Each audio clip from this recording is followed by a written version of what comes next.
Give me my lifeline. Don't do that. No one time. Put the boom back. Eh.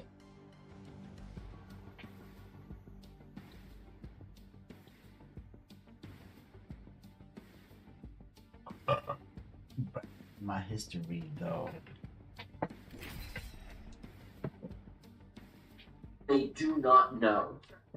And so I don't want to be that person and say, oh, of course, this will be great because I read it on Reddit. I read it. So, with that disclaimer out of the way. So, Legolas says, upgrade from a 3950.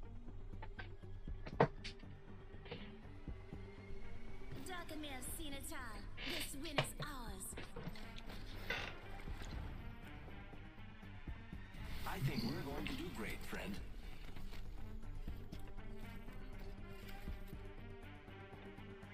One thing is certain. Someone will die.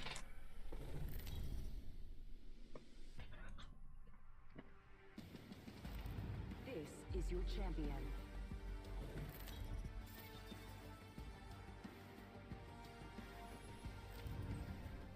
Good, I'm the jump master.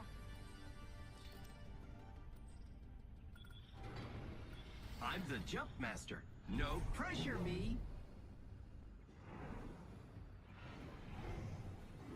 Hold your breath, if you have a respiratory system.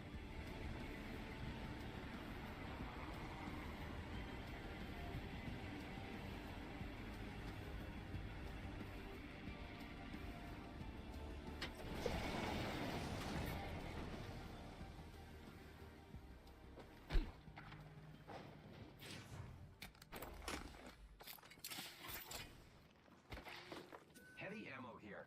There, a sensible spot to regroup. I need a weapon. I need a weapon.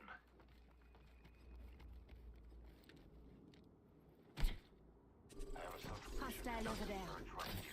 Don't go that way. First blood. Good thing it's not us.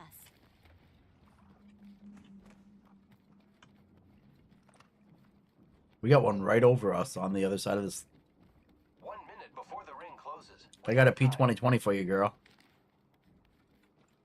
Okay. Okay, I see how it is. She's too good for me.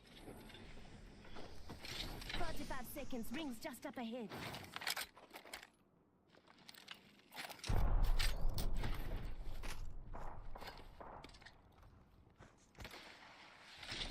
Throwing on star.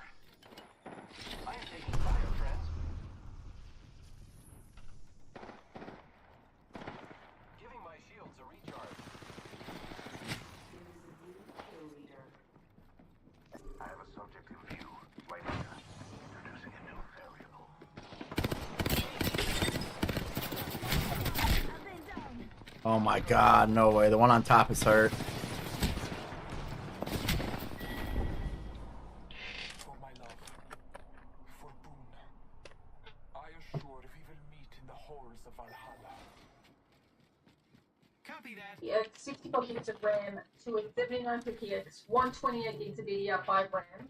Will it make a big difference in user experience? If yes, then which motherboard for a 7950X?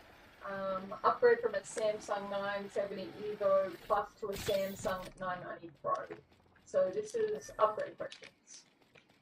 The Ryzen 9 3950X is a 2019 CPU Zen 2 16-core 32-print chip. This is our chance Now, to recover our I know Legolas knows that, but other people watching, it's so easy to assume as a tech reviewer and somebody who's done the research that everybody knows the specs and parts of every part. So I want to read these out because if you're watching this and you don't have that memorized, Girl says, you get okay, lost. no communication, I see.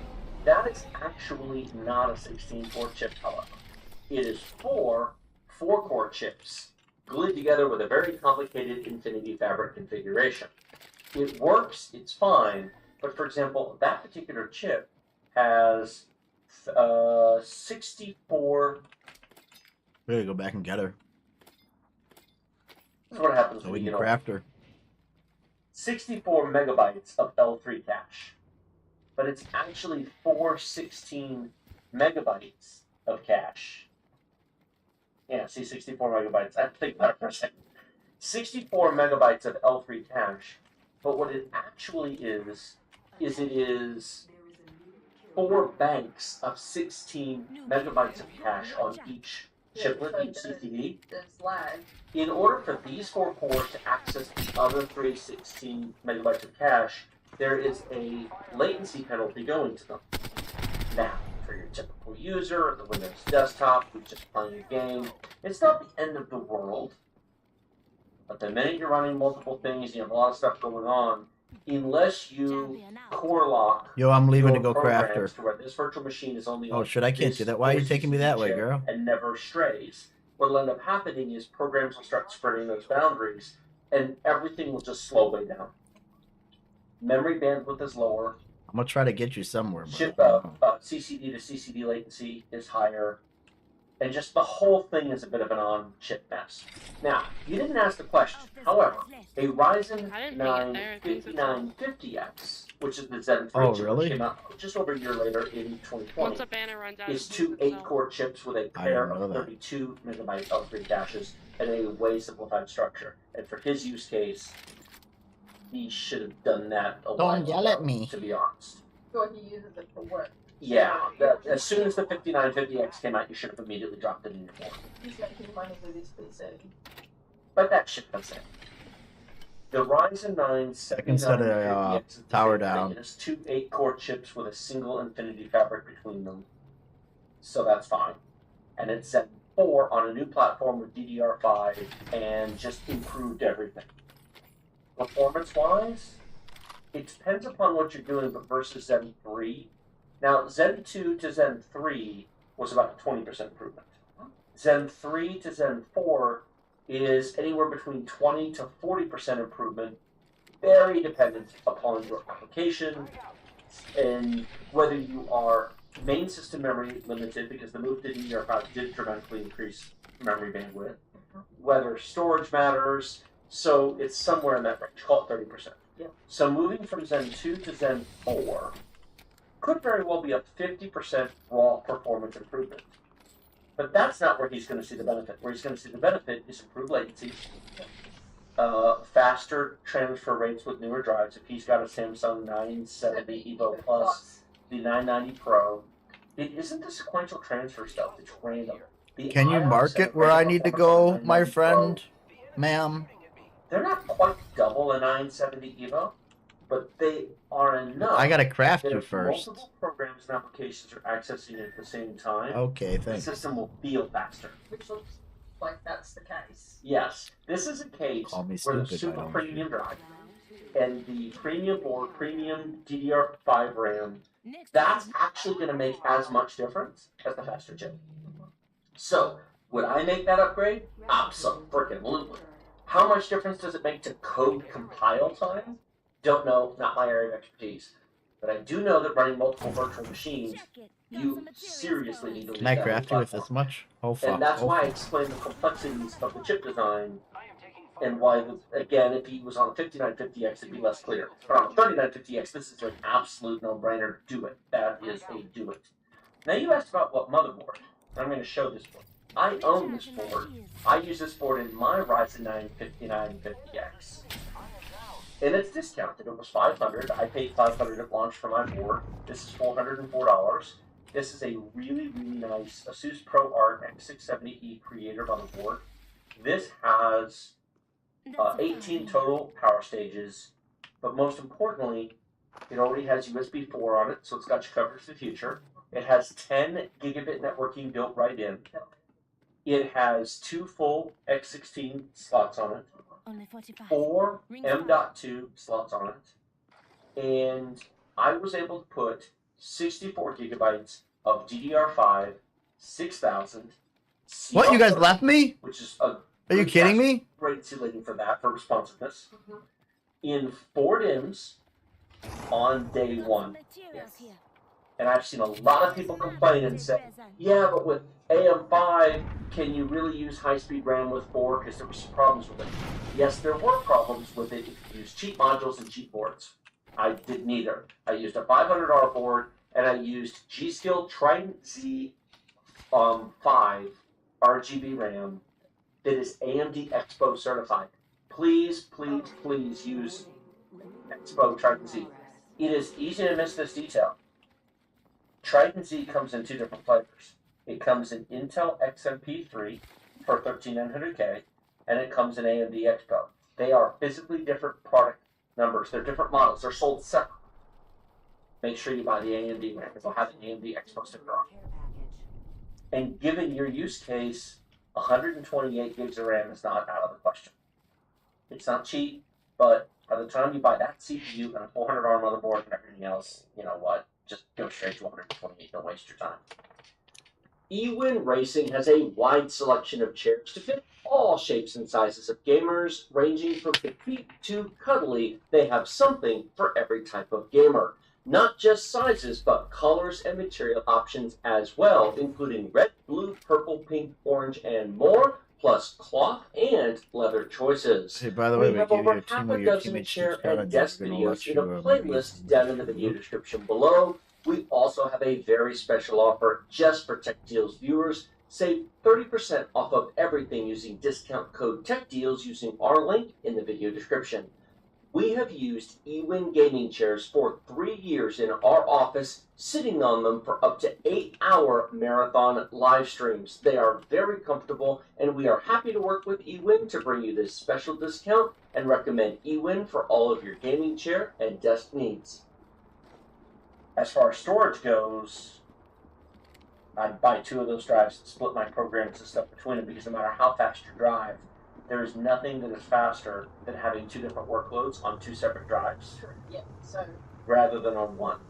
So definitely get 2 990 Pros and split as much as you can between them. It just makes everything run much, much better. That'll be a really nice machine that you build, but I've built that. I've had that now for 8 months, and it has just been, knock on wood, no blue screens down, no problems. it's been stable. It's been stable. It's been fast. Would buy it again if I needed another one.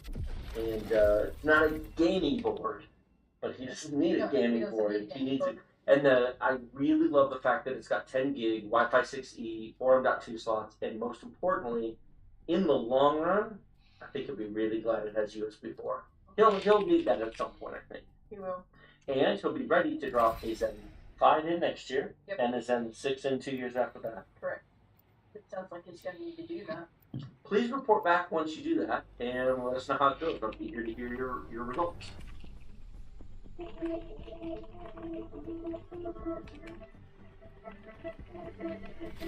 say I'm looking to make a bit of a scene.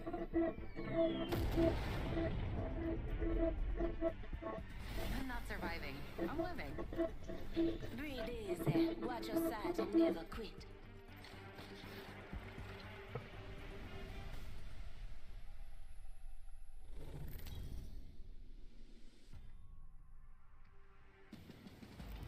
Introducing your champion. Well, they chose me.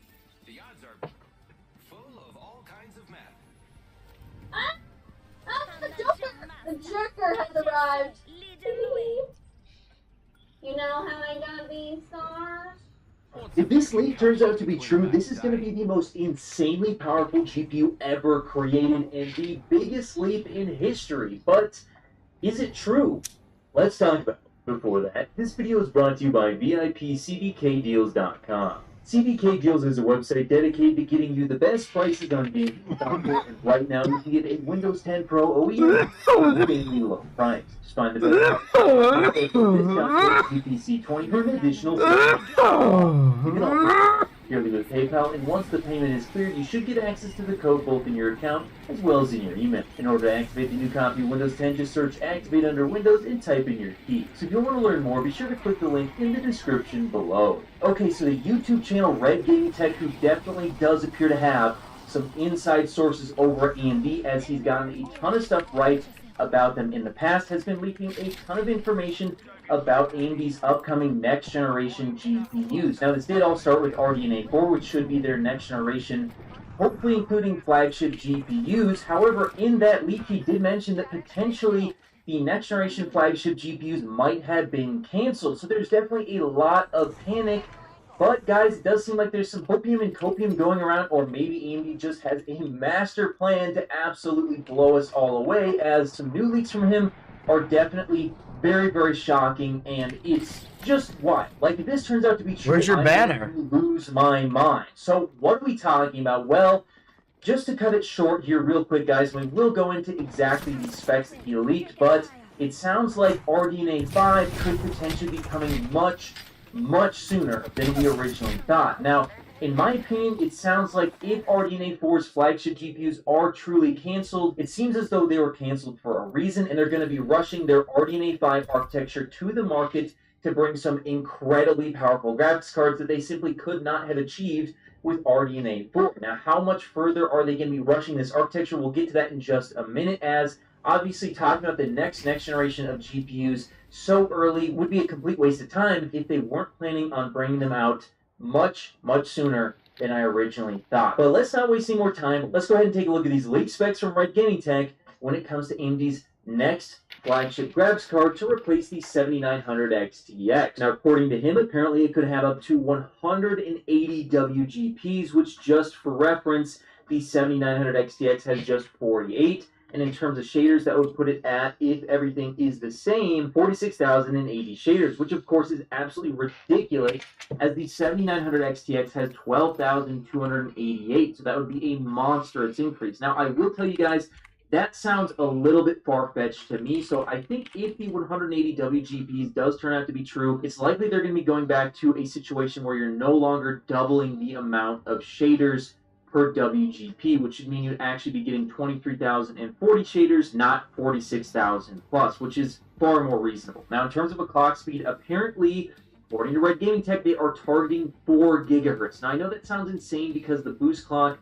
on the 7900 XTX, at least referenced, is 2.5 gigahertz, but I've seen 7900 XTXs hit as high as 3.5 gigahertz, and with enough power, they can sustain 3.4 gigahertz in games. Now, it takes a lot of power, but it is possible. So on a new node with a tweaked architecture, I don't think it's as far-fetched as it may sound. However, they could definitely fall a little bit short of that target. Now, in terms of a TDP, we're apparently talking about 450 watts. They are definitely trying to create an NVIDIA killer GPU if these specs turn out to be true, because remember, the 7900 XTX is actually far short at 355 watts of NVIDIA's 450 watts with the RTX 4090. So it really does sound like AMD's trying to bring it with this next generation flagship GPU. But, you know, is this true? What can we expect out of this graphics card? Because some of these specs seem absolutely ridiculous. Also, I will mention it's very likely they'll be using GDDR7 to achieve such a powerful GPU. Well, if we go ahead and we do the math here, guys, is this possible? Well, if we take the 180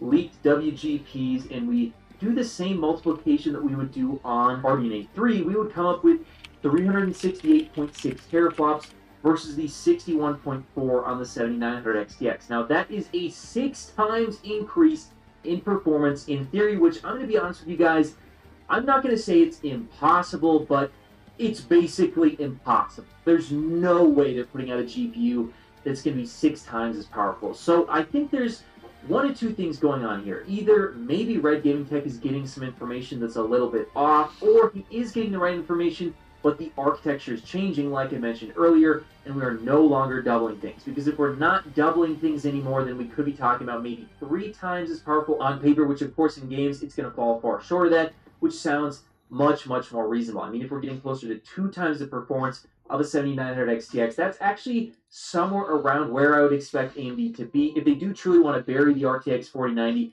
and potentially compete with an RTX 5090 Ti as well. So that's actually not that far-fetched if you think about it. But honestly, guys, I think these specs might end up actually being wrong by the time this thing comes out. Now, if I was to give you guys what I thought the GPU was going to look like, I'd say it's probably going to be a doubling in terms of shaders versus the RX 7900 XTX if they do truly go with a multi-chip module design this time around and include 2 GPU cores rather than just 1, which I think is ultimately AMD's plan. Whether or not they're going to actually be able to pull that off, we'll see. Things could definitely change, but if they do use 2 GPUs, I would imagine they'll just shrink the GPUs, double them, and so then at that point what we're talking about is a total of 96 WGPs, which would be a shader count of 24,576, double that of the 7900 XTX. I also think they could definitely achieve 3.5 gigahertz for the clock speeds. 4 gigahertz may be possible, but I think it would be very, very difficult. So let's just say 3.5 gigahertz.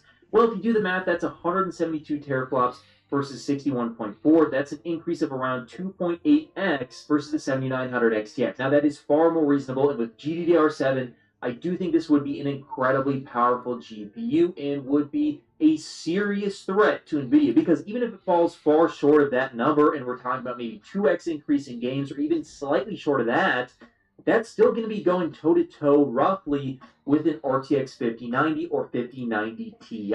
If they get it out in a reasonable amount of time, or maybe they even destroy the RTX 5090, depending on how much more performance NVIDIA gets out of that card and how much they try and push towards a newer node such as TSMC 3 nanometer. So it could definitely be very, very powerful. The question is, when are they going to release it? Now, Red Gaming Tech is talking about like late 2025 being likely, although any time in 2025 is technically possible. So we could be maybe talking about earlier in 2025. Will that actually happen? I don't know. Let's be honest. Let's stay on the side of caution and say later in 2025. Is that soon enough? I mean, even if it's going to destroy NVIDIA, is that too late? And I'm going to say, yeah, it's too late. Even if it does, destroy the RTX 5090. The RTX 5090 is expected to come out sometime between late 2024 and early 2025, with early 2025 sounding more likely right now, unless AMD brings out something really powerful in 2024, which, let's be honest, guys, is definitely possible. We don't know for sure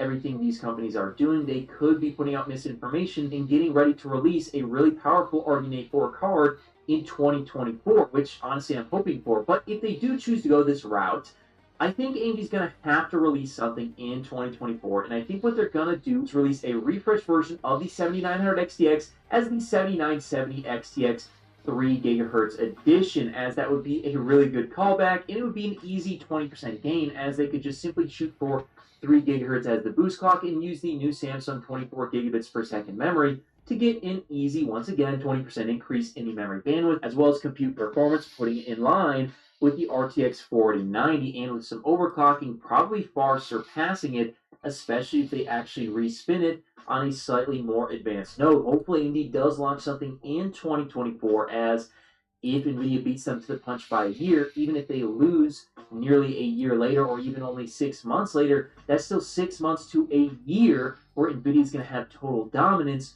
over the entire GPU market. But yeah, that's just what I think. Do you think that AMD will actually beat NVIDIA this time around, or do you think it's going to be too late? Let me know your guys' thoughts in the comments below, and of course, I'll see you in the next video. Also, if you want to talk to me directly about these sort of things, be sure to go ahead and check out my Patreon link in the description below to get access to the Discord. I highly appreciate it. If you made it to the end of the video, be sure to drop a like. Every time you do so, AMD and NVIDIA release new GPUs. Also, if you want to see more, check out one of these related videos. You won't be disappointed. What's up, sons? It's Blind Ride with Son of a Tech once again, and today I have yet another Talking Head video. Today I wanted to talk about Linus Tech Tips. Yes, I know, more than likely you are completely inundated with just YouTube suggestions about this particular topic, but of all of the videos that I have been watching regarding this, I think that there's a specific perspective on this that has not been touched, and that is the idea of subject matter experts on YouTube and their topics compared to once you start getting forced to do daily videos, etc., and adding additional people on to help facilitate that. So I also want to talk about that in relation to cryptocurrency and all of the YouTube channels surrounding that as well. Well, let's get into it.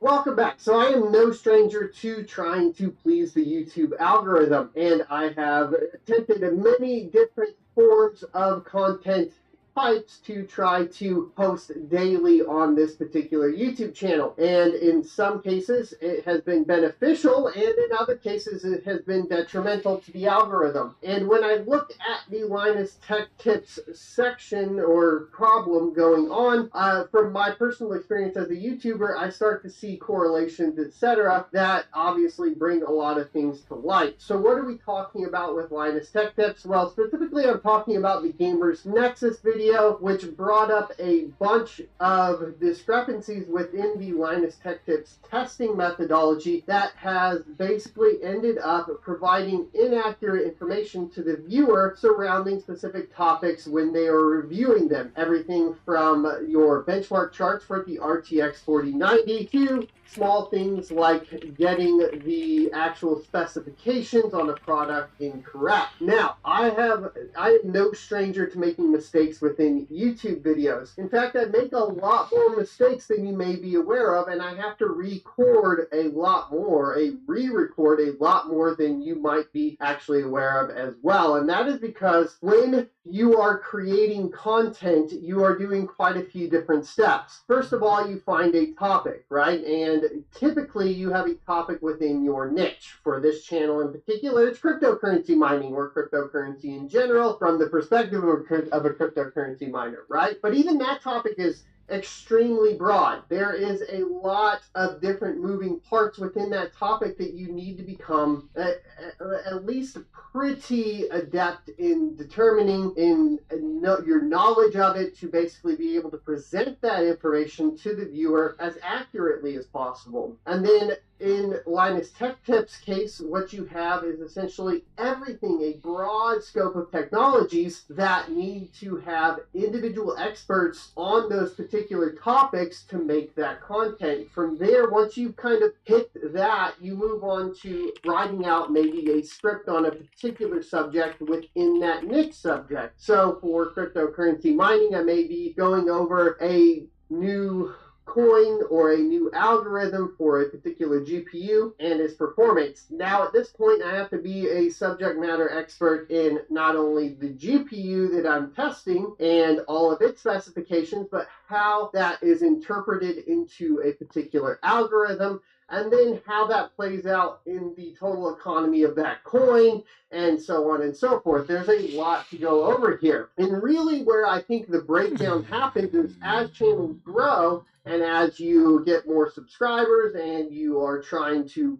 pump out content over and over again, you end up needing additional help. Now, I have gone through a bunch of different trial and errors with getting more content out, part of which was picking up different editors, thumbnail editors, and so on. So now I need subject matter experts that are not only subject matter experts in the type of content and the niche that I'm in, but also within the actual tools that they use on a daily basis. So they need to be adept at editing video or working in Photoshop. And then they also need to understand the content. And the fact of the matter is if somebody is a subject matter expert in their 20s, they aren't going to have the experience in both editing tools as well as NVIDIA GPUs and AMD GPUs and their performance specifications and all of that. So you end up having somebody that is not familiar with the subject that you are actually working on editing that content.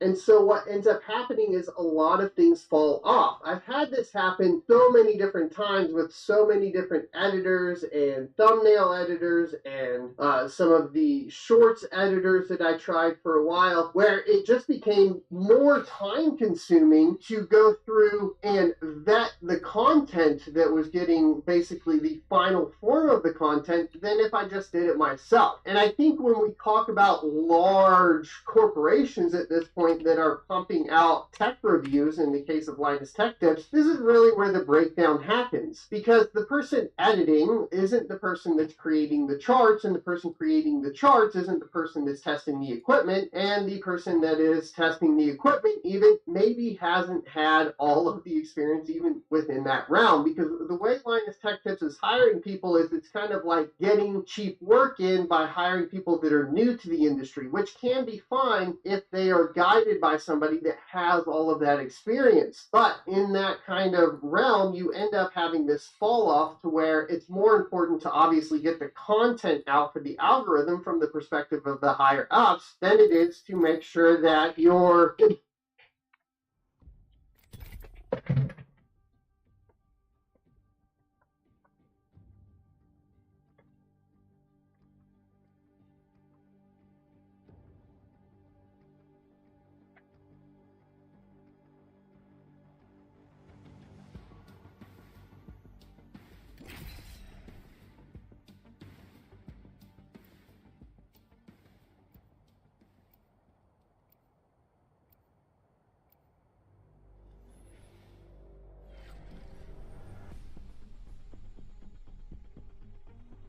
As one, we will be gifted with victory. My coil produces 1.2 million volts.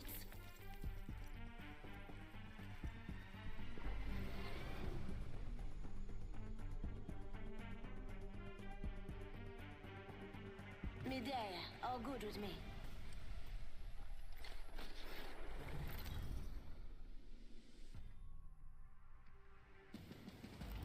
This is your champion. I fall only when the gods will it.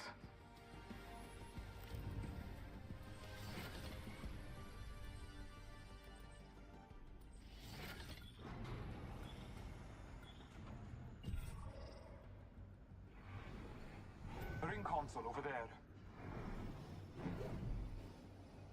Hi, friends.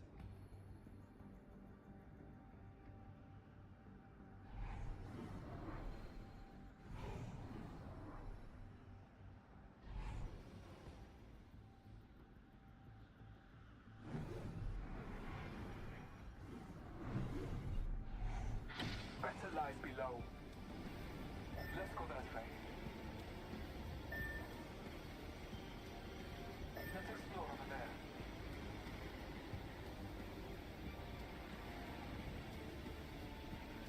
Let's go that way.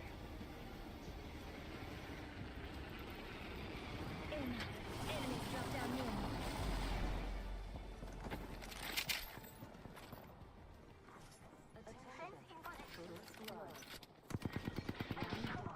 The back. If the fence gets crossed, we'll know. I broke an enemy shield. Engaging the enemy. I broke.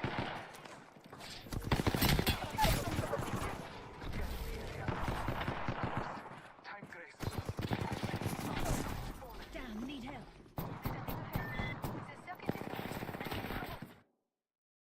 Why you always gotta drop hot like that? I really don't understand that.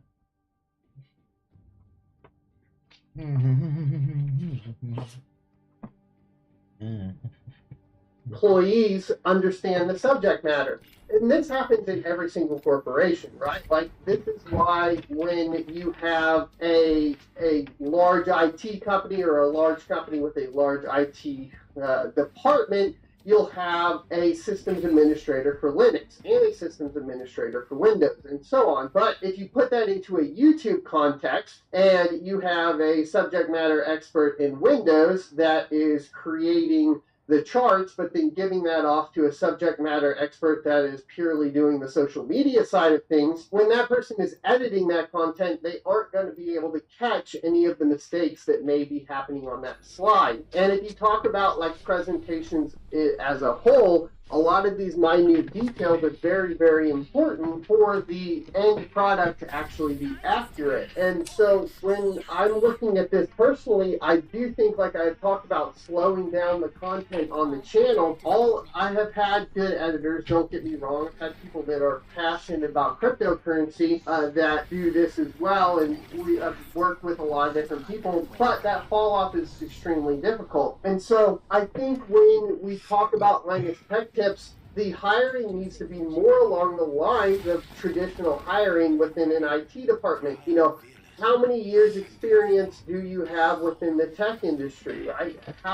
do you understand, a gigabit versus a gigabyte? Do you understand these differences, and so on before you come in and start editing? Because your last line of defense, I think, is going to be subject matter experts that are adept in editing. Because really the final mark is the person that's putting everything together, which I found like in the flow process is the most difficult thing.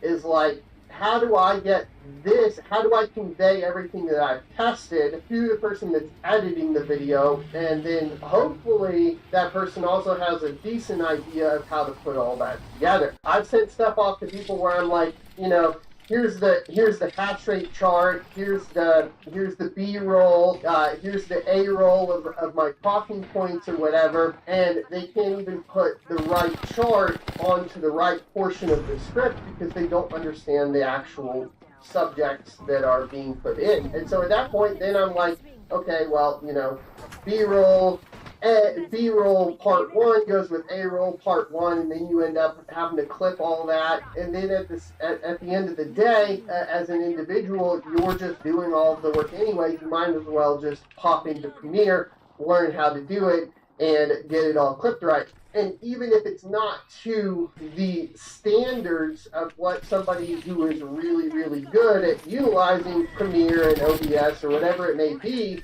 you are still going to be more accurate. So you have a little bit less quality, but you have more accuracy. And then this is kind of the game that gets played and rolled around over and over and over again. Where I would think that the breakdown really happens, like I said before, is that you have to have individual subject matter experts across a large, broad term of technology, right?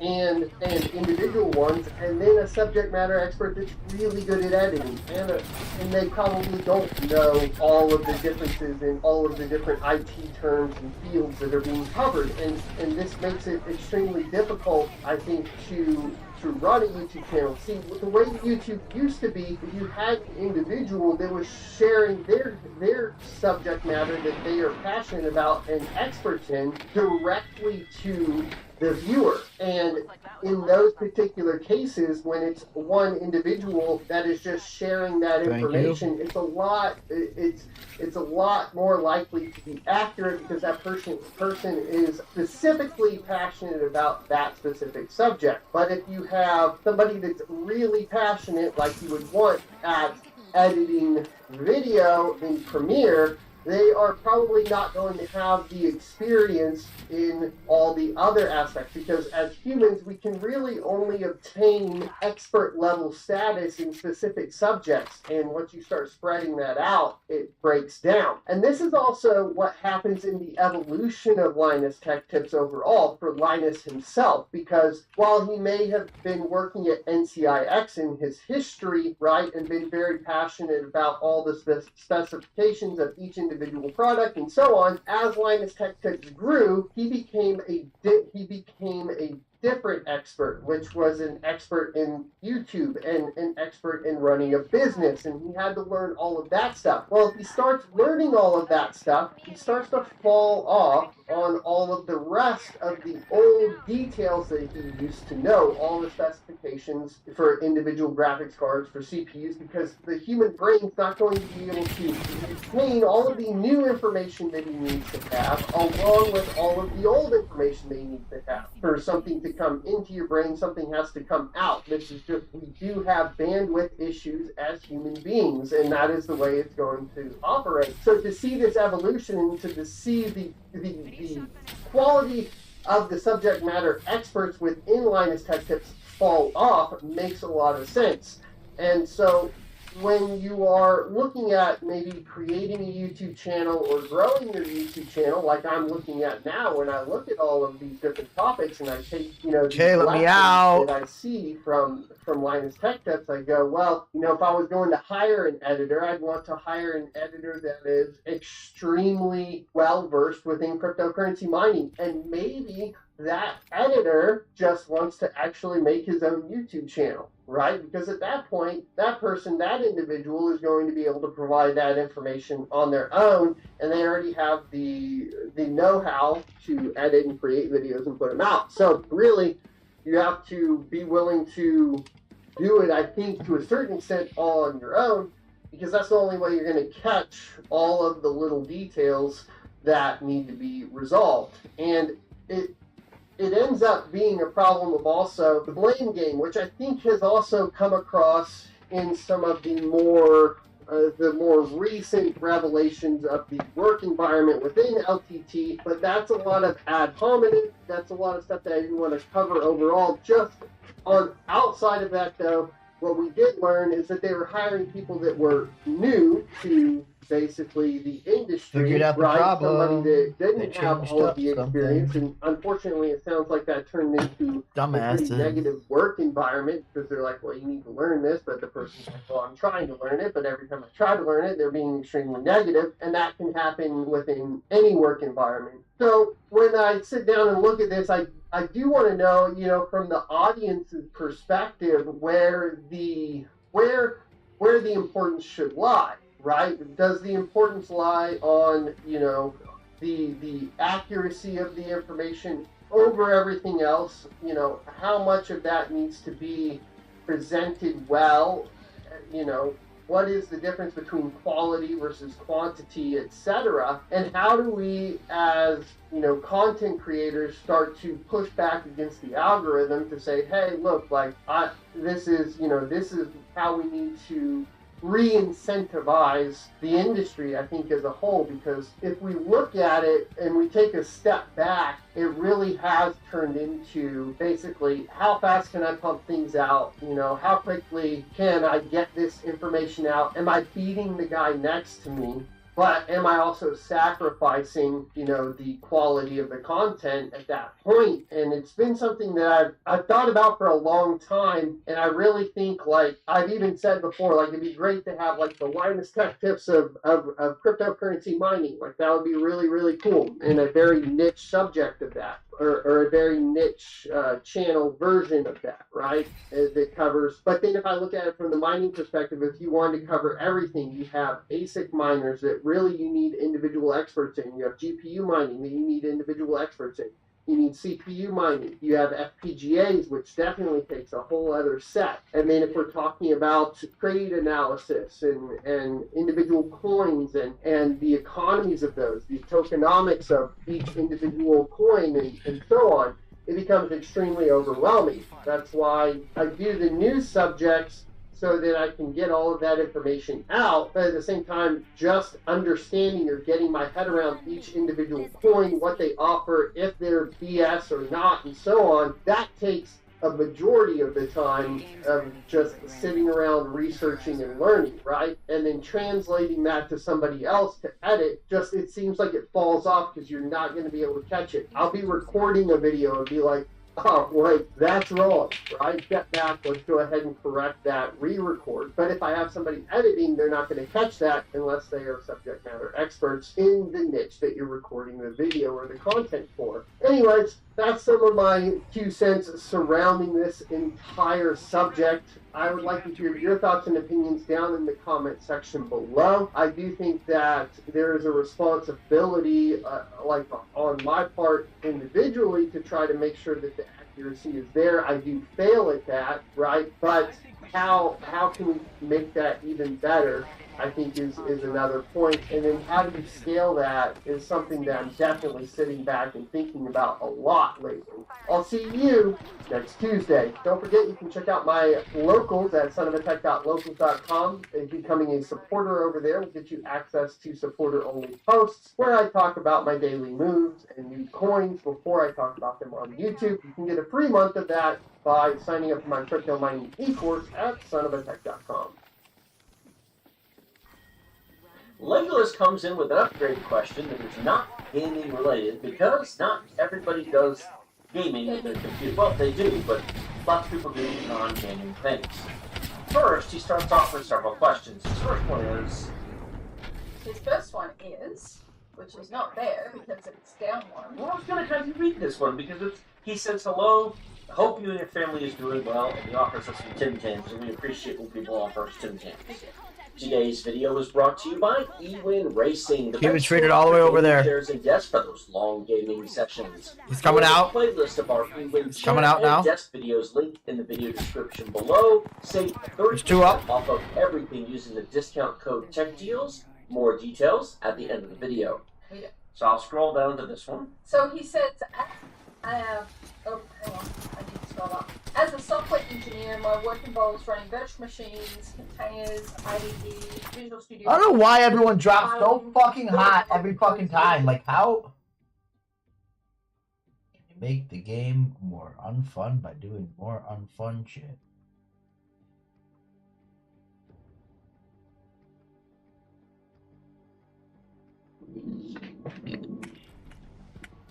You know what I got? I don't even know what I got, but I got a game console for a man. I know it's a game console because the box just flat out says game console. Like, wait till you see what's inside. Skip it up. Are you tired of having these floppy wallets that are flopping all over the place? Then you should get the wallet from today's sponsor, Extra.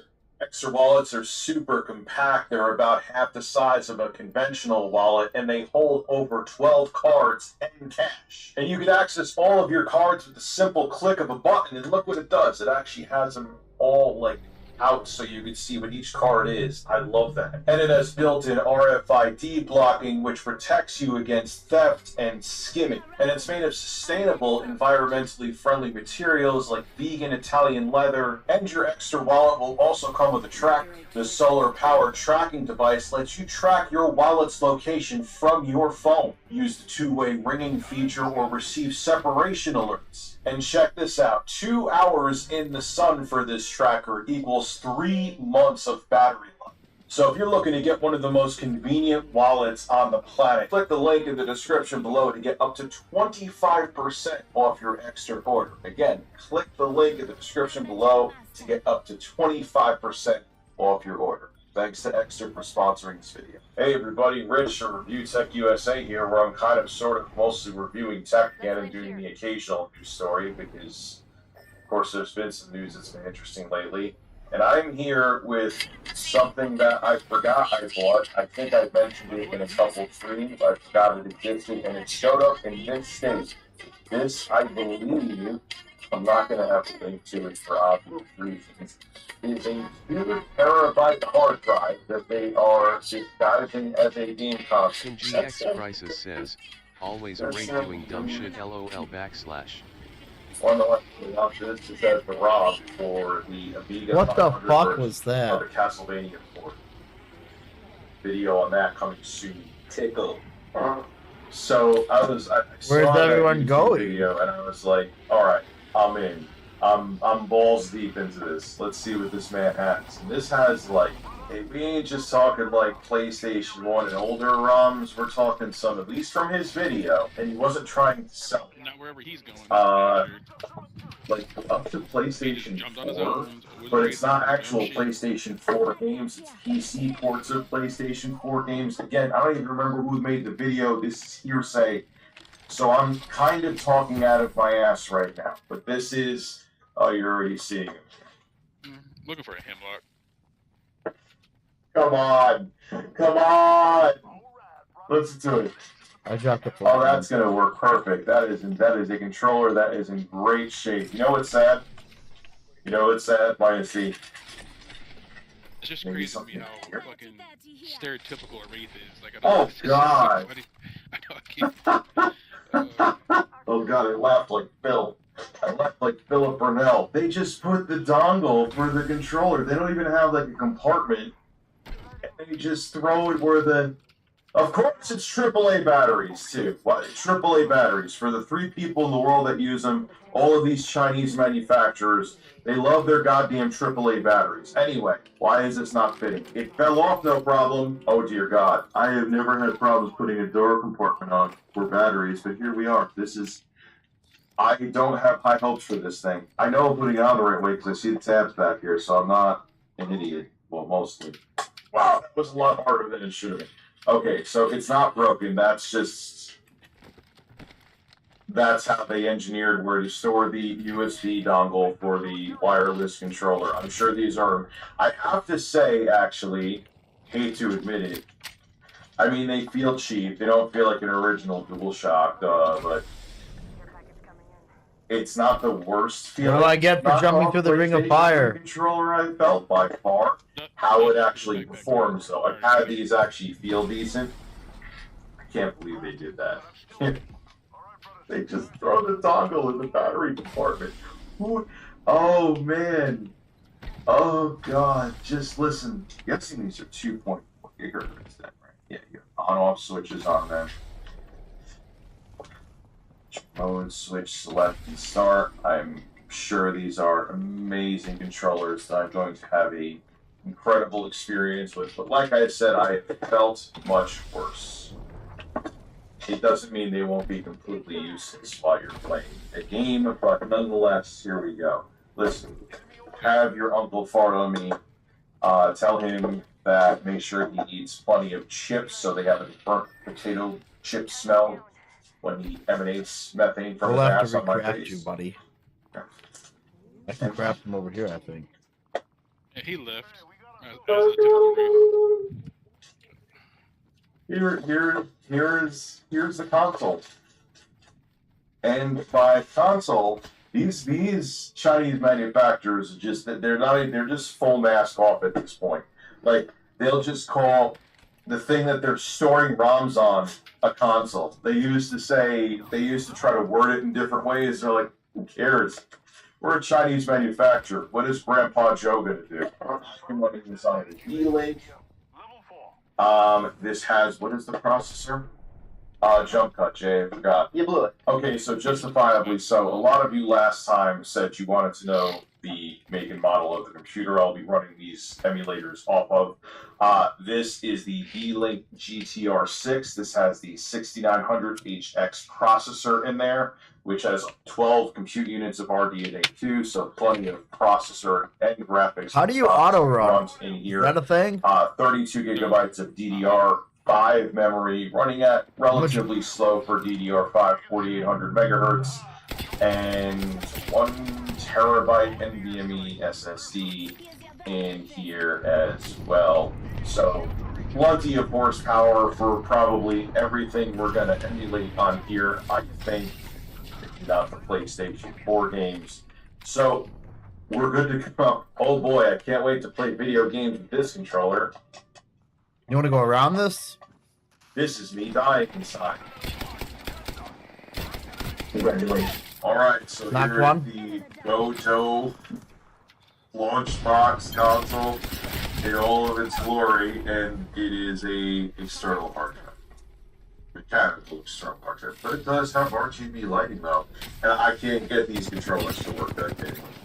I can't get the fake PS3 controllers to work, so we're gonna go with the 8-bit though. It's much better anyway. And these do not work. Maybe there's something I'm doing wrong, but I'm trying, and they're junk. RGB lighting, baby.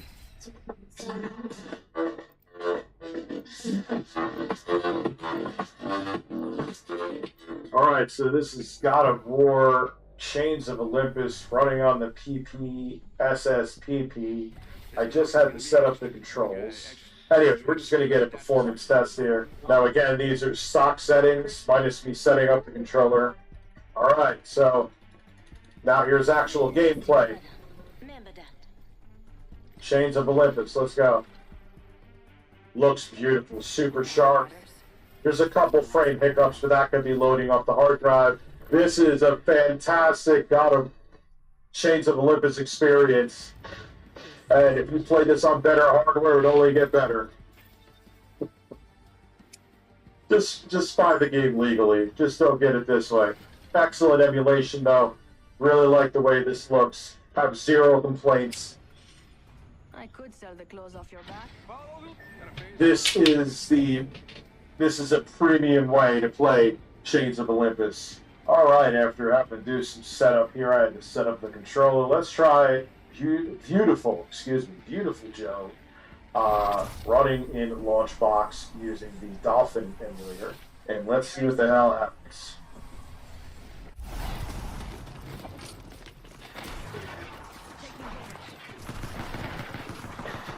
Oh, good, I can skip all this. Thank God. I don't know why you did that. Adults, yes.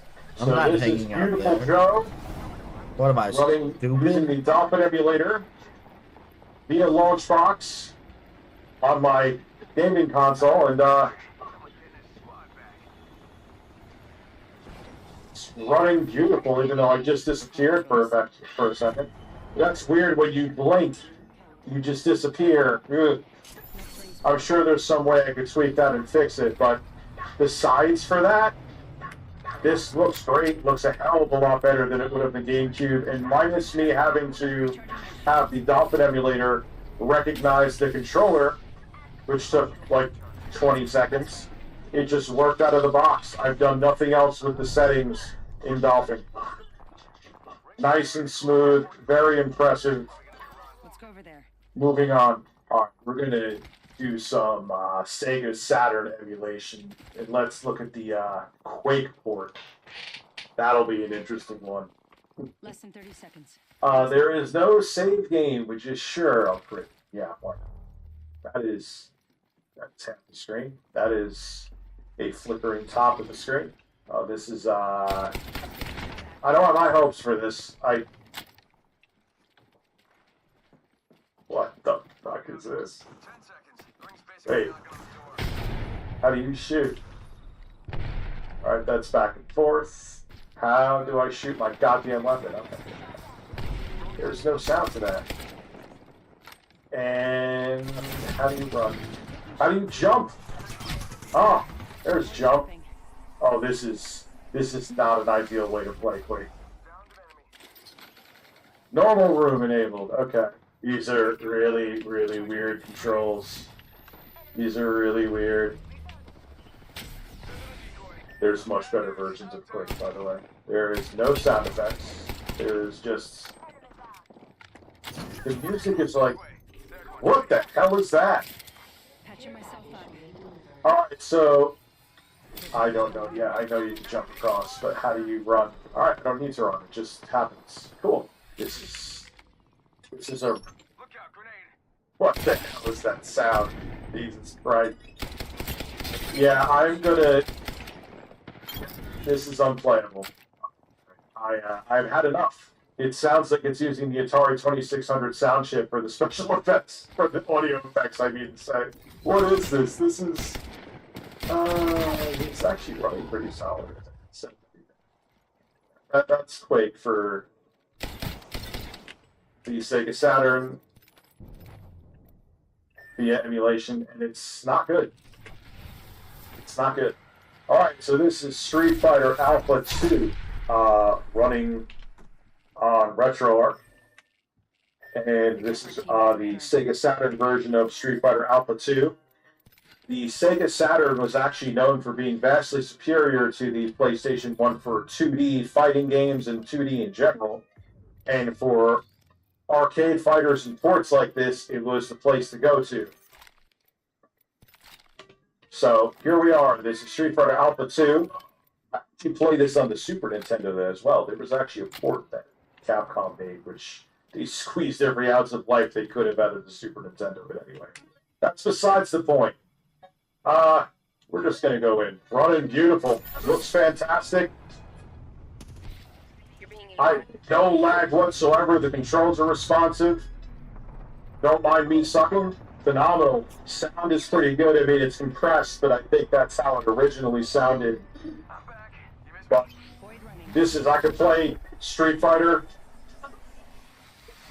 on this Sega Saturn emulator all day. And again, no settings were touched here.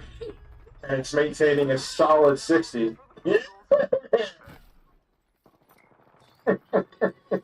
I'm having too much fun with this. I'm having too much fun with this. I need to stop. I need to stop. Alright. So, that's some pretty awesome 2D emulation of the Sega Saturn. Alright, so after I had to do a little bit of tweaking, this is now Crash Bandicoot Insane Trilogy running on Yuzu, which is an emulator for the Nintendo Switch. It was weird because it was only having the CPU run at 90% the virtual CPU.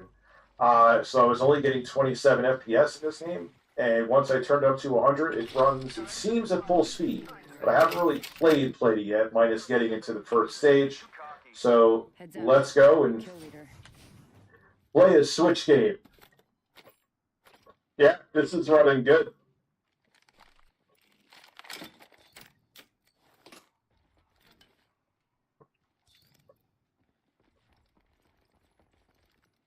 Kind of a weird little music glitch there. But yeah, this is running fantastic. I didn't realize that Switch emulation of any sort was this on point already. But yeah, Nintendo, it's time to release new consoles because this should make you nervous.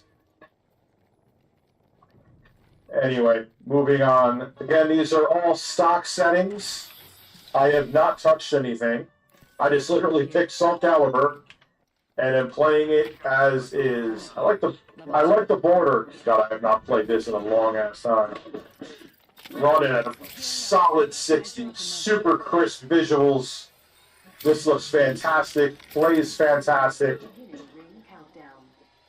I used to be a boss at this game, but that was back in 1999. Again, this is very illegal, and I refuse to have a link to this product. But I'm actually kind of impressed with it. I'm not gonna lie. All right, let's try a little bit of Wii U emulation. Now, you're seeing some games up there that you probably want me to try right away, but I am not going to for obvious reasons. So let's see. This is actually a banger, Tekken Tag Tournament 2. Let's see how this runs. If it runs. Let's see how Wii U emulation is on here. The frame rate is... Oh.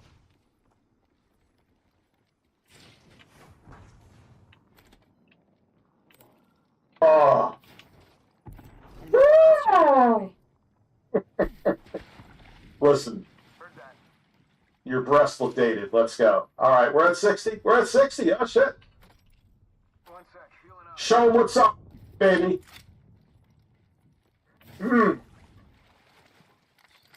This is smooth. I can't grab.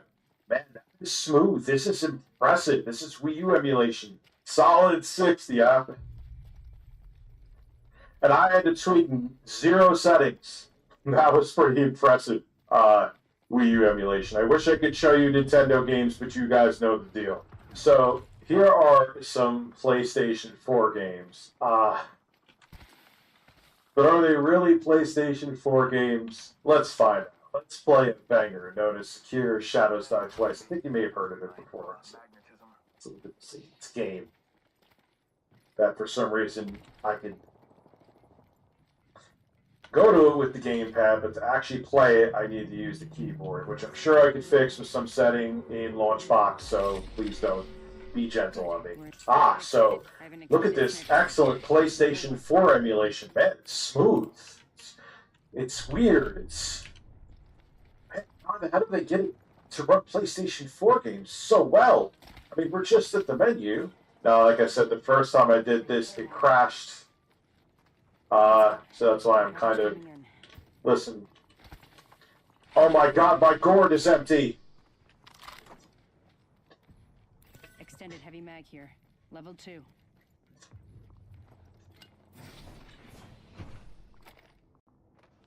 And well... Standard stock here. Those RDNA 12 compute units that are built into the 6900HX Ryzen processor are doing well right now. Come on.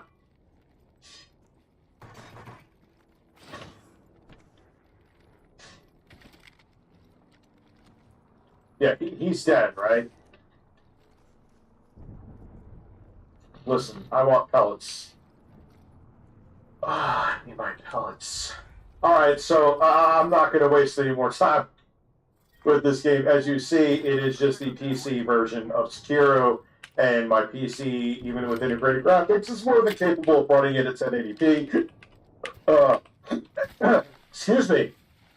Very curious to see how this game performs. This is my first PlayStation 3 emulation experience. I am a PlayStation 3 emulation version. Sure, I could get this to run at 60. We are at 100% on the RDNA 2.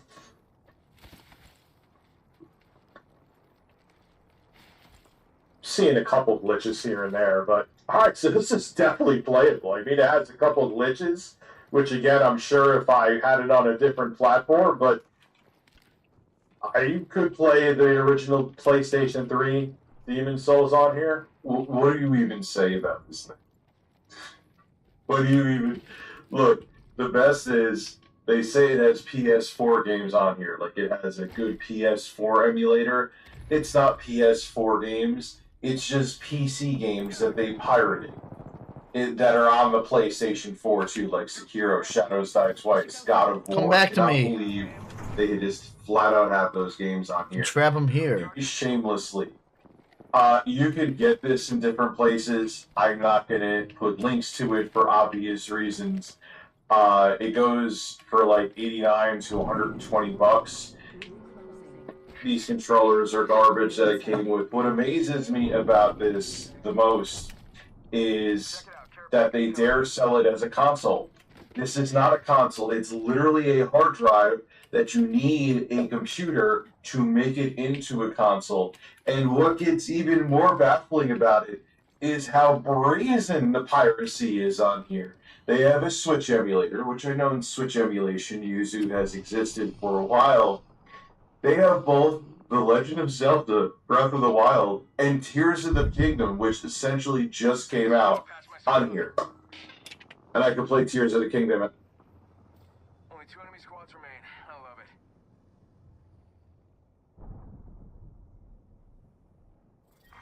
Round 4. Beginning ring countdown.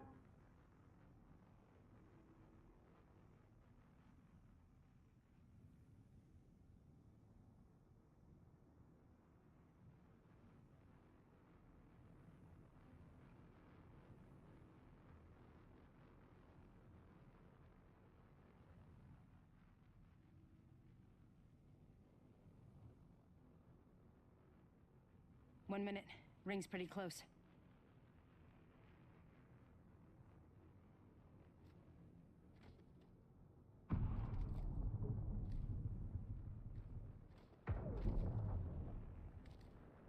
Ring's not too far. 45 left.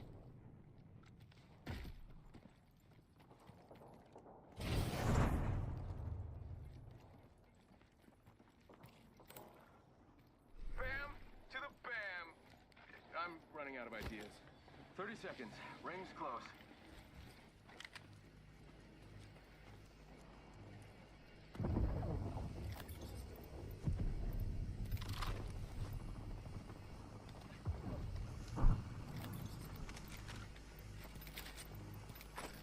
Tick-tock, 10 seconds. At least the ring's close.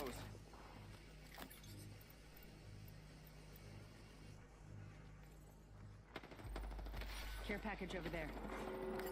Care package over there. Heads up. The ring's moving.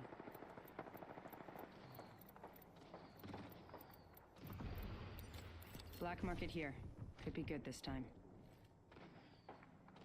Play back. Let them go. Let them go. There's 3 squads left. Let's go. They're shooting up at each other.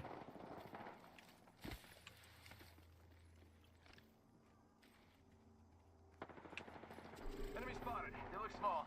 Let's go squeeze behind them.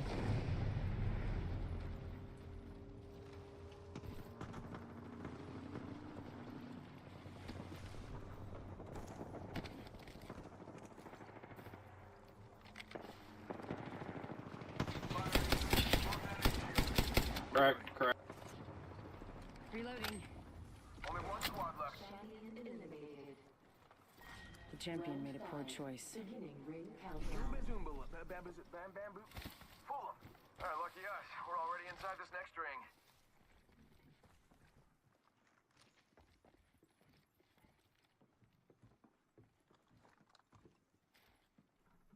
Enemy spotted. Over there, down there.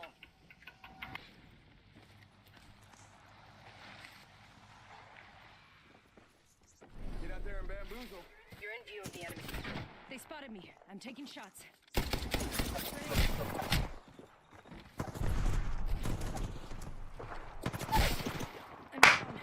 I don't know why these fucking buttons don't work and why am I not lifeline?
Game console.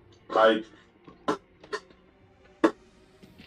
wait to game console because the box just flat out says game console. Like, wait till you see what's inside. Skip it button. Are you tired of having these floppy wallets that are flopping all over the place? Then you should get the wallet from today's sponsor, Exter. Exter wallets are super compact. They're about half the size of a conventional wallet, and they hold over 12 cards and cash. And you can access all of your cards with the simple click of a button, and look what it does. It actually has them all, like, out so you can see what each card is. I love that. And it has built-in RFID blocking, which protects you against theft and skimming. And it's made of sustainable, environmentally friendly materials like vegan Italian leather. And your Exter wallet will also come with a tracker. The solar-powered tracking device lets you track your wallet's location from your phone. Use the two-way ringing feature or receive separation alerts. And check this out, 2 hours in the sun for this tracker equals 3 months of battery life. So if you're looking to get one of the most convenient wallets on the planet, click the link in the description below to get up to 25% off your Exter order. Again, click the link in the description below to get up to 25% off your order. Thanks to Exter for sponsoring this video. Hey everybody, Rich or Review Tech USA here, where I'm kind of sort of mostly reviewing tech again and doing the occasional news story because, of course, there's been some news that's been interesting lately. And I'm here with something that I forgot I bought. I think I mentioned it in a couple streams. I forgot it existed, and it showed up in this state.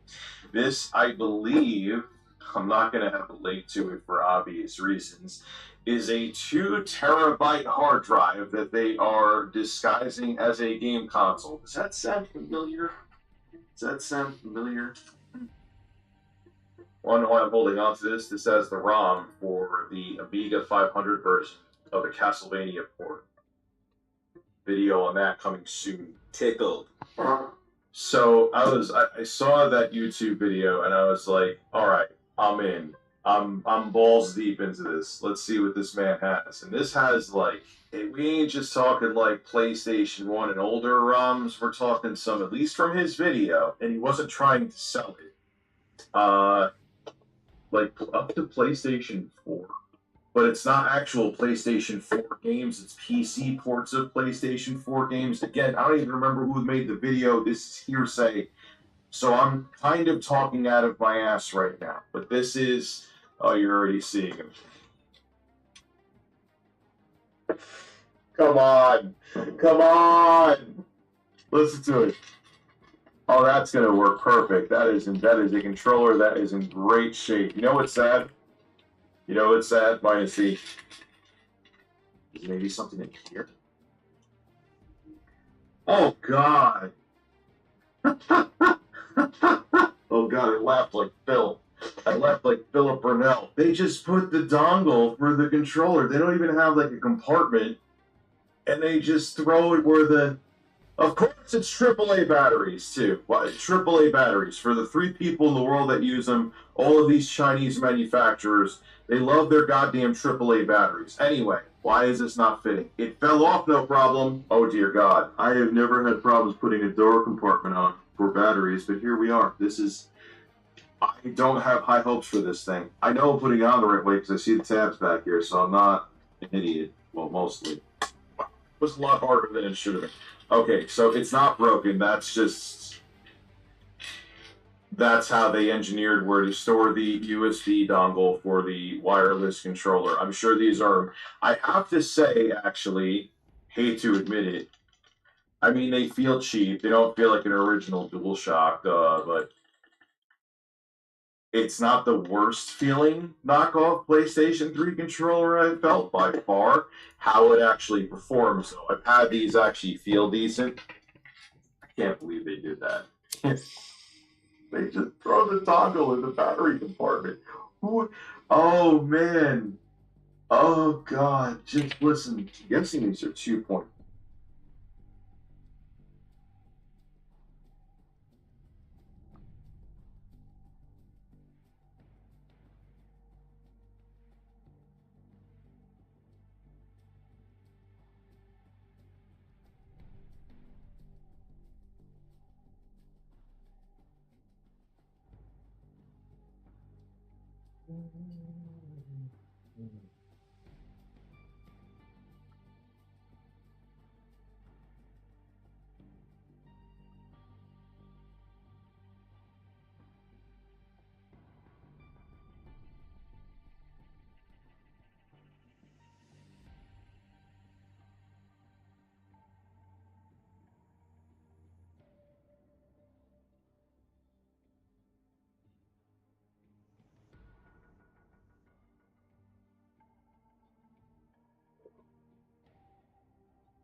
How if any of you guys ever plan to do a copper mod? In case you do, please don't do it. At least don't do it this way. In case you were wondering, what is a copper mod? Copper mod is basically a GPU killer. It consists of copper plates as a replacement for thermal pads. So let's see if this copper mod has succeeded in its intended purpose to kill this GPU. I'll start by taking measurements of the most critical areas. Not fine. I will boot the card and run the memory test.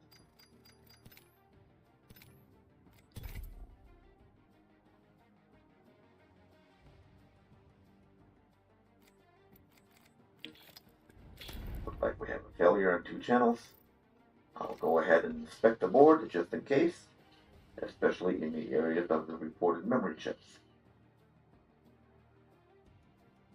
Lucky we didn't find anything, so let's continue with the removal of the chips.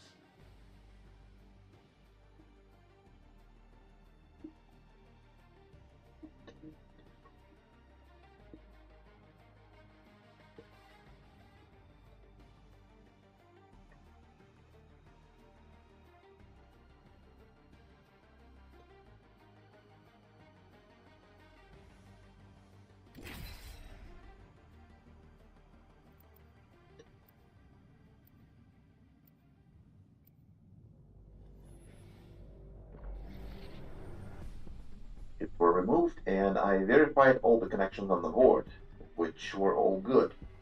The first thing I cracked the joint, I just put original chips back on and see if they work. If not, I will replace them with the other chips. Powered up and ready to go. Card passed memory test and outputs a picture and does not show any signs of a problem. So I will throw away the copper mod and install a complete set of patterns. Followed by running stress tests as usual and finding nothing else wrong, I conclude this card a fix. Maybe this video will serve as a warning. Doing copper mod, you're running the risk of doing more damage than good. So, let me know what you guys think about the copper mod. Section below. This card is now fixed and performs as it should. I personally think that doing copper mod has a greater risk of permanent damage, and this one just got very lucky. But like I said, let me hear your thought on this in the comment section. Goodbye. Did you hear about the microchips in the cheese? I'm gonna have to check that out right now. Goddamn government cheese. This company is implanting microchips in its cheese. Oh wait, this is a real thing. Oh my god, wait. This isn't a conspiracy. There's a company that's actually microchipping their Parmesan. I thought this was going to be like one of those 15-minute city agendas. Bill Gates is controlling my mind via microchips through COVID. They're actually microchipping their cheese. One of the world's most famous cheese is also one of the most counterfeited dairy products on the planet. Competing manufacturers have for years produced cheaper imitations of Italy's Parmigiano Reggiano, a favored topping for pasta and salad. Now the producers of Parmigiano Reggiano say they have innovated a way to prevent any pretenders from ripping off their product. Is there only one company in the world that makes Parmesan? Like, do they have a patent on it? Like, who owns it? There's an entire page dedicated to it called The History of Parmesan. Italy issued a decree that placed exclusive control over the production and sale of this cheese in the hands of Parmigiano Reggiano Cheese Consorzio. What in the world? I had no idea the Parmesan lore went so deep. It's even crowned the undisputed King of Cheese. This is an incredible story. This is like a Game of Thrones, but for cheese. I'm gonna have to go through that entire history breakdown of Parmesan. There's probably wars fought over it, like Helen of Troy. They weren't actually battling for Helen. She just happened to have Parmesan. They were going to war for that shit. Good God. Alright, let's read about these microchips, though. Parmigiano Reggiano Consortium, the PRC association that oversees production of the cheese, says it has been putting microchips in its product as a part of a technological trial which would allow consumers to trace Parmesan cheese back to its place of origin. Who is doing that? What sane, normal human being is going to try and trace back their Parmesan? Like, I'm not going to go to an Italian restaurant, like with my buddies, and they get like spaghetti. They start spraying with the Parmesan. I'm not going to slap the waiter's hand down and be like, wait a minute, let me see the microchip. I need to trace this back to make sure it's coming from the PRC. Otherwise, I'm having this establishment shut down. I'll have the Parmesan police force come after you. I could maybe see it being on a company side, like if a restaurant's ordering Parmesan, giving them the option to see if it's like authentic coming from the approved place of origin. But just a normal consumer, I don't think anyone's gonna get suspicious and want to double check. Like, let me ensure my Parmesan came from the right spot. Under special protections designated by the European Union, Parmigiano Reggiano is the only kind of cheese which can be called Parmesan within Europe, and it must be made in a small part of northern Italy, including in the provinces of Parma and Reggio Emilia. I saw that. In my massive dissertation that I pulled up for a moment there on the history of Parmesan, I did see about like it needing to come from a certain space and nowhere else. But I didn't realize it was a title that could only be bestowed upon like this cheese from this particular region. I thought it was just a type of cheese that anyone can make. PRC are hopeful that their new technology will help to enforce that protected status. Their microchips are about the size of a grain of salt and have been inserted into the labels found on the rind of about 120,000 wheels of Parmigiano Reggiano. The chips work as a scannable food tag with a QR code label. I'm going to start tracing my Parmesan. I'm going to go to my local grocers and I'm just going to trace all of their Parmesan. I'm going to be a hall monitor for this shit now. I'm gonna be like a secret agent working for them. This feels so weird. Like, I just can't imagine there's a ton of cheese snobs that are gonna double check to make sure they're getting authentic Parmesan. Produced in the right places of Parma and Reggio. In an email statement sent on Friday, Nicola Bertinelli, president of Consorzio Parmigiano Reggiano, told CBS News that by being the first to incorporate these secure digital labels onto our cheese wheels, we can continue to ensure customer safety. Since the establishment of our consortium in 1934, we have worked to convey the value of our product globally and distinguish it from similar sounding products on the market that do not meet our strict requirements for production and area of origin. They speak about this like it's the goddamn Citadel in Mass Effect. Since the establishment of our consortium in 1934, Nicola, it's cheese.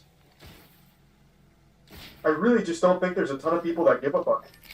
Now, I guess I didn't realize how serious business cheese was. I'm curious. Let me see what my local grocer has for Parmesan, because there's definitely different brands, right? Like, there's not just one Parmesan brand. Oh, this is big news, too. If you just type in Parmesan, there's news stories out the wazoo about microchips. The headlines are a little misleading. Classic fear-mongering, I guess. Slide! Slide! Cheese, apparently it's in the label. Slide! So you're not going to consume the microchip unless it somehow bleeds into the cheese from the label. And if that's the case, then Parma, or whatever, the PRC have got some big problems on their hand. Yeah, there's so many different brands here. There's no way they all come from the same place. And they all call themselves Parmesan. A secret cheese invasion. I don't know, man, this is very odd. In the United States, Parmigiano Reggiano does not have protected status, and American manufacturers in states like Wisconsin make different forms of Parmesan. Okay. I see. Man, they must be pissed about that. They have got to be so upset. And this is the worst time in the world to be using the word microchip. Parmigiano Reggiano, like the official PRC producers, they have chosen the worst possible marketing strategy by saying they're microchipping their cheese. People are freaking out about microchips existing in their goddamn water supply. Toilet bowls with government surveillance. Saying that we microchip our cheese for your safety, you're scaring people. They're not talking about the cheese itself. They're talking about a new head of their marketing department. Fucking, that it's is not like it's big embedded in the cheese. They're That's the problem that you struggling guys with don't understand. Big Parma. Yeah, this is serious business. This is Big Parma. Outside of the United States, the Parmigiano Reggiano Consortium successfully blocked the U.S. food giant Kraft Heinz from registering the name of Kraft Parmesan cheese as trademark in Ecuador in 2022. Parmesan is different than Parmigiano Reggiano. They age differently and made in different places and taste different. There's a name for a cheese sommelier, right? They have their own name. It's a really cool one. Hold on. Because maybe it's time that I try and get into the high cheese society. So that way I wouldn't even need the microchip. I'd be able to taste where it was aged.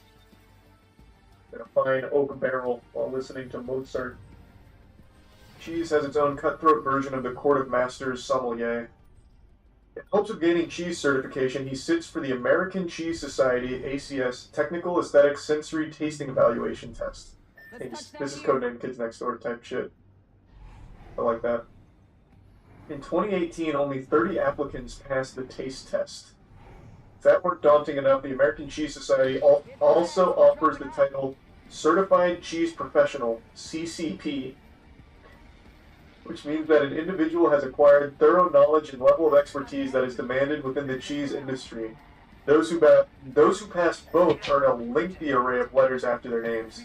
The ACS, the CCP, the ACS, CCSE. Jesus Christ. Okay, I'm writing this down. I want me and the team to try and pass the Cheese Society taste test. where a person's individual palate is subjective, the process of evaluating cheese is not so much. It's not personal preference, but knowing if that cheese is within the parameters of the style it is and what the cheesemaker intended, says Shari Howland, ACS CCP, ACS CCSE, and cheese educator. A cheese educator? Oh my god. We're in the future. Is that a major you can take in college, you think? That'd be hype. The test is rigorous. One part of the exam entails identifying 10 vials of milk on scent alone. It's all about aroma, explains Evan Brown, ACS CCP, ACS CCSE. Do you think they write this down? Like when they're just signing papers or something, when you put your name and title? Do you think they have the chutzpah to write down all of these, knowing that no one's going to check? What can be so difficult about a cheese test? For one, a grading sheet might have 60 possible descriptors, and a cheese might only seem to need 1 or 2 to describe flaws or attributes. Others might register on over a dozen descriptor scales. And to top it all off, it was like a multiple choice test with 60 choices for each question, and each choice needing an intensity score between 1 and 5, and no guidance about how many right answers there could be. This picture goes hard. A mere 20 minutes ago, I was ignorant to how deep and serious the world of cheese was. It's like the John Wick universe, but for cheese. So Intel just did yet another big improvement for their graphics cards. 20% performance uplift in DirectX 11 games means that art cards are going to get better and better over time. But also in this video, so I think it stands for Intel Present Monitor Beta. And this is going to change the way that we review graphics cards or even monitor stats for your PC. This can help all of you guys figure out how you should align settings in your game. If your CPU is fast enough for your GPU, this is a game changer. But you know what else is a game changer? If you're anything like this, Microsoft is coming to get you and wants to charge $200 for Windows 11. That's why our only hope is SDK. With them, you can get Windows 10 Pro for a low price, upgrade it for free to Windows 11. Once you hit the checkout, make sure to use code VEX for an extra 25% off of this already great deal, and just choose your preferred payment method, and you will be emailed your code. Working with SCD Keys, all of their codes have come from OEM manufacturers, and they're completely safe, so no need to worry about that. Again, huge thanks to today's sponsor. Make sure to use code VEX. Let's get back into it. Yes, it's important to note that Intel Present Mon isn't actually a new thing, because programs like CapFrame X, which many people do use, reviewing GPUs, CPUs, all that kind of stuff, to find out the statistics on your computer. Intel's Present Mon is actually at the core of this. This is what gathers the data and gives it to the software. Now they just gave it its own overlay, and it is going to be compatible with all GPUs from NVIDIA, AMD, and Intel. This is the one that I use to do my GPU reviews and testing. And as you can see, you can go into here and you can choose what kind of stuff is in the monitoring. But this is kind of clunky in MSI Afterburner. It'd be cool to have something that's a little bit more streamlined. So this is how things would typically look in a game like this. So this is Last of Us Part 1 on high settings with DLSS quality 1440p. As you can see by the top left, the GPU utilization is bumping around like 80 to 90%. And even in a game like this that is very graphically demanding, even very VRAM heavy, you see my CPU, which is a 12-core CPU, is using 60% of it. So it's like around like 6 to 7 cores of the CPU is being used currently. So typically how we benchmark things, and has been basically the standard for a while, is to use frame time graphs. And MSI Afterburner and RivaTuner Statistics Server does show this in the top left. You're seeing anywhere from 8 to like 15 milliseconds between frames on that graph. But what Intel's doing very different here, instead of just showing the frame times, they are showing the GPU busy. So the frame time is how long it takes the CPU to generate a frame, and then the GPU busy is how long it takes the GPU to generate a frame. And generally speaking, if you are GPU limited in a game, they should be about the same time. That's actually about what we're seeing here. The GPU is rendering frames in about 13 milliseconds, and so is the CPU. And to exemplify a GPU limit, we can also turn the rendering scale all the way down to performance. And at this, the GPU is not going to be utilized nearly as much. It's CPU limited because the frame time, which refers to the CPU rendering time, is at 13 milliseconds still. That's as fast as my 5900X CPU can pump out frames. but the GPU can actually render a frame in like 12 milliseconds, so it's actually waiting on the CPU to do work. This GPU busy statistic is going to change the way that we do reviews. It isn't going to be a question whether or not games are CPU limited anymore when you could just show this. So I've also had a fear for quite a while now that in Remnant 2 that it is CPU limited. Apparently, this Ryzen 5900X can only pump out 60 FPS when looking at this thing. Like, wow, what is the CPU limit coming from? You see that the GPU busy is actually significantly lower than the frame time. So it means that the GPU is rendering frames faster. Don't run away from my help. Pump them out, which means that it is a CPU limitation in this case, which is really cool because that means in my case here, say right now I'm using DLSS quality. That means I can go and turn off DLSS quality because realistically a CPU can't handle that many frames anyways. Now I'm GPU limited because my frame time and my GPU busy graphs are about the same time, even though for some reason it's bugging out quite a bit. I think once this comes out of beta, this will function a little bit better, but on the ultra settings at 1440p, the GPU busy and the frame time graph are about the same with the CPU and GPU combo. Let's see if I could get more FPS out of my game.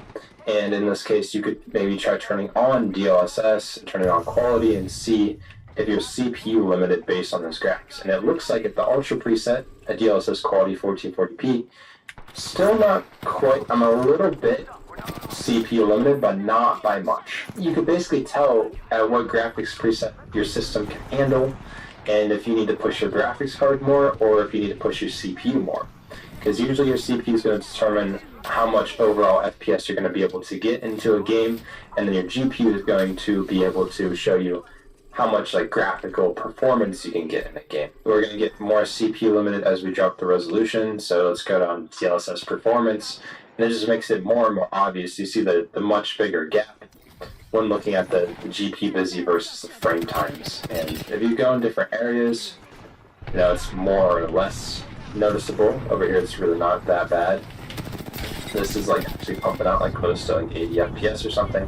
But if you go over here near this crystal, we're way more CPU limited. You see like that gap getting bigger and bigger. We're only at like 60 FPS because we're CPU limited looking at this crystal thing. So in the future, I'm probably going to try to benchmark somewhere else in this game, but it's kind of hard for me to find an area that is consistent that also isn't CPU limited. Probably have to figure that out, but that's up to me to figure out, and not really for you guys to worry about. I still think the interface for benchmarking with MSI Afterburner and Reverb Tuner statistics server is a lot cleaner. All you have to do is go through and check a box. They're all listed here. Whichever ones you want, you just check a box, and then you can put it into the overlay.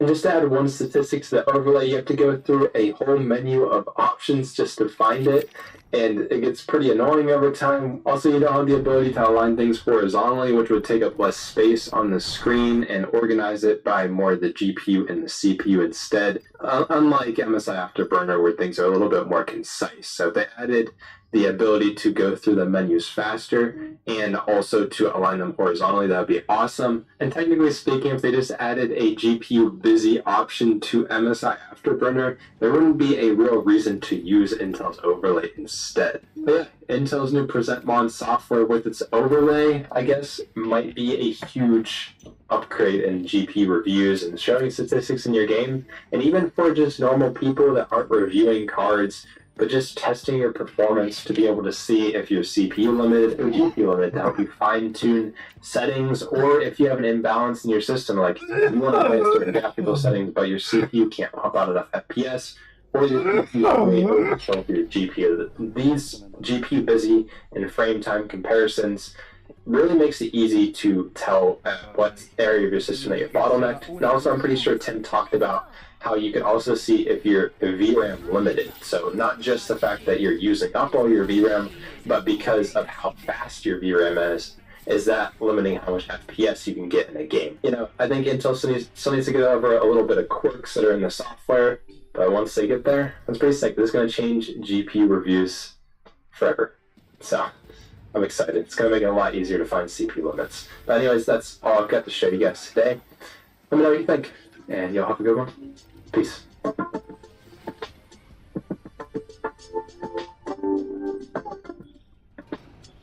Hello,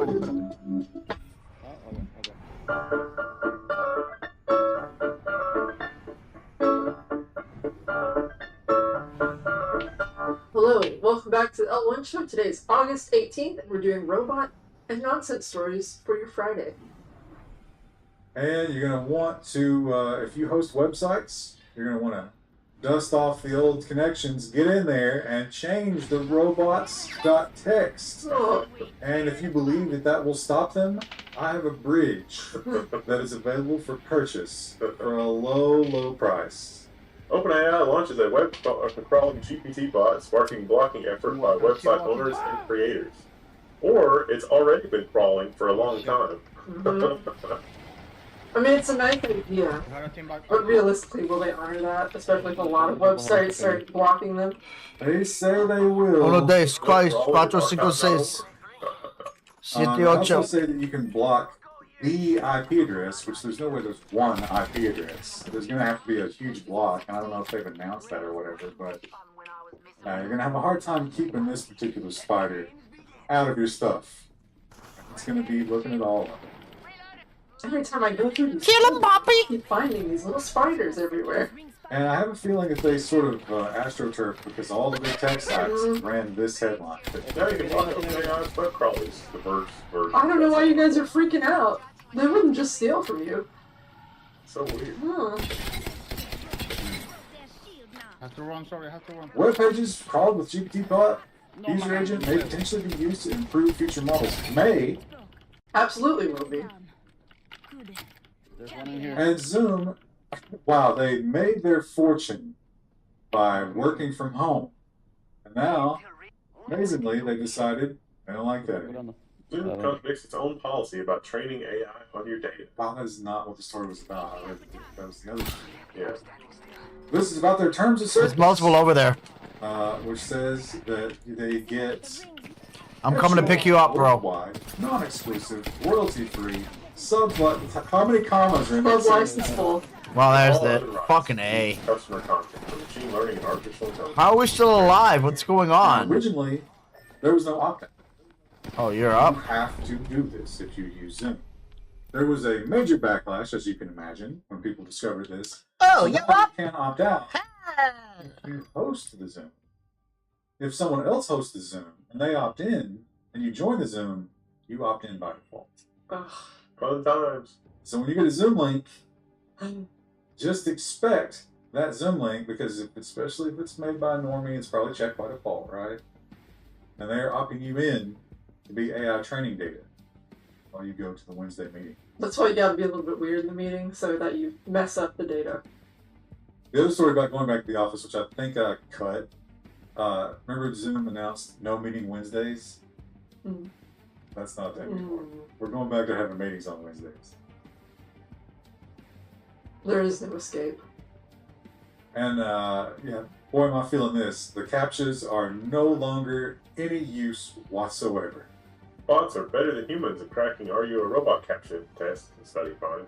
Yes, the spammers figured that out about 6 months ago. And it's so frustrating when clients are like, I'd love to have a form on my website. I'm like, please no. You don't want that. Please no.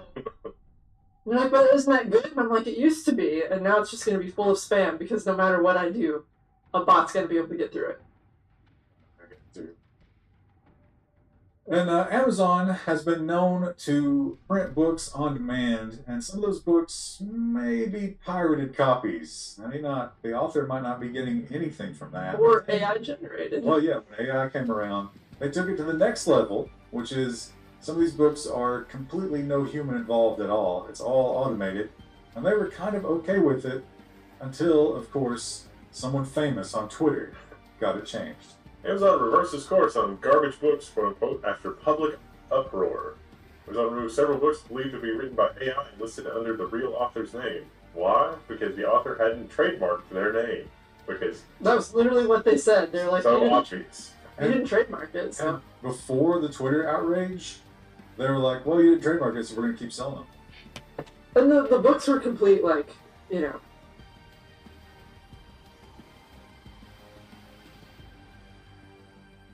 YouTube, hello, what's up, everybody? What's up, Maya? Crop top Maya. I'm ready to go. Well, And there, today we are becoming pizza delivery men because my pros have never been delivered a pizza. And so we're going to make them a pizza today. We're going to go take their order, make a pizza, deliver it. That's the video. Like and subscribe. Hit the notification bell. Awesome. Thank you. Before we make our pizza, we need to take Abbott's order. This is very important because the customer's always right. We need to know what he wants first. Sir, can I take your order?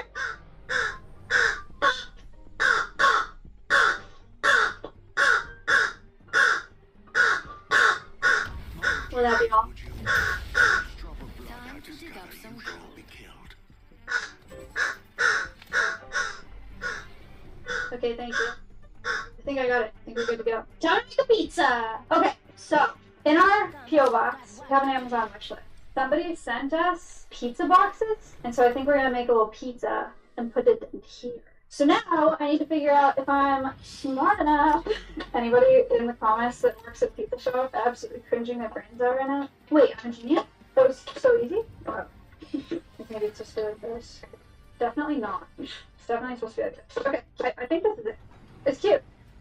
But pizzas. Crows eat everything. One of the good things about making pizzas for the crows, they have a long list of things that they will consume. They get nuts, they get fruits, they get vegetables, cat kibble, prey like mice, rats, seeds, whatever. They eat everything. So for the crust, I think we're going to cat kibble until it's really crispy, and I'm going to push it down into a crust. It's going to be disgusting. That's my plan. We can do some little carrot bits, some lettuce.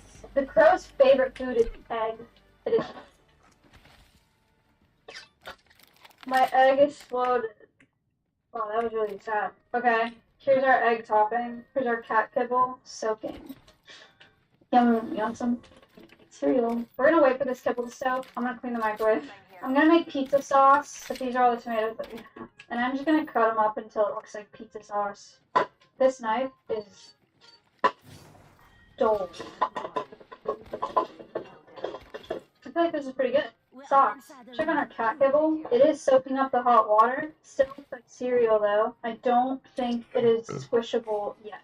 Next up on toppings, we have a little bit of carrot. I'm gonna take some egg white and I'm gonna make mustard strips. Okay, let's save this for somebody tomorrow.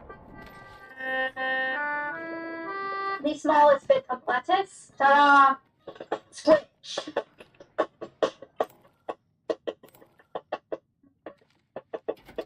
Maybe I need to chop it up.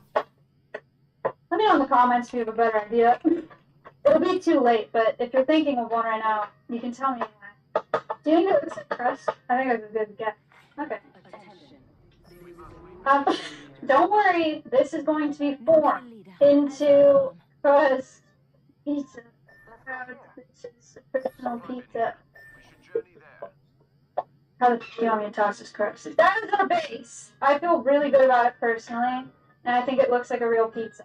Next, our sauce. Okay, it's getting really gross. I actually didn't think it was gonna be like this. Sauce. Time for cheese. It's not cheese, it's egg. It's like cheese. Pepperonis.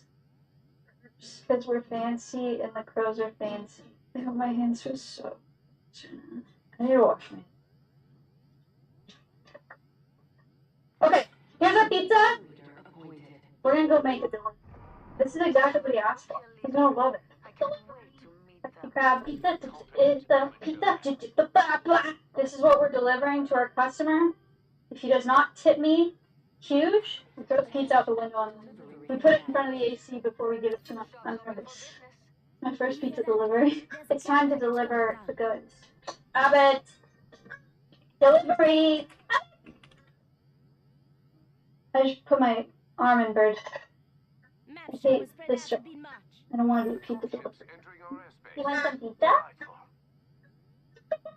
Abbott's afraid of the pizza box. He's afraid of the pizza box, he's back there screaming. I think we have to leave it here, or leave it on the ground, and then he can come get it. And I also think that I need to open it for him. This for you. Look, it's pizza. It's a pizza! A pizza! I opened the box, kind of. You just have to open it the rest of the way. What do you think? I don't have it. We have the two crows because they're imprinted. Awesome. threatening was because he imprinted on people as a baby. And so he was raised by people, he doesn't know how to take care. It's an irreversible change that happens in a bird's brain. The reason ducklings follow adult ducks. For Abbott, because he's imprinted on people, it means he doesn't know how to feed himself, take care of himself, what to be afraid of, how to be social with other crows, where to migrate to, all those things. So he's non-releasable for that reason. That being said, if you guys find a baby bird, to avoid that happening to the bird, you have to bring it to a wildlife center. So we'll put in the description of this video. Alveus has a resource on our website. It walks you through what to do if you find a baby bird. Because sometimes they're fledglings and they're on the ground for 3 to 5 days, but they have feathers and it's a natural part of their growth. And so you don't want to touch those. But if they don't have any feathers, or if they're obviously injured or not doing well, then you can take them to a rehab center. Go check out that link or come back to this video if you find a baby bird, and it'll help guide you to a wildlife rehab center in your area, so that way you're not accidentally imprinting a bird. Never raise a wild animal in your house. 1, it's illegal, and 2, it's very bad for them. Look, buddy. He's scared. He's so scared of the pizza. Look, it's for you!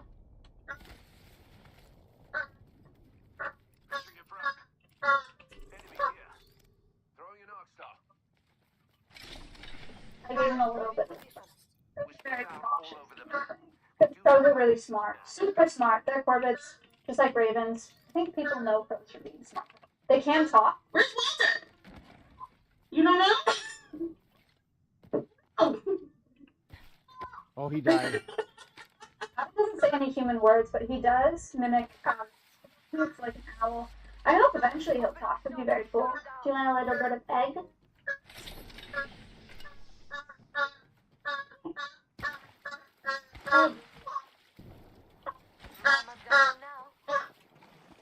Look how much egg is on your pizza. Fucking dirty, you have to circle bro. things to get it from all angles. Survey from all angles What a to piece of make sure shit. it's safe and it doesn't blow up despite nothing he's ever come in contact with blowing up. Fuck away from me. Pizza time. He's looking at it. Oh, it's so scary. I told y'all this was his first pizza. If I had never seen a pizza before and someone put it down in my house, I'd probably be absolutely terrified. I'm not opening this door. I didn't think he'd be this scared of it, I'm gonna be honest. He's gonna pretend like it bit him when he touches it for the first time. He's gonna freak out and jump away. It's not a trap, Abbott. I would not do that to you. What do you think, it's gonna like close on you or something? It's a pizza. Yeah, pizza time! We love a good pizza party. Oh my god, Abbott loves pizza. Round 2. Maybe this wasn't the animal to give pizza to. We did this for Winnie. She would just be like first in the pizza box. He's gone feral. So I did not realize this would be such a big deal. Also, he's burying his toppings.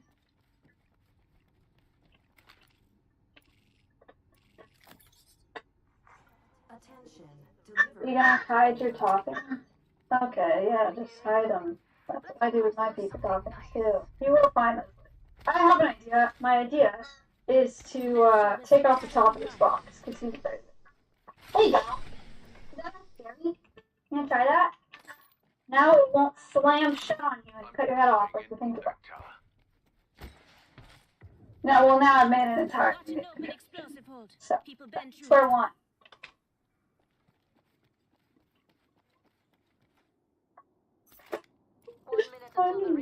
He ate that one. That's big. Extended header laser sight here. Level 3. Okay. Well, you guys, so this video doesn't become a 3-hour long video, you know, at the pace that Abbott's eating this pizza. I think we're going to go ahead and call it and say that, honestly, he would probably give it a good 7 out of 10 in terms of flavor. It is a lot of his favorite foods. He's just really scared of it, which I think is fair. End of the day, I hope you guys enjoyed Abbott. He's really a great ambassador. We have him here at Alveus to teach people about crows and humans as agricultural pests, to teach people about rodenticide use and why it's bad for other wildlife, to teach people about imprinting and what to do if you find wildlife. Again, check out the link in my description on Alveus' website for what to do if you find a baby bird, because that's why Abbott is in captivity and not in the wild where he should be. But yeah, if you want to support any of these non-releasable animals that we have here, rescued animals at Alveus, I will make this video a fundraiser, so really appreciate it. You guys have been super great on all these videos. I've been having a lot of fun, so thank you so much. Like and subscribe bearing stopping. I'll see you guys on the next one. Thank you. Bye. Mistake. Smart bullet deployed. City-state of Chiang Rai, Thailand, 1434. Lightning arcs down, crashing the monastery stupa. Stone explodes, brick dust fills the air, and when the abbot goes to inspect the damage, he finds a luminous green statue, the famed Emerald Buddha. Supposedly made in India 1500 years before, it had been taken to Sri Lanka to save it from civil war, then to Angkor Wat, then it was captured by a Thai army who hid it in this stupa, I guess. Rare and beautiful possession of it granted it almost mythical legitimacy to any ruler. So, naturally, the abbot's king wanted it sent to his capital in Chiang Mai. But the elephant-carrying Go back to our dude, or what do we went to do? another city instead. And, figuring that it was a divine message, it resided there for 32 years before the next king did in fact move it to Chiang Mai. But then an earthquake toppled the stupa it was housed in. So in 1552, a visiting prince decided to take the Buddha back with him to Laos. But then the capital of Laos was raided by the Burmese, and the prince evacuated the Buddha to yet another city. There it stayed for 200 years, until a Thai general looted it and took it to Bangkok, where it does, in fact, remain today. At least until, someone captures it again.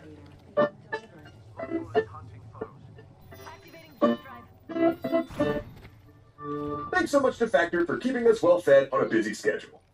Now, you might be asking, why start the episode with that overly complicated story of the Emerald Buddha? Well, legendary origins in India aside, its journey actually provides a pretty good snapshot of how Buddhism spread through Southeast Asia. Originating in northern India, Buddhism spread to Sri Lanka during Ashoka's reign, then out into Cambodia, Thailand, and Burma, present-day Myanmar. And once there, Buddhism would not only be present as beliefs and practices, but as a form of royal legitimacy that underpinned the political order. It's a story that starts in Sri Lanka, a kingdom that, according to Sri Lankan Buddhist tradition, was supposedly converted when Ashoka sent his son and daughter to the island to make it a new capital of faith. Buddhism in Sri Lanka would take on its own character, evolving into a localized belief system that came to believe that it, rather than India, was the center of the Buddhist world. Also, it was a very specific kind of Buddhism that they practiced, Theravada. Early in the Buddhist movement, generally dated around the time of the Second Buddhist Council, Buddhism began to experience schism. If you'll remember, Buddha gave his teachings orally, and they were supposedly only written down decades after his death, though some scholars claim this was actually more like a few centuries.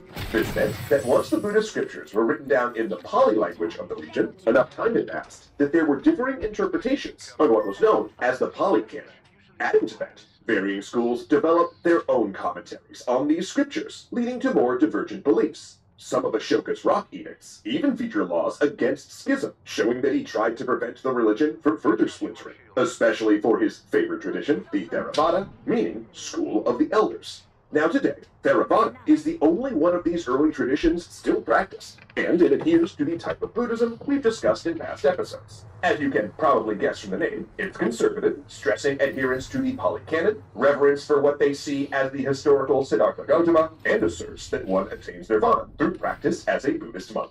Meanwhile, other traditions that we'll discuss in episode 5, like Mahayana, have a few other options. Though Theravada lost its tradition of nuns for reasons that are still unclear. Some stories claim that in the 10th through 12th centuries, northern India, Sri Lanka, and Burma were hit by several waves of foreign invasions, including the Mongols, which wiped out so many nuns that few existed to train the next generation. But it's probably not quite that simple. It more likely had to do with how Buddhism changed in order to adapt to Southeast Asian audiences, which is something it is uniquely good at. Buddhism is a shapeshifter. As a religion that came from the same melting pot as Hinduism, which would be a vegetarian melting pot, just to be clear, Buddhism shared many of its beliefs like reincarnation and karma. That meant Buddhism was good at living side by side with Hinduism to the point that where they coexisted, the two tended to borrow elements from each other. And if an area had previously converted to Hinduism, it made it fertile ground for Buddhist conversion. Hinduism had already made it out to mainland I have no long-range weapons. I as well can't as see the that far. Indonesian islands via the trade But I'm route. staying where I'm at, Ships just from so you Sri guys know. Lanka carried Indian cotton to Indonesia in exchange for spice, and kingdoms in Thailand sold ritual objects like bronze drums to middlemen traders who took them to India. Frequently, the merchant families that sailed these routes actually settled a wing of their family there, usually a younger brother and his wife, to work as an agent. That way, The resident agent could buy goods when they were cheapest and hold them until the family ship arrived to take them on. And these merchant settlers developed small communities and built Buddhist temples. Meanwhile, monks still traveled to spread the message of enlightenment, adapting it to the local culture and region. And we can especially see this adaptation in bodhisattvas, figures believed to be future Buddhas, spiritually powerful individuals who will eventually become enlightened. Bodhisattvas function in Buddhism in a vaguely similar way like saints do in Catholicism. So Buddhism adopted local gods or heroes as bodhisattvas, incorporating elements of Vishnu, Shiva, or legendary kings into them in order to help appeal to local tastes. This melding resulted in a type of Theravada Buddhism in mainland Southeast Asia that largely stuck to its roots when it came to monastic life and core beliefs, but took on a distinct flavor when it came to art, folktales, and performance. Though things were a bit different in the Indonesian islands. There, Hinduism had rooted itself deep, and Buddha never gained a total conversion. So instead, he joined the Hindu pantheon to form a syncretic religion known as Hindu Buddhism. And if you're interested in that, we actually went into this a bit in our series on Majapahit, which you can watch here. Though, to be clear, it was not all coexistence. At Angkor Wat, which we also have a series on, man, we do a lot of shows, Buddhism left a mark, quite literally, with a chisel. Originally a Hindu temple complex, later Buddhist rulers would deface the Shiva imagery and install Buddhist statues in its place. And those Buddhist kings felt they were absolutely right to do so, because Buddhism also brought a new style of monarchy to Southeast Asia, the concept of a righteous king. Stories of Ashoka's deeds were never forgotten in Buddhism, and he became a model for both judging future monarchs and understanding how power should be wielded to create a Buddhist society. The kings of Thailand, Burma, and Cambodia were not quite god kings, but they did cloak themselves in an air of Buddhist righteousness that made them semi-religious figures worthy of veneration. These kings, many of whom spent at least some time in a monastery living as monks before their coronation, ruled from palaces filled with temples and shrines, having monks as part of their court. Some in the Middle Ages invited monks from as far away as the Himalayas to instruct them in secret rituals meant to increase their power, with a few kings even believed to have supernatural abilities. And these beliefs still exist today. In fact, when Rob last visited Cambodia, a tour guide told him that the body of the current king is iron hard and cannot be cut with blades, that he's cool, even in the extreme heat, and he was allowed by the Chinese authorities to sit on the throne of the Forbidden City, which, just to be clear, definitely did not happen. This idea of a Buddhist state ramped up even higher in the colonial period, when countries like Thailand, Myanmar, and Cambodia turned to the religion as a unifying force that helped define what it meant to be Thai, Cambodian, or Burmese. And Buddhist nationalism proved a major component in resisting and throwing off foreign rule, from monks holding nonviolent protests to assisting in the self-conception of newly independent nations. However, this has also had an ugly knock-on effect that continues into the present day. Some governments like Sri Lanka and Myanmar that consider Buddhism an intrinsic part of their national character have often clashed with religious minorities. Sri Lanka denied Tamil Hindu citizenship, helping lead to a civil war that ended only in 2009. While in Myanmar, the government has killed 25,000 Muslims and driven over 1 million into refugee camps in neighboring countries. We can only hope that the Buddha's message of nonviolence and Ashoka's demonstration of religious pluralism influences minds there. But Theravada was not the only or even the most popular school of Buddhism. As Theravada moved south, another tradition was sweeping through China, where it would help tame the Mongols, create kung fu, and help Japan fight sin. Mahayana Buddhism. But religious traditions aren't the only things that can be modified over time to better suit a societal need. There's also things like popular music, social norms, and what we all have for dinner. That last one being of particular interest to me these days, thanks to Factor. So with summer winding down and conference season spinning up, my personal time is actually more at a premium than really any other time of the year, which leaves me very little of it to do things like eat, which I know I need to do. And sure, I can always order takeout a bunch, but my bank account lives in constant fear of that crushing financial weight, and frozen meals have too many preservatives in them, and just taste a little like I'm dying inside.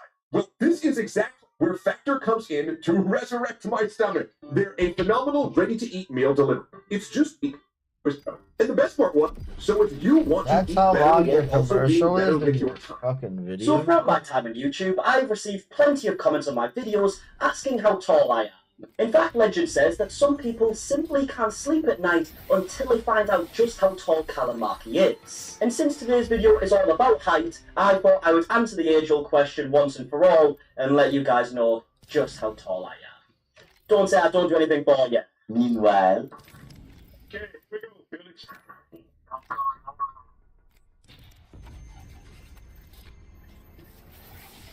Oh, look at this. Fucking hell, technology at its finest, eh? Okay, I just want to specify I had to put the desk up really, really high to get me in frame. Really, really high. Just want to make that very clear. God, this is a really big change for the Callum Markey channel, isn't it? We don't just react to TikTokers, we also solve myths, okay? Let's find out. Right? Standing up straight, you know what? I can't even fit in the frame. Fucking hell, okay? Right? Round about there, I reckon. Let's have a look, see? Oh. Oh, yeah, so it says 6'10". 6'10". Yeah, 6'10". 6'10", yeah. So I hope that answers your questions. But now that people can finally sleep at night, let's actually get to the point of today's video, which is all about height, like I said. And I actually first saw this from a Sunny V2 video. I believe he was the first person who covered this. And when I first saw this topic, I was like, right, we really have seen everything on TikTok now, haven't we? Because this scandal that has millions and millions of people complaining is to do with people lying about their height, specifically this family right here. So one of the daughters who runs it, she's called Marie Tamara, and I can see by her bio it says the tallest family on TikTok. And if we scroll all the way to the bottom of her account, you can actually see she's always mentioned her height. In fact, in one of her very first videos, she posted this. My 6'1" tall ass intimidating most guys with my height, right? 6'1". It's tall, it's not quite tall as some people, but it's pretty tall. And these videos started getting a bit of traction, started getting a bunch of views. You know, it's a woman saying she's 6'1", which is a lot higher than the average height for a woman, and people, like, cared, I guess. And Marie obviously realised that people cared, and she started getting her whole family involved, because they're all very tall. In fact, only a couple of videos later, she talks about how her mum is actually 6'5". I didn't have any small friends to do this trend with, so I asked my 6'5" mum. And now at this point, Marie's page is getting even more views. People seem to be very interested in this family. Then all of a sudden, she starts growing. As we can see here, this video starts off with her saying, me thinking I'm tall at 6'2", which is an extra inch in growth, and she's already an adult, so I don't get how she would grow an extra inch. And she actually brings her whole family into the video as well, and we can see how tall they are. Dad's 6'3", Mum's 6'5", and then the brothers are 6'9", 6'10". Now you might be wondering, how can this possibly be a scandal? Okay, it's someone lying about their heights. Like, lads do that on Tinder literally every single day. But I guess the reason why people are so interested in this is because Marie has actually started using her height to make a ridiculous amount of money. As we can see by this news article, it says, Marie Tamara, the giant 7-foot model, yeah, we'll get to that, seducing fans with her beauty on OnlyFans. And if we scroll a bit further down the article, it says, earning $320,000 a month from uploading adult content material to her OnlyFans profile. The Daily Star highlights 28-year-old, a model who says she is 7 foot tall, earns $250K a month, selling risque snaps. Yeah, £250,000 a month, $320,000 a month, just because she's tall and does OnlyFans, which is fucking mental. Now, first of all, I'll say, fair play. I mean, she clearly saw something that worked for her, and now she's earning a stupid amount of money. Even seeing a few videos after one we just looked at, Marie's now grew an extra inch. See, she's 6'3" now, and I have no idea what she's been eating to do this. Could you let me know, please? About these videos, as you can see, Dad is 6'3", right? Marie is actually 6'1". They look about the same height, even though there is a 2-inch difference. Obviously, that can just be from like camera angles, who stood in front, all that stuff. But look how small they start making their dad seem in these videos. Look at him, man, bless him. So, Mam's apparently 7'5" now. Dad's 6'3", and now Marie is 7 foot. I mean, fuck's sake, the poor man's completely shrunk. And yet again, I get that people seem to be quite angry about this for some reason, but, I mean, fair play. And it's quite funny as well that she decided to just make her dad absolutely tiny these videos to get, like, more views. It's an interesting tactic, but $250,000 a month, or in dollars, even more than that, like, can you really blame her? Now, obviously the way she's doing these videos, that she's wearing, like, really tall heels that are just out of frame, camera angles and stuff, you just stand in front of, like, your dad to even look, like, smaller, like, you know, you're not stupid, I don't know why I'm explaining this. But as we can see by the comments of this video, people are very confused. I mean, we've got people commenting saying, now she's 7'5", but in the last vid, she's 7'2". Yeah, this is obviously in regards to her mother, who has also been growing exponentially, which I'm not sure is scientifically possible, But it's happening. She was 6'2" 2 months ago. Your height changes in every video. At one point you were 6'2". Tallest woman in the world is 215 centimeters. Oh yeah, also a very funny part of this is now with these new heights that Maria's been saying, she's now claiming that her mother is the tallest woman in the world. And if you listen closely enough, somewhere in the world, Ramisa Gelji here is punching the screen. She is absolutely raging. And now at this point, people are very sick of the lies and they started digging further into the family and some other lies that they've mentioned. And like I said, I need to give credit to Sunny V2 because he's the one who showed all this information, or at least that's where I saw it. But you can see in his video, there's a caption from one of Marie's videos where she says her mum was a WNBA player, but when she actually played basketball, it was way before the WNBA even existed. And in fact, Sunny actually looked into articles about the mother when she used to play basketball, and it says in the articles that she was 6'5", which is still very tall. They've just over-exaggerated massively. And in fact, Sunny actually looked into Marie's old cross-country profile or something, and it turns out she's 6'1" and just not 7 foot. So she's still really tall, but she's now saying she's 7 foot because there's a bunch of people who find that hot, I guess, and they're purchasing her OnlyFans, and she's making £250,000 a month. And even to this day, she's keeping up this lie, even though pretty much everyone knows it kind of is a lie right now, or at least most people do. But this video is from a day ago, and it says, if that wasn't the only one under 7 foot tall.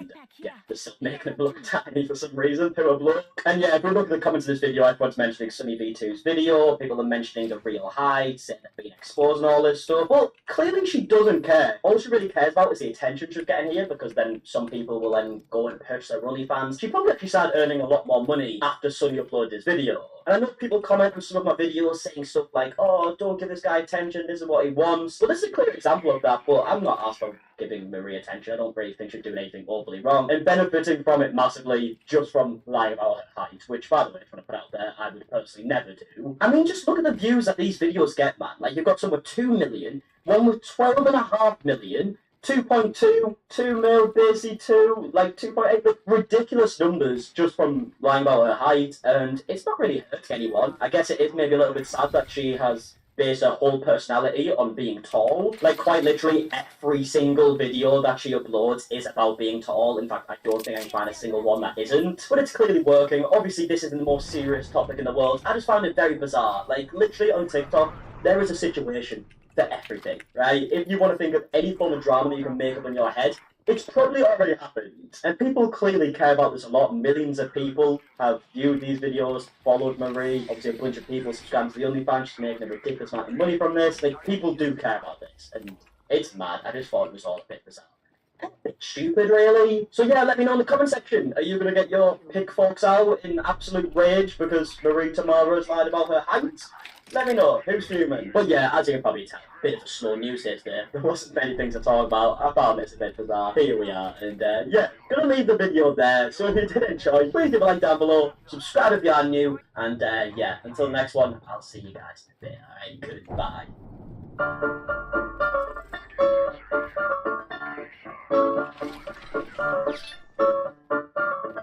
Hello, welcome back to the L1 Show. Today is August 18th, and we're doing robot and nonsense stories for your Friday.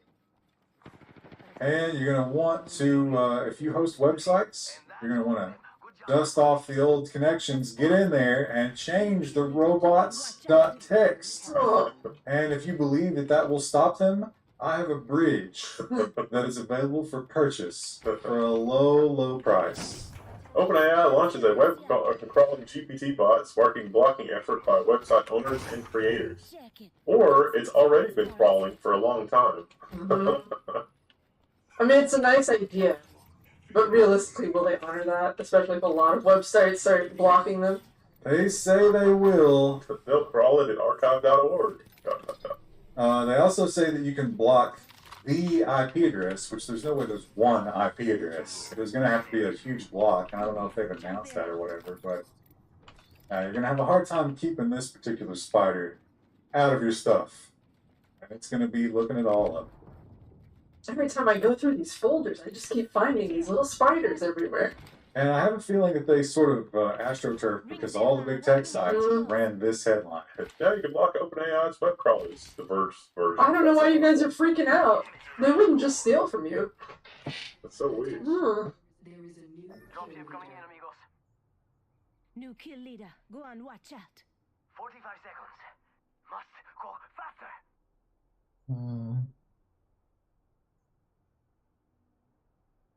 Deploying an evac tower.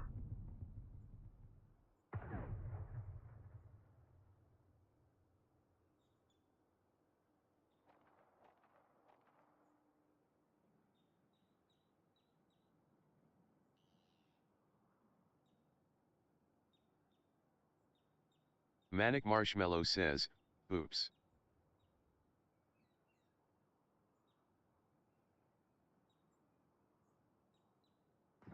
What do you think is over here?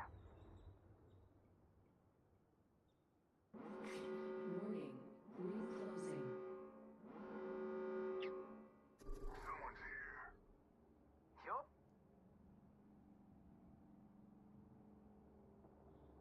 Firing up. Good shot. Someone's gonna just wait.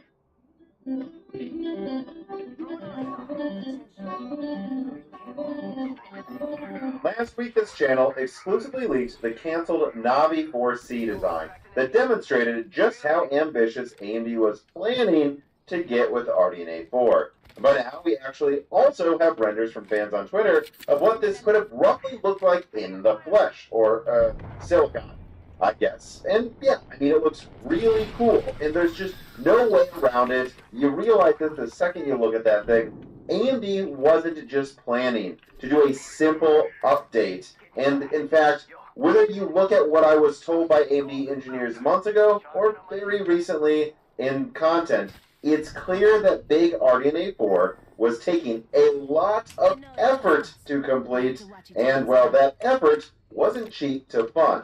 But you know, I am sure many of you still have a lot of questions about what happened and what is still happening with RDNA 4.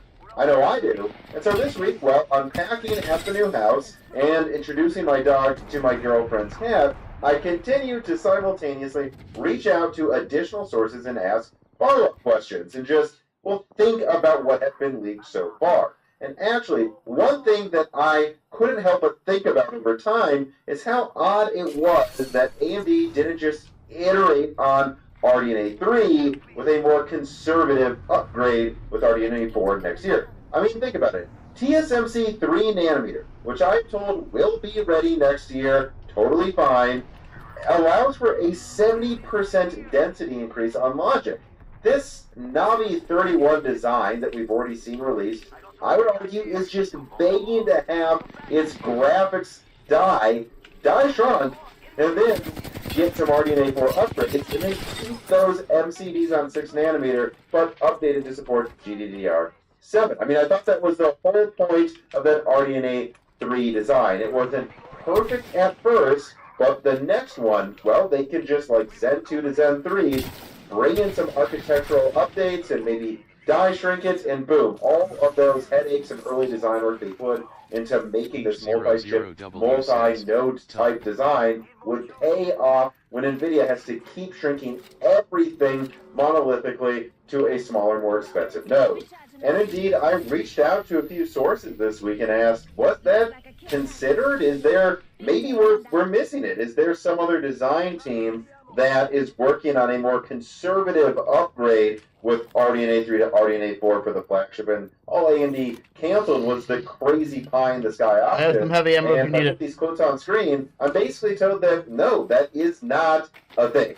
One source of mine tells me that as far as they are aware, that Navi 4C design that I leaked is the singular, the RDNA 4 configuration. And while an alternative design that's essentially just Navi 31, but with Navi with RDNA 4 upgrades to GDDR7 could have been possible, it was never a project to this person's knowledge, and therefore it didn't exist. It still doesn't exist. And if AMD last minute wanted to make this, it would take too long to get out to be competitive. Don't move and out. Backed up by another source that tells me that any Navi 31 version of RDNA 4 would require a whole new tape out. And if they had any issues with it whatsoever, the program would balloon in cost quickly and likely get pushed out to 2025. And at that point, RDNA 5 would be coming, and it just wouldn't be worth it. The elaborate design that was leaked, that was their only flagship design, and it's been canceled. Now, a third source that I didn't actually consult, or should I say, we didn't get a chance to connect for the We previous don't need it. We need to leak I suck put them out to this us. week, actually sent me some interesting perspectives. This person said that after watching the latest Broken Silicon with that 8900 XTX leak, they wanted to clarify that, well, it's true that Navi 4C's design is quite elaborate Anyone got and therefore smokes? requires a lot of design work, which costs money. It never would have gotten that far in development if they didn't think they would for sure get it working. You see, Navi 4C was the I tried the chosen purple Halo helmet. design for a reason. I don't know Well, what was years in front of ago, that thing. I haven't perhaps they told you, but- considered a more conservative option. None of those made it far, and that's for a reason. They thought they could do this, and they thought it would be very powerful. However, the one thing they're never sure of is once you hit the ground running, if it's still going to be worth the money as a market changes. The market is changing right now. Gamers don't want $2,000 graphics cards. It's obvious. Gamers want existing flagship performance to become reasonably priced finally. No one's taking those COVID BS prices anymore. And so AMD, the more likely explanation is perhaps the design ended up costing more than they thought it would to keep the development going. Pull them through the Maybe door. more issues popped up than they had expected, or they Pull were through a narrow worried they gap. could pop up in final tapeouts. But at the end of the day, they do think they could have gotten it working. They just don't think it's the right product for this market right now. But it might be the right product to be used with RDNA 5. And I want to drill down here for a second because there are some important implications from these recent quotes I've gotten from sources that I think people might miss that actually have a pretty positive set of connotations behind them. Number one, what I'm seeing here is that AMD they actually are confident they can get that crazy concept I leaked to work. It's not a matter of if, it's a matter of when they decide to greenlight this product. And you have to remember, in that recent RDNA 4 isn't canceled leak I put out, I distinctly said that there's still a slim chance AMD might still launch Navi 4C. Now, that decision will have to be made in the next month or two from what I hear, but it's not a matter of, oh, we can't get it working. It's a matter of, can they prove they can do it within budget and that it won't have I don't know more why you issues kept pop up pushing, in the pushing, final road pushing. of It's development. It's about potential future issues, not Oh my God. showstoppers right now. That's an important Oh. distinction that I don't think was properly expressed before, and that's Hello? good news. Furthermore, this What is also that? What suggests time is that that they at? are extra sure they can make Wow. something like this in the future whenever they are ready to. Again, like I said, it's a matter of when, not if. And, well, right now, they have You guys are limited pretty resources. They are in a tech market that is in a bit of a recession, and they have to worry about MI300, MI400, and I just think there is a good chance that they think, look, this crazy, elaborate, expensive design, maybe it would have increased performance over RDNA 3 by, I don't know, 2 to 3 times. I'm not saying it would, but let's say it would. 2 to 3 times the performance. If that would have cost $2,000, maybe even more, maybe AMD's going, it seems like we have to sell the 7900 XTX for about 900 or less for it to sell incredibly well for the rest of this generation. And so we're playing with $1,000 over the holiday season in 2022, but that was the holiday season. So, yeah, if it takes $900 for that level of performance, and right now we're working on something that's 2 to 3 times the performance, but will cost 2 to 3 times as much, that might not be the right move. Not right now. But if the overall concept, if the overall organization of those chiplets is sound, maybe they're looking at RDNA 5 and going, RDNA 5 looks pretty promising. That one's going to have an even better architecture. If we just use RDNA 5 architectures with this chiplet organization, maybe we can get to something 4 to 5 times what we have now and still make it only cost 3 times as much. It's still only going to be for rich gamers besides the cut down versions, but at least it might be something that if this market starts taking off again and booming well in a year or two, maybe some people will go, yeah, I will pay 2 times as much as the 7900 XTX for 4 to 5 times the performance. But no, even if it came out a year or two sooner, I wouldn't have paid 2 times as much for 2 times as much performance, if that makes sense. And of course, the final implication of these quotes is that, well, if they don't think Navi 41 or 42 are right for the market right now, Well, they haven't canceled the other ones. That means they think those ones are going to offer something this market really likes, or let's be honest, they would have canceled those too. And, well, I reached out to additional sources about the RDNA 4 cards that AMD hasn't canceled right now, and I want to get to the performance you should expect out of them and how they're probably overall going to be positioned. But first, an ad from a sponsor. This piece of content is brought to you by AliExpress.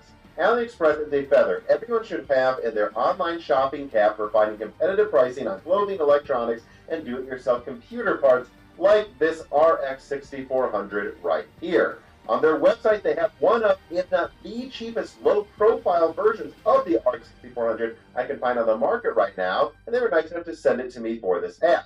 It will act as a backup card for Dan to ensure he always has spare parts in case anything ever goes wrong with his desktop. You gotta keep that content coming no matter what, people. You know, I actually played around with it for a while, and I found that at low settings I can play every game, including Battlefield 2042 128-player multiplayer in 1080p 60, just fine. It's nothing fancy, but it's a good low-profile, no PCIe power required backup card for Dan that could still run all of his games and apps if he needed to. So to get products like this and to support the channel when you do, use offer code ALLON8E to get up to $20 off your orders during their 828 sale. Again, clicking on this link in the description and using that discount code really helps the channel a lot, and it saves you money. Check out AliExpress today.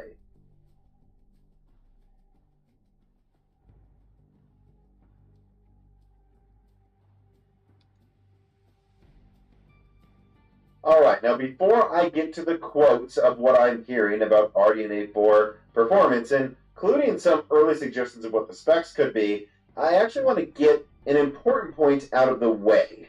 And that point is that I think a lot of people that I've seen discussing RDNA 4 online right now may be fundamentally underestimating how powerful even a mid-sized monolithic card could be from RDNA 4 on TSMC's 3nm or really even 4nm nodes. After all, let's remember that despite the RX 7600, which is the most recent monolithic card AMD's released, using a grossly inferior node to NVIDIA's RTX 4060, it still manages to match it in rasterization performance, and it's only 28% bigger. Again, a card is competing from AMD with an NVIDIA counterpart, and it's not that much larger, and yet it uses a far worse node. If RDNA 4 fixes the power consumption and clock speed issues that have been widely reported to have happened with RDNA 3, and then it gets a massive node improvement, it wouldn't need that big of a die to impress people, I think. And Lovelace, RDNA 4 will actually have access to GDDR7 for the lineup, which will bring even further power savings and performance improvements over what NVIDIA can offer right now with their current early 4nm lineup with Lovelace. So anyways, with that in mind, let me put some quotes about RDNA 4 performance on screen. This first source here is someone that I've been talking to for years, and this person tells me that both of the remaining RDNA 4 configurations being finalized are monolithic and described as mid-range. I was also told to remember that these mid-range GPUs are meant to remain competitive well into 2025. You know, this isn't a mid-range card releasing now. This is a mid-range card releasing a year from now, meant to compete with NVIDIA cards coming out through 2025. So it's going to be a lot stronger than what you can get right now in the mid-range. And a second source here, one of my best sources, told me that it is too early to double down on exact performance yet, and that a big part of that is there could be some last-minute tweaks to some of the aspects of the final hard design that they haven't been fully defined yet, but that they're close. And either way, they are both meant to compete in the mid-range a year from now. And then a third source told me that they actually got pretty lucky and caught part of a presentation a bit ago that proposed 64 compute units for Navi 43 and 32 compute units for Navi 44, but the person didn't catch the note or bus width. And please listen to me when I say this. I'm not confirming the compute unit count for Navi 43 or Navi 44 yet. And keep in mind, I just said, source number 1 and 2, in red text, two of my best sources say that they have not been fully defined yet. But what I can say is that there was a recent presentation given proposing 64 compute units for Navi 43, so that should hopefully give everybody here an idea of the ballpark of performance AMD is targeting with these products. But whether or not that is the compute unit counts AMD goes with for Navi 43 and 44, I think they are interesting numbers to highlight for a thought experiment. Because I want everybody to think about this. Right now, Navi 32, which is about to launch very soon to the mid-range, that configuration has up to 60 compute units. All right, so it's pretty comparable to what I'm hearing Navi 43 could be at this stage. Right, so that's a 200 millimeter squared GCD in Navi 32, a similar amount of compute units. One thing that I couldn't help but think about over time is how odd it was that AMD didn't just iterate on RDNA 3 with a more conservative upgrade with RDNA 4 next year. I mean, think about it. TSMC 3...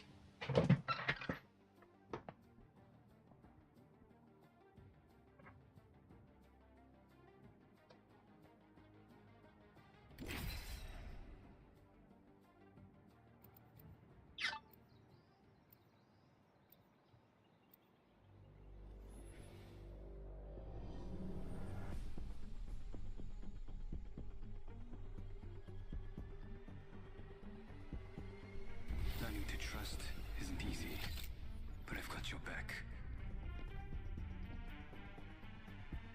No faffing about, fellas. Let's bloody do this. Pay attention, you might learn a thing or two.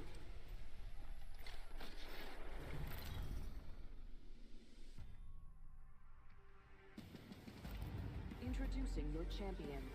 The hunt begins.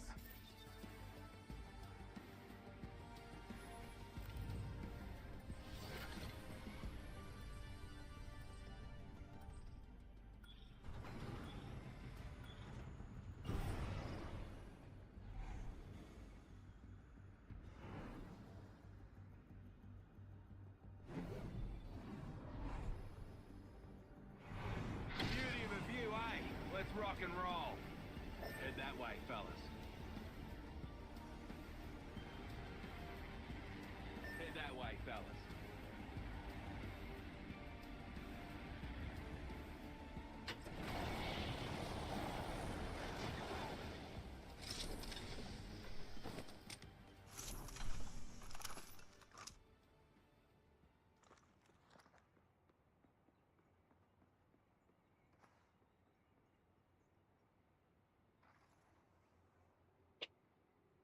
Okay. Spotted a clown over there. Round one. Serving him a knuckle sandwich. Letting rip. Looky here, lads. We're in. Launching me knuckle cluster. Broke that enemy shield. Getting my eye. Let's go here.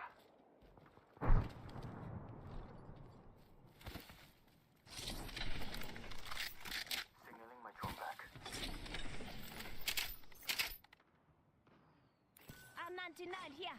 45 seconds. Rings close. The battle happens quick. Be ready.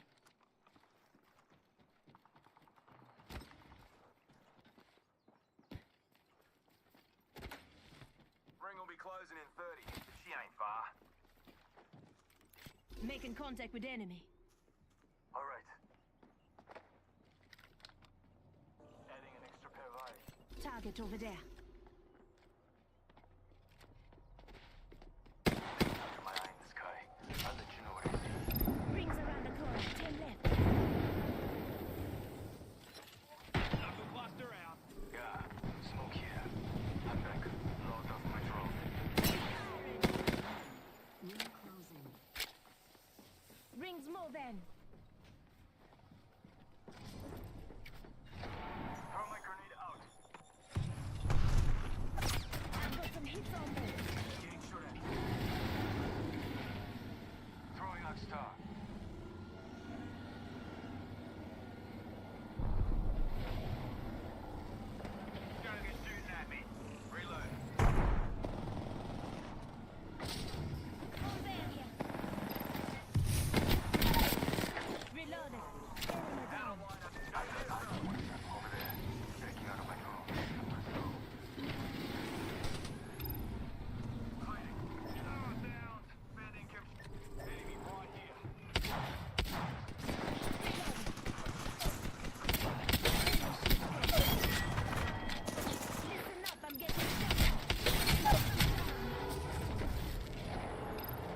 One of them's hurt. I didn't know there was a third team there. He's flying over top of you. He's flying over top of you. Yep, you got suckered. Like a chump bitch you would just look like.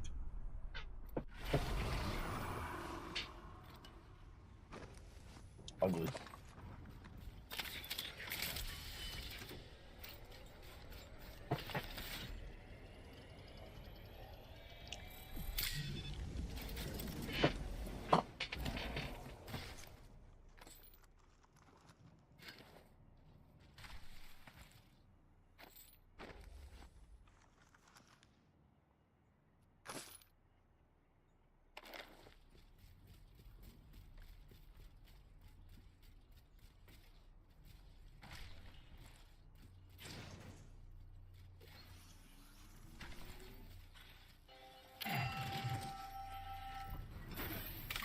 Leave a match. Get me into a new match.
Welcome back to Hardware Unboxed. It's the middle of the month, so that means it's time for our GPU pricing update. I feel like I say this every month, but honestly, not a lot has been happening in the GPU market, certainly not any major releases to shake things up, although we are just a few weeks away from AMD launching new Radeon graphics cards.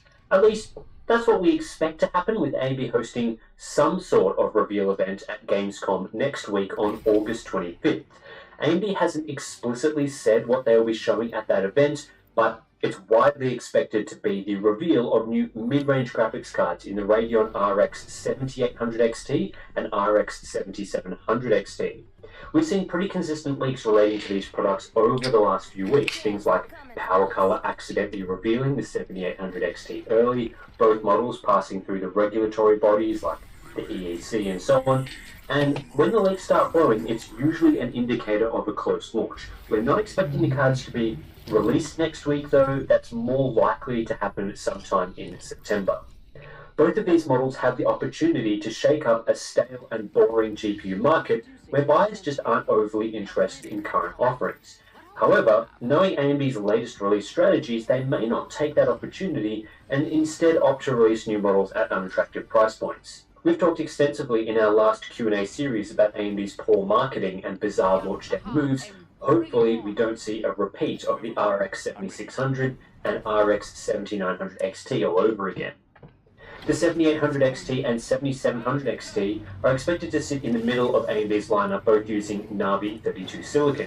We don't have final specifications for these products yet, although rumours suggest the full Navi 32 die has 60 compute units and a 256-bit memory bus, which will probably be the configuration we'll see for the 7800 XT, with the 7700 XT then cut down from there. Various leaks have suggested the 7800 model will pack 16GB of memory, while the 7700 model will get 12GB. AMD will have to be pretty careful with pricing these products, given the 7900 XT has fallen from its launch MSRP of $900 to more like $750 US in the current market. The 6950 XT, 6800 XT, and 6800 all continue to be available brand new at retail these days as well, occupying price points between $640 and $430. Plus, of course, AMD has to contend with NVIDIA's competitors, like the RTX 4070 and the poorly received 4060 Ti. Rumored specs for the 7800 XT suggesting just 60 compute units also doesn't indicate a particularly huge jump in performance. given the equivalent RDNA 2 model is the RX 6800, also with 60 compute units. If performance ends up around the level of a 6800 XT, AMD would probably need to price their new model around $450 US, given you can grab a 6800 XT right now for $520, and buyers won't be interested in a card with zero price to performance improvement. That's assuming AMD has removed the brainworms that have influenced their past releases. If those brainworms are still there, I wouldn't be expecting this to be a particularly exciting release, and pricing would probably be something silly like $600. I guess we'll have to wait and see what they end up doing. Compounding all of this is the strange release of the Radeon RX 7900 GRE, which we looked at on the channel last week. While largely a China-only product with a few OEM and system integrations in other regions, it is still part of AMD's lineup and has an official MSRP of $650 US, again, despite not really being available. AMD will have to slot any new products in around this, so we are expecting any 7800 XT to be priced below this. It's just a question of how much below. When looking at the current GPU market, starting with the latest generation of NVIDIA GPUs, there isn't a lot going on here.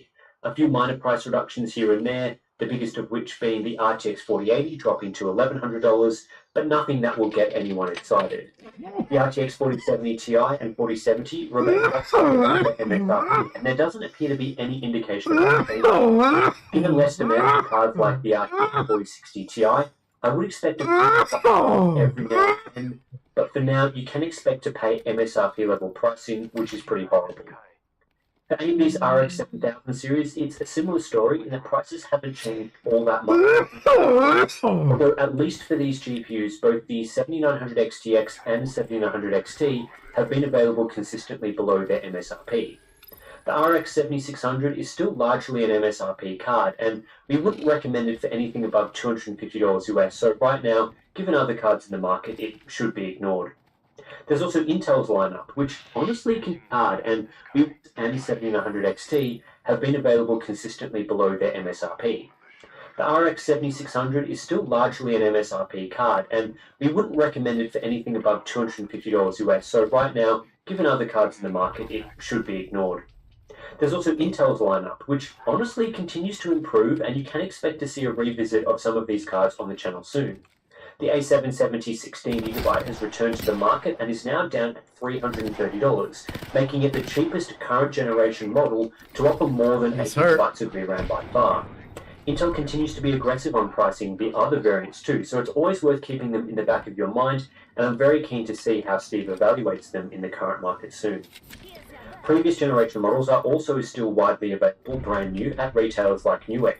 The big move at the moment is the RTX 3070, which has fallen to $380 US, a 14% drop on last month. The RTX 3060 Ti is also now down at just $320. These cards are priced pretty favorably compared to the new 4060 Ti models and the 4060, so in my opinion, they would get the nod over Nvidia's newer offerings. The 3060 Ti in particular is just $20 more than the RTX 4060, despite being over 15% faster on average, which gives it clearly better cost per frame, although you are missing out on features like DLSS 3 frame generation, so I guess that's something you'll have to weigh up. AMD's RX 6000 series is also an option. The RX 6800 has hit a new historic low of $430 US, which is a great price up against the 3070 and 4060 Ti, offering twice the VRAM and more performance in this $400 tier.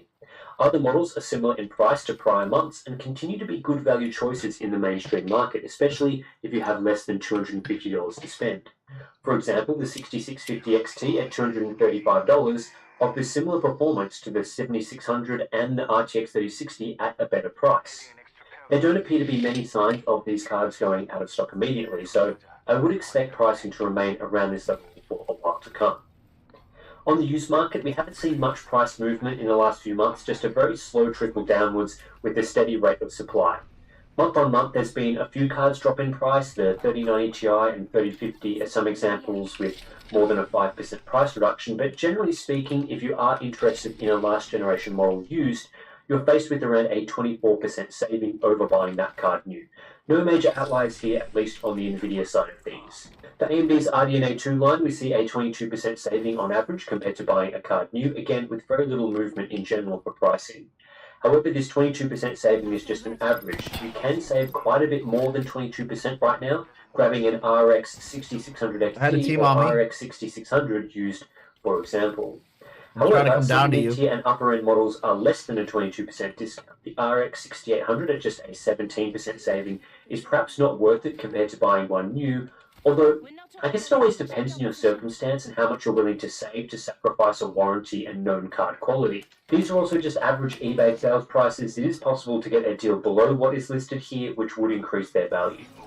As for older GPUs, like what we saw just before, not much price movement here. Supply seems to be slowly reducing for these models over time, although many are still viable for gaming today. The RTX 2070, for example, is about the same performance as an RX 6600 XT and is priced at $178 used versus $167 for the 6600 XT used, which seems reasonable accounting for the features difference. The GTX 16 series is one of the only viable ways right now to grab a GPU for your system below about $140. Now, yeah, you could purchase a 6500 XT or an ARC A380 in that price range, but honestly, I just go for the GTX 1660 Ti at $100 US or even the GTX 1660 at just $84 on average. But again, there hasn't been a ton of price movement month on month. These are just what these cards are worth these days. And finally, we have the RX 5000 series. Pricing has stabilized across the last few months, and these models continue to be great value given their sort of performance on offer, although it is highly likely you will be buying an X-mining card. Like the GTX 16 series, these are viable options if you want a GPU below $140, as they are much better than any of the new models in a similar price range. So yeah, not a particularly eventful month in the GPU market. Some GPUs have hit new historic low prices and could be attractive options to buy. Models like the RX 6800, RTX 3060 Ti, and RX 6650 XT all make sense at current prices. And once again, it's these last generation models which are more eye-catching than anything from the current generation, especially if you are after a mid-priced or lower graphics card, which, let's be honest, is most people. What's interesting is that if you can get him, I can craft. Get his banner. I got a respawn. The models are still in stock at many retailers. The RTX 4070, for example, has been available for 5 months now, and in that time, NVIDIA have not been able to clear out. I'll get him right here. For the RTX 3070 Ti or RTX. Don't risk it. In prior generations, those older models would have been snapped up quick smart at discounted prices, but not these days. I think this is why AMD has waited so long to release the RX 7800 XT and 7700 XT. There are still plenty of RX 6800 XTs floating around, which will likely compete with the new models on price and performance.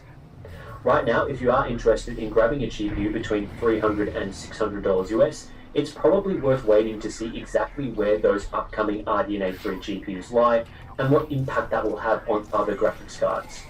We're expecting to learn more next week with a likely release in September, so definitely not long to wait. Outside of that price range, though, pricing is pretty stagnant, so I'd either wait for a flash sale to grab a really good deal or keep waiting. The exception to this would be if you were waiting to see prices plateau before jumping in.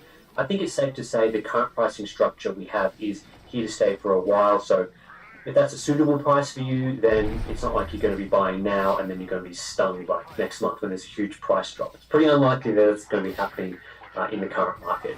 So yeah, that's it for this month's GPU pricing update. I know a lot of you guys still continue to enjoy this series, so thanks for all the support. And if you like this video, then there's always subscribing or supporting the channel directly via the links in the description below. You'll get access to some cool benefits if you sign up to Patreon or Float Plan. We've got like our Discord community, we've got our monthly live streams, all that sorts of stuff. Also, we started a podcast, the Hardware Unboxed podcast. So Alright, so during the last Tiger Belly podcast with Bert Kreischer, there's this weird moment in the middle of it that a lot of people in the comments were talking about and they're confused by. And it was pretty strange. Bobby, he was talking about how his agent has a beef with Bert's agent, and this is the first time that Bert's hearing about it, but you tell him he's starting to put the pieces together and he realizes something and he does not look happy about it. He starts looking around and looking at his phone like he needs to make a call, and he's like, I think we're going to have to change the conversation. And then all of a sudden it just cuts away. And it's just very strange. And you can tell Bert is pissed about something. Like this person says, I don't think I've ever seen Bert this upset. I need more, and I really hope he talks about it and brings everything to light, because F that. Could you imagine someone's definitely getting fired? So before I play that clip, I want to play a clip from the Bad Friends podcast about a month ago that Bert did. because this gives some context where they're talking about doing Bert's tour, and Bobby, I guess, agreed to do it, but then canceled. And it sounds like the same thing happened with Tim Dillon and Andrew Schultz, I think. Here's what happens, okay? Is that I get a call from my my agent. He's happy. Yeah, and they go, you got this offer, but you know what I mean, this and this, and they somehow talk me out of it. Yeah, I know. Right, and I'm like, I stick up for myself. When you say they talked you out of it, do you mean they asked, do you want to do this? You said, I don't. You had that yacht party. I wanted to do the yacht party. It's called a cruise. Yeah, it's a cruise. And it's sold out. It's sold out in 24 hours. I know. I wanted to do it. We signed it on, and then he goes, I can't do it. But he called me and said, hey, man, I'm not going to be able to do it. And you were like, okay, I got it. That's nice. Yeah, Bobby said, yeah. How come I'm not included? How come I want to go to barbecues at your house? And then all of a sudden you send me off for it. And then it's like, yeah. And then, I'll tell you, Andrew Schultz. I said Andrew Schultz offer. I said Andrew Schultz offer. And you know what he said? He texted me immediately. About the, Fine. Yeah. What does Bobby do? He goes, I want to do it. I still do. And there's something in common with those three, you know, Tim Dillon, Bobby Lee, and Andrew Schultz. They all have the same agent, and it sounded like after this, Bert was probably wondering what happened, why they didn't want to do the tour, and maybe he's thinking it had something to do with their agent. And then on the last Tiger Belly podcast, Bert got confirmation of this, and he realizes that's the problem here. And this is the reason why it's so hard for Bert to work with them, because their agent doesn't want them to work with Bert. And even Bobby said it is really hard for him to work with Andrew Santino and get Bad Friends going, or the Bad Friends tour going or something, because Andrew Santino has the same agent as Bert, and I guess these two agents just hate each other, and the reason for it is hilarious. But pay attention to Bert here. You can tell this news is shocking to him, and he's probably realizing, like, holy crap, it's been so hard to work with these people that I've been dying to work with because of this agent and some stupid thermostat. And I'm going to say this out loud, don't cut this out, right? My guy at CAA and your guy at UTA are mortal enemies. Here's a story. They are. Did you know that? No. They're mortal enemies. In fact, so there's a photo in my phone, right? So they used to work together at an agency, and they hated each other because of the temperature of the room. Right? So would like it hot. How am I just hearing about this? An origin story. Yeah, this is like this is real. thermostat beef. Because I will tell you. Thermostat beef. It's about the temperature of the office. What? No, this is this is real. Right? So I have a photo with, because they used to be at Durst, and I was at Durst, and I have a photo with, and I sent it to, and put up in the return. I mean, stop saying the names so we can. Oh yeah. Anyway, the two agents are mortal enemies. I'm talking about like Biden and Trump kind of animosity. Name 3 other really big comics at that company. At where I'm at? Yeah. Shane Gillis, but he's in. I saw him. No. Yeah. Andrew Schultz. Keep going. I will. Tim Dillon. Tim Dillon. This is all over the thermostat. Yeah, dude. Temperature of the room. They can't even, because I'll take me and Andrew. Andrew's at your place. I'm at my place. You know, he's at UTA, and we have a tour together right now. It's been hard. It's like a year. It's been hard, dude. I'm gonna just thermostat. Thermostat. What? Why? No, what else is going on there? Am I blowing your mind? No, I would, yeah, I don't know. I can't really talk, man. Hey, what I'm saying is, well, I guess maybe that internal dialogue sometimes is very accurate. You lay in bed and you find yourself and people think. Yeah. Maybe so that's very accurate. A lot of it is that. But Bert, listen, what do you? Bert, just look at me now. So thermostat.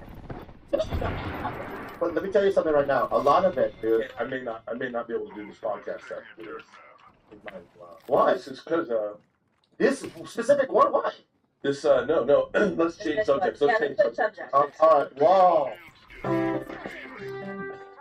Yeah, so this is pretty hilarious. All this drama over a thermostat. And I'm sure Bert has been thinking about this for a while, like, why is it so hard to work with these people? Why can't I get Tim Dillon to go on tour with me and all this stuff?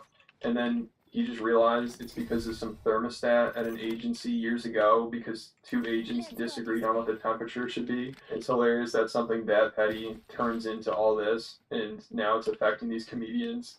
And I'm sure Bert is going to let his agent hear it after this. There's definitely I mean, one it seemed under like me he somewhere. wanted to change the subject and cut away for a second because he wanted to call his agent. It seemed like he couldn't even continue thinking about that. It was that bad. And it's funny that it took him this long to hear about it and realize this is the problem. I mean, it sounds like Bobby has probably known for a while, but I don't know why he didn't bring this up when Bert was on Bad Friends, asking about doing the yacht or cruise or whatever. I mean, it sounded like Bobby wanted to do it, but then he said his agent... I saw one move over. And he probably should have explained it like, oh, it's because he hates your agent. That's what's going on here. And same thing with Tim Dillon and Andrew Schultz. I mean, it's just weird that it took so long for Bert to hear about this or for somebody to tell him about it, you know, because it seems like he was questioning why it was so hard to work with these people. And there's a good answer, but nobody was explaining it to him. Like, you'd think one of these people would be like, my agent does not want me working with you for some reason. I don't know what the deal is. Which maybe they did bring it up to him, and that's why Bert was wondering about this. But Bobby obviously knew the answer. And I'm glad he did bring it up. This is a funny story, you know, I'm glad they talked about this. And I'm sure Bert is as well, because I bet he's going to make some changes after this. And I'm surprised Bobby and Andrew haven't done that already. Like, they're working together all the time, they're friends and everything. You'd think you'd get agents that are at least more friendly with each other, not people that don't want you two working together. It seems like that's just such a stupid idea, but I don't know how it works. Maybe it's hard to get rid of an agent and find a new one. I don't know what the deal is, but let me know what you guys think about it down in the comments, and I'm sure this probably won't be the end of this whole thermostat beef, so make sure you subscribe if you want to hear more about it, and then make sure you go check out my Patreon account. I have a bunch of videos up there, probably over 30 at this point. Most of them are pretty long, over 20 minutes, and I posted a video about Ari Shaffir recently about all the stuff he's been up to, and the Kramer rant at the Laugh Factory, that was a good one. Also the basketball game between Shane and Matt versus Legion of Skanks, which almost destroyed their friendship, that was entertaining. So I'll put a link in the description, make sure you check that out, and then make sure you hit the like button, hit the subscribe button, and I'll catch you at the next video.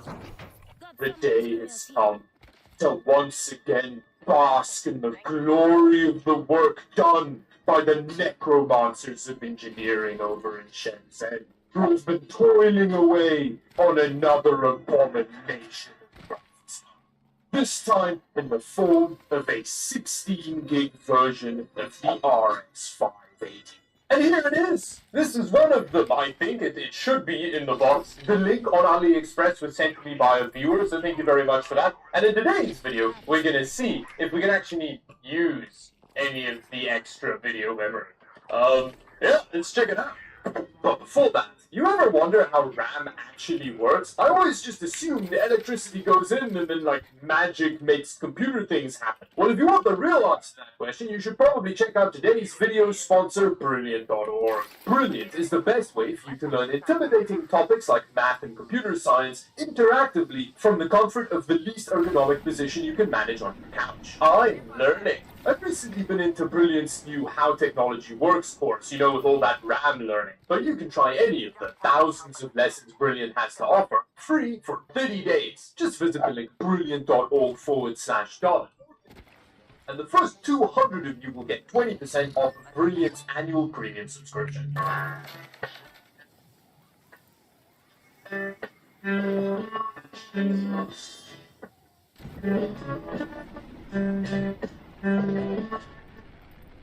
Ooh, that is some fancy packaging, which actually looks kind of familiar. I think this is the same company that made that weird mobile RTX 3060 die on like a normal graphics card PCB, the one that needed the virus drivers. Hopefully this one doesn't need the virus drivers, but we'll find out.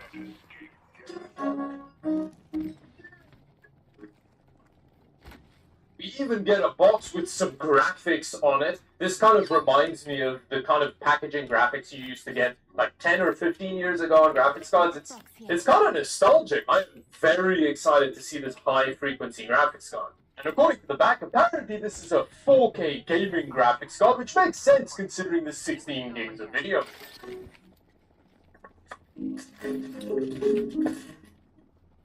Ooh, wow. Oh, that's not a great sign. Why did they use the 2048 SP version of the RX 580? That's like the loser die. Now, the standard version of the legendary RX 580 has 2,304 shader cores and 144 TMUs. But later down the line, AMD took a rusty scalpel to the RX 580, birthing the 2048 SP variant for the Chinese market. With, you guessed it, 2,048 shader units and 128 TMUs. Now, the reason I find it weird that they use this cut-down variant is because I can't really imagine that a normal RX 580, a mid-range graphics card from 600 years ago, reasonably being able to use more than 8 gigs of video memory, let alone the circumcised version. But I guess we'll find out later in the video. Now, getting back to the physical characteristics of the graphics card, it looks exactly how I expected it to look. It just looks like an AliExpress graphics card. There's a decent looking cooler on here. It's nothing particularly fancy, but it should be able to handle that cut down RX 580 die without much problem. What is interesting is we just have a 6-pin supplemental power connector compared to the 8-pin that you often get on RX 580s. And then in terms of rear I/O, it's pretty standard for cards from this era. We even get a DVI port, which is something you don't really see these days anymore. But with that, let's jump to the future after the testing to take off the cooler and have a closer look at all that video memory.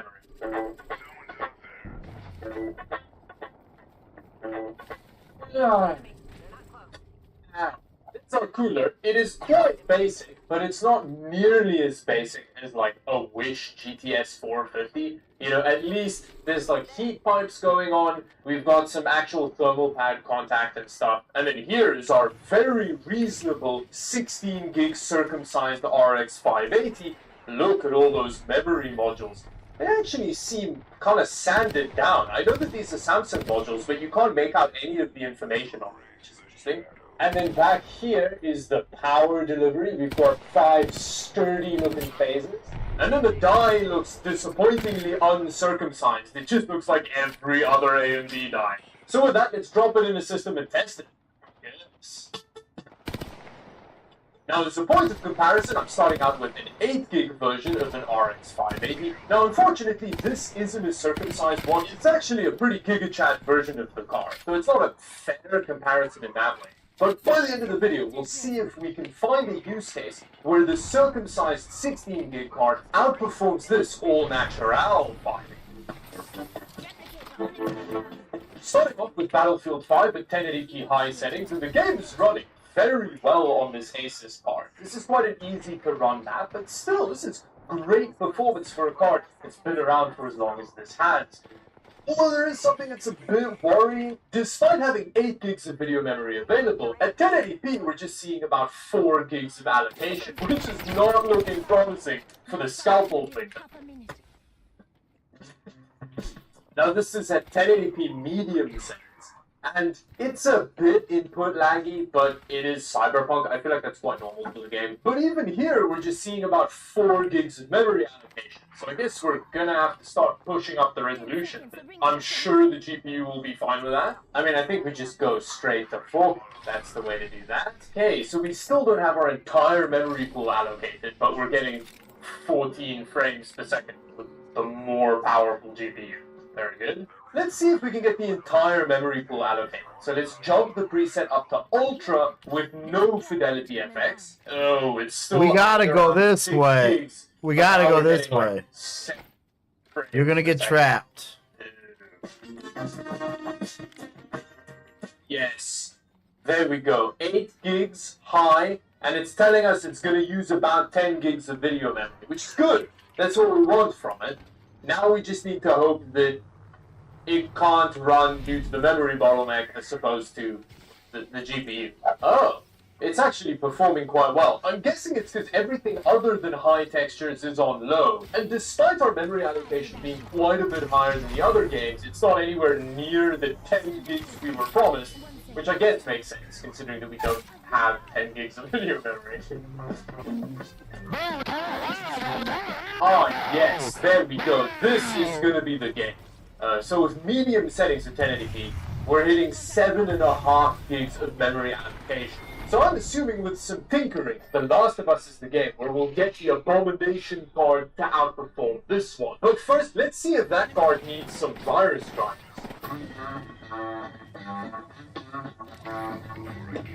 Oh, it's so much smaller.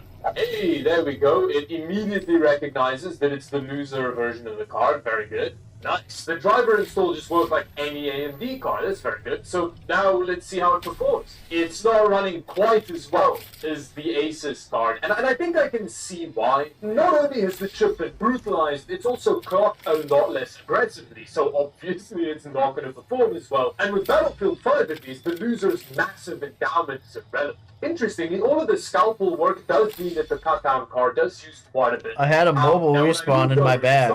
The performance difference was even Right, bigger didn't I? because the core frequency on the 16 gig card was just so conservative. So I decided to do a basic overclock on that graphics card just to even the playing field a little bit. So now that we've forced a halfway decent core frequency, which interestingly, the only way I could get it to work was through the auto overclock feature in AMD's drivers. Anything I did in MSI Afterburner, the graphics card would just ignore it for some reason. But anyway, and now the performance is a lot less tragic. And with all of that, you can see that the memory allocation is exactly the same as with the 8 gig card, so not really benefiting from that, are we? But let's bump the resolution up to 4K to see if we can use some of this girth. We're still not seeing more than 6 gigs of video memory being allocated, although it's climbing. But it is still kind of getting curb stopped by the 8 gig card. So let's try some other games. I don't think, again, it's running nearly as well as it was on the Asus card. But look at that, we're getting close. With the difficulties. I think we should go over here.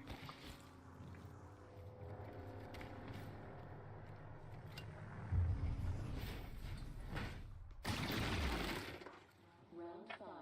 Beginning ring countdown.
Warning.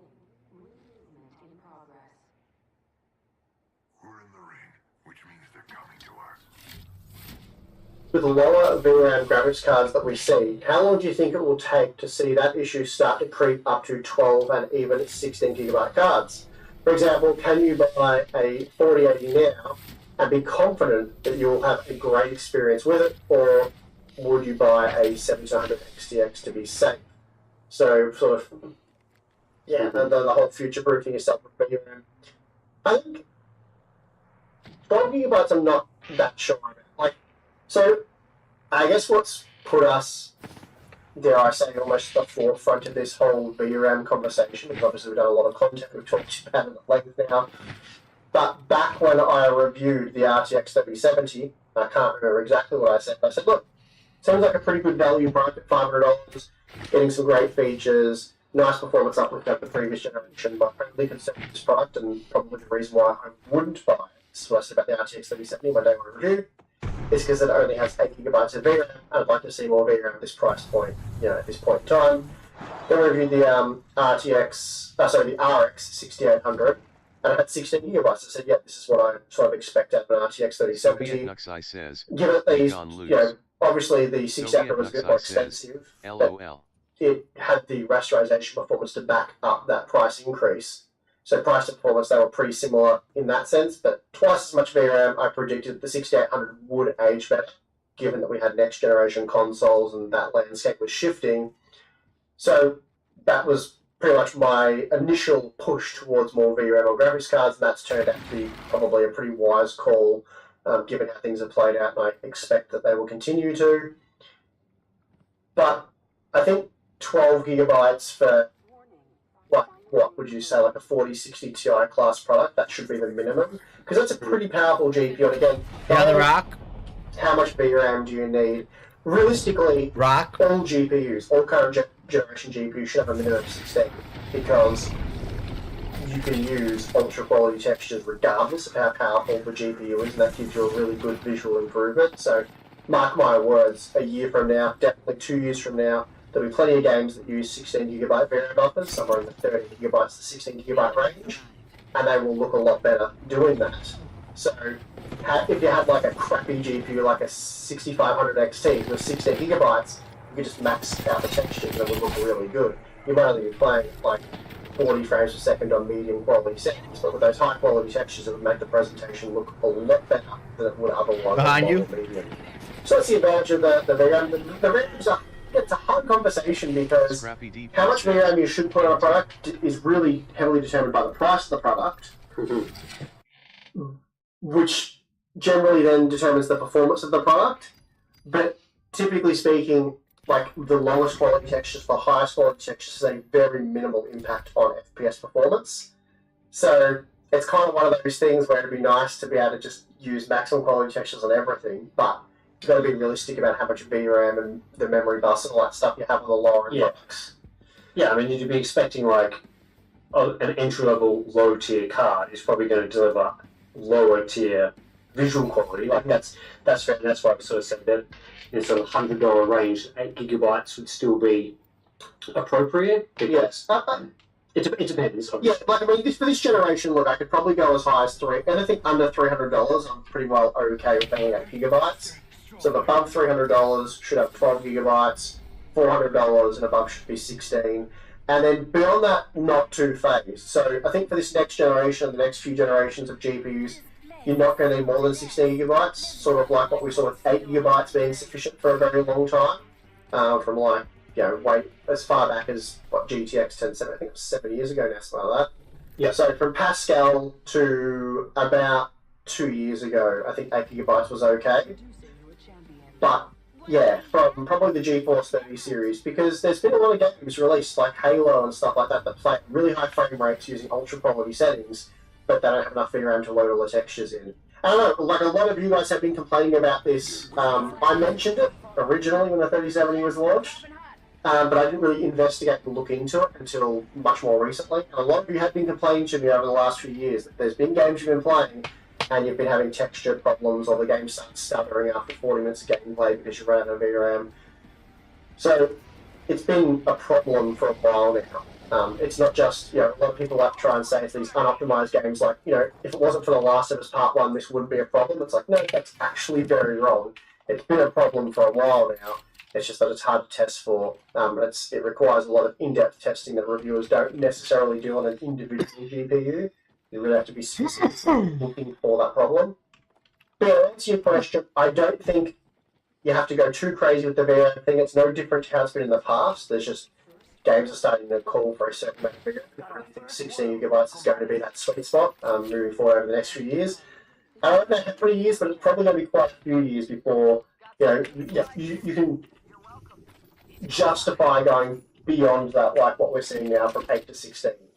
Yeah, I think 16 gig now is going to last you until the next upgrade that you'd be considering, which is probably not the next generation, but the generation after. So probably, around that 4 to 5 year range, I would expect.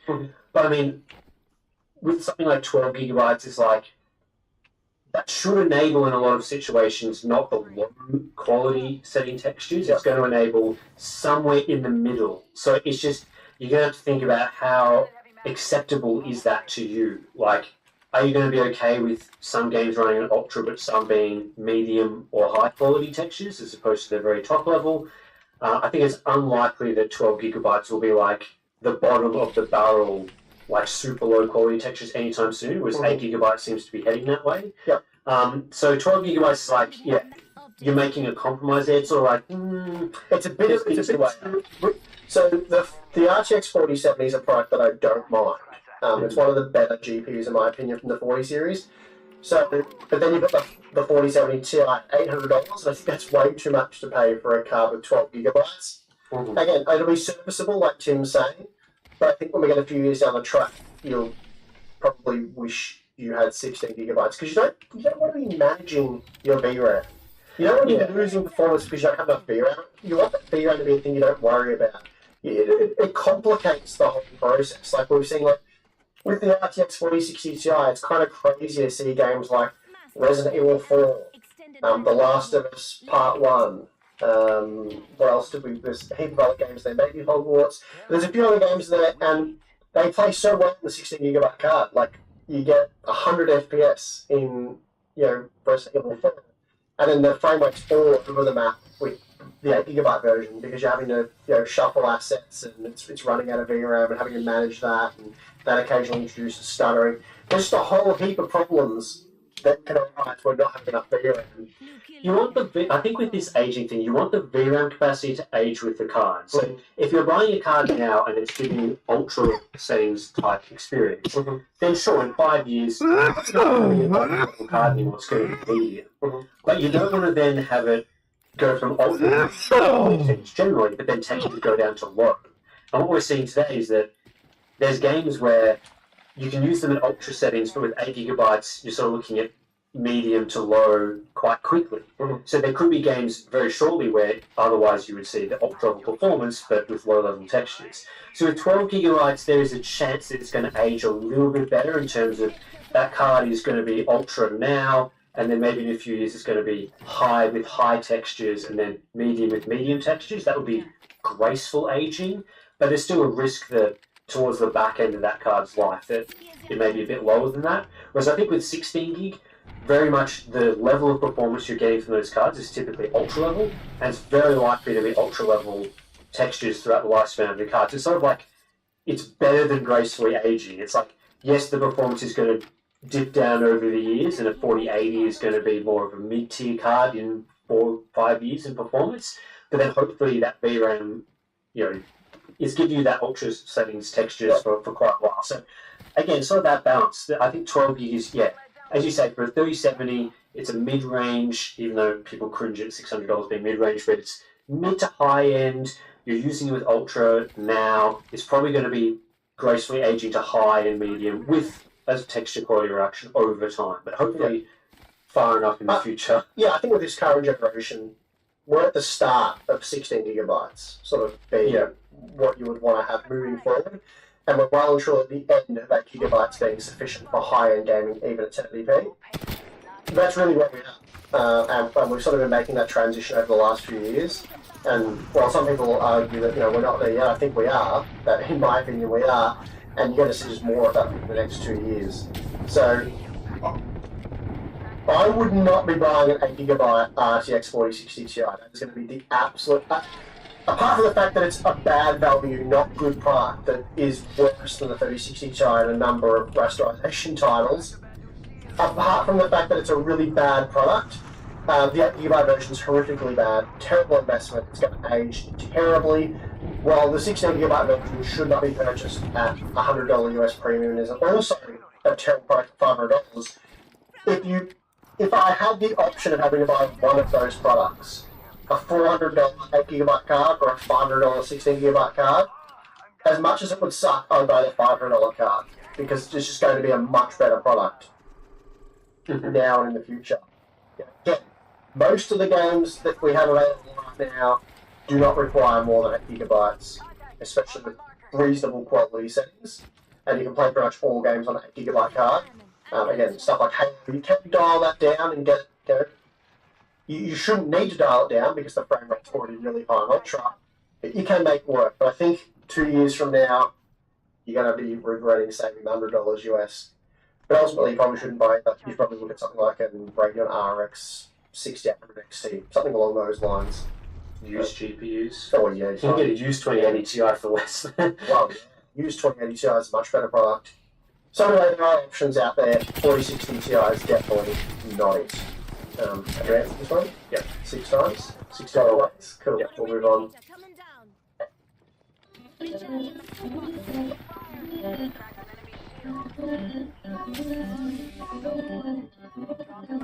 this channel exclusively leaked the canceled Navi 4C design that demonstrated just how ambitious AMD was planning to get with RDNA 4.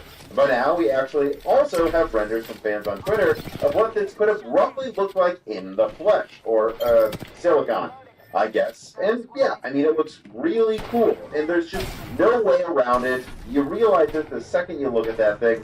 AMD wasn't just planning to do a simple update, and in fact, whether you look at what I was told years, months ago, or very recently in content, it's clear that big RDNA 4 was taking What time was that lot of message effort to complete, and well, that effort wasn't cheap to fund. But you know, I am sure many of you still have a lot of questions about what happened and what is still happening with RDNA 4. I know I do. And so this week, well, unpacking at the new house and introducing my dog to my girlfriend's cat, I continue to simultaneously reach out to additional sources and ask follow-up questions and just, well, think about what has been leaked so far. And actually, one thing that I couldn't help but think about over time is how odd it was that AMD didn't just iterate on RDNA 3 with a more conservative upgrade with RDNA 4 next year. I mean, think about it. TSMC 3 nanometer, which I'm told will be ready next year, totally fine, allows for a 70% density increase on logic. This Navi 31 design that we've already seen released, I would argue, is just begging to have its graphics die shrunk, and then get some RDNA 4 upgrades, and then keep those MCDs on 6 nanometer, but updated to support GDDR7.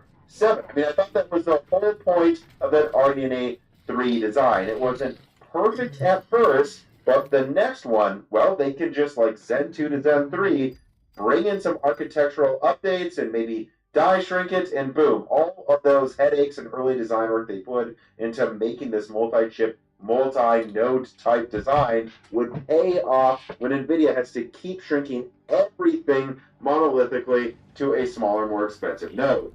And indeed, I reached out to a few sources this week and asked, was that considered? Is there, maybe we're missing it. Is there some other design team that is working on a more conservative upgrade with RDNA 3 to RDNA 4 for the flagship? And all AMD canceled was the crazy pie-in-the-sky option. And if I put these quotes on screen, I'm basically told that no, that is not a thing.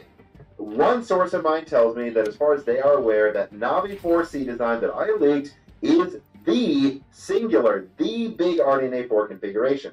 And while an alternative design that's essentially just Navi 31, but with RDNA 4 7 could have been possible, it was never a project to this person's knowledge. And therefore, it didn't exist. It still doesn't exist. And if AMD last minute wanted to make this, it would take too long to get out to be competitive. And this was backed up by another source that tells me that any Navi 31 version of RDNA 4 would require a whole new takeout. If they had any issues with the program would quickly cost quickly to get pushed out to 2025. And at that point, RDNA 5 would be coming, and it just wouldn't be worth it. The elaborate design that was leaked, that was their only flagship design, and it's been canceled.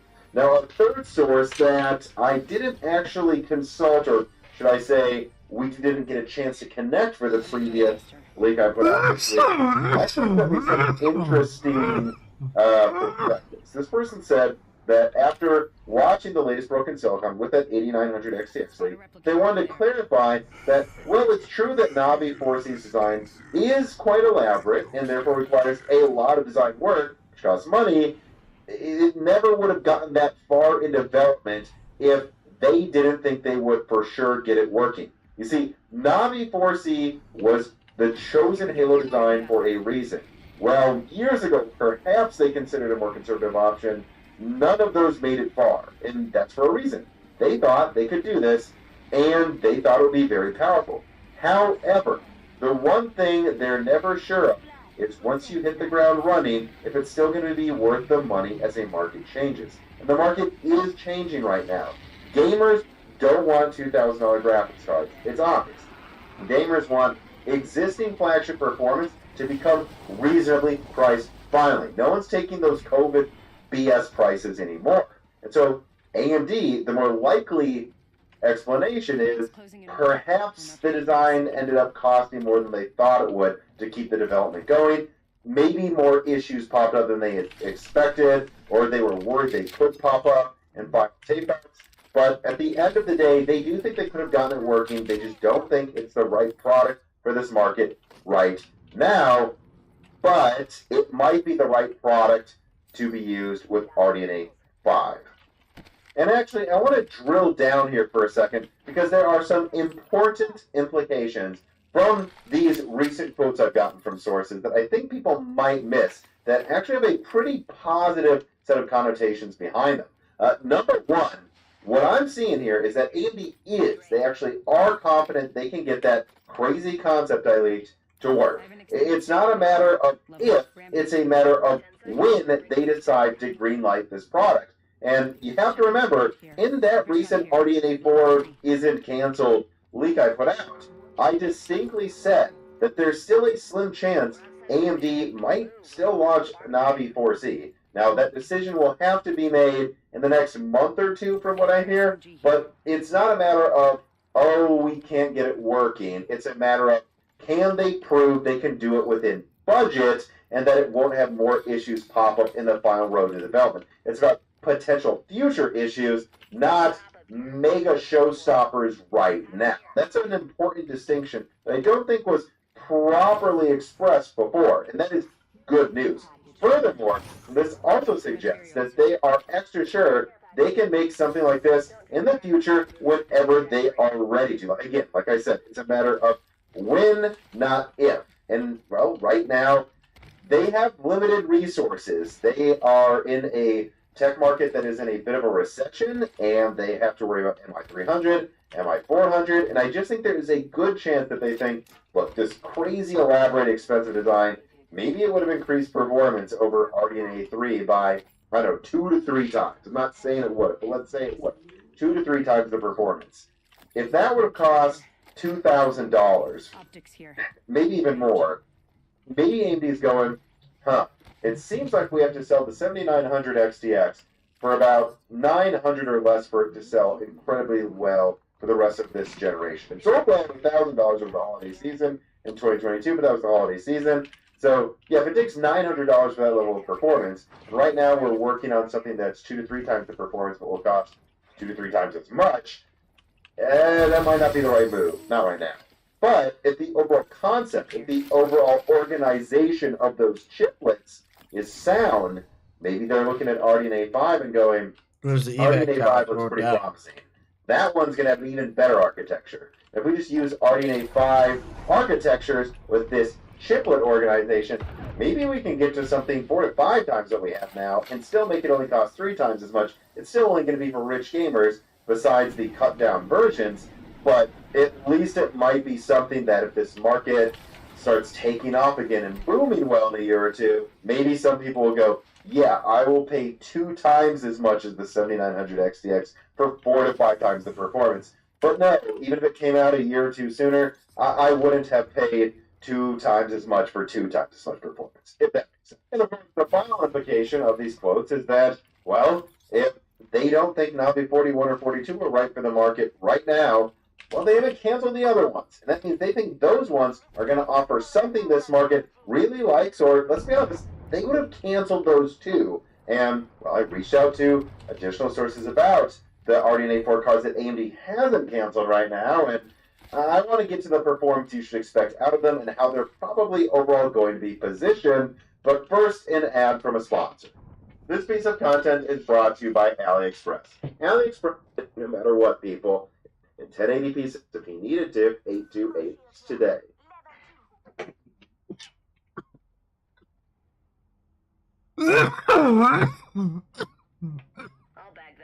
I actually want to get an important point out of it. And that point is that I think a lot of people discussing RDNA 4 online right now may be fundamentally underestimating how powerful even a mid-sized monolithic card could be from RDNA 4 on TSMC's 3 nanometer or really even 4 nanometer nodes.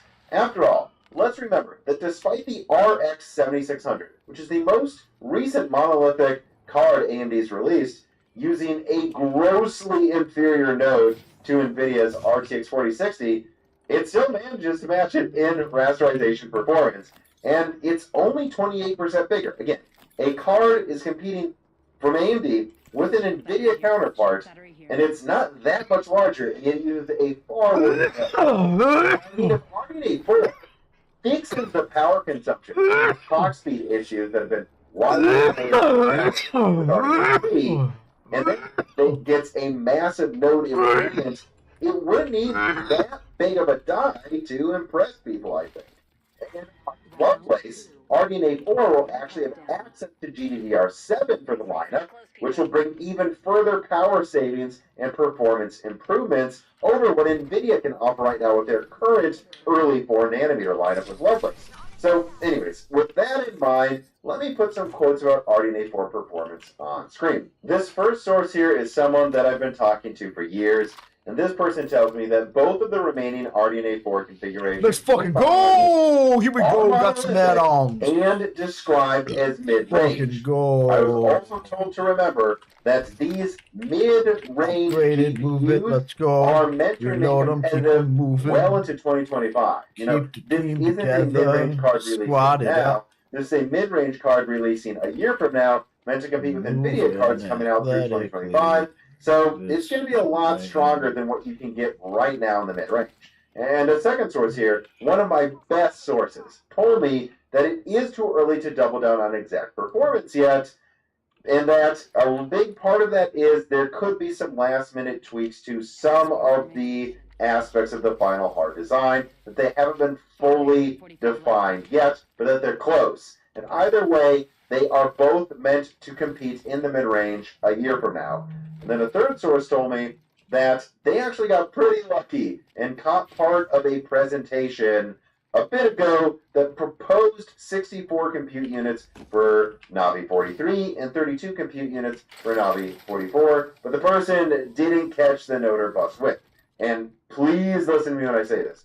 I'm not confirming the compute unit count for Navi 43 or Navi 44 yet. And keep in mind, I just said, source number 1 and 2, in red text, two of my best sources say that they have not been fully defined yet.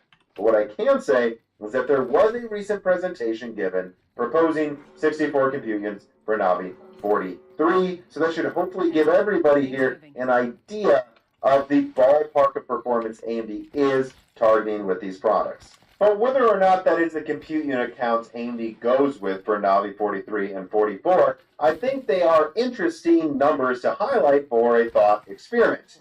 Because I want everybody to think about this. Right now, Navi 32, which is about to launch very soon to the mid-range, that configuration has up to 60 compute units. All right, so it's pretty comparable to what I'm hearing Navi 43 could be at this stage. Right, so that's a 200 millimeter squared GCD and Navi 32, a similar amount of compute units. Shrink that down to 3 nanometer, which has a 70% density gain for the logic. All right, so let's not assume it's a perfect shrink, but that would still probably make 60 compute units smaller than an RTX 4060, and then even if you threw on a 256-bit bus, I still think the overall die size would probably just be close to a 5700 XT. That's mid-range, and yet, taking Navi 32's compute unit count roughly and putting it from 5 nanometer to 3 nanometer and making it monolithic for latency reductions, yeah, that's easily going to beat the performance of Navi 32 if that is what Navi 43 ends up being. And I mean, heck, let's talk about Navi 44 for a second here. Everyone I've talked to today, because I did double check on this, says that everything, both Navi 43 and Navi 44, are being described as mid-range. Which I don't know what AMD describes as mid-range, but I do think they try to say the 7600 is mid-range. And so, yeah, let's just say Navi 44 has 32 compute units then, which I'm not confirming, but let's just say it does, because it sounds like it could. That's the same compute unit count as the RX 7600. All right, so let's pretend that's just a double die shrink then, right? Let's say they're putting it on 3 nanometer, going from 6 nanometer in the 7600 to 5 to 3 nanometer. That's 2 die shrinks. That much of a die shrink could take 7600 compute unit counts and make it the size of a 6500 XT's die, which means that it doesn't even need to be on 3 nanometer. If they even shrunk the 7600 to 4 nanometer and then gave it GDDR7, upgraded it to RDNA 4, I think you could get something that's probably the same die size as the 7600, and I don't know, it'd probably be about 30% better, maybe 50% once you factor in GDDR7, which Lovelace and current cards don't have access to. That could put it as a lower mid-range card that performs about like a 6800. If that was 330 or less with 6500 XT power consumption, that'd be pretty dang good. But actually, what I just said wouldn't just be good, it would be what's logical. And I want to move on from what I've heard from some sources to what I think just makes sense, period. Right? So, if AMD was working on all of these chiplet designs for RDNA 3, which they are, and they're about to launch Navi 32, and then in the future, they were hoping to make some crazy elaborate and expensive Navi 41 and 42, I don't know why you'd make more than one monolithic design of RDNA 4 unless they were on different nodes, right? And hear me out here on this. Right? Navi 43, we already know that AMD's going to make a big laptop push next year. I would recommend you watch that Strix Halo leak for me to understand just how many of these laptop-focused products they're working on right now. It would make sense to have a 3 nanometer card that is meant for premium laptops and is monolithic to maximize efficiency. But then, if you're going to make another die, it should probably be on 4 nanometer to be cheaper. Kind of like a better version of what the ARC 7600 was supposed to be. And on that note, though, you know, it sounds like from the specs that have been suggested to me that one of them will be as strong as the current high-end, and one of them will probably at least beat the 3070 and be lower mid-range. I actually think that level of performance is what these cards have to be to make sense to launch at all. And that is because we've had so much RDNA 2, so much Ampere, and to a certain extent, a lot of Lovelace even oversupply in a market that's now in a recession, that if you're not beating those levels of performance, that is to say, you're not at least around a RX 7900 XT, so better than a 3090 Ti in the mid-range, and you're not at least better than a 3070 for a really cheap price, there's no point in launching these cards. Those levels of performance, anything below those levels, have been royally saturated for years now, and there's still tons of cards out there. In fact, I want to take this part of the video to put out a small NVIDIA leak here, an update on what I'm hearing about Ampere oversupply. That is, I am told, I'm not going to say who the source is, but I will say this is one of the top tier sources I've used for my supply, oversupply, and launch supply leaks. This person tells me that there are still around 6 million Ampere-based GA106 and GA104 dies sitting in inventory waiting to be sold, and that there's just no way around it. The RTX 3060 Ti, 3060, and 3050 are going to continue to be the true entry-level cards for NVIDIA for years. NVIDIA had millions of 3050s, 3060s, and 3060 Ti's to sell through for a while now.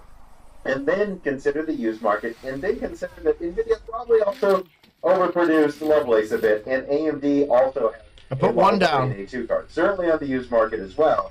And yeah, there's just no point. There's no point for, I would argue, either NVIDIA or AMD to launch any cards weaker than like a 3090 or something, unless it's dirt cheaper, like Navi 44 might be for the level of performance it offers at all. There's just no point, and that is also why, in addition to what I've heard from my sources today, logically, I think Navi 43 and 44 kind of have to be that level of performance to make any sense at all. And actually, talking about these levels of performance in die sizes, that is to say, we're talking about 4 nanometer and 3 nanometer monolithic products that are between probably, I don't know, 150 to 400 millimeters squared. These really do sound a lot like laptop cards to me, and honestly, that makes a lot of sense. AMD is going to focus heavily on laptop next year, and I just have this feeling that they looked around at what their priorities are going to be in 2024 when they were deciding if they should cancel Navi 4C. And they said, wait, let's get this straight. We're launching Zen 5 Epic and variants on both 3 and 4 nanometer, by the way. We're going to launch Zen 4 Threadripper. We're going to launch a handful, not just 1 or 2, a handful of new APUs. We're going to launch Zen 5 to desktop, and we're possibly even going to launch a new APU for a PlayStation. Why would we be pouring money into some elaborate $2,000 card? It just seems like a waste of money. Especially, I didn't even mention MI400 yet. And so why would they cancel 4C but not 43 and 44? Because next year, a big push for AMD is going to be laptops. And these cards are going to be perfect for both high-end and mid-range laptops. And that just further, in my opinion, cements why these decisions were made and why they are probably targeting the exact configurations that I'm hearing they are. Oh, and one more thing about AMD laptop products next year. So, I've been talking on and off about Strix Halo for months now, and I've always communicated that I One over the fence, looking into third party. beginning of next year, certainly by quarter 2, but then it seems like Strix Halo is slipping into the later portion of the year, and I actually have more context. It's good news as to why that might be happening. So, one of my web sources actually followed up with me this week and said that Strix Halo is being pushed back to late 2024 for no reason having to do with design issues, nor with any of the TSMC nodes involved. After all, Strix Point also utilizes a cutting-edge TSMC 4nm node in the same Zen 5 and RDNA 3.5 architectures as Strix Halo, but that was not being delayed. And that's because it drops into a lot of existing laptop designs currently, and it's also not as crazy to design around. Strix Halo is a radical mega APU that is requiring many OEMs to put real effort into entirely new chassis and boards to be paired with it, and that means a lot of work and time is needed to do it properly. AMD doesn't want OEMs to release any Strix Halo products before they are fully ready and actually built to utilize Strix Halo in a good way that isn't just an afterthought. And this is all very good news. Strix Point is launching first half of next year. It has RDNA 3.5, it has Zen 5, uses a TSMC 4nm node. None of those things are issues. The only issue with Strix Halo is it's just a new type of product that needs to align with OEM laptop release cadences. Usually, there's some new laptop releases early in the year, but then there are also some pretty radical new designs that come out for back to school, and that's the cadence AMD is targeting so that OEMs actually have time to properly build new types of laptops around this rather ambitious new APU they're launching. And so, yeah, that's to say that just because an RDNA 3.5 product is coming out late next year doesn't mean an RDNA 4 product couldn't come out at a similar point in time, because there already have been 3.5 products at early September. And yeah, that is going to do it for this video. I hope you forgive the haphazardly put together setup with Jesse sleeping on the ground over there. This is of course a work in progress, and I moved to a new house, but you will see a lot of little updates going on around here. You can already see that I put some thought into how I'm going to handle lighting in the new studio. It should be very cool when done. This isn't even half of what it's going to look like. And just remember, if you want to see how this studio progresses and all of the other content that I will be putting out in leaks over the next few weeks and months, be sure that you subscribe to the Moore's Law is Dead YouTube channel and ring the bell button so you don't miss that upcoming content. And also, consider supporting us on Patreon. The next guest on Broken Silicon will be High Yield. He's done a ton of videos looking at why NVIDIA may or may not go monolithic and what AMD is doing with their recent releases and more. You can ask him questions, ask me questions for that episode if you join Patreon now. Those are about to be dropped. And you'll also get that episode early and ad-free if you support us on Patreon. In addition to Die Shrink's new Die Shrink just came out. It's basically a bonus video. No ads are ever in these pieces of content. And, we really can't do this without the stable income that Patreon allows us. So please consider supporting us on Patreon. But otherwise, no matter what, thank you for watching.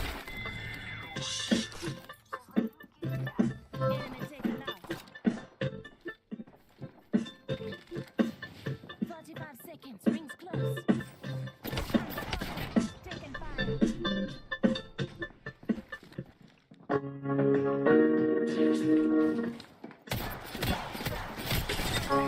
by Talbot Box. Today's video has been requested by you guys, the viewers, so hopefully you will enjoy it. In short, many of you have requested that I use the Radeon RX 7900 XTX for some CPU testing, as you want to see how that data compares to the 4090 data that we already have, so that's what we're doing.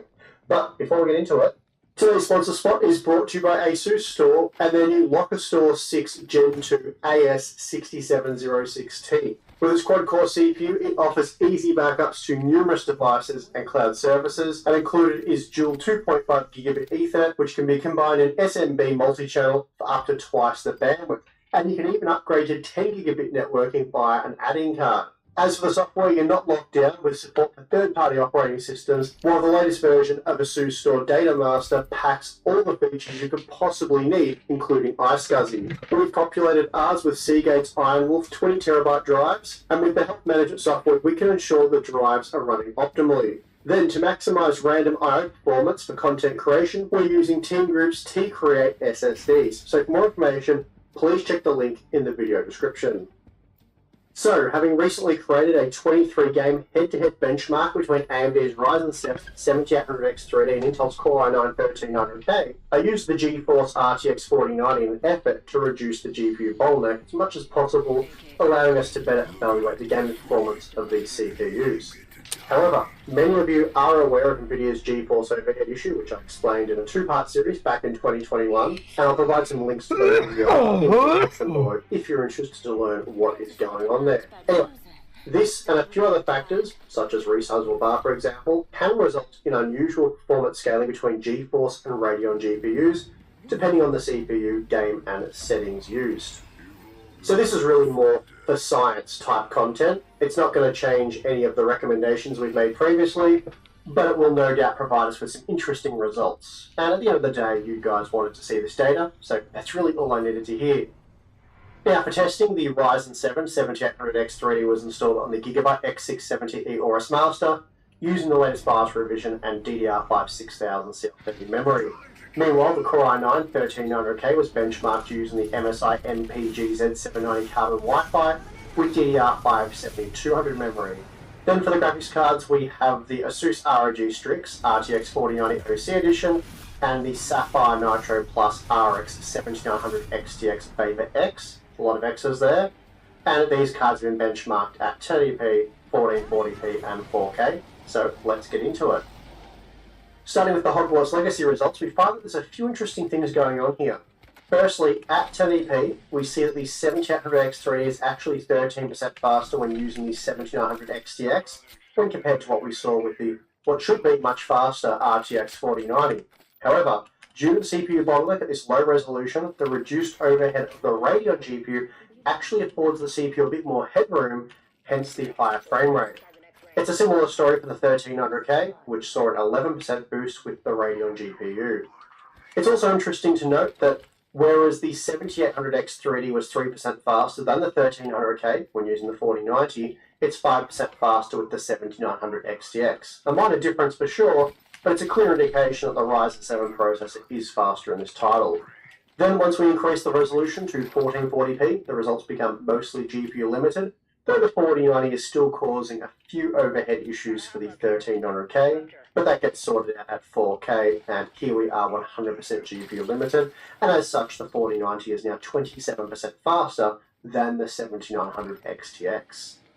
Now retesting Hogwarts Legacy, but with ray tracing enabled, we find that for the most part the results are GPU limited at 1440p and 4K, with an apparent CPU limitation at 1080p. Interestingly, the 1300K does perform better with the Radeon GPU, though there is very little in it when comparing the average frame rate.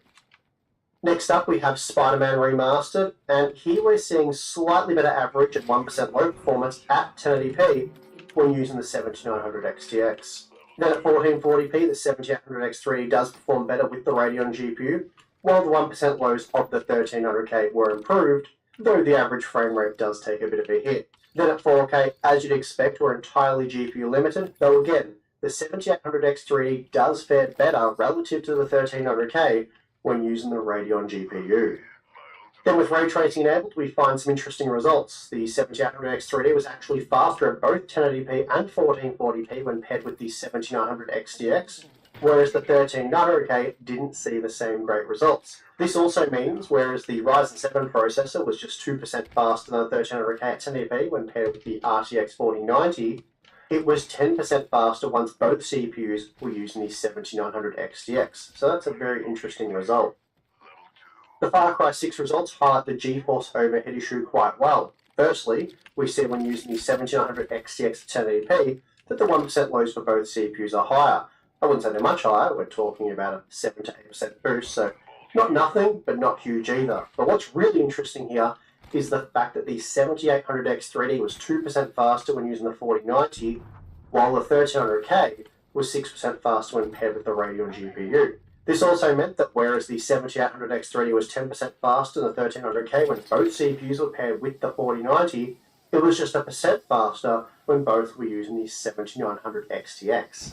Then we see as we increase the resolution, the results become even more unusual, as now the 7900XTX is enabling a higher level of performance than the 4090 for both CPUs. And then once we hit the 4K resolution, we are largely GPU bound, though the 7900XTX is very similar to the 4090 in terms of performance in this title.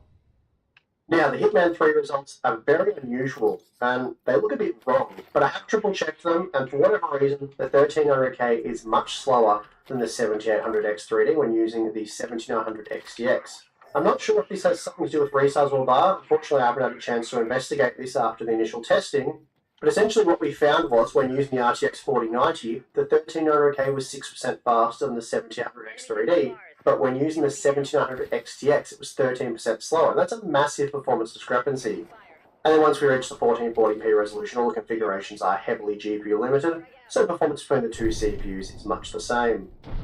Now, another game to show this very odd type of behaviour was Horizon Zero Dawn, though the results here aren't quite as unusual, as the 7800X3D was consistently faster than the 13900K. Still, although the Ryzen 7 processor was 10% faster at 1080p when using the RTX 4090, you'd expect that margin to shrink with the slower 7900XTX. Yet the opposite happens, and now the 7800X3D is 20% faster, and the 1% lows of the 1300K fall off a cliff. This also means if you are testing Radeon GPU performance in this title with an Intel CPU, it could favour the GeForce GPU by widening the gap.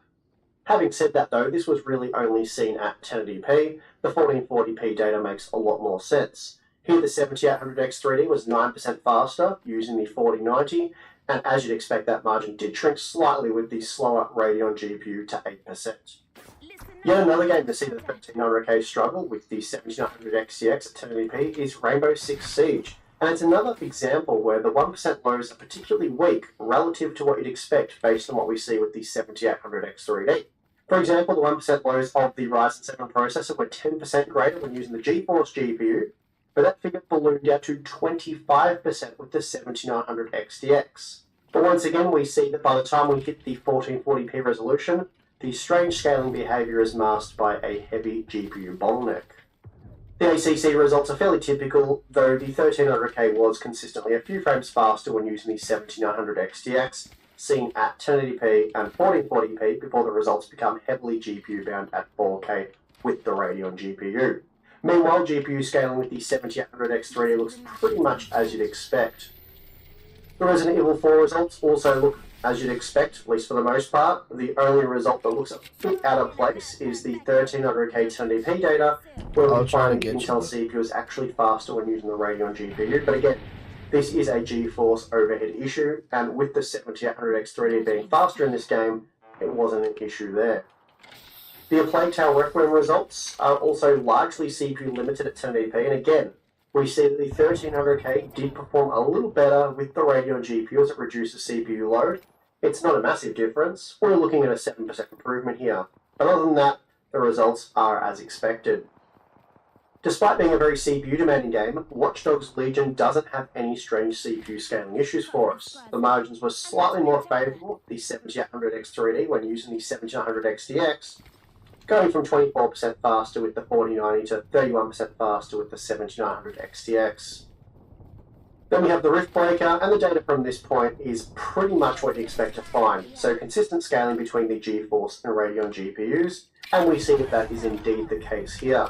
Both CPUs are more than powerful enough to extract the maximum level of GPU performance in Call of Duty Modern Warfare 2, and this is a title where the Radeon GPUs do perform very well. The 7900 XTX provided a little more headroom at 1080p, at least when comparing the average frame rate, but beyond that the data is very typical. Next up we have The Last of Us Part 1, and the results here are also fairly typical and mostly GPU limited. So there's not much to report here really. The RTX 4090 is 25% faster than the 7900 XTX at 1080p, and by the time we reach the 4K resolution that margin has extended out to 30%. The that other guy scaling is also as expected. The margin in favour of the 7800 X3D was a little less using the RTX 4090 at 1080p, but scaling in general was very similar. Then once we hit the 1440p resolution, the results are almost entirely GPU limited, allowing the 4090 to beat the 7900 XTX by a 36% margin. The results also look pretty typical, though the 7900 XTX might be a bit slower than expected at 1080p, but in any case we're looking at fairly normal scaling with no other results due to the GeForce overhead or anything like that. The Total War Warhammer 3 results also look normal with no unusual scaling between the 7800 X3D and 1300K, so we're mostly looking at GPU performance here and not necessarily CPU performance, or at least we're not finding the limits of these CPUs with either GPU. There's also nothing out of the ordinary to report in F122. The results here look almost entirely GPU limited. And it's the same story in Cyberpunk 2077, though here the 1300K does a little better when paired with the RTX 4090, while the 7800 X3 does a little better with the 7900 XTX, but we're only talking about a 4% margin in either direction. And then once we enable ray tracing, the data becomes heavily GPU limited, and therefore we're seeing identical performance with both CPUs. The second last game we have is the Callisto Protocol, and the data here is fairly typical of what you'd probably expect to see when looking at these hardware configurations. The 7900 XTX data, for example, is largely GPU limited, so there's not much to report here. And then finally, we have Shadow of the Tomb Raider, and again, the data here is largely GPU limited, especially when using the Radeon GPU, so let's go wrap this thing up. Okay, so we've just taken a look at how the Ryzen 7 7800 X3D and Core i9 1300K compare across a wide range of games using both the RTX 4090 and 7900 XTX. That is a mouthful of product names, but now it's time to break down all of the data. So what would a change in GPU do for our overall data? Not much. On average, the 7800 X3D was just 5% faster than the 1300K at 1080p when using the RTX 4090, and while you'd expect that margin to shrink with what is really a slower GPU in the 7900 XTX, it actually grew ever so slightly to 7%. However, the overhead issue, which provided somewhat unexpected results at 1080p, it isn't seen nearly as often at the more GPU-limited 1440p resolution. Here, the 7800 X3D was just 4% faster than the 1300K when using the RTX 4090, and that margin was slightly reduced to 3% with the 7900 XTX. Then, of course, the results at 4K, they're entirely GPU-limited, and the results for both CPUs end up being the same. Probably the most surprising thing about all of this testing is the fact that it wouldn't really matter if we use the 7900 XTX or the RTX 4090 for our CPU testing. The overall margins would have been much the same, and therefore we would have drawn all the same conclusions. I can only imagine the blowback had we opted to use the 7900 XTX rather than the RTX 4090 for our CPU testing. The juicy Reddit drama would have been next level, so I guess a bit of an opportunity missed there. Of course, the RTX 4090 does make the most sense for such testing, but it is nice to know that the 7900 XTX would have resulted in the same outcome. Now, on an individual level, the results were really interesting, especially in titles such as Hogwarts Legacy. NVIDIA's overhead issue really did rear its ugly head in that example, and it was surprising to see that even when comparing two very powerful CPUs, that there was up to a 20% performance discrepancy seen when looking at the 1% rows. And previous testing done back in 2021 did reveal that GeForce GPUs could result in a 20% performance penalty for CPU-limited gaming, and this was typically highlighted with weaker CPUs. But seeing this in Hogwarts Legacy, with top-end gaming CPUs was really interesting, and finally having a truly high-end Radeon GPU makes exposing the overhead issue a lot easier. And this is likely going to be an even bigger issue for slower CPUs, and maybe that's something we can look at with a more updated games list later on in the year. For now though, I hope this testing has satisfied those of you who requested it, and I'm going to wrap this one up and get back to testing the Ryzen 5 5600X 3D. And I might even have the 7900 GRE by the time you're watching this video, I suppose. Anyway, hoping to have that in the next few days so we can get a video out on it next week. But I'm going off topic here. I guess the point I'm trying to make is you should subscribe because there is more CPU and GPU content to come if you hadn't sort of suspected that would be the case anyway. Anyway, if you appreciate the work with your hardware box, then feel free to sign up at Patreon or Floatplane account, links in the video description. If you do so, you get some pretty cool perks in return, access to monthly live streams to myself, we have an exclusive Discord server for members only, Q&A stuff, behind the scenes content, a few cool things there, so check that out if you're interested. If not, perfectly fine. I would like to thank you for watching this video. I'm your host Steve, see you next time.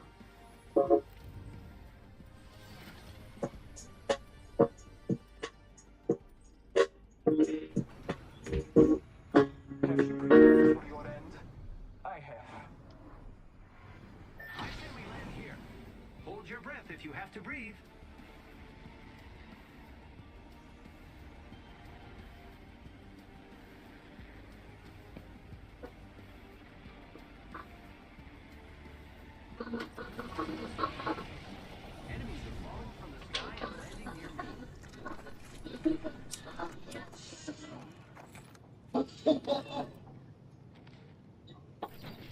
I got some materials for this. Yay!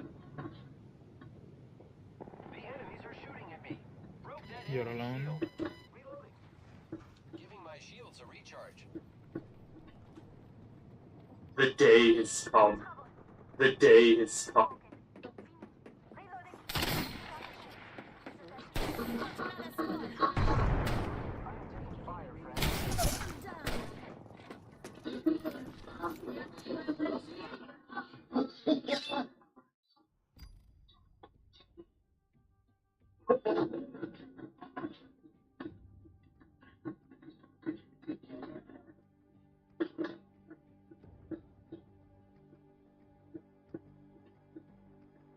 The day has come to once I'm looking at the other people instead of her.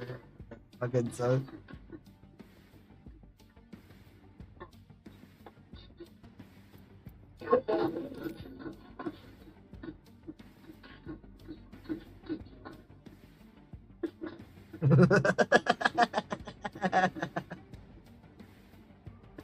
That's not evil! What the fuck?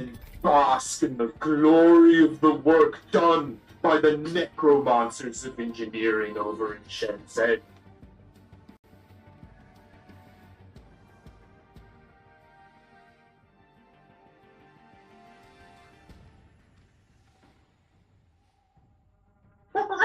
The Joe Rogan Experience. Do you think we're ever going to come to a time in this country where internal combustion engines are outlawed? I don't think so, man. I really don't. I think you're gonna see that like come full circle. Just Well, in my opinion. Oh, outlawed or gone away? Because alcohol was outlawed as once. Yeah. You take California out of the equation, though. I mean, But that's what they're doing is crazy. You can't buy new internal combustion engines after 2035. And I think this is like 20-something other states fixing to adopt it the same way because you can do it without a vote. Yeah, it's crazy to do it without a vote. I don't think it makes sense. I really don't. I don't think there's enough minerals in the ground. I don't think just the mining alone that would have to happen and the reality of what happens in that mining. Like, people need to understand what they're talking about. They're talking about batteries. Like, this idea that batteries just come from fairies. And that now all of a sudden you have this like zero carbon impact vehicle. Like, that's nonsense. That's complete total nonsense. You're ignoring the entire supply chain process of what it takes to make that. And what is with people they won't recognize. They don't want to recognize that. Some people didn't know about it until I had this guy on my podcast, Siddharth Kara, who wrote a book about it. and he went to the Congo to show these illegal mines, like what they're doing. I mean, it's not illegal. There's no law, right? But they have children working in these mines. They have women working in these mines with babies on their back, and they're mining toxic cobalt. And this stuff is, I mean, there's no protection, there's no safety. These people are like chipping this shit out of the ground.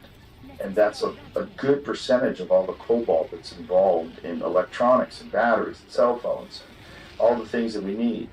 And it's not very publicized. It's this man exposed it, and he risked his life to do it, and he wrote a great book about it. And the podcast was insane, like listening to his story and how he risked his life to get this footage. And and there were several times where there was men with guns, and he got questioned, and he had, a bunch of people that were helping him, but he got out of there eventually with this reality that everybody now is faced with. It's like, this is how they get the stuff that you need to run your cell phone. Like, stop thinking that, you will have zero impact. If you're buying this, you're contributing to this. We all are. And we don't want to keep our fucking heads buried in the ground and pretend it's not happening. And to say that, like, everything has to be electronic, like, slow down. Like, where is this coming from? Who's making it? What are the conditions like in the places where these people have to put their phone together? What are the conditions like? Do you know? Dude, Foxconn has nets around the building because people were jumping off. What? Yeah, where they make iPhones. They put nets around the building because so many people are committing suicide. So instead of windows, they're working constantly. They work constantly. They sleep there. There's beds underneath their desk in their work areas. Sleep underneath, work, sleep, work. Show the photo of the nets around Foxconn. It's fun. Yeah, I just feel like look at that. Jeez. The nets all around the building. You know how wild that is? Like, if you're going to jump off a building, you can't do it here. Yeah. Or if you do, you better have good aim. Good aim for where there's no net. How do you explain that to people, like when you're walking executives into buildings? We've got a huge bird problem. We've got a huge bird You know problem. how crazy that is? You've had so many people commit suicide, and your solution is put nets around the building. Those people just go up to the top floor, fuck this, bang. I want it to be over. Just lock them like all the casinos do. Lock the window. The roof's Yeah, maintenance. there's just got to be like better representation of both sides so that people understand. Well, really, we should be making phones in America. They should be American made with American wages where people get health and dental and all the stuff you're supposed to get, and you have a living wage. That's what it's supposed to be. And if your phone costs a little more to do that, and if the Apple makes a little less, that's how it's supposed to be.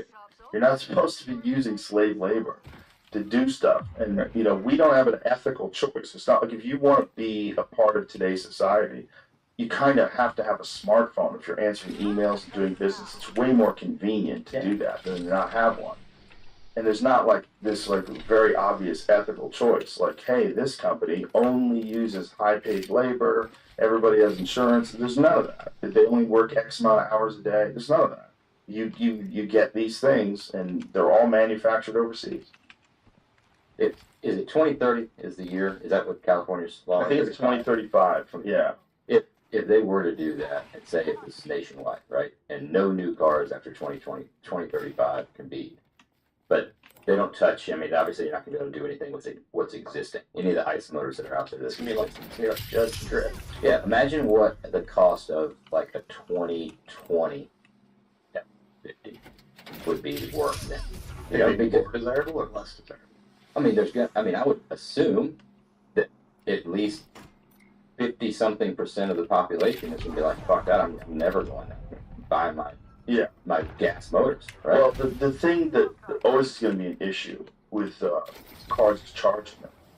It takes time, right? So you have to sit there. So if you're fully out of juice and you're on a cross-country trip, how long does it take when you go to those supercharger stations to get you up to 100% again? How long is it? Is it a few hours? Yeah, longer than you want to be sitting, right? Yeah, so with rising crime and having places where people are going to be stuck and no security, especially in places like LA, good luck with that. My friend saw a story the other day about he almost got robbed at a gas station. and he realized these guys were coming towards him, and he got out just in time. He's like, you know how you've been in your car so many times that you can just, you know where everything is instantly, you don't have to fumble? He says, that's what saved me. I just jumped in my car and I knew how to, and I was just moving already. The guy was moving towards him. Dude, that's a little bit like the net scenario. What's the problem that we're not solving? That like Yes. So why are you afraid to go sit there and charge your car at the gas station? Well, because you're gonna get fucking robbed for sitting there for an hour. Is nobody looking at airplane travel and the way planes are made? They're doing anything the way they're doing electric motors on that ship. There's a concept that is currently being developed for a solar powered plane. I talked to a guy about it like over a year ago, and they were explaining it. And they have, I think they've done a bunch of test flights, and they're about to, and it's going to be able to go a long way. I just don't know. I don't know. I don't know like how much range does it have? How safe is it? Like, you don't want you don't want to be an early adopter. Well, it's like flying cars. So you see flying cars, like, yeah, I'm gonna sit that. Yeah, I'm gonna sit here. Keep an eye on it. Maybe I'll get it.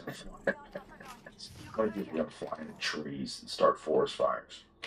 I think that when they announced that in California, wasn't like the next day they also had an announcement for people to stop charging their cars because it's like fucking please don't charge. That's the other thing. It's like maxed out the grid. If everybody had an electric car, the strain on the grid would be monumental. I don't know if most grids, the way they're set up right now, would be able to handle that. If everybody had an electric car, wouldn't that take like substantial upgrades to the grid? It's just infrastructure, Joe. That's infrastructure, man. Oh, you said it makes sense. I'm so confident. Do you think they're worried about all of that stuff, or they know that it's impossible? That's why you push it out to. It just looks really good on the ballot. It does look really good on the ballot. That's part of the problem. Is a lot of people have these knee-jerk reactions to like very complex, nuanced problems, like the environment. Like I had Mike Baker on yesterday, and we talked about this. One of the things he's saying, like, the vast majority of the pollution, the carbon emissions in the world is coming from China and India. It's the vast majority of it, and they're not going to change. They're not going to change what they do. No matter what we do, we're not going to put a dent in what they're doing. And there's a bunch of people that think that the way to get us out of this and the way to mitigate climate change in terms of like human impact on it is actually to build up poorer communities and get them on the electrical system, get nuclear power to these places or solar or something, and like elevate their standard of life. You'll have less pollution. You'll definitely have less issues in terms of like health consequences, the people that live there. And in turn, as they become more, sustainable, they live a better life, their lifestyle's better, you'll have less pollution. People need to be incentivized. Like they need to have some sort of, like there's places in the world that have no hope. They're tigers. They don't give a fuck. Like they're not thinking about the environment. They're thinking about how do I get by, how do I stay alive. Now back to your point of making stuff here. I don't know the numbers, but I'm wondering what if you were to say in 10 years we're requiring 90% of every single thing we use to be made in the USA. So you cut out all that air freight and all that freight line, all the shipping. Well, the shipping is huge. And everyone's talking about providing jobs. If we take all that shit, what does that do for the footprint? If we're not shipping all those freighters. Yeah, we'll take shit here. If you Google that, and granted, this is just me like looking at Google, doing Google research, but look at what a container ship uses in fuel consumption. It's fucking insane. It's like the equivalent of like every single vehicle in the United States, like in annually, like just back. It seems like a huge dent you would put in it by us making shit here. And here. That would be a big dent. That would be massive. That's obviously a long-term project. Unfortunately, manufacturing really kind of got out of the United States when they started shipping and building cars overseas and ruined Detroit. Detroit just fell apart. That Roger and Me movie. You guys ever seen that? Never heard of it. You never heard of it? It's what the fuck's his name? Jamie. Michael Moore, that guy. It's a great documentary, and it's about Flint, Michigan. It's about right after they closed all the plants down, and everybody just like nothing. They had nothing to do, and just like the city collapsed. And all that happened because they wanted to make shit cheaper. Yeah. They wanted to pay people less, and it's more profitable for them to have, their manufacturing plants in other countries. It was nuts. That's the one song for Whitey the other day. Yeah. You know Whitey Morgan? Yeah, I've heard the name. He was on the podcast, and he did a local show and stuff like that. He's from Flint, and his dad and granddad moved in the Hawk, and he does the song. And we were talking to him about like Michigan. It came up because we go to shows in Michigan, and Michigan's got a very like southern redneck pocket, right? It's weird because of how north it is, but then he talked about all the people from the south moved up there for auto jobs and all the wages, right? And it's that area. But he talked about the same thing when they shut it down. I mean, it just killed that, specifically Flint. That's where he's from.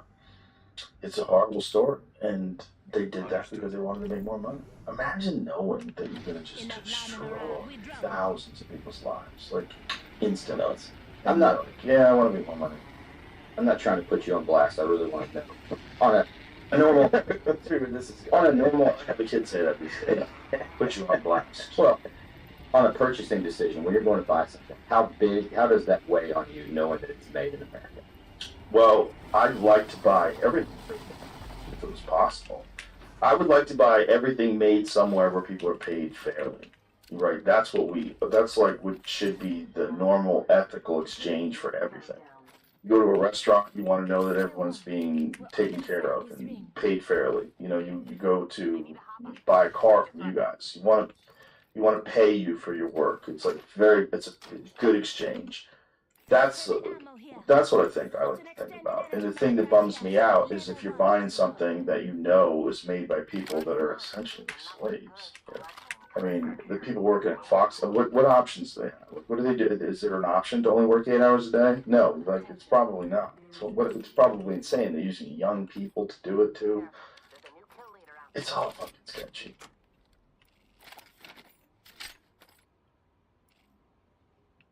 It wasn't long ago when taking liquid nitrogen and pouring it all over your PC components was one of the coolest things to do in PC gaming. It was popular to seek out the highest end graphics cards, like an ROG Strix, a Power Color Red Devil. Oh my god, look how big that thing is. Or even an EVGA Kingpin graphics card. May our fallen brother rest in peace. Nowadays, it feels like overclocking kind of just disappeared, and no one noticed. When testing graphics cards, we'd usually see reviewers even take into account the overclocked results of that same product, whereas now reviewers barely take into account the differences between different models of the same graphics card. The difference from one partner model to the next is a couple FPS at absolute best. Some of the most recent and exciting news we've seen about overclocking is someone almost got an RTX 4090 to hit 4 gigahertz, which is very cool, but this used to be what everybody was talking about. So what has changed about graphics cards that has made it fade away in the past few years? We're gonna get into that, and today I want to truly figure out if overclocking is viable in 2023 and actually visualize the effects of overclocking. Because it's easy to say that overclocking is amazing,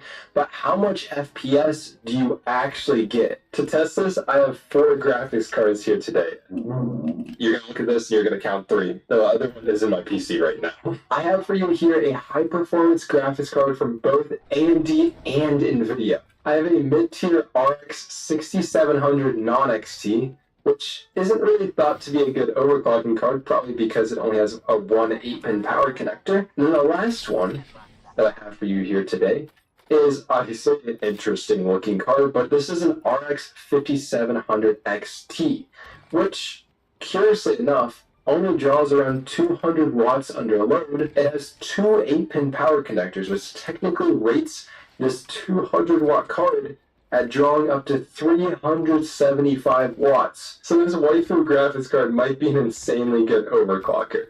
We'll have to see how it goes. Let's start this off with the Radeon RX 6800 XT. I've actually gotten quite a few comments that the 6800 XT is a very good overclocker. I'm excited to put that to the test. In order to overclock these cards, for the 3 AMD ones, I used AMD's built-in Adrenalin software. But I was able to achieve an 8% boost to the GPU core clock on the 6800 XT, as well as a 6% boost to the VRAM. In Cyberpunk, this did result in a 5% boost to the frame rate, which in reality looks like going from like 82 FPS to 88. You can feel this. I did test all these graphics cards in 4 different games, so let's go ahead and move on to our next one. In Resident Evil 4, this is the prioritized graphics preset, which is basically the high preset in this game. We see a 6% boost to the FPS. Obviously, even at stock settings, the 6800 XT is still a very fast card and is destroying this game at, around 112 FPS at this point. It is a nice boost though, but it probably isn't noticeable to have like another 5 FPS when you're over like 100. So this one's a little up in the air and it doesn't really push the needle. Here in Remnant 2 on the 1440p native settings ultra preset, the 6800 XT is still pumping out about 73 FPS at stock settings. I was only setting a 3% boost to the performance, and I'm still not sure if I'm CPU limited in this game, if I can benchmark this one properly on my Ryzen 5900X system. Regardless, a 3% boost to the performance isn't looking all that good. Our last game here is a Plague Tale Requiem, and we see a nice boost to the FPS, actually pushing us over 100 on the average by overclocking it for a 7% boost. But what I haven't really pointed out yet is the difference in power draw when overclocking the 6800 XT. And through these games, we saw about maybe a 5 to 6% performance increase on average. We also saw about 10 to 11% more power drawing from this card. Percentage-wise, it doesn't exactly make sense to overclock it, but you do get more performance. It just isn't all that exciting. But maybe the 6700 would be better, though. One thing I'm hoping to achieve with the RX 6700 non-XT, since it is a mid-range graphics card, could it be possible that overclocking this one could bring it up to meet the performance of its bigger brother, the 6700 XT? When overclocking the 6700, I was able to get a 3% gain to the GPU core clock speed and a 5% gain on the VRAM. That doesn't sound like 16%, but we're going to try it anyways. Let's see it in some games. With the 6700 non-XT, I also wanted to see if, say in Cyberpunk on the high settings 1440p native here, if going overclocked could boost us up to 60 FPS. Unfortunately, we're not really seeing this in this game. And this is probably because this card doesn't have that much overclocking headroom. It only has one 8-pin power connector, which rates it up to 225 watts. But let's move on to Resident Evil 4. Anyway, this game is just like really dark for benchmarking. So I apologize for that, but I can't do a whole lot about it. Besides that, though, we do get a 6% bump on the overclocked card, which is pretty nice. And in this case, the stock card was drawn close to 160 watts, while the overclocked one was drawn over 170 in this case, but in Remnant 2, the overall power draw was a lot closer, but we also only saw a 4% boost in the FPS, which translates to about 2 or 3 FPS on average. This isn't really going to push the needle for this graphics card, but let's check it out in Plague Tale Requiem. At the beginning of this test, the FPS difference looks really significant, but as the test moves on, it kind of mellows out into just a 4% performance gain, which isn't all that significant. Not as much as you would be hoping for on a mid-range card, trying to extract as much performance out of it as possible, especially if you're being a little cheap or something. Something else I do want to point out, though, is that difference in power draw, which we talked about earlier, which causes more heat and makes your graphics card's fans spin up more to control that heat. As you can see on the stock one, it's at like 35%, whereas on the overclocked one, it's over 40%. You can notice a noise difference on that. Although, I am happy to say that even though the 6700 only has one 8-pin power connector, it did surprisingly well with the overclocking. And this could possibly be just because of the VRAM overclock being 5% faster, because we are at 1440p and higher resolutions are more sensitive to memory bandwidth, so speeding it up could just give it 5% performance. I did mention the power draw can cause higher fan speeds, but it's not all negative. On this 6700, it was quite efficient with the extra power being about 5% faster in games, while only drawing 5% more power. So if you are interested in overclocking this card, it's definitely not a bad move. And no, we did not reach 6700 XT performance, but I'm still impressed with this little guy. And with the There's one on my shields over there. Mid-range graphics card on my doing drop. quite well with the overclock.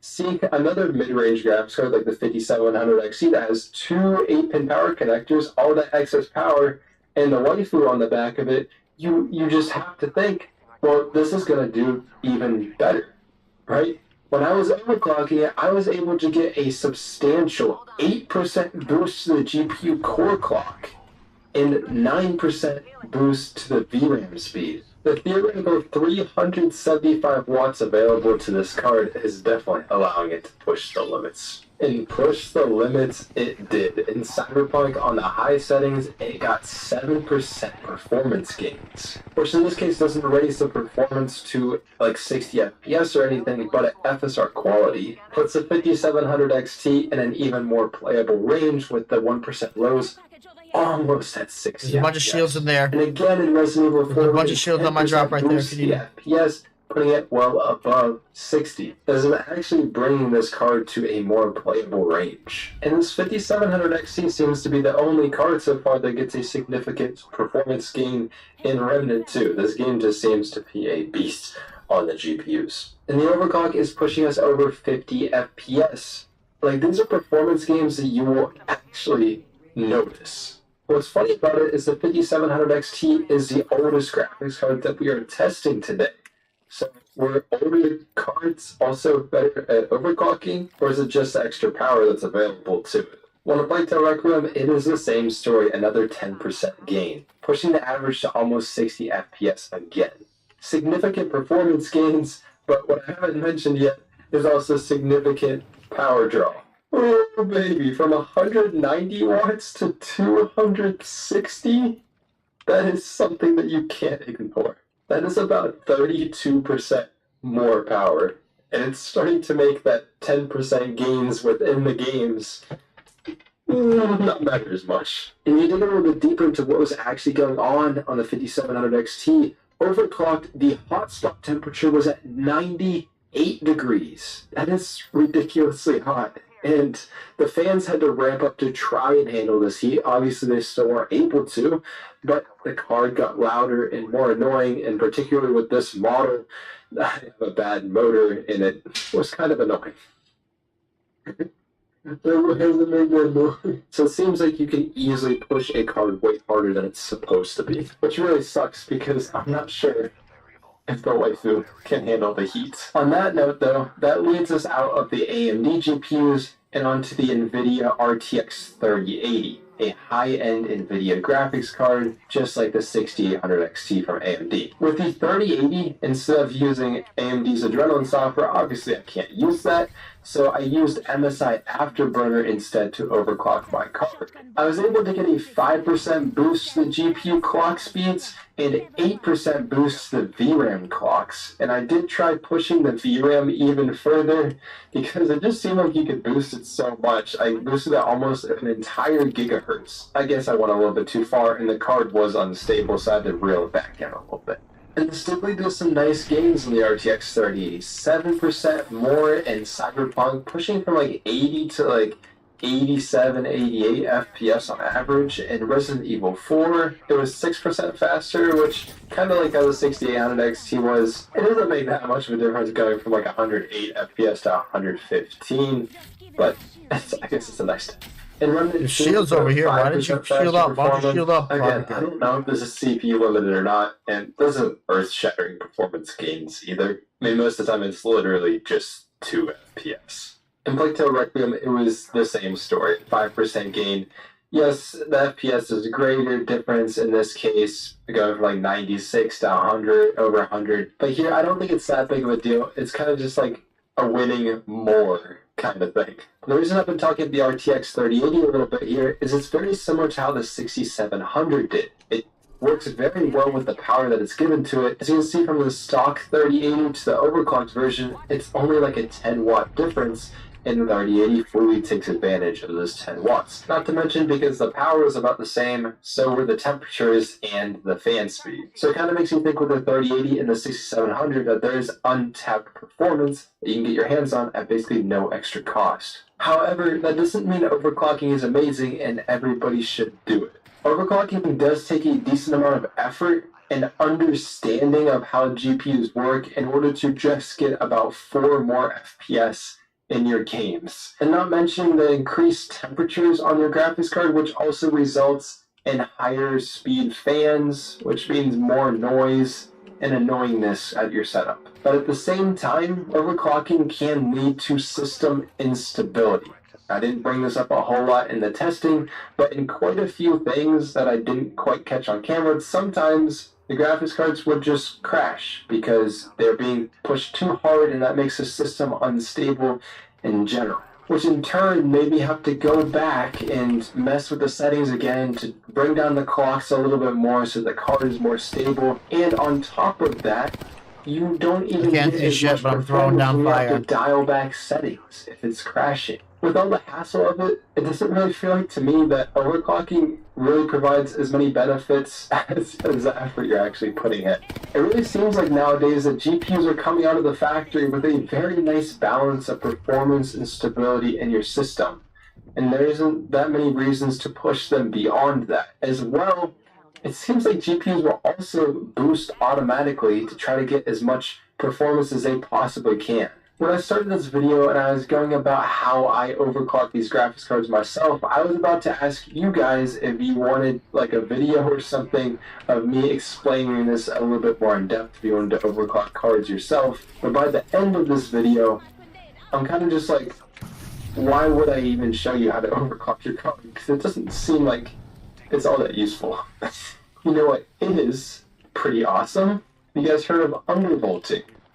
Yeah, is going to be a proponent of undervolting because I was able to make my RTX 3080 drop from 330 watts at stock settings all the way to 250 watts by undervolting it. And with this huge drop in power draw, it still performed about the same. And at the same fan speeds, the 3080 dropped from 66 degrees to 58, as far as I can tell. Like, Jesus, undervolting is just amazing, especially on very high power cards. Undervolting just be very useful to make them run a lot more efficiently, cool, and quiet. Because one of the things I love about having a graphics card that has such a huge cooler on it is actually when the cooler is way overbuilt and the card just barely has to run in fans and it's just whisper quiet all the time. That's one of my favorite things. So instead of showing you guys how to overclock a graphics card, if you're interested in taking an in-depth look at undervolting a graphics card, let me know in the comments. And drop a sub and a like if you are interested in something like that. To be a little serious here at the end, this video has been an insane amount of work. I got into this and I didn't think it was going to be that much, but I tried to film as much of the process as I possibly can, as well as logging all this data and organizing it has been pretty crazy. So I hope you enjoyed this and this clears up a lot of misconceptions or just the current state of overclocking in general with graphics cards. I didn't do this with CPUs. You have a great rest of your day. See you in the next video. Peace.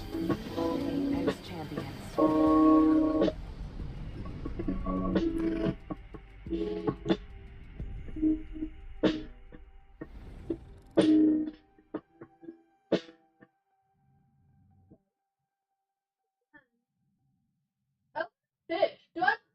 It looks like a fish that got caught by a fisher.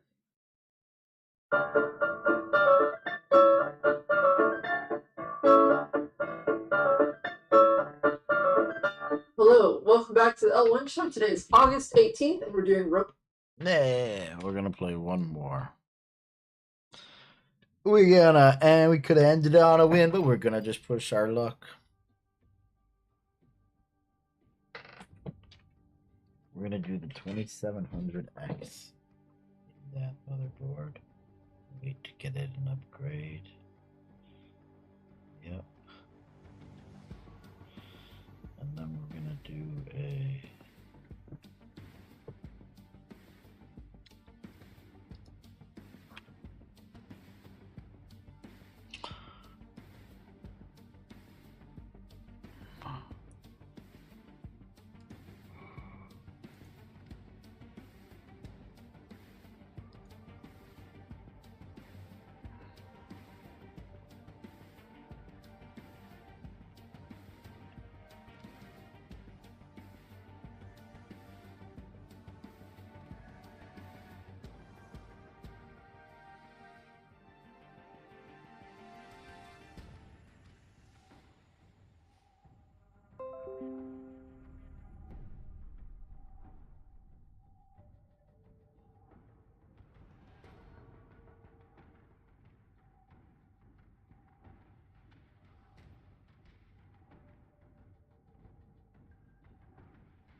Midair, all good with me.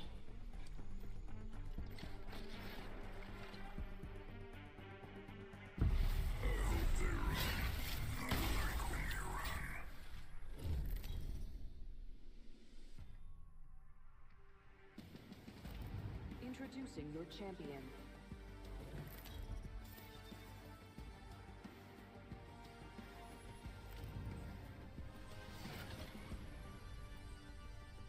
Airlof, victory. The All-Father favors us today. Time to kill.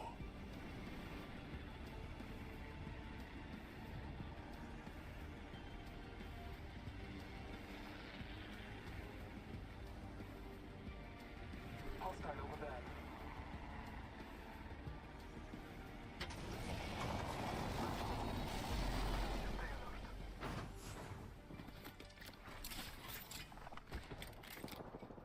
Scanning the area. Taking fire. That one's down. Got some material. I cannot tenant. Squad, arm up. Showing thermal grenades. I downed that hostile. God damn it! I don't understand why these people drop hot like that.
This is probably the best trip I've ever been on in my life right now. You tripping? Oh, I'm fucking tripping on acid, man. How you doing? You're on Lakeshore Drive? Hell yeah. So I'm a predator. That's it. Whoa. I didn't know. What the heck? It's a long story, guys. I'm gonna have to put my child protections on. What? So sorry. I didn't know. What did I come back to? Do we need to report this person? Who? I've got what you need. As soon as they said 16, I was out.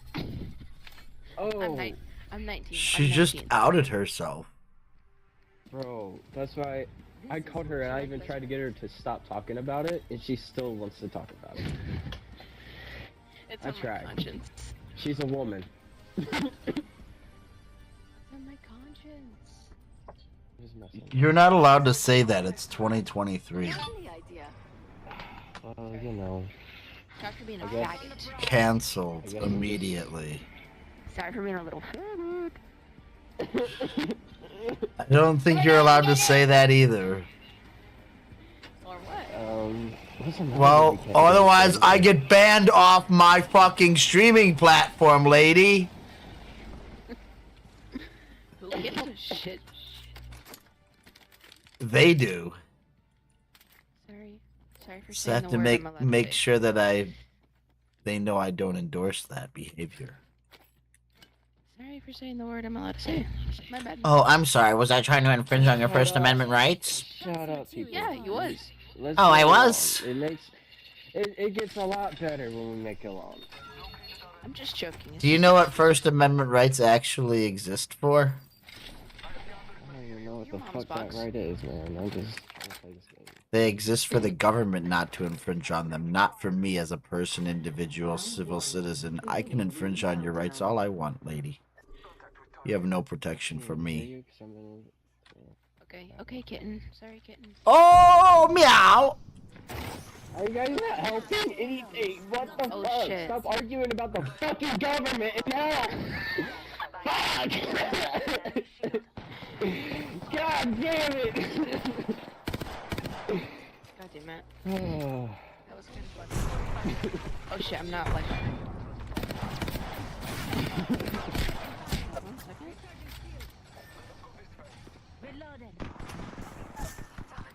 I cracked that bitch. Oh, this guy's running up. Oh. I'm scared. Oh, yes.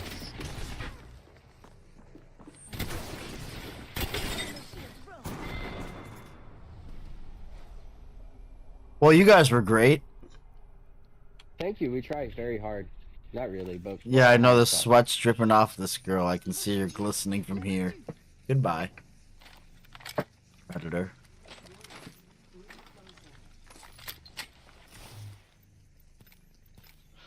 I'm a predator. Oh, you're weird. How about that? How about that? Catch you outside and how about that?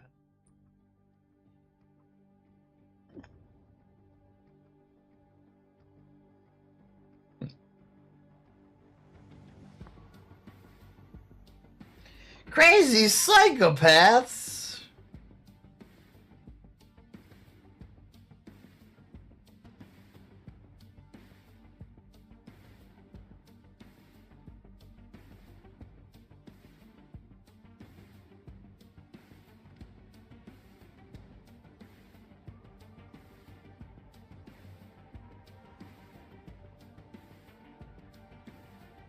I'm gonna see if he mentions what I think he's going to.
Hello, you absolute legends. As most of you know, back in 2021, Billy Mitchell, Video Game Player of the Century, sued me for defamation, claiming damages of $450,000. Since that time, I have been defending myself rigorously, sparing absolutely no expense, hiring the best lawyers possible, and to date, I have incurred legal fees of $280,000.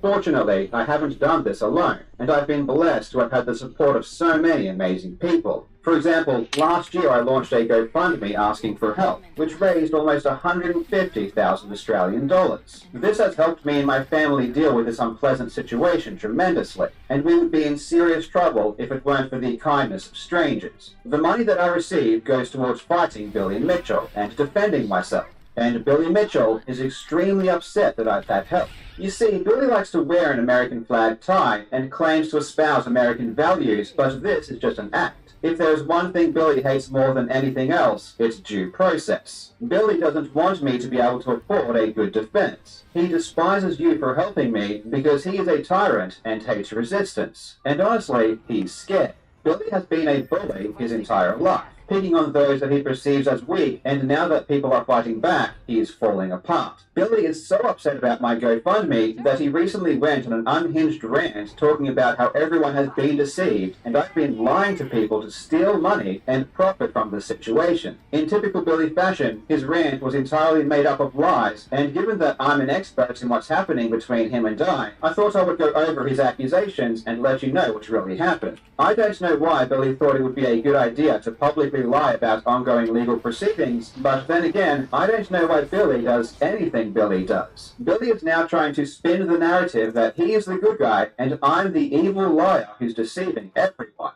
And what's possibly more bizarre than anything else, there were people in the crowd that actually believed what he was saying. Some people still don't realize he lies about everything. And I mean everything. Even things that can be checked in literally 2 seconds. So let's go over Billy's recent rant about me and unpack all of his lies. I really hope you enjoy.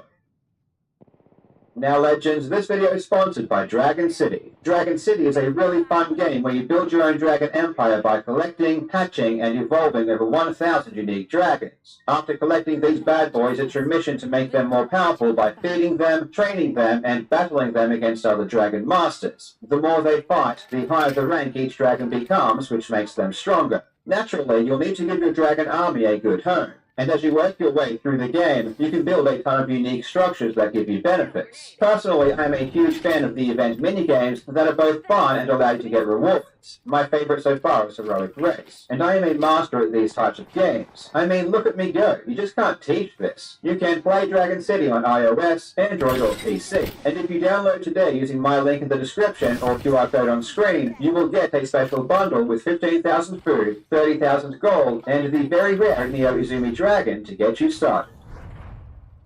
Before we listen to Billy Mitchell talk, I want you to understand how Billy works. When he talks, he only says what he thinks makes him look good. It doesn't matter if what he is saying is completely false or can be debunked instantly, he'll just say what he thinks sounds good in the moment. Previously, Billy has had success with this method of lying because the unfortunate truth is that most people will never fact-check themselves. The only reason his lies are being exposed to the public right now is because people like me and the new owner of Twin Galaxies do actually put effort into uncovering the truth. Billy does not care at all how easily his lies can be refuted. He will say the sky is green if he thinks it makes him sound good, even though all anyone would have to do to disprove this is simply look up. And Billy's ability to lie about such ridiculous things confidently has gotten him very far in the past, so keep this in mind whenever you listen to him talk. Now this talk happened last month at a small gaming convention in England, where he claimed to be doing a Q&A. But the lady asking him questions was an obvious Billy shill who was parroting his talking points and giving him softballs to answer. That is currently a case that's still going through the court process with Carl Justice now. And obviously that's something that every time there's a video that goes with your own one, especially around the subject of Apollo or cheating, that gets views, that gets clicks, that gets people noticing it, and that makes those guys lots and lots of money in the background as well. We all know how Twitch and YouTube and everything work. I don't think there's a single person here that doesn't. I'm really crazy. Not often. Sometimes I'm not doing. I'm the only arcade gamer that he sings about. He arguably gets more views off the Rainbow.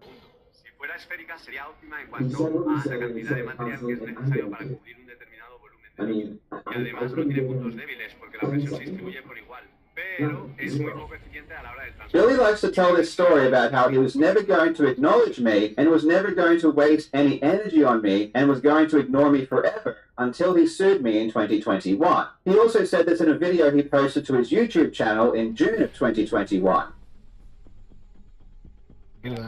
I was gonna, but this cannot be. But this is a total lie. In 2020, he had already set his lawyer onto me, threatened to sue me, and demanded I pay him $150,000 because I said he cheated. In July of 2020, he sent me a concerns notice, which is the document you need to send to someone before you can sue them for defamation. And this was immediately after I posted my very first video that had anything to do with Billy Mitchell. In that letter, the lawyer said they have instructions to commence proceedings against me, and demanded I pay $150,000, removed my video, and never talked about Billy again. So when he says he was ignoring me and that he wouldn't give me 10 seconds of credibility, it was a complete lie. But time on, and eventually, without a single source, except a now deleted post on Reddit.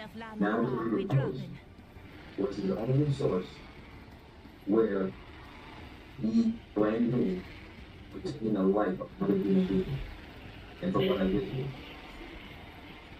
And I said, that's it.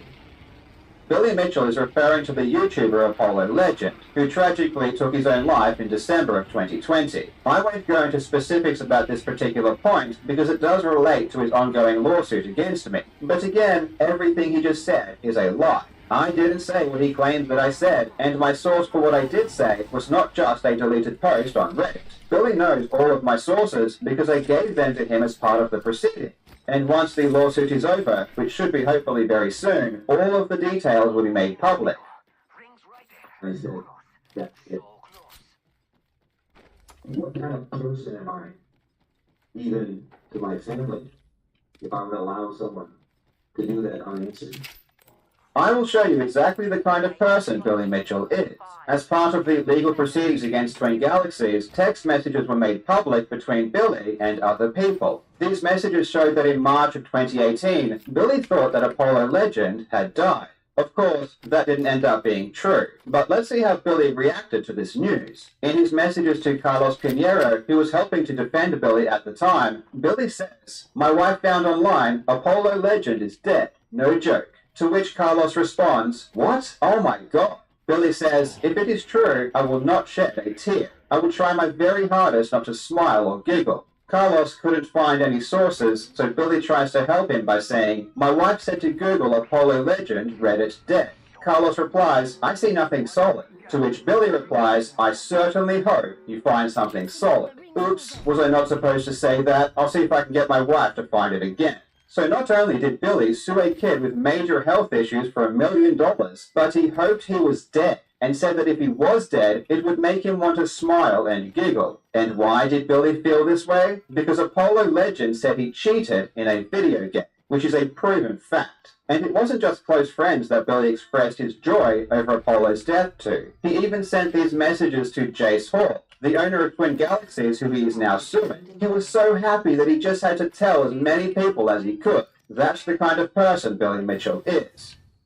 And so, you address it, and you try to resolve it. But when somebody thinks they're in a different place, and they think there's nothing you can do about it, and you think that you just like it, you can either let them do that, or you can pursue it. So we pursued it. The complaint actually said nothing, not a single word about you. Wait a minute, Billy. Would you mind saying that again? The complaint actually said nothing, not a single word about you.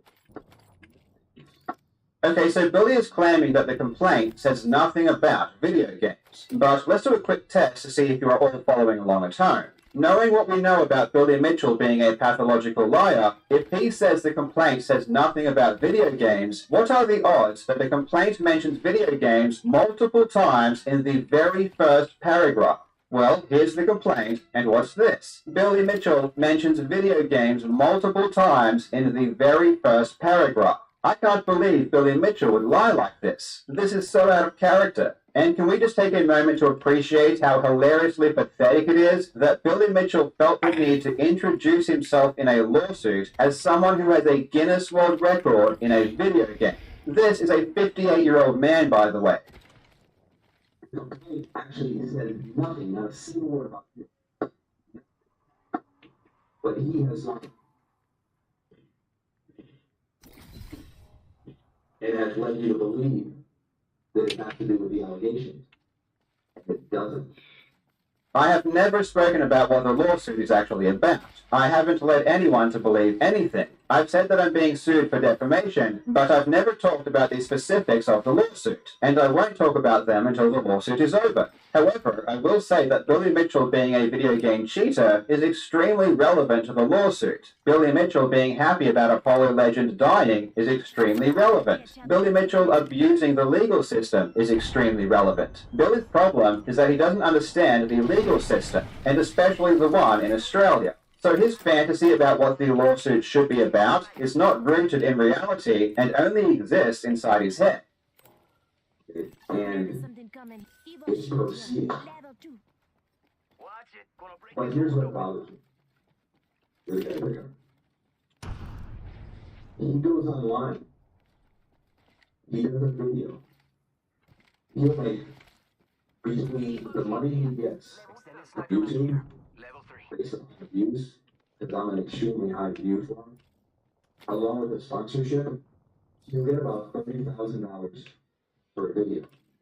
Holy shit, I wish I made $30,000 per video. He's pulling numbers out of his ass here, and he has absolutely no idea what I make. Trust me, I make a good amount, but it's certainly not that much. I also like how Billy says that he's an extremely high view for me as some kind of boast because he wants to make himself sound important. Sure, people love laughing at Billy because he is a walking circus after all, but I get a lot of views no matter what I talk about. If you look at a snapshot of my channel, I get a lot of views if I talk about random cheaters or if I talk about awesome achievements. The irony is that right now, it's me that's making Billy famous. And if I stopped talking about him, no one would care about him ever again. He is a disgraced cheater that everyone hates, no one wants him around, and I'm the only thing keeping him relevant. You'll get about $30,000. It's possible to get somebody in his room alive for $30,000. It's not something we should do.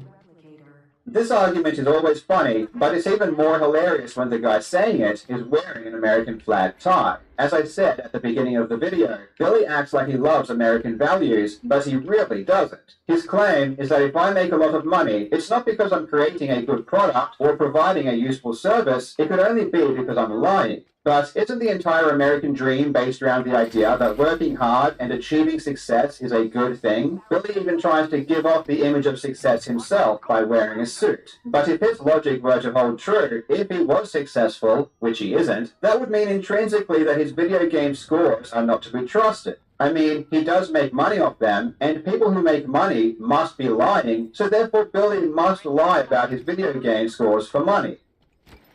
It's possible to get somebody in his room alive for $30,000. It's not something we should do. But then, you go on there, and you say he's suing me again. He brings up nothing, no proof that he's being sued again. Nothing. There is one complaint, and that's the original complaint. Even though I've researched Billy a lot, and I know how much he lies, when he publicly lies about things he and his lawyers have done to me, it still shocks me every time. When it comes to lying, he is absolutely fearless. Here, he is talking about my video titled, Billy Mitchell has gone insane, and I need your help. This is the video where I advertised my GoFundMe to help with legal fees. Billy claims that I said he was suing me again while providing zero proof. But again, if you watch the video, you see instantly that this is a complete fabrication. I mean, I quite literally show the second lawsuit on screen when talking about it. First, Billy sent me this concerns notice in regards to my video that outlined allegations he was trying to extort witnesses. Again, this is a required document to send before you sue someone. This was the third concerns notice he had sent me by this point, by the way. Then, he sends me the second lawsuit, which I can show on screen now. I'm not making this up. This is a real thing that was sent to me by Billy's lawyer. This has nothing to do with the first lawsuit. It's a brand new one for a video I uploaded in 2022. And he again was seeking an extra $450,000 in damages. On top of this, his lawyer sent me a letter saying that he had instructions from Billy to file the lawsuit against me if I didn't offer to make amends. Which of course I didn't do because everything I said in the video was true. Naturally, if Billy Mitchell, who sues everyone and is already suing me for something ridiculous, sends me a second lawsuit and has his lawyer literally tell me they were going to file it against me, I'm going to believe they will file it against me. Billy is right though. There is only one official complaint against me currently. And you know why that is? It's because Billy was either lying or changed his mind. I guess his legal threats ended up backfiring when I made my video saying he was going to sue me again, and I ended up getting a ton of support. Now he is pissed off because his scare tactic didn't work. At the time I made that video, everything I said was true. It's not my fault Billy ultimately decided to back out. It's a shame too, because he would have lost a ton more money when he ultimately lost. Nothing. There is one complaint. It's the original complaint. So when the attorney sends his attorney a letter and says, your client is fraudulently claiming that we filed a second and third lawsuit against him, you know, that is not right. It's called a letter of concern. This correspondence between lawyers that he's talking about never happened, and it's so sad that Billy is spending thousands upon thousands of dollars on his lawsuit against me, and he still doesn't even know what the basic documents are called. He was trying to say that he sent me a concerns notice, but he called it a letter of concern.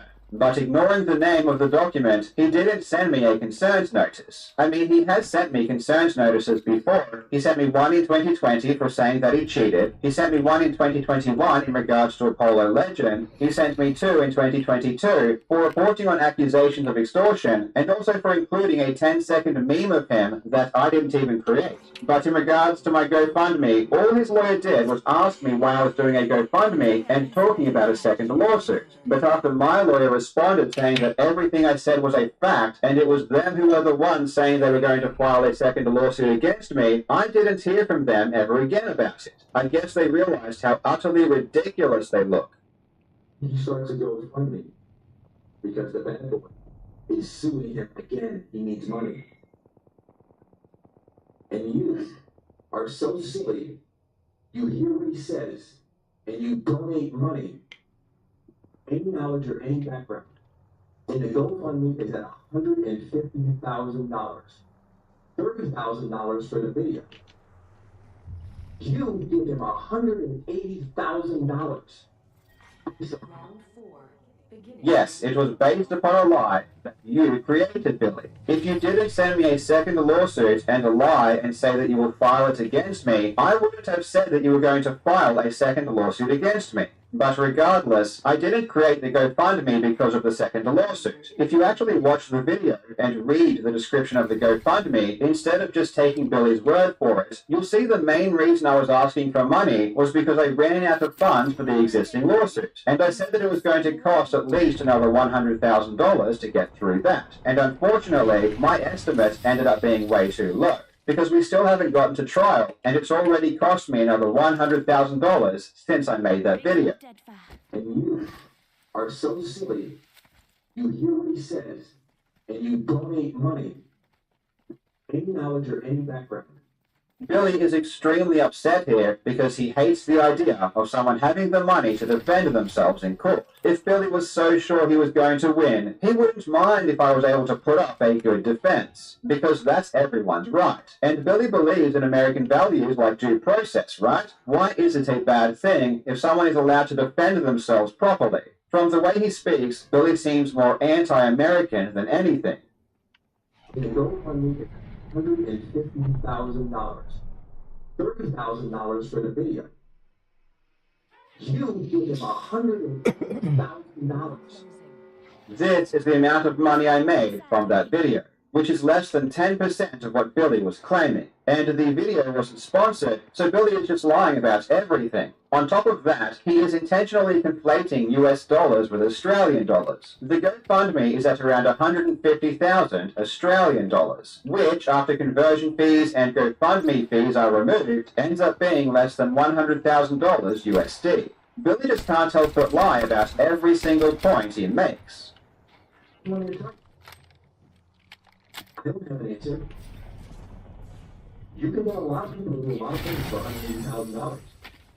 I'm not getting $180,000. I can't just take this money and go on a holiday in Jamaica. I still have legal bills to pay. Ultimately, that money isn't going to me, it's going to my lawyers. Even with all the money I've been given or raised, it still won't cover my legal fees. My lawyers are really expensive, but they're expensive because they are good. The reality is that you get what you pay for. So yes, I have spent a lot, but I have a really good team, which drastically increases my chances of successfully defending myself.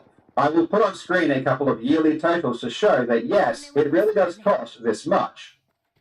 It's unbelievable to me that many people are led in that direction. Yes, it's truly unbelievable that people are led in the direction of someone like me, who presents evidence for their claims and has fact-checkable proof for everything. And they don't believe a pathological liar who provides no evidence whatsoever and has been caught lying thousands of times. This is truly perplexing. But I also got to tell you one more. The attorney told me, he said that every time somebody makes a statement, don't get upset. Remember, this is defamation. Every single statement, every single YouTuber who takes his video and reproduces it, which is a lot, every single one of them is a gift. In the end, it's a gift. Because he's wrong. He cannot possibly and not gonna let it go. I can't defend myself because I'm wrong. Wow, that's a very convincing argument, Bill. I'm sure that persuaded a lot of people. Anyways, I'm going to link my GoFundMe again in the description. Any support would be greatly appreciated. At this point in time, I'm desperately trying to get a trial happening as soon as possible, so hopefully everything is wrapped up within the next few months. Any and all money I receive goes towards mounting the best defense possible. I really appreciate any support you are willing to give, and of course, thank you so much to everyone who has helped so far. And once again, please make sure to try out Dragon City. It's a really fun game, it helps the channel, and if you use my link in the description or QR code, you will get a special bundle with 15,000 food, 30,000 gold, and the very rare Neo Izum. Come on, the fight's on! And the fight's on right now!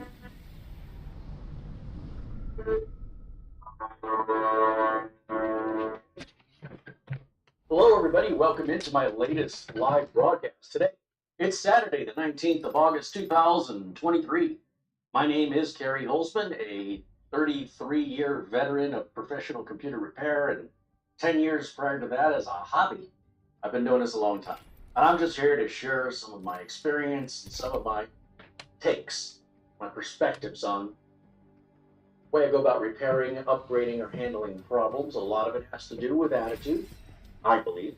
And sometimes we get folks into the chat room that want to tell us how they do it, and that's all well and good as long as we're not trying to one-up one another.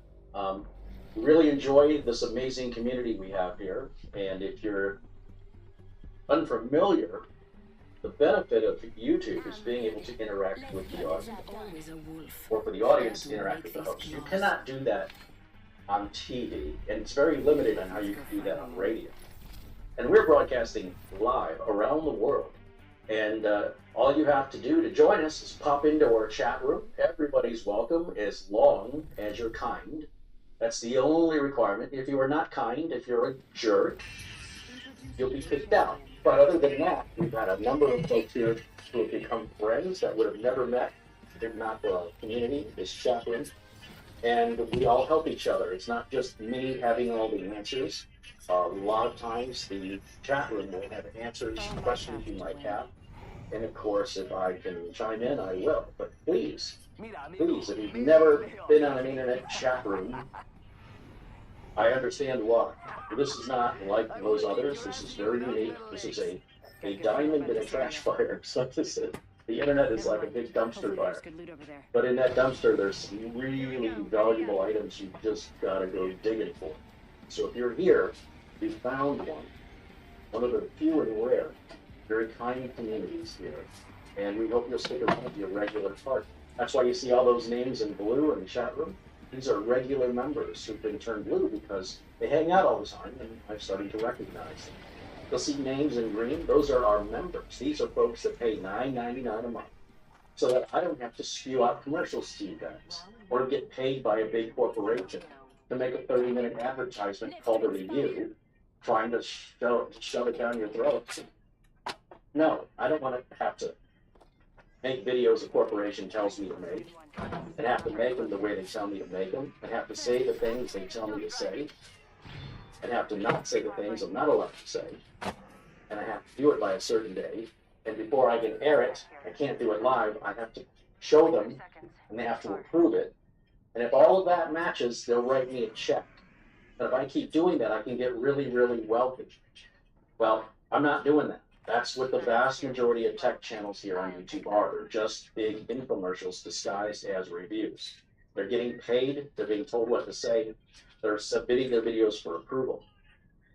Not every YouTube channel, but if it's got 1 million or more subscribers in the tech side of things, it's probably, very, very likely, the only way you can get there and make those kind of payments and make those kind of videos is receiving that kind of money.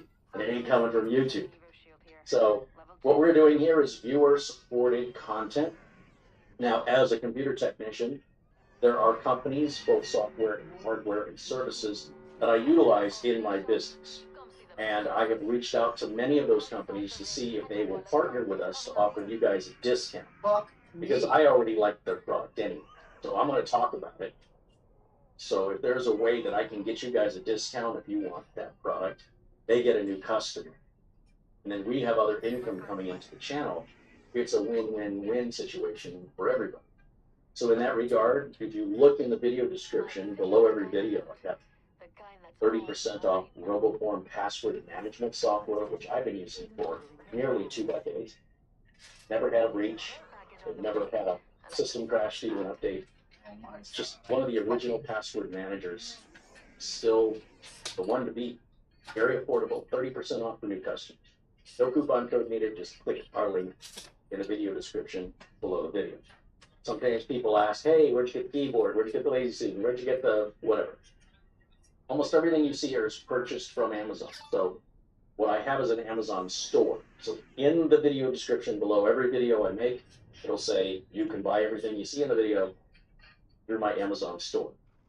And the Amazon store takes you to my website, or my web store on Amazon, which has about 150 items in it, ranging from screwdrivers to keyboards, to the Lazy Susan, to tables, furniture, all things you see. Most of it was purchased from Amazon. So when people contribute, they can contribute via a super chat contribution, in which YouTube takes 30% of that and makes me wait 30 to 60 days before I actually get the money. You can contribute via PayPal. PayPal takes 3%, but PayPal gives me the money immediately, and I have the opportunity to fund it. If for some reason you made a mistake or you changed your mind. When you're dealing with YouTube, any payments through YouTube, it goes completely around me. And so any sort of refund or mistake you need to correct, you have to deal with YouTube, and good luck with that. And finally, of course, Amazon gift cards. The great thing about Amazon gift cards is I'm likely going to spend the contribution money at Amazon for products that we use here on the videos to review. So I'm not obligated to a corporation. And my opinion can be honest, real. I have nothing to lose by promoting the product. I have nothing to lose by condoning the product.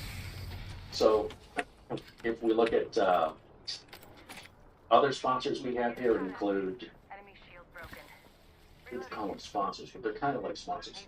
VIP CDK deals, where you can get very inexpensive Windows 10, Windows 11, Office 2016, Office 2019, and Office 2021 product keys. Guaranteed to work, fantastic customer service, 30% off using coupon code CARRY. The link is in the video description. And, I was mentioning it's on my Amazon. If you make a purchase at Amazon, make a small commission. If it was my link that took you to Amazon. It doesn't matter if you bought the item my link took you to. If you click on my link, it takes you to Amazon. If you're looking at stuff, if you're not interested in any of that, you're not ready yet, but while you're at Amazon, you needed to restock on toilet paper, I don't know. whatever you buy from Amazon that you normally buy, if you, well, in that same browser session, make a purchase of anything, I will almost always make a very small 1 or 2% commission off whatever you buy. But I don't know who you are or where you are. I only know what was sold at what price, on what day, at what time, and how much commission that sale earned me. So that's a nice anonymous way to support the channel for things you were going to buy anyway, paying the same price you were going to pay regardless, with the same shipping time you were always going to have. So it's really nice if people are thoughtful like that, do that. But I'll never know what was you. I mean, unless you tell me, it's just an anonymous way of contributing to the channel. And it doesn't put you out at all. I mean, slightly by clicking my link first. But other than that, everything else is the same. Scott says, wow, Terry's desk is clean. Yeah, well, I got the machine that Mitch and I built yesterday. Please, God, teammate, just go But that all buttoned up. I'm trying to find that ASRock 13.3-inch screen that we put on the inside of the other two similar computers we built. And they seem to be sold out everywhere. I found a website I've never heard of before. They say they have it in stock. So I've ordered it, and I used PayPal to pay for it, so it'll be protected if it turns out to be scammed. I was scammed on eBay, and I'm still working with PayPal. They tell me this investigation isn't expected to reach a conclusion until the 2nd of September. This is for a purchase I made back in late July. So that's not moving very quickly, and it's $650 I'm out. So I'm You love me. trying to claw that back because it's worth fighting for. If it was $50 or something, I'd probably walk away from it. But at this point, eBay has denied it. What? Denied my claim. PayPal's denied it. What are you saying? What are you saying? What? I've appealed PayPal's decision. Come on, hero. But eBay Run your said, tongue. since you've opened an appeal with PayPal, we cannot open an appeal. So just take it from PayPal. Remember when you were on the ground? Not me. So that's where we're at with that. When I Yeah, have an okay. update to that, I'll let you know one way or the other. I will say that if PayPal denies me a second time, then I'm going to go to the local. I think consumer you're so advocate, cool. the local Fox News affiliate, and see if they will advocate on my behalf. And given that they're really a well-known syndicated news agency, I'd get a very different response. But here's hoping PayPal does the right thing. I'm ready for it to go either. That's an update there. Come and get your birthday present. So our friends in blue joining us. RCX joining us. Welcome in. Peter Lightpop with a £10 super chat contribution says, good evening, Gary and Marlena, and everyone in the chat. All the best from Bonnie, Scotland, where the There's temperature one in between Edinburgh, us. 64 degrees Fahrenheit, which is 17 degrees Celsius.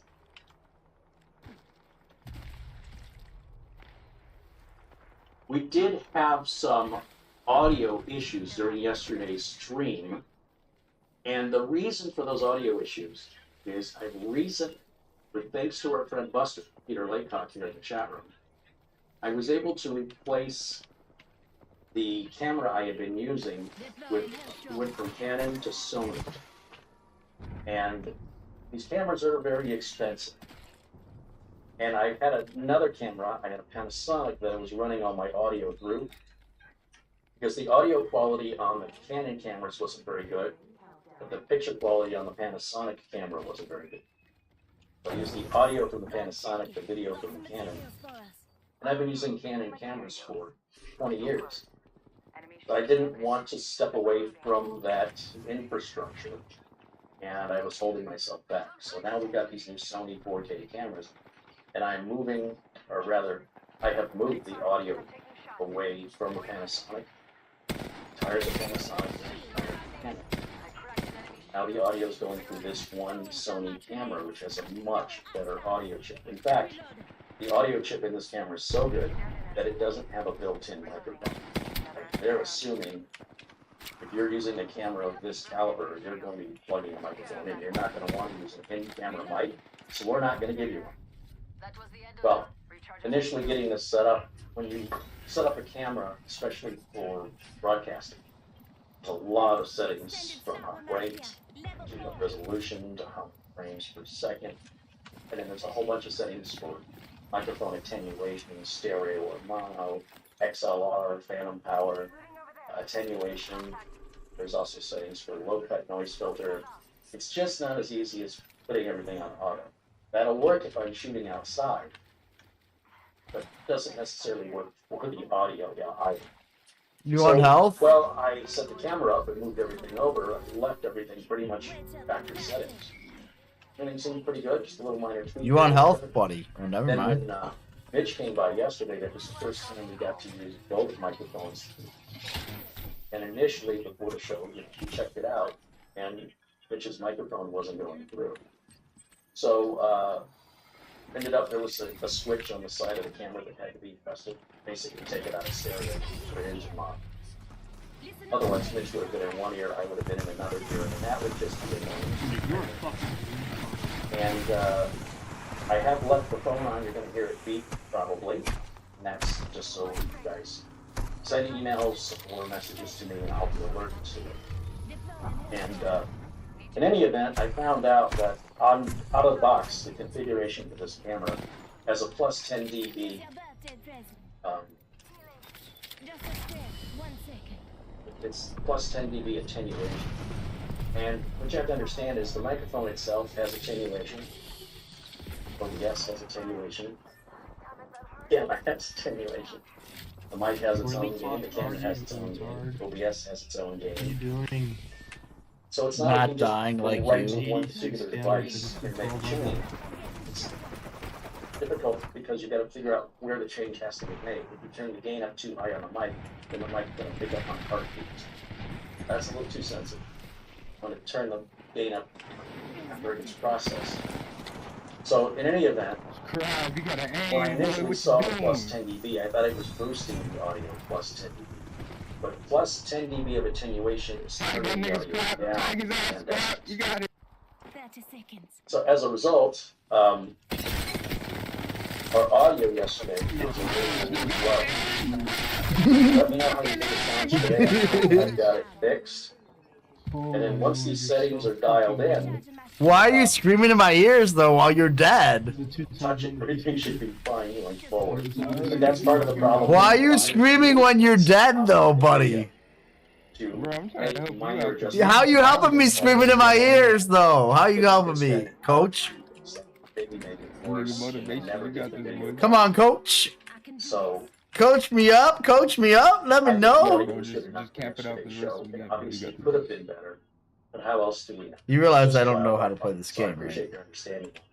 Nigga, I'm right here with you. Frankie B. Don't call me the N-word. Come on now. Okay, Frankie B. You sent us an Amazon gift card for $200. Wow, thank you so much, Frankie B. Boy, Frankie's been very generous lately. That's awesome. That more than covers that $100 monitor I just bought, which I hope isn't a scam. And I will place in the computer we built yesterday in the glass panel, so it'll have a monitor inside of it, and that motherboard from ASRock offers connecting. ASRock makes the motherboard for proprietary. ASRock makes a couple of motherboards that have this proprietary DisplayPort connector that's built onto the motherboard, and ASRock is the only manufacturer, as far as I know, that makes a monitor that plugs into that proprietary connector, and then you can glue that to the side window of your case, and it works as a secondary monitor. It can work as a primary monitor, yes.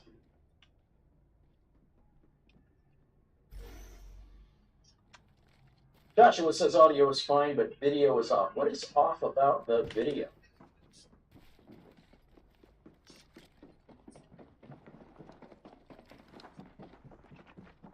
Jerry McFarland said the video isn't usual quality.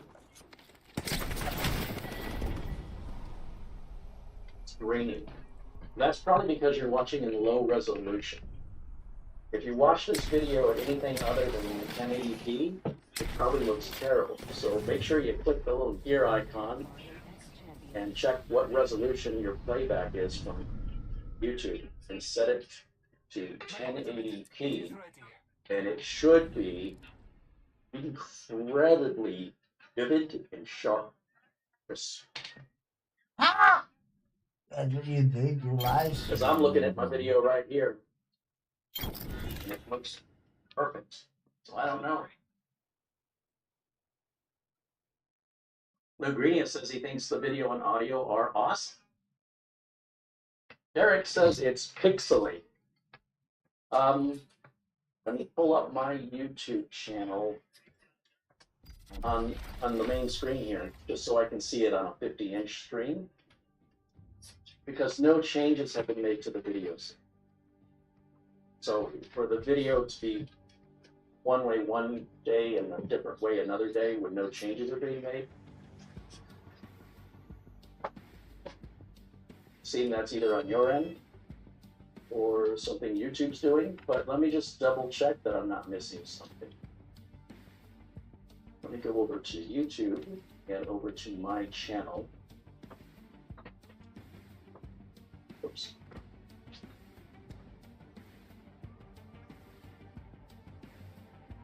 Yeah, I don't see what you guys are seeing. If you're talking about the sharpness, like you're talking about like the sleeve, does it look like it's that step in the sleeve? Is that what you're thinking?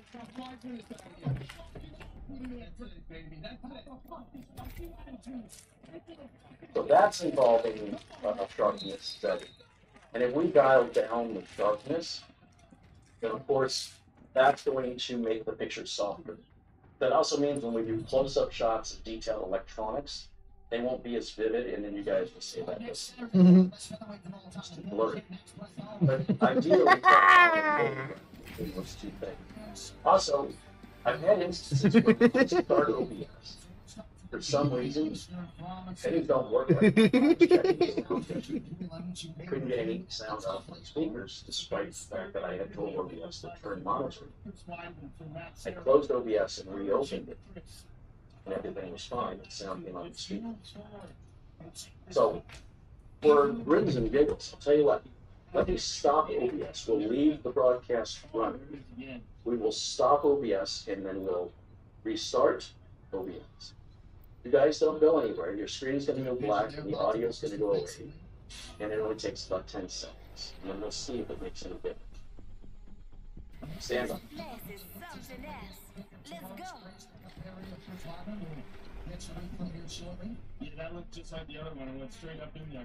Okay, so now all I have done is I've shut down OBS and restarted it. I've not made any changes to any settings. And I'm curious, does that resolve the pixelated view you guys will see? Wayne says that fixes it. Okay, so, you know, what's interesting is we were having issues with OBS back at Studio A on Threadripper. And while this is a completely different version of OBS, I didn't carry over any settings from Studio A to Studio B. OBS does seem to have a problem, regardless of what motherboard, whether it's Intel or AMD, where maybe I need to start getting into the habit of just opening OBS, letting it initialize, and closing it and reopening it again. And I'd rather like to know what's going on. But when a problem is intermittent like that, it can be very, very difficult.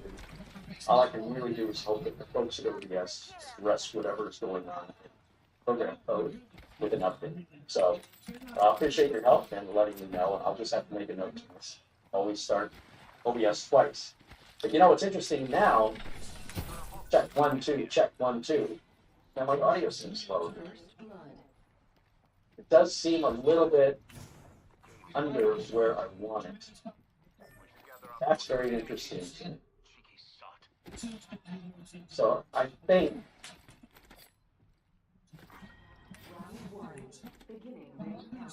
what I want to do is I'm going to close OBS one more time and reopen it.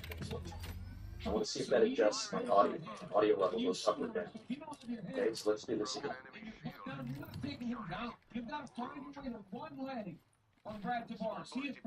Okay, we're trying it again here, and we'll see what's happening. Let me see, it sounds like somebody's trying to reach me. Oh, Mr. Peter Laycock sends an Amazon gift card. Right on. Thank you so much, Buster, for his generosity. It's incredible. Thank you so much, Buster. I appreciate you so much. And, oh, I got some coupons from Intel. Selling Intel processors. Not a good deal. One shot one.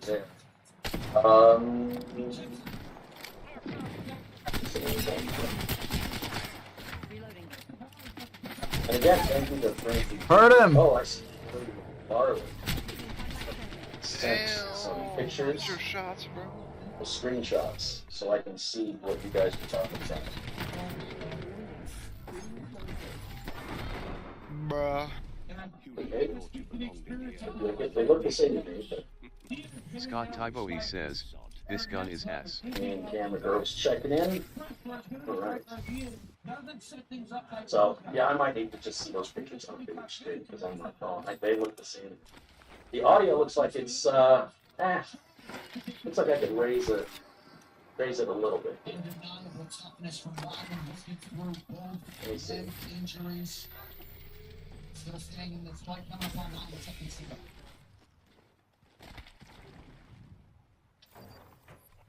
Gino Hero says, Carrie, can I pay you to build me a computer? I really haven't been doing that anymore, but essentially if you want to engage in any sort of business interaction with me, I would recommend you take that up privately with me, not in a public forum. Let's see if something I can help you with. Basically, you know, I've got a bunch of hardware I want to get rid of. So if it's something I have that you want to buy, and if you are in the United States, then we can work something out. But if you're outside of the United States, there's nothing I can do. Fortunately.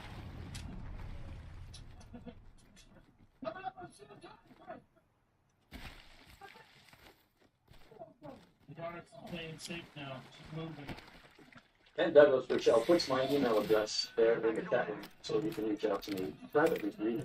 Let me know what it is you're looking to have built, where you live, and how much your budget is. Good Greeny said everything looks and sounds good on my end. Sylvan said the video's out of focus. Anytime the video looks out of focus, that means you're watching it at a very low resolution. So I will remind you that you have to click the little gear icon, the little cog wheel, and then check what resolution. Sylvan, what resolution are you watching? Jeff H wants, how about more videos on the ass? I mean, we've done quite a few. Is there a particular NAS you're interested in? Sylvan said it changed by itself. Yes, it does change by itself. That's why I tell you, you have to check it. It's a computer. You can't just set it and walk away and think it's just going to do exactly what you told it to do. It requires babysitting, auditing. You should always assume the computer is, you know, it's a setting you haven't looked at in a while. Need to verify. Computers should not be trusted. Technology should not be trusted like that. Sullivan said, I mentioned the resolution, it was 720, and now I've changed to 1080. I said, resolution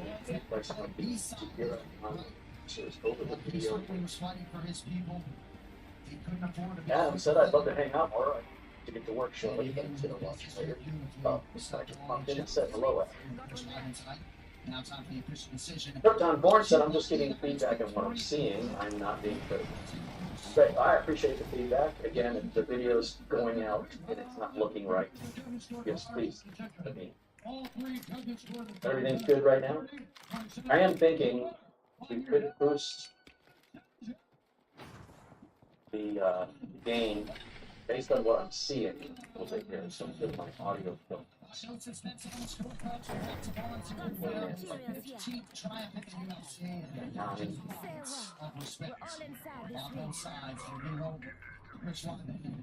Okay, so right now the game's at 9.7. That still looks loaded. Got some materials here. And it gets at 10. Okay, that's the gain at 10 right now, but it really seriously looks like it's... Check, 1, 2, check! It's barely reaching into the yellow. That's very unusual. I'm not watching Carrie do this all night. What the fuck? You're troubleshooting your OBS live with people? 2 hours and 4 minutes? Is that what you did? Carrie? Speak to me?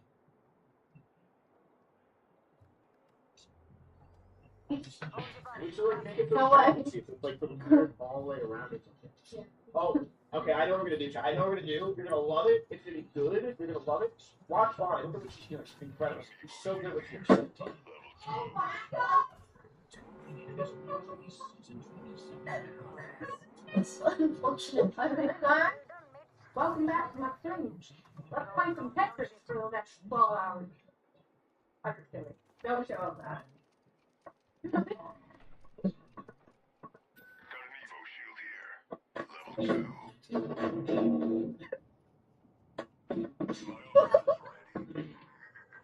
Hello, Emmy, how are you, baby?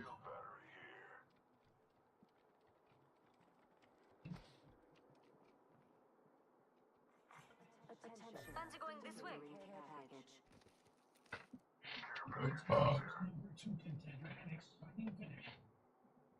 I've thrown on the formal attire today because we need to discuss something very important.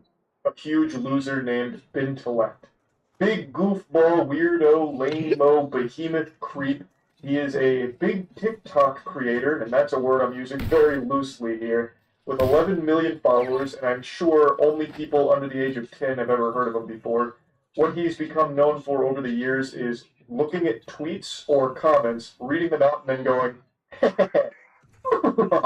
yeah, that's literally it. But sometimes it's a little hard to even muster a laugh, so what he'll do is... I think it's when they're specific. Great bust. I'm gonna take that as a poker guy. I think because like girls get a lot of comments from guys that can make it quote genuinely, you won't be able to tell. Like if you go to a girl and be like, I like your bust, how can you make that sound not weird? You shouldn't even be commenting on someone's bust in the first place. If you tell someone like, why are you even working out? You look great. That's great. But your bust looks great. Oh my god, you're nice. I'm like, hey, I think any like sexual parts of a woman we don't want you to. Yeah. We like I can't speak for all women, but I just think that it is pretty uncomfortable. When is complimenting a woman's body?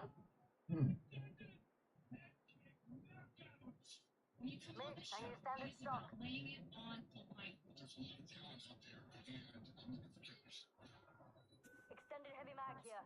Level 1. Spaceship says, you good lifeline? Yeah.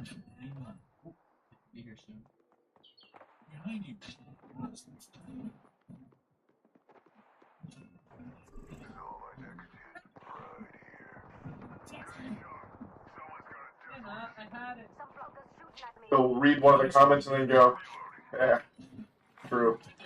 And then that's the whole TikTok. But I'm not here just to give him a little wet willy and laugh at him for all of his cringe. I am here to talk about something far more degenerate. But before doing that, I'd like to give a quick honorable mention to something else this piss stain of a person is notorious for doing. Threatening legal action against people that make fun of him. I've seen a couple videos on Bintellect now after I've been informed of the situation, so I did a little digging. Apparently when people make fun of him, he gets super offended and will either try and copyright strike, take down the video, copyright claim it to make money from it, or even go as far as to just threaten to sue the person that made fun of him. You disgusting goblin, you make me sick. You're a mean one, Mr. Grinch. Now, while I do think a legal battle with Benjamin over me making fun of him would be hilarious... Let me get him! Let me get him! Let me get him! ...any of his clips, because it's just going to rot your brain, and it's just trash. So, no reason for that. God Let's damn get into what I want to discuss, the new information that came out about this weirdo.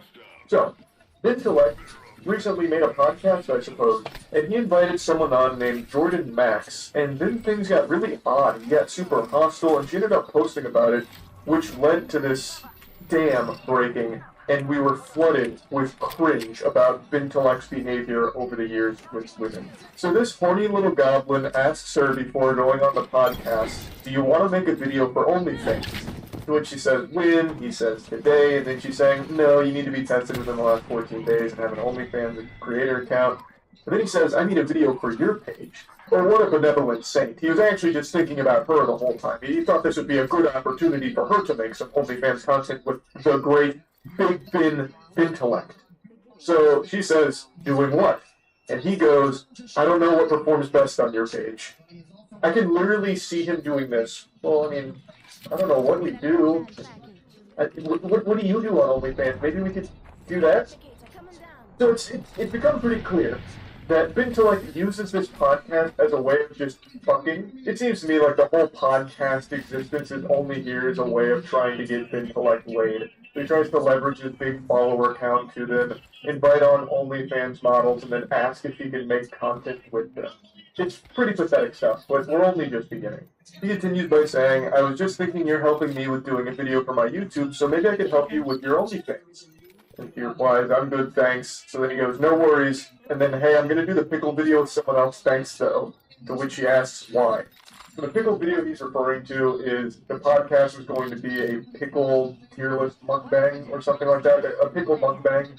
And it was her idea, it was Jordan's idea, and he's now kicking her out because she declined to do an OnlyFans video with him. So his answer to why was, to be honest, I thought it would just be fun to film and see where things go, but I got it. So he gets real sad and pitiful, like, no, I get it. I just thought it'd be fun, but it clearly won't be fun. I'm gonna do it with someone else then. How about that?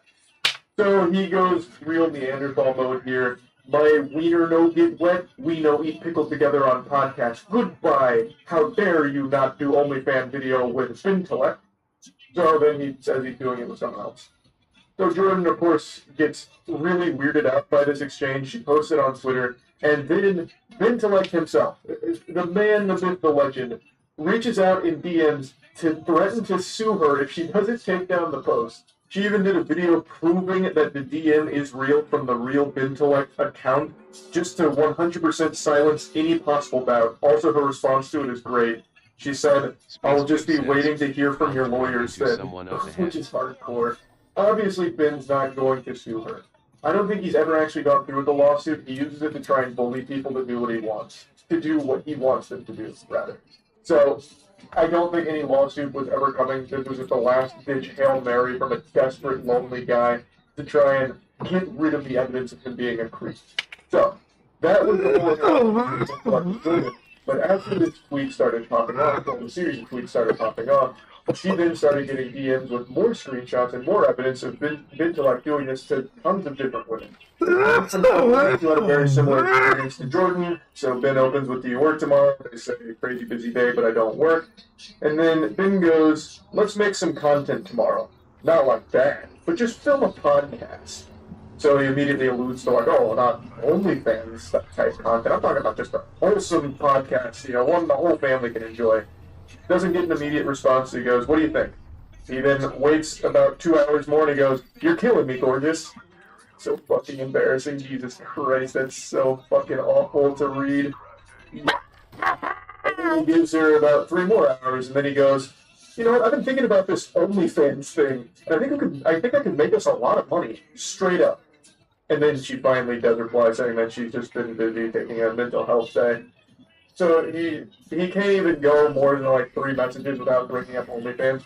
It seems like the only thing on this guy's mind is sex, and how he's never getting it, I guess. But is very desperate too, and will do it by any means necessary to try and achieve coitus. From everything I can tell, Bintellect has never done any kind of OnlyFans content on his own, or like any type of explicit content. He's just a professional TikTok giggler.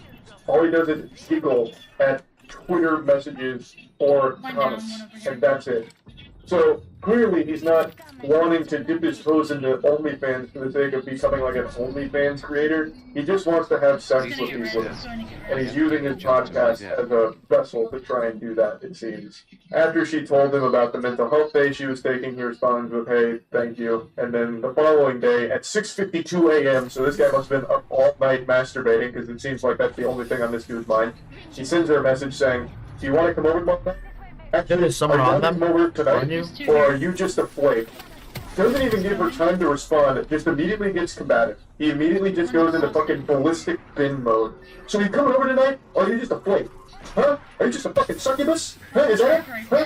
So you coming over tonight?" And then he waits only fuck, I like didn't an hour realize and that 40 picture. after that, and then he's like, "You know what? Yeah, sorry, babe, but you're just too much of a flake. Bye." So then obviously she's like alarmed, like, what the fuck is going on? So she says, "You know, if you wouldn't have texted me so rudely calling me a flake after one day of not texting you, you might have stood a chance. I can see why you're single now. Goodbye." Which really just sends Ben off the rails. "Yeah, whatever, go fuck yourself," says the girl who's trying to make an OnlyFans. "Good luck." Brother, all you talk about is trying to do OnlyFans content with them. It seems like you're trying desperately to get into OnlyFans, but keep getting rejected and can't handle it. So how can you have the gall to try and shame them for it when you are desperately trying to do it yourself? Here's a wacky little Snapchat one. "You want to come over here and spend some time with me? Because on a side note, I do think I could probably make us some money on OnlyFans. Bintellect fucks crazy into oblivion." That's redacted right there, like a CIA document. I really wonder what he said. I think it's Bintellect fucks crazy pussy into oblivion or something. But I'm just going off of what I can see poking out from underneath the redaction. I think that's what it is. But this is so goofy. He's speaking about himself in the third person in this one. And then he even tries bribery. "If you come over, I'll give you $100,000. I didn't really want you." And they respond, "I'm good right now. Don't try to bribe me with money. That's weird." And then he's like, "Yeah, no, that is weird, but I want to see you." This one's a lot more vintage Ben, so this was a different kind of relationship these two had as opposed to just the podcast OnlyFans hustle he keeps trying to run. So they start by saying, "I guess it's just not meant to be." Ben says, "Facts, no hard feelings, but yeah, it ain't working." Then they part ways, or so it would seem. Ben has a couple of parting words here. He says, "For your future self, if you're going to turn around on a guy and say, 'Hey, I'm not down for friends with benefits shit,' just say that before you go through all the bullshit. Boring as fuck. Not my problem that you turned around and quit drinking because you're an alcoholic and now pass out at 8 p.m. Fucking peace out, bitch." So Ben really, he went crazy. Ben lost it. This man, he was punching pillows, sending these texts with tears in his eyes, and he got real nasty. They respond to it saying that they're far from an alcoholic, and then Ben just keeps going crazier, saying, "No, you're an alcoholic, and you're full of shit." And he's like, "Anyway, I'm done. I just had to say that because you're full of shit." They respond saying that they weren't interested in being with Ben, and he should have taken the hint a while ago, but then Ben he goes absolutely berserk again. He says that she's wasting people's time and that she needs to just shut up and go to bed. And then she says, "It sounds like you need some anger management help," which is a very fair assessment. I think he desperately needs some assistance with this anger management. And then Ben tries to flip this shit around like, "How dare you? Are you kidding me?" So he goes, "Be careful who you say that to, Maria, because there are people who really need help with that." So Ben lets out a gasp. That's super disrespectful to say that to somebody, and also a very basic-ass bitch thing to say. Benjamin, it's a very fair thing to say here. It's not disrespectful. You legitimately need some help. It very much seems like you do. So then he then goes, "There's a reason you've been single for this many years. It's because no one wants you, and no one cares about you. You're full of shit. Basic, boring loser." He just goes on and even has this little monologue here that ends with him saying, "God help any guy that you gets involved with that loose pussy because you're just lame. Mic drop ho."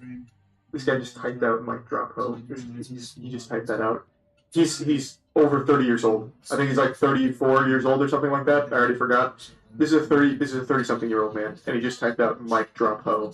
Which he responds, "I'm sure your TikTok fans will love the way you talk to women when I post these screenshots." And then he's like, "You know what? Good luck. I stand by every single word that I just said to you." So, did he stand by every single word that he said? let's look at his initial apology, which he deleted pretty shortly after posting it, and then also hid replies on. Let's look at his first apology. I've recently been accused of some heinous actions and would like the opportunity to share my disgust at these accusations. I'm a firm believer in the rights and equality of all humans, including women. If that's not the biggest red flag immediately, I don't know what else is. I stand by the rights for all humans, and that does include women, those creatures. I'm including them in that statement because that's the kind of angel I am. It makes it sound like he's drawing a distinction between women and every other human on the planet, like they're totally separate species. What an absolute incomprehensible weirdo. I grew up in a home with 3 sisters and no brothers, so I learned very early on the importance, power, love, and abilities women have. They deserve to be cherished and uplifted and treated with respect, and that's how I live my life.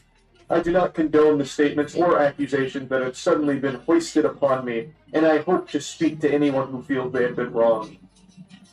He's actually going with the, I have sisters. I can't hate women. I have sisters. No, I have 3 sisters. You guys don't understand. I could never do this to women. Like, you're misunderstanding. These are all baseless accusations. I have 3 sisters. I legitimately cannot be mean to women. And not only do I have 3 sisters, but my mother is also a woman. So you should see how ridiculous these claims are now, knowing this context with my 3 sisters and mother. So that should hopefully clear up all of the air here with these accusations. Like I mentioned, he did delete this apology post, but today he did release a new apology on TikTok. He released an apology video. So let's take a peek at that. Also, Ben, I know you're still watching.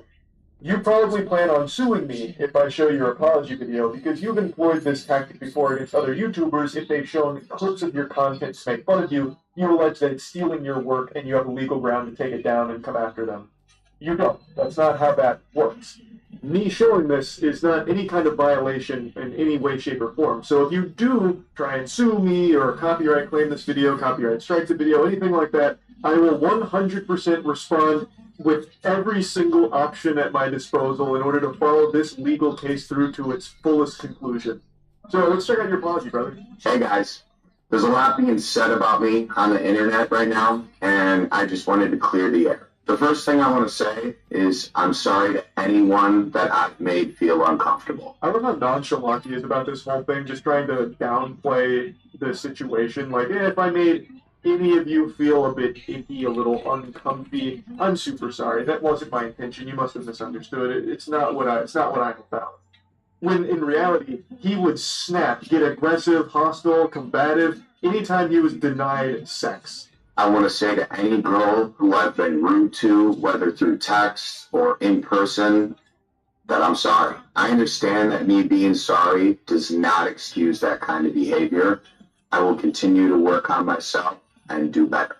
Thanks, guys. Behold, the first AI ChatGPT written apology.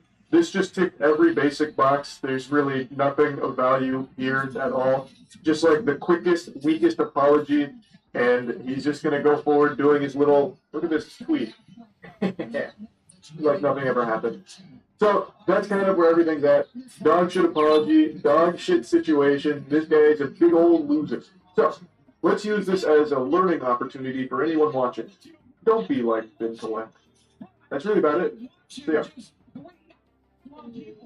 Yeah, I couldn't eat my Whopper fries at midnight anymore. Oh no! I want abs. I want to be fit. And as time has gone on, we have gained a better appreciation for who Gio Vera is. He has a phenomenal ability, but he knows how to finish a fight. And if Pedro Munoz, a guy who has never been finished before, makes any mistakes, Gio Vera will. I used to be on track team, and I was really good. I always got last, but at least I didn't give up.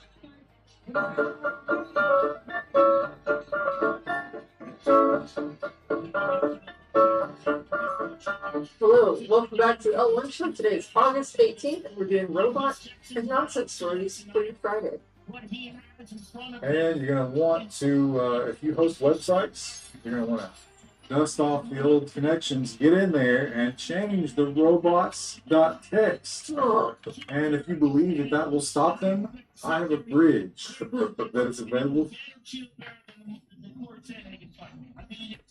Every time you see him come out, he's a tireless worker, and this is a huge fight for him tonight.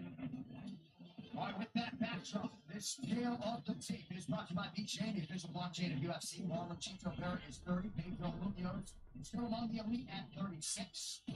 Marlon Vera followed by a couple of inches more pronounced in reach, where his edge is 5.5 inches. Right after the official introduction here is Bruce Buffer. Ladies and gentlemen, we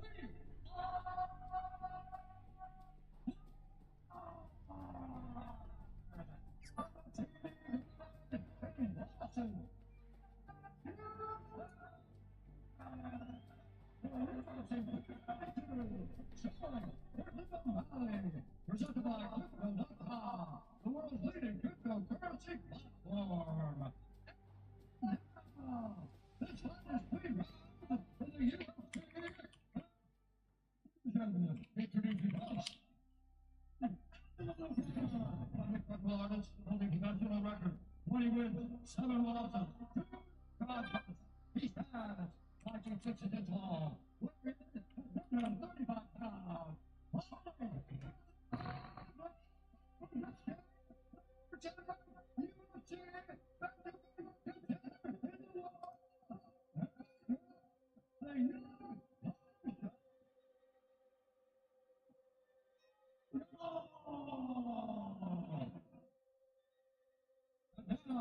Introducing his opponent.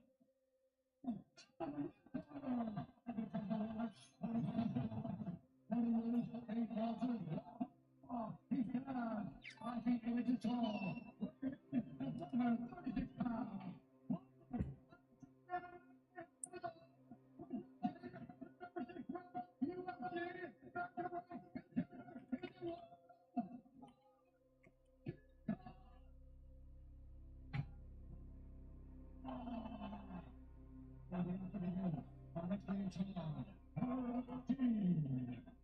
It is remarkable how loud it is when you take the pants off for a second. Yeah.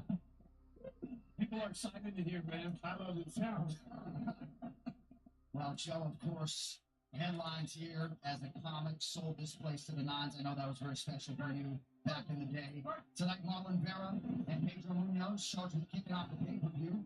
Chito's in green, Munoz is in black. Vera talked a lot in our fighter meeting about a lot of 5-round fights, 3 straight main events. This is 3 rounds, and instead of getting his reads and taking his time, he said he's going to get right after it. We shall see. Well, it's traditionally a slow start. And so he finds himself trying to work his way back in the fight to benefit him, try to get going a little earlier.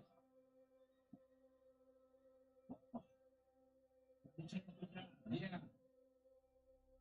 Munoz in a low leg kick, man. He's a great leg kicker. You gotta keep setting it up with his hands up. Nice jab by Vera early. Those American top team guys, they adopted that very early. And Pedro was one of the first. So much volume for Pedro. And again, you can't forget about the man's ground game. He's a legit world champion Brazilian Jiu-Jitsu artist. And on the ground, he's phenomenal. That was a beautiful jab there by Vera.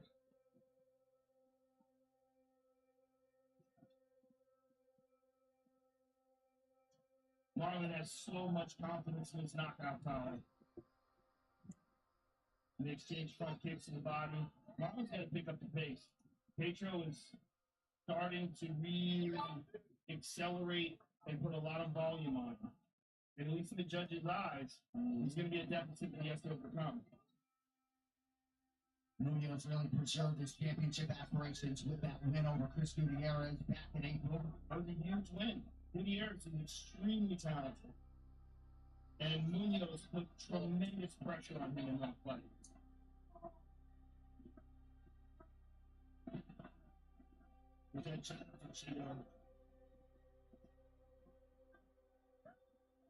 And he throws that jab square. It's very interesting how he stands. He stands with his shoulders almost totally square. And he throws things from both sides from there. Well, because of the power jab. Yeah. Chito's not touching with a jab. No, now there's Munoz. Those are power jabs with the intent to hurt you.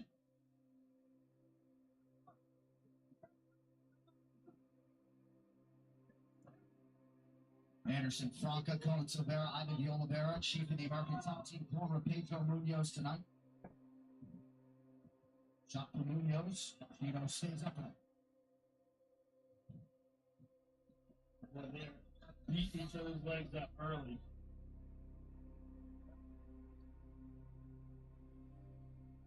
You gotta wonder after you see a fight like that, Brad Tavares, Chris Weidman fight, if everybody starts making man leg kicks. 1-2 by Chino. Oh, he didn't connect. Got the forearm. This is Pedro's MO. He beats up the legs. He's very active. He always shows up in phenomenal shape. Never gets tired. And he's always so game to fight. As he said when we walked in, he's in this stage of his career now where he can just fight. He just get out there and flow. He has so much experience and so much belief in himself that he just kind of lets things happen. The left hand from the southpaw stance. He switched it up. Oh, another one.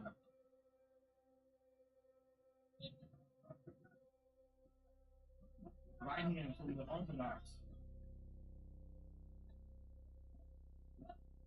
Right now, the volume is favoring Pedro Munoz. They're landing at about the same rate. Pedro's throwing a lot more. But again, that's Pedro recognizing that knowing that Chito's a very slow starter. Chito always builds in the fight, but what he has to recognize is he does not have 5 rounds to work his way back into this fight.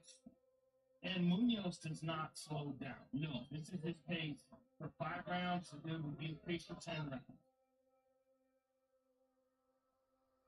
Good jab by Chito. Nice short hook to the body by Barrow.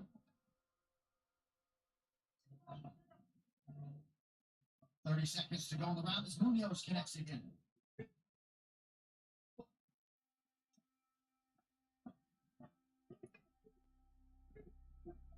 Very interesting times in UFC's bantamweight division. Cheeto just showcase tonight. Sorry. I'm going to say Chito check that one. A lot of pressure by Munoz.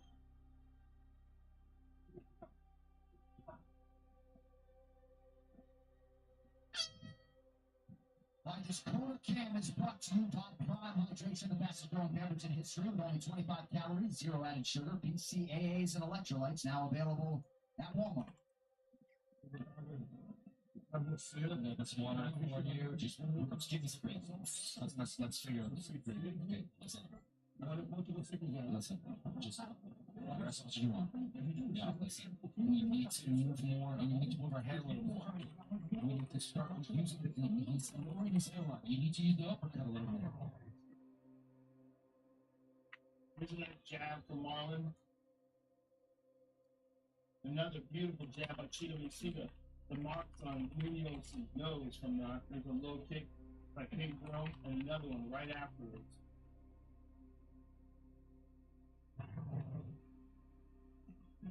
The past, present, and future of combat sports lives on UFC Fight Pass. Watch 30 years of combat sports history. The world's largest combat sports library. Plus over 25 exclusive combat sports organizations from around the globe with live events every weekend. Download the UFC app now.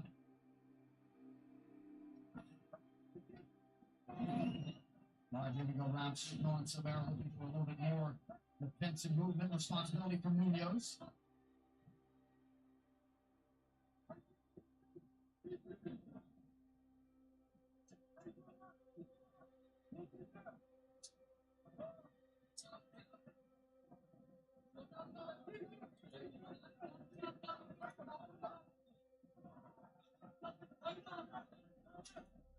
I'd like to see Pedro level change.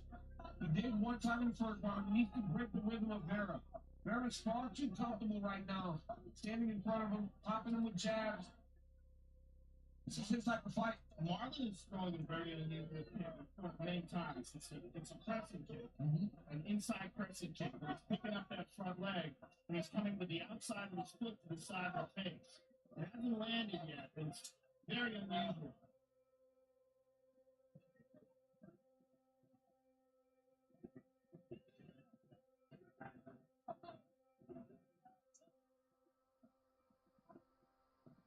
at some of these tweets, a lot of people that scored the first round for Munoz. I thought it was really close. I would agree. I wouldn't be confident in scoring for either of these guys.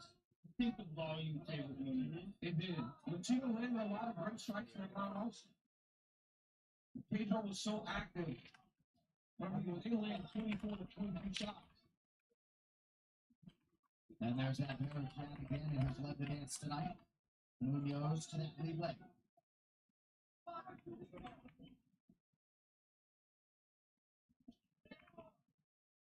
Good left hand by Munoz, coming up on 3 minutes to go on the round. Marlon tends to rely on the big shot because it's served him so well. The knockout of Dominic Cruz, the knockout of Frankie Edgar. He has that kind of knockout power. The Equalizer 3 starring Denzel Washington. Here's the final chapter, exclusively in movie theaters, September 1st. That's a nice shot there by Munoz. But for the most part, these guys are really rolling with shots. They're not taking anything clean. Both of them are doing a good job defensively of moving out of the way in the punches. The jab has been the most effective shot for both guys.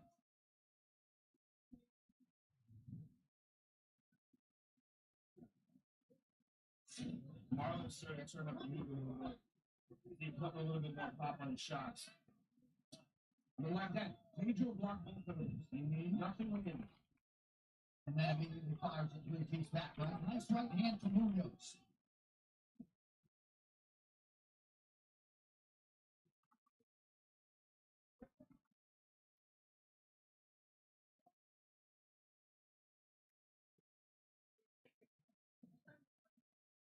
Shot is there for Rivera.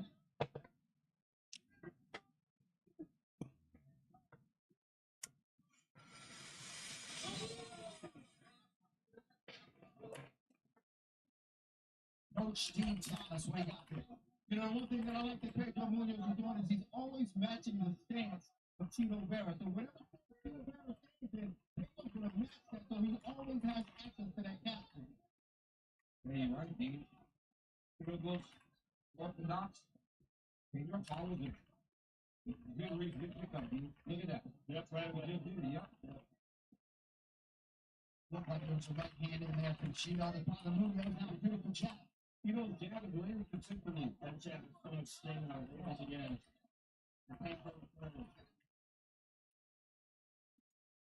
Under a minute here to decide round 2 of a possible 3.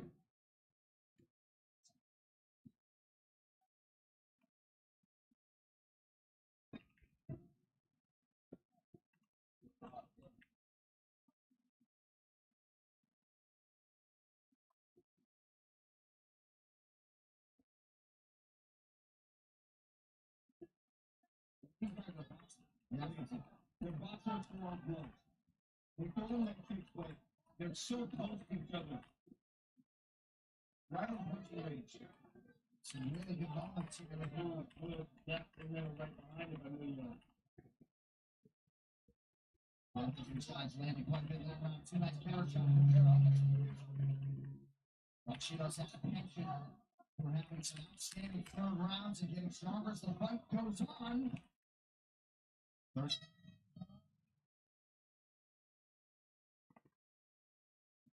There you go, you got your manager. All right.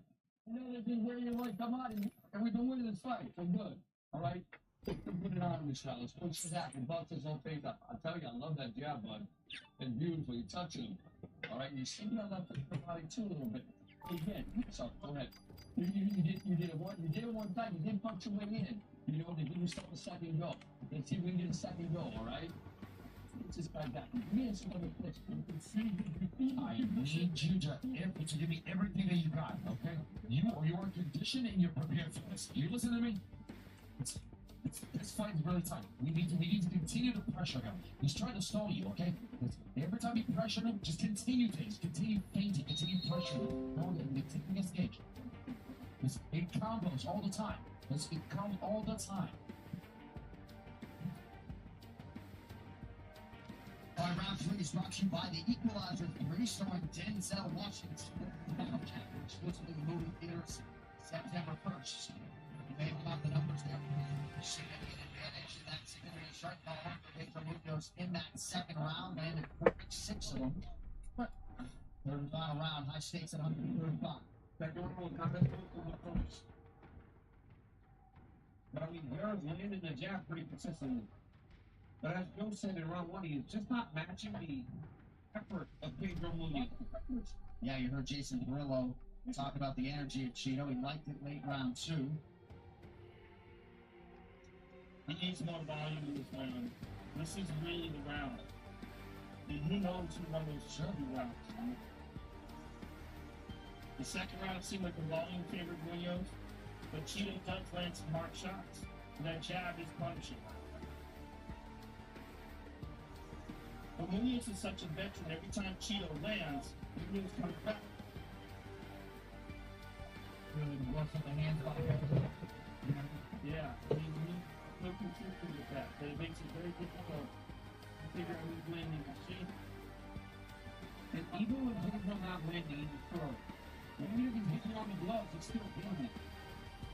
Oh, stunning with that. Wow, stunning with that. That jab put him in the chair a little bit. And another one. Oh, those are real.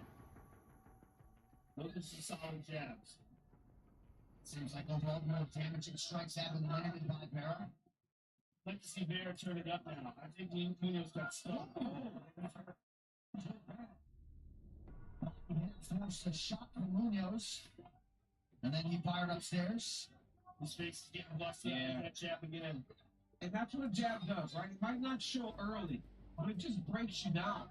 And as you get deeper in the fight, keep getting hit with that jab, all of a sudden it's making an effect on you. There it is again. Oh, 1-2. Oh, and another right hand by Vera. He is busting up Pedro Munoz's face. He hits it again.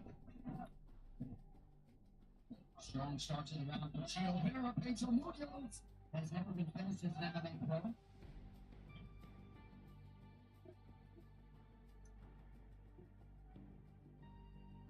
Cheeto's getting the better of these exchanges now. This third round, so far it's his.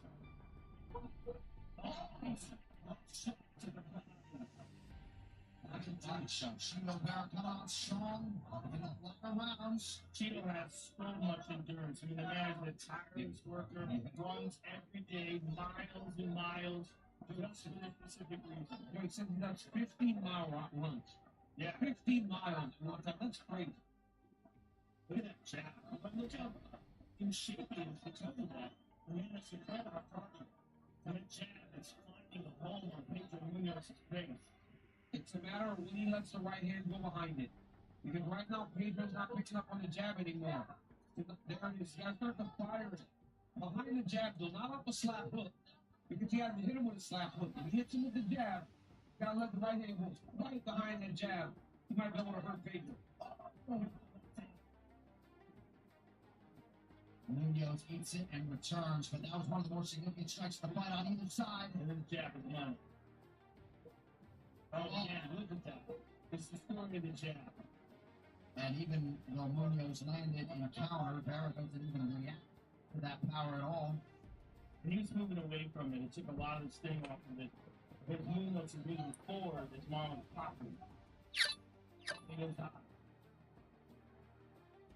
Nothing resembling visible damage on Vera, really. Nice counter left from him there. He is really catching Pedro with that jab. There is again and again. And how about that? Unofficial.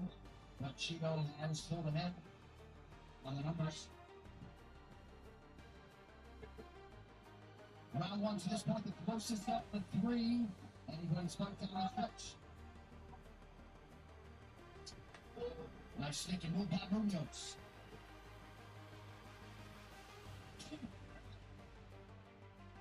Good kicks to the body.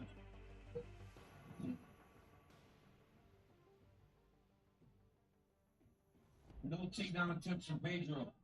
One in the first round. And that was it. You know, the guy's such a veteran. He's been there with so many high-level fighters that he doesn't feel like there's anywhere that he's lacking. So striking Cheeto just enough to fight.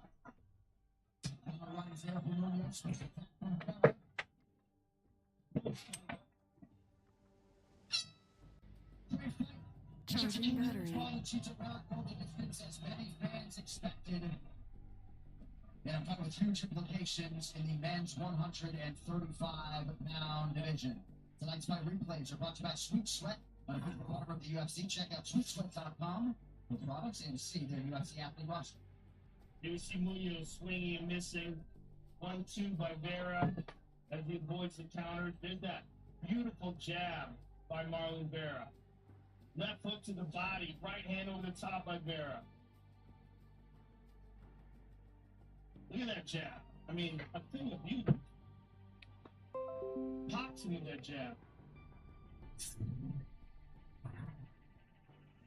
Never long without a fight. UFC middleweight champion Israel Adesanya looking to defend his UFC title not far from home. Against once-at-night American / Morgan striker Sean Strickland. Made that decision for the first time in 6 years at UFC 293. Saturday, September 9th. It's available on ESPN Plus pay-per-view in the U.S. UFC.com/TV everywhere else. Marlon Chito Vera and Pedro Munoz awaiting the scorecards. Bruce Buffer has them. Ladies and gentlemen, after 3 rounds, we go to the judges' scorecards for decision.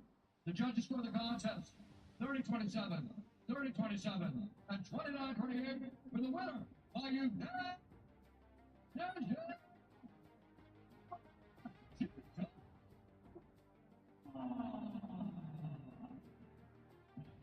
That's a Marlon Chito gets it done. 30-27, they've just been given that second one. It seems to reign supreme in 2023, and Marlon Chito Vera is the winner tonight. Yeah, very interesting that second round. I would have given that round to Munoz, but he was close. And look at the face of Marlon Chito Vera, showed no damage. Oh, good to see Chase Stokes in the building here for UFC 292. Also with us, Mackenzie Dern. Perhaps we'll see her later this year. Calvin Kattar, Boston's strongest Kattar in the house here tonight. Also with us, Alex Pineda and Bilal Muhammad, two of the better pound-for-pound fighters in the world today. Well, DraftKings Sportsbook is the official sportsbook of UFC. Download the app now to claim your exclusive offer.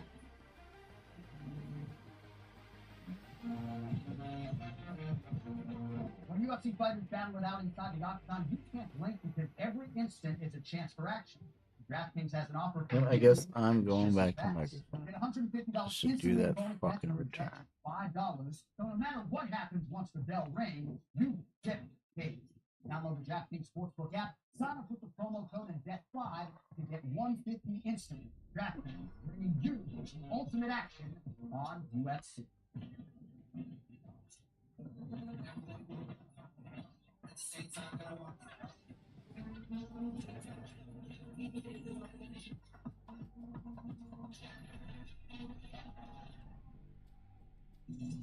UFC 292, Sterling versus O'Malley, is brought to you by DraftKings Sportsbook. The crown is yours. By Modelo Especial. Since 1925, it's proved that it doesn't matter where you come from, it matters what you're making. Modelo, root for those with a fighting spirit.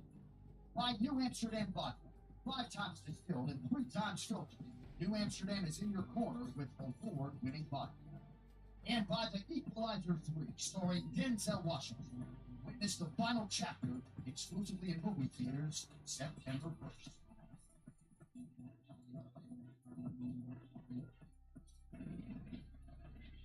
UFC 292 is presented by Crypto.com, the world's leading cryptocurrency platform. Right as we spin it forward, tonight's fighter and rivals are watched by Sweet Sweat, official partner of the UFC. Check out sweetsweat.com for products and see their UFC athlete roster. Here's Ben Lee. Well, he is repping the Celtic green and a very nice ball. Aljamain Sterling is in the building. Back to action just 105 days after his last successful title event. Relishing the will of the heel here in Boston. And he's been energized all week long and very confident that not only will that role for ground-and-pound grappling, but his funky approach on the feet and experience in those championship rounds will have and still announce at the end of our main event. But Sugar Sean is here and bringing that series to number one contender. O'Malley's slick stand-up and star power have been holding him into the limelight, but is the effort in the gym day in and day out that have the 28-year-old confidence that the belt is going home in a Lambo tonight. Dana White told us that this will be one of the highest grossing games in Boston Gardens history, and it's no surprise that these two talk to marquee. Well, we'll see how it plays out later tonight. O'Malley and Sterling under the lights in our main event at UFC at 292 for Boston.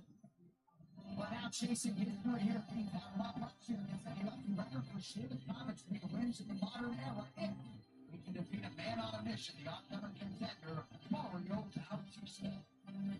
Aiming to keep the momentum going from a big win over Jose Johnson. Swan Blackshear gets back in the octagon just 7 days after that bonus-winning triumph, and all eyes are on the Texas State as he makes his pay-per-view main card debut against Arizona's Mario Bautista. I'm gonna follow up my fight with another banger. I'm going out there and we can very yeah. He has a lot of eyes on him right now from his performance, so I'm just looking to capitalize on that and steal his shine. A seasoned veteran who punched his ticket to the UFC a year ago, Swan Blackshear has quickly adapted to life in the big show, and with 2 wins already here in 2023, including the recent one that saw him deliver just the 3rd twister in UFC history, the monster is undeniably making waves in a loaded division. It feels really amazing that I was able to pull off the twister. It's something I definitely do in practice a lot, and I feel very comfortable in if I get into that situation, definitely. Quietly making his way up the bantamweight ladder, Mario Bautista is compiling an impressive resume that has seen him win 4 fights in a row, including 3 straight submissions of Brian Kelleher, Benito Lopez, and Guido Canet. And if he can force Blackshear to tap out tonight, he may just have a number next to his name on Monday. The performance of myself is a big statement. I need something that proves that I belong in the top 15 and ready to move up the ladder. There are 2 words tattooed across Mario Bautista's forearms, battleborn. It is the motto for the state of Nevada from which he hails, but it also really describes who he is as a person. He's always felt like since he was born he could best express himself through fighting them. The self-proclaimed quiet guy in the corner actually has some YouTube videos of him fighting in the park as a youth. Now, on Thursday's press conference, Ben, he didn't really want to get on the microphone and say too much. Instead, he likes to let his fighting do the talking for him. He's looking at this pay-per-view platform as a coming-out party of sorts and really hopes that with a great night in the office, his reward will be a ranked opponent his next time out.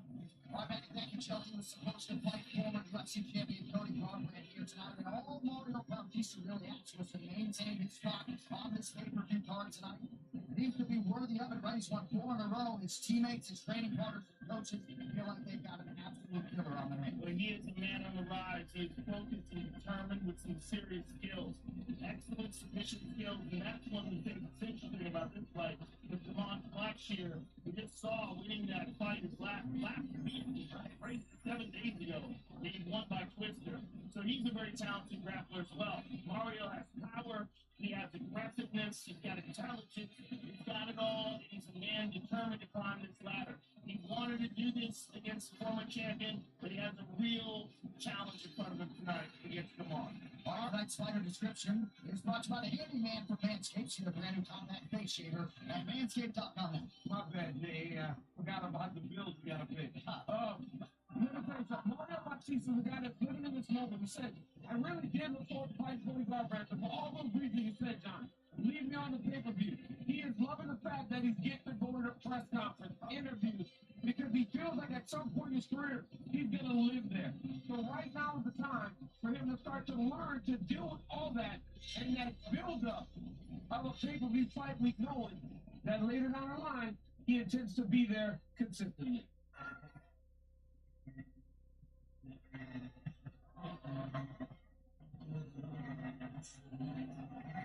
Well, part of the reason Devon Blackshear accepted his fight against Mario Bautista was because he really liked the matchup. Certainly understands the magnitude of what a win over Bautista would do. But Let's take you back, Joe, to his birthday last Saturday. He comes in, there's the third Twister in UFC history. Then he takes the podium after the fight. He talked about eating a lot of food, and about 2 hours later, he was not eating a lot of food because he was getting it back on the Yeah, I mean, he pulled off only the third Twister ever. It's a super complicated submission. It was very difficult to pull off at the highest level. It shows you what kind of submission skills Damon Blackshear has. He's very easy black belt and absolutely shredded. I mean, the man is a physical specimen. Absolutely only rounded in all areas of the game of a man. When it comes to the ground game, this man shines. You know, Damon Blackshear, fighting last week, while it's not common, that consistency does lend itself to being something special. Because all those nerves are not as present as it may be if it's been 6, 8, 9 months. Last week he made the walk, sure, it was in the Apex. Now it's before 20,000. So there are nerves, obviously. But you just fought something. So it's more confident. It's feeling like you're at home. Blackshear does not feel like Batista has much for him at all. Inside the octagon, and I feel like he really can dominate this fight. Yeah, we asked him why he took the fight. He said, I like to fight, and I can beat his opponent. Mental fortitude, a strong point for the here. We'll try to make some history here tonight. Fight till the game is brought by BJ. It's a blockchain on UFC. Damon Blackshear, the underdog tonight is 29. Mario Bautista is 30. Blackshear followed by an inch. He will have a 3-inch advantage in reach. Now the intro back inside of up. Ladies and gentlemen, this fight is 3 rounds in the UFC weight division. Introducing first, fighting out of the blue corner. A big professional record, 12 wins, 2 losses. He stands 5 feet 9 inches tall, weighing in at 136 pounds. Fighting out of Phoenix, Arizona.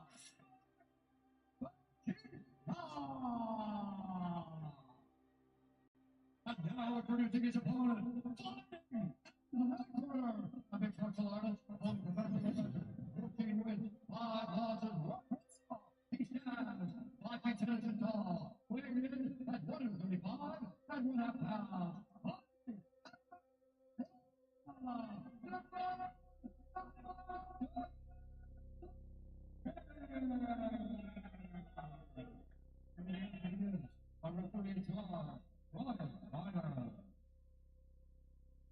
Brian Miner, our referee, Brooklyn Ren getting started for round 1. So, some of you may know Damon Blackshear is now tying Lupi Godinez with the shortest turnaround between fights in modern UFC history. Godinez did fall short in her attempt to win 2 fights in a week. We'll see how it goes for Damon Blackshear in the black. Mario Bautista is in the blue. Bautista told us he spent 6 weeks mentally preparing to face former champion and Cody Garbrandt. Quickly had to put that news aside and spin his focus to Blackshear. Blackshear forward, right in his face. Bautista does a good job of entering into his takedowns. Really good striking, but he also makes his money on the ground. Yeah. Bautista, a long time rep of the MMA lab under John Crouch.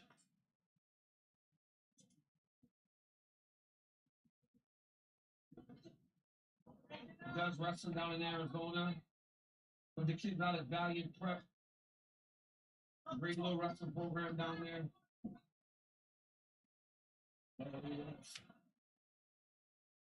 And that's on display right now. Right. Great takedown defense there by Bautista. Good knees to the body by Damon. Yes. Blackshear out of KO Zone in South Florida under Greg Chaplin in Miami. Hosted strength and conditioning at the Institute of Human Performance. Oh, wow. Blackshear needs to get that block all the way to the far hip and start to rotate Bautista down to the mat. He's got a full body lock. He's got to take his left leg in front and start to rotate him down to the mat. To the ground, sorry. And if Bautista faces him, then he can take him back. Right there it is, right there. He's got to rotate. Beautiful job by Damon Blackshear. That was perfect. I mean, BC train. That's good. Alright, this coach is Cam.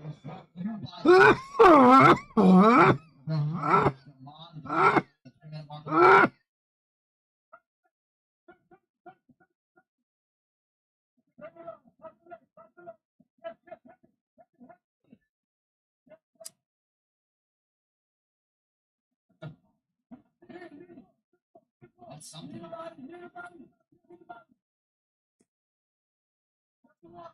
Bautista will free up that left.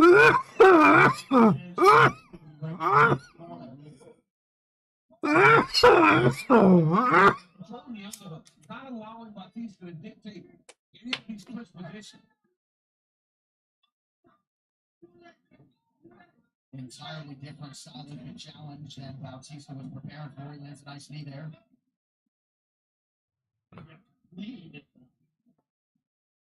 Garbrandt, a boxer, former champion, boxer, brawler, grappler.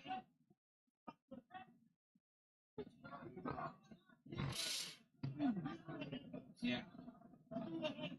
UFC 292 brought to you by Crypto.com. 80 million users on the world's leading crypto app. Download the Crypto.com app now.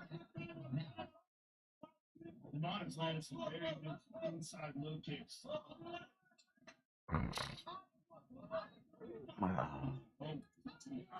Kick to the body. Shot, beautiful. Loving change by Demon. Way to get to that angle and finish that takedown. Bautista back to his feet, 5 hands under 9 seconds in the round. Blackshear 2 for 2 on his takedowns, 3 for 3 now. That was nice. He had him going forward. With Bautista set on his heels into the mat. Blackshear kind of kicked the legs forward and put him into his lap. Bautista. Blackshear's back on the legs. He's got his hands locked and put him down again. Good takedown, G4. Oh, yeah, Bautista. He's got his head covered. That gets so tough whenever a guy's covering you with his hips. A lot of pressure going down towards the mat. Boy, Demon is relentless. Look at him chasing this. He gets it. Guillotine. Guillotine. That's good.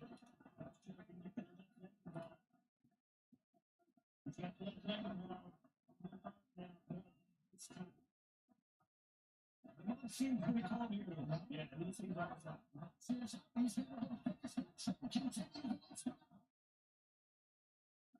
And by committing to that, now he's on the top.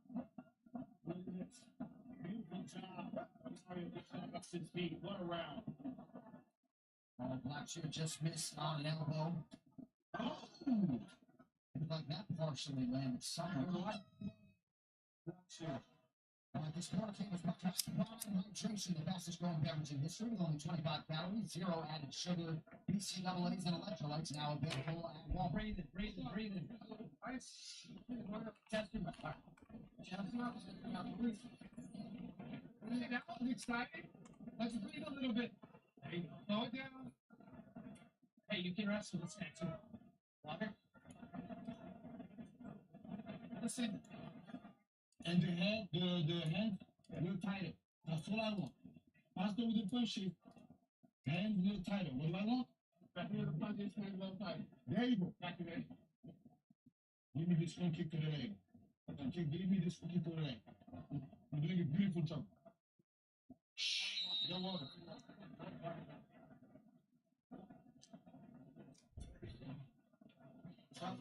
Wheels up next Saturday, one of the best featherweights of all time. Former champ Max Holloway takes on another legend, one of the toughest fighters in the world, the Korean zombie, Chan Sung Jung. If it's yours, August 26th on ESPN Plus, early start time, 8 a.m. Eastern from Singapore.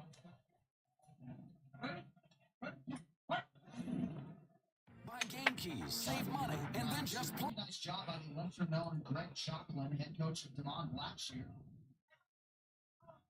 John Couch, of course, manning the Bautista corner alongside Gotti Meza and Dave Machad.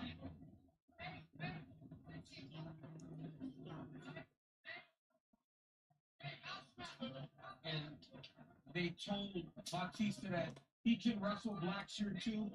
You talk about Yanni Meza, his son. Tremendous wrestler, John. Going to Iowa State University. Oh, wow. Yeah, on the wrestling scholarship.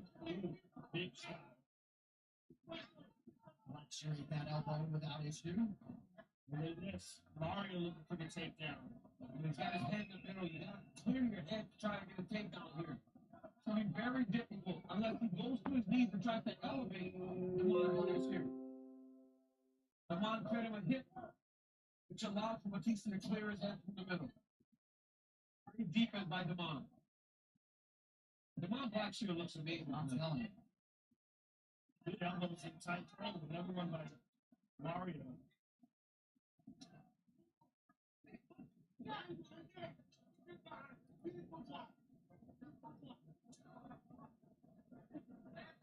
Stars of the Epic World Johnny action packed movie Blood of Stone now playing only on Netflix, rated PG-13. You talk about Damon Blackshear in his corner, John. Small team. Play. TechCamivo.com. He looks like a seasoned veteran in there. He's been here for a while, but his ability to just compete and look so impressive in this fight right now is very impressive. On an outstanding pre-UFC schedule, Pat Sabatini, Danny Sabatello, Constantino Myers. I don't like it. And once again, as we spoke about earlier, taking those tough fights early, checking the record, so that when you get here, you're ready and prepared to compete at the highest level.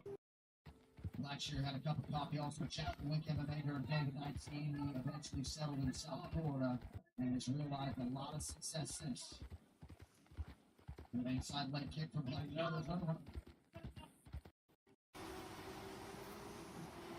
He kicks the body.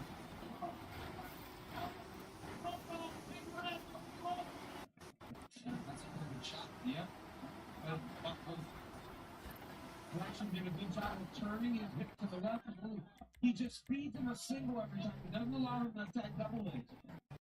Beautiful takedown defense by Damon.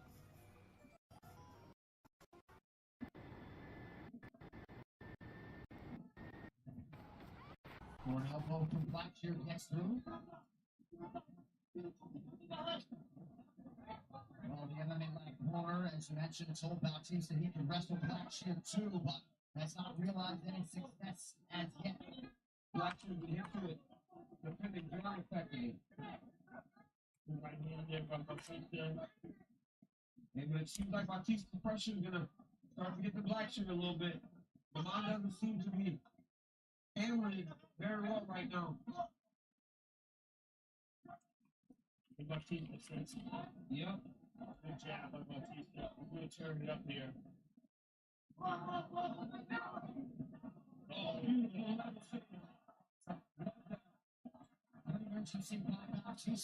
Bautista, that was phenomenal. Yeah.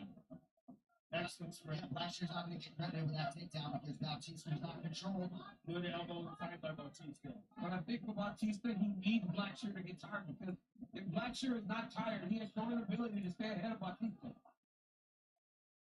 He's been more fluid. He's been more active. Good right hand by Mario. Big right hand over the crowd for sure. Right hand by Damon.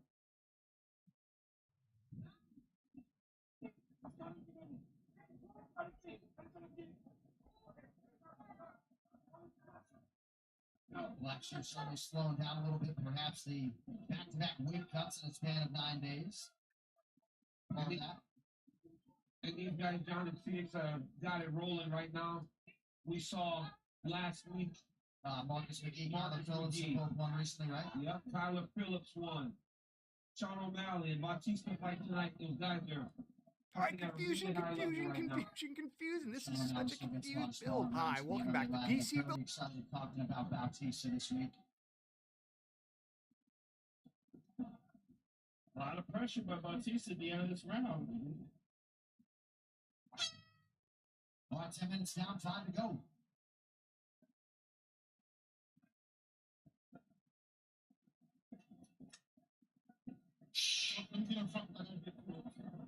And he's going to give you way more performance. Right here, we're looking at 11-game average at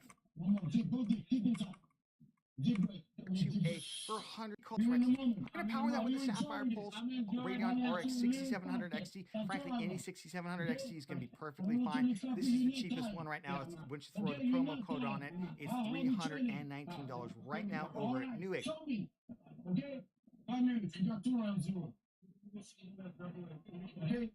in the moment. In and out, in and out. We can keep wrestling this guy. Get him up right there with his bats. Moving your feet.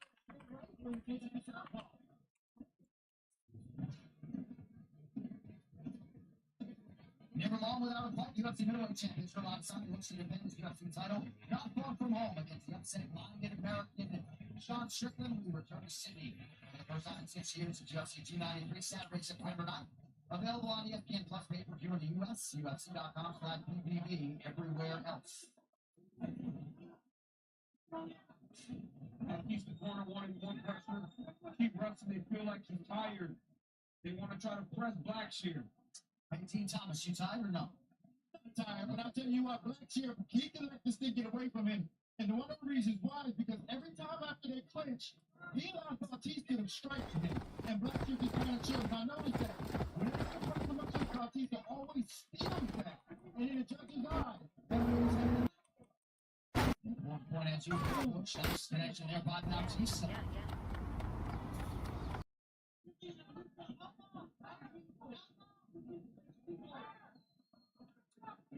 And the Blackshear corner was asking him to fight, telling him you're not tired. That's a prompt for their athlete. From its once consists of revealing the 70s. However, knowing AMD's models at Walmart have nearly 100 usage with 800 bytes in the current market, $520, and buyers won't be interested in a card with zero price to performance improvement.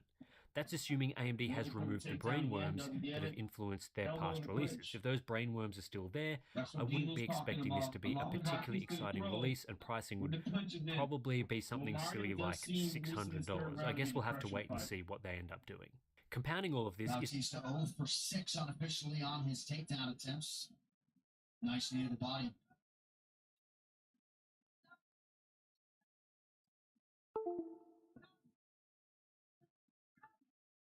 Tremendous pressure by Mario Bautista. Yeah, he's really set the Taking tone. the body here. And just constantly in his face. You see what DeMar has to do right there. You gotta let his hands go again.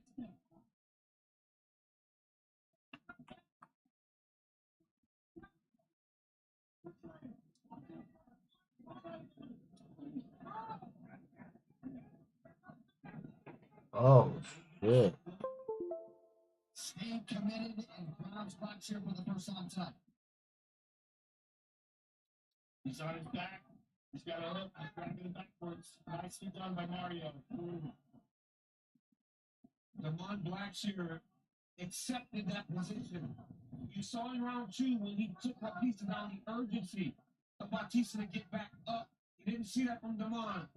Damon's got to be very careful not to try to find somewhere to rest. A dangerous position against a guy that has many rear naked chokes and make the finishes. 3 RNCs to be exact for Bautista as we come up on 2 minutes here to go in this third and final round. Bandweight flavors of the pay-per-view tonight. Of course, the title fight coming up in about 9 minutes.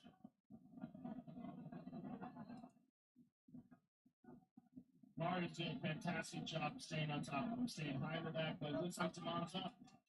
Mario drags him right back down again. Beautiful job by Mario. Did not like that knee in the body.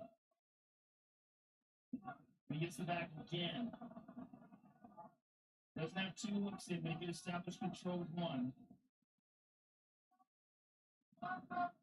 Bautista, a jiu-jitsu brown belt under John Crouch. Blackshear, a credentialed ruling mythic Brazilian jiu-jitsu. He's in position for a twister here, which would be wild. That would be wild. They're right there. They're right there. I mean, all he needs to do is lace up that bottom leg. Oh my goodness. You gotta check up. One thing he's thinking about having pound on.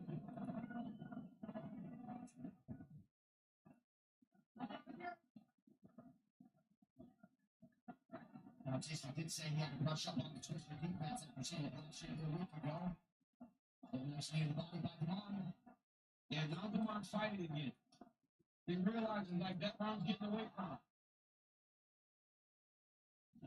Just a man up for a right hand. The urgency of Mario Bautista will not accept that takedown.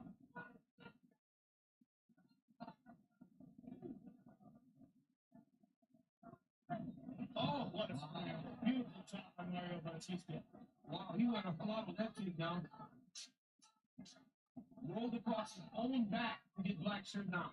Nice elbow lane. Beautiful end of this round by Mario Bautista. Great third round for the MMA Labs, Mario Bautista. Mutual respect shared between combatants there. Moving back in the bantamweight division, we'll see which man moves forward here between Mario Bautista and Damon Blackshear. And here, Bautista early in the fight. And here's Damon Blackshear's, I believe that was his first takedown. And here's another one by Damon. And this is the guillotine attempt by Mario that Damon defended. Front kick to the face by Damon Blackshear. There's a big elbow in the clinch. And big takedown by Mario in the third. And one more. Look how beautifully he rolled into that. Close fight. Indeed it was. Mario Bautista looking to extend his winning streak to 5. That would almost assuredly mean a fight against ranked opposition next. Of course, he was in line to fight a former champion here tonight. There aren't that many of those at 135 pounds. All right, it looks as though the decision is in. Bruce Buffer has it. Ladies and gentlemen, after 3 rounds, we go to the judges' scorecards for decision. The judges score the contest 29-28, 29-28, and 30-27 for the winner by unanimous decision.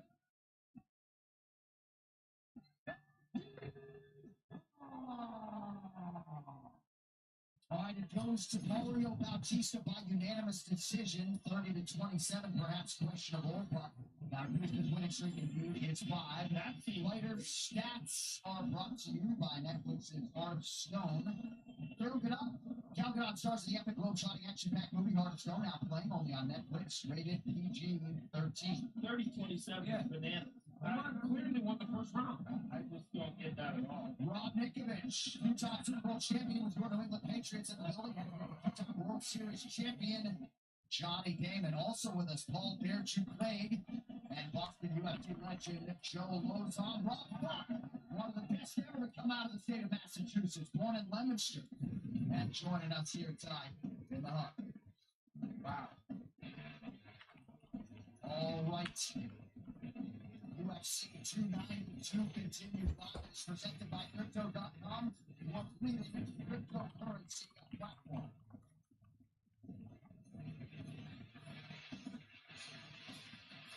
All right, Ed, we get you ready for our next matchup. Brought to you by DraftKings Sportsbook. The crown is yours. Ian Carey open closer to -340. He is well to the -485 betting favorite. Come back on Neil Magny +370.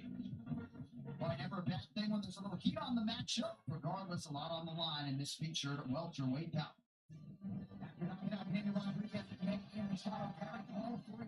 Plenty of contender Neil Magny tonight. The future gets his wish. The match skills, education, sensation. A lot of fighters talk the talk, but few walk the walk like Ian Machado Perry has thus far. And after a banner start to his UFC career, the top 15 ranked Irishman takes another step forward tonight as he challenges the universally respected welterweight contender from Colorado, Neil Magny. I've got a lot of confidence. I believe my performances every single time I step into the octagon have proven just how good I am. And every time I get in there, it gets better and better and better. The stage gets bigger, the pressure gets bigger, the opponents get bigger. Yeah, I still show up.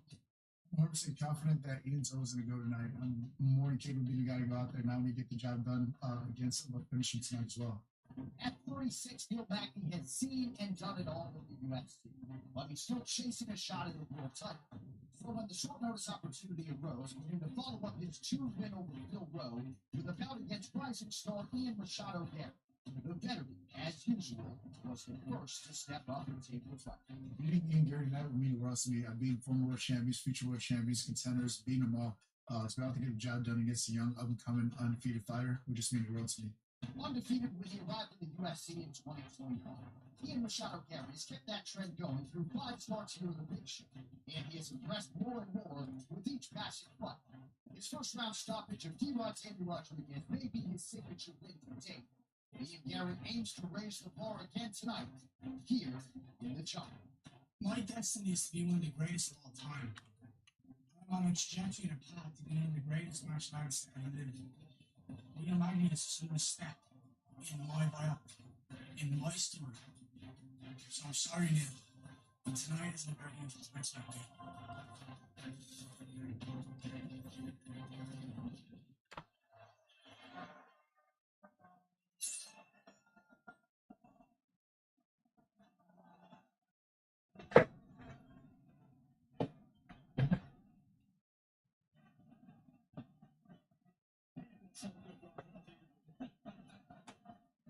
As Corey Dustin for the Irish superstar, his buddy superstar, I should say, Ian Machado Gary, 13 the world considered welterweight division.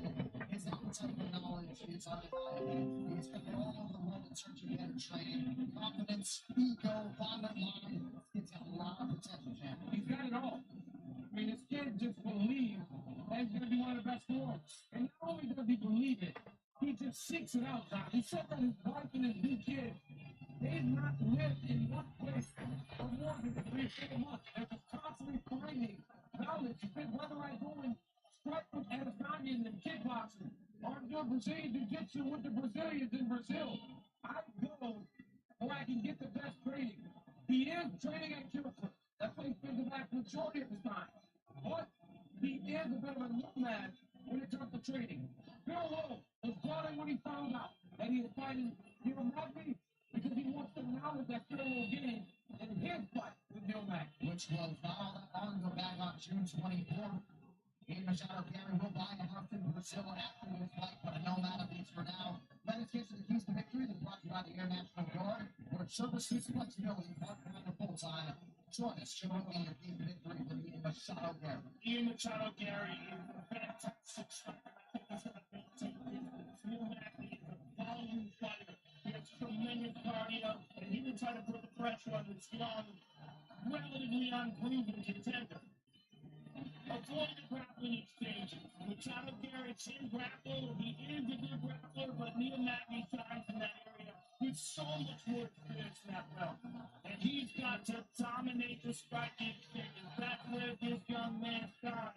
He has a beautiful high kick, clean wrist punches. He's coming up with that sensational TKO over Daniel Rodriguez, which was a huge highlight for him in his biggest high-profile fight today. This is his biggest so far. This is the big victory for him if he can get it. All right, tonight's social media posts are brought to you by the Equalizer Police going to Tennessee, Washington. Witness the township for this recently movie theater on September 1st. All right, biggest spot in the young career of Ian Machado Gary. We now await the winningest welterweight of all time.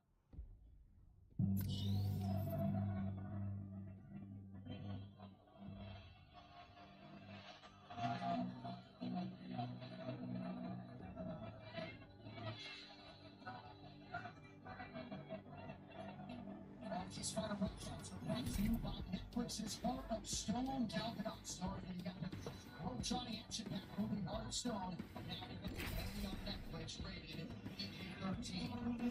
Neil Magny had 21 UFC welterweight wins, Joe. That before the George St. Pierre and everybody else. He has overachieved according to many. United is the very pro club. They're not worse than the UFC. But first, he got to remember being as emotional and raging as he is tonight. He had no problem admitting that against Machado Gary and brought up the emotion. He just thinks he's going to challenge him. Well, this guy has been in there with everyone. Hector Lombard, Freddie Swanson, let's have fun, friend. Carlo Conti, Big things are coming for us. Guy, and Neil Magny got the nod over him. He has tremendous Take out some fools and be back in time for dinner. I got pork chops tonight. He is a tough fight for anyone who's fucking with him. RTC as far as man and his boost to victory and what do you think he needs to do to the upset touch? He's got to make the fight dirty. He cannot look free. Machado Guerrero is two minutes in 3 fights. He's got solved that victory to do it safely. And he's got to control the emotions. This has been an emotionally charged This is awesome. I'm the jump master. He has not had this for a long time. Someone that's Here we go. It's a long drop. Fun. I saw you interact with Scatterbolt on Twitter a few days ago. Scatterbolt was saying he was worried about reviewing the 16GB RTX 4060 Ti because he didn't want to damage his relationship with NVIDIA. My question is, do you ever worry about damaging relationships with brutally honest reviews? Can't say that's something we do. No, really. Yeah, we never really cared.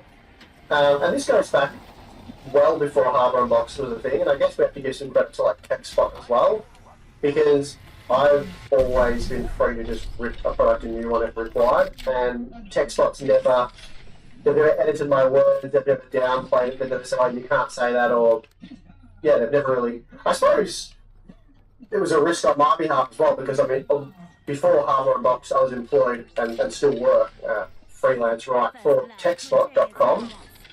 And I guess, in a way, my job was sort of on the line, because if NVIDIA did decide not to sample me because I was saying mean things, then that would somewhat jeopardize, compromise my job, because I can't do my job for TechSpot.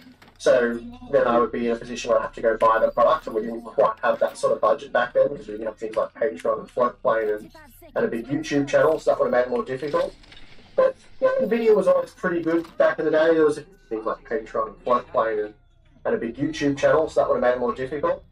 But yeah, NVIDIA was always pretty good back in the day. There was a few times where I remember I made a video, wrote an article about Ashes and Singularity, and I think the DirectX 12 performance wasn't very good, and we sort of explained why. NVIDIA wasn't too happy about that, but they never threatened to pull samples or anything like that. They always sort of prompted. So That's the case with most companies. Like, yeah, negative reviews is not. Companies will often get a bit angry about them, and a very common thing would be the whole, we need a bit of clarity about what you've just said in your reviews. Can we ask a few additional questions? This would just be private, behind the scenes sort of emails or phone calls or things like that. So that's very common to get the we need a few more things from you. But as far as like going beyond that and sort of, we're never going to speak to you ever again type behavior, it's not really something that's experienced. We've been pretty harsh to a lot of different companies. And again, like, our main philosophy is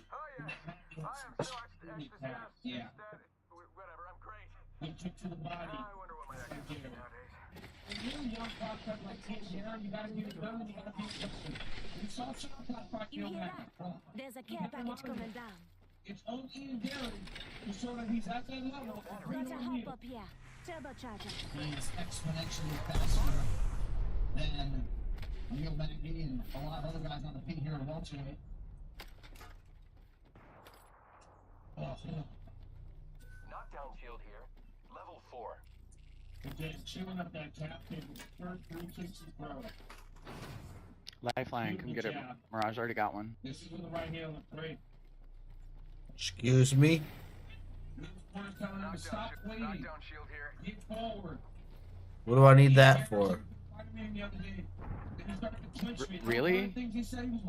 Yeah, Is really? this your first time playing Apex? You expect me to get knocked down? No, that makes you res your allies better, genius. Okay, genius. Why you gotta criticize my mental skills? You cyberbully. You just jumped my shit asking why you would need. I jumped you? I don't think I jumped you. I'm not a jumper of men. Sorry there, butto. Yeah, I'm okay, done. pal. What do you mean you're done with that? What are you done with? I didn't even start.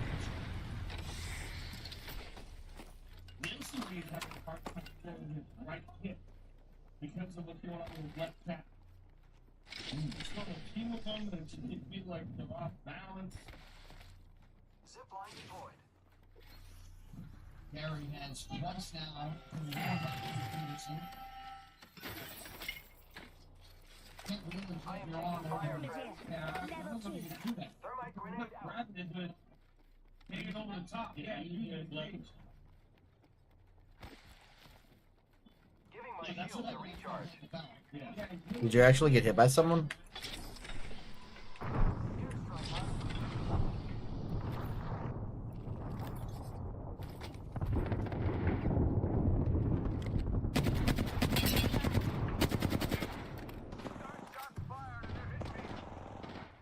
Look out, grenade. Frag out. Just give my shields a reach.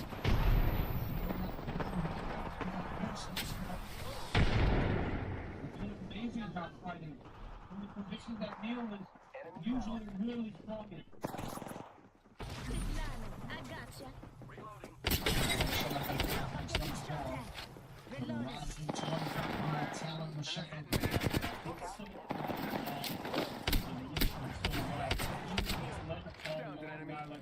Squad down. Now we can Recharging my shields.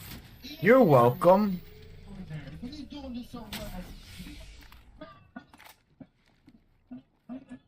Are you talking? Hello?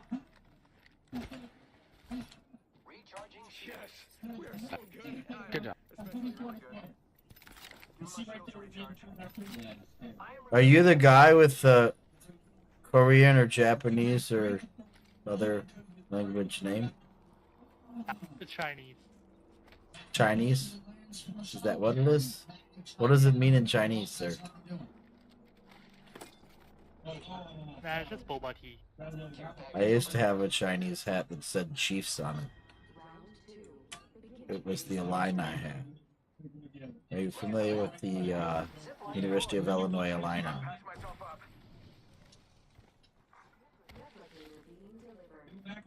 You remember in the 90s where everyone liked those hats?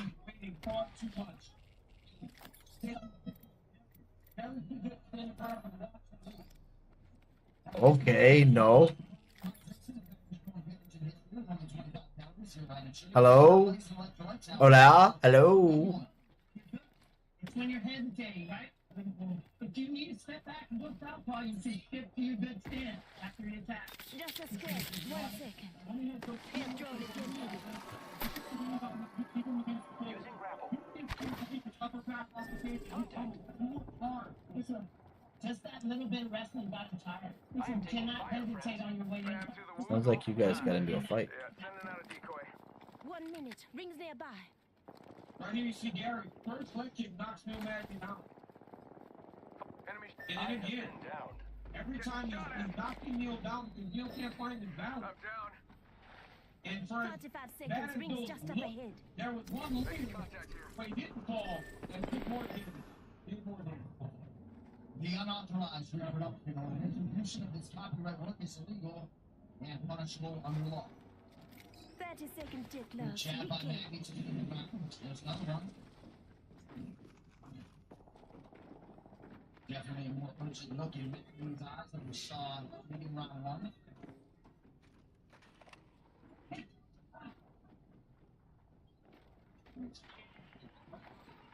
Just 10 seconds. He's gotta go. The corner told him, Gary has 2 weapons when he's backing up. So if you smother him, you can feel that leg kick and that body kick. And for all of Gary's bravado, his mind is as open as everyone. So that's a Brazilian. Listen, like you really understand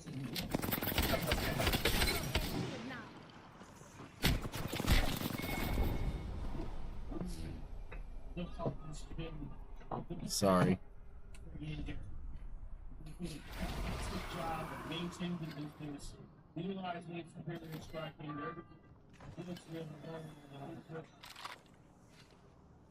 like Dean said, he has no temper. Zero temper in terms of what's coming. People can't pick up on what's not about to kick him with the arm and a jab him. From the barely touching him. Oh, man, forget it.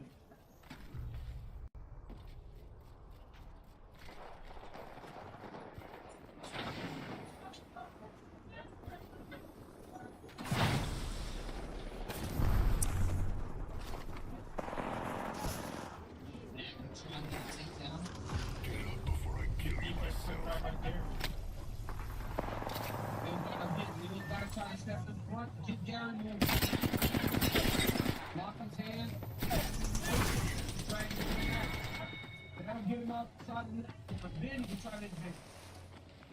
I've been on the outside, finally got here, he's got to make the he's showing light back here. He's showing the understand that top Gary field progressions here. Gary's trying to push the lock down. Find a way to hit the ends of magnet and peel them apart.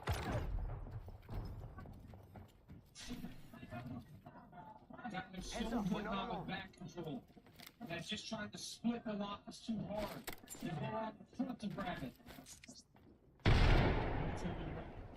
He's doing a thing, now he grabs the top of the cage. He's done it multiple times. These coaches are going to have to focus on that. Other referees might have less tolerance. He's so tall. He's so tall that he's at the top of the side of the octagon. You know, man, everybody's looking for every advantage here.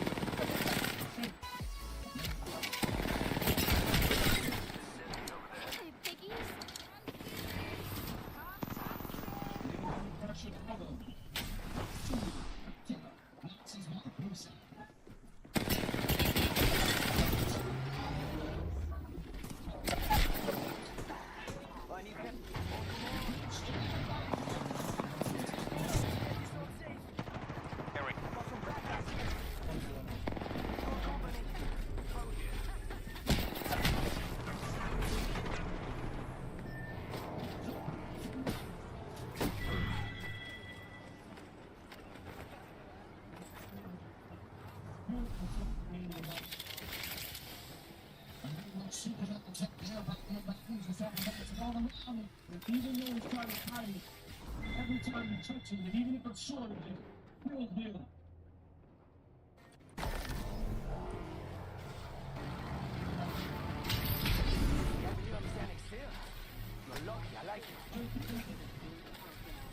Come on, compadre, get up. Come on.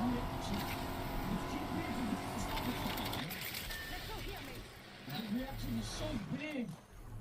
He's sweating his hot big. Yeah, he's barely able to get it.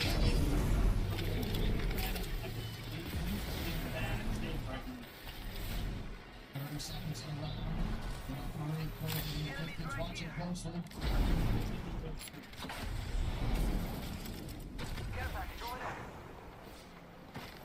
Magnet will not quit fighting in his turn. Yeah, can't put any weight on that lead right now. I don't know if we can fight southpaw, because we want to see them getting fancy already. So many people, when they get their leg beat up, they go southpaw. Even though we did it earlier in the night. To round 3 we go.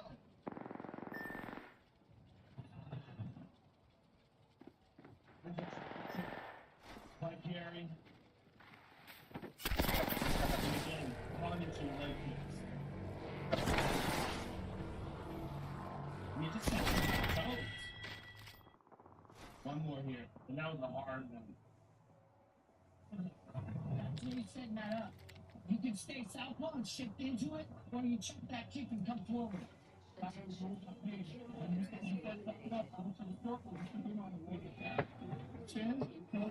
You can fight through anything. Fight through that. Beat into the now he still seems mentally checked in for sure. He said something to Machado Gary, and then Gary flipping the bird, not pictured. Well, you know what, Contender Series is back to heat up for summer with the best prospects with watch every Tuesday, 8 p.m. Eastern, only on ESPN+. There have been 14 previous finishes by leg kicks in UFC history. We'll see if me and Machado Gary can make it 15.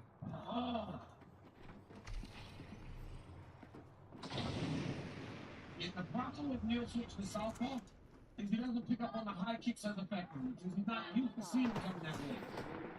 It's a kind of pick and point for Gil Magnet.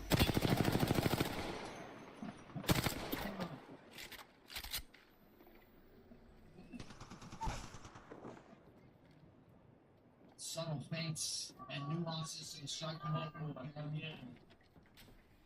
This probably should not upload. It's basically useless now. Yeah. Gary's got to just start throwing leg kicks.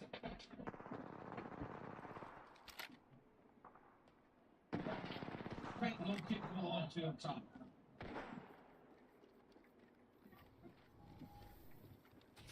Burns calling for the right hand.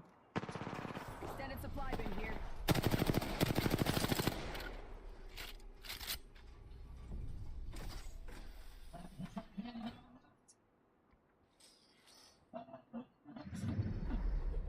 We have our Apex champion.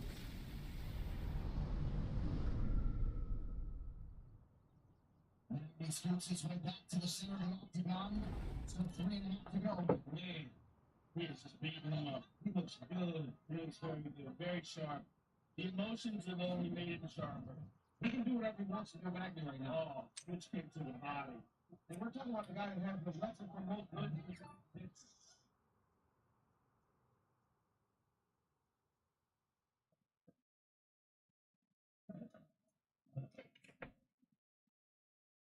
and take Gary Long to follow that. No state tonight. Putting it on Neil Magny.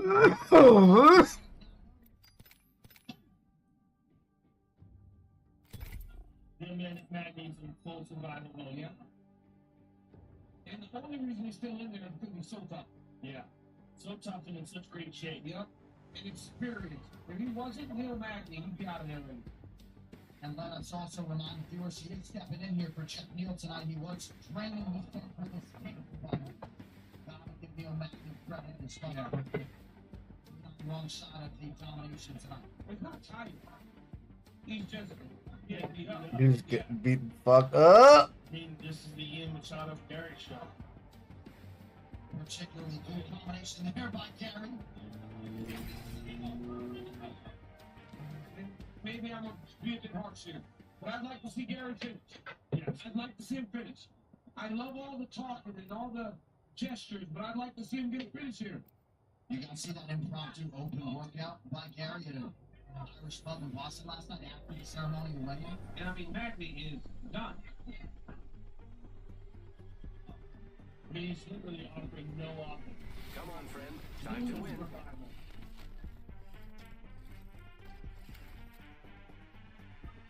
This ain't me first rodeo, mate.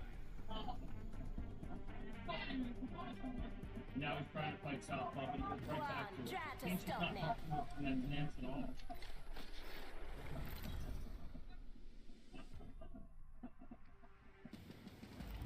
This is your champion.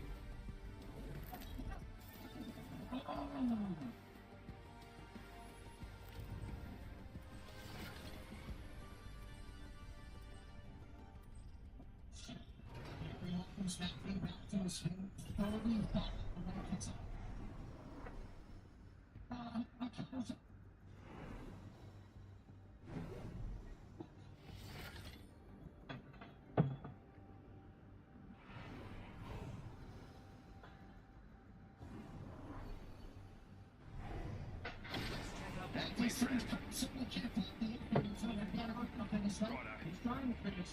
Yep. We're seeing a little bit of urgency here. Trying to get Magny out of there.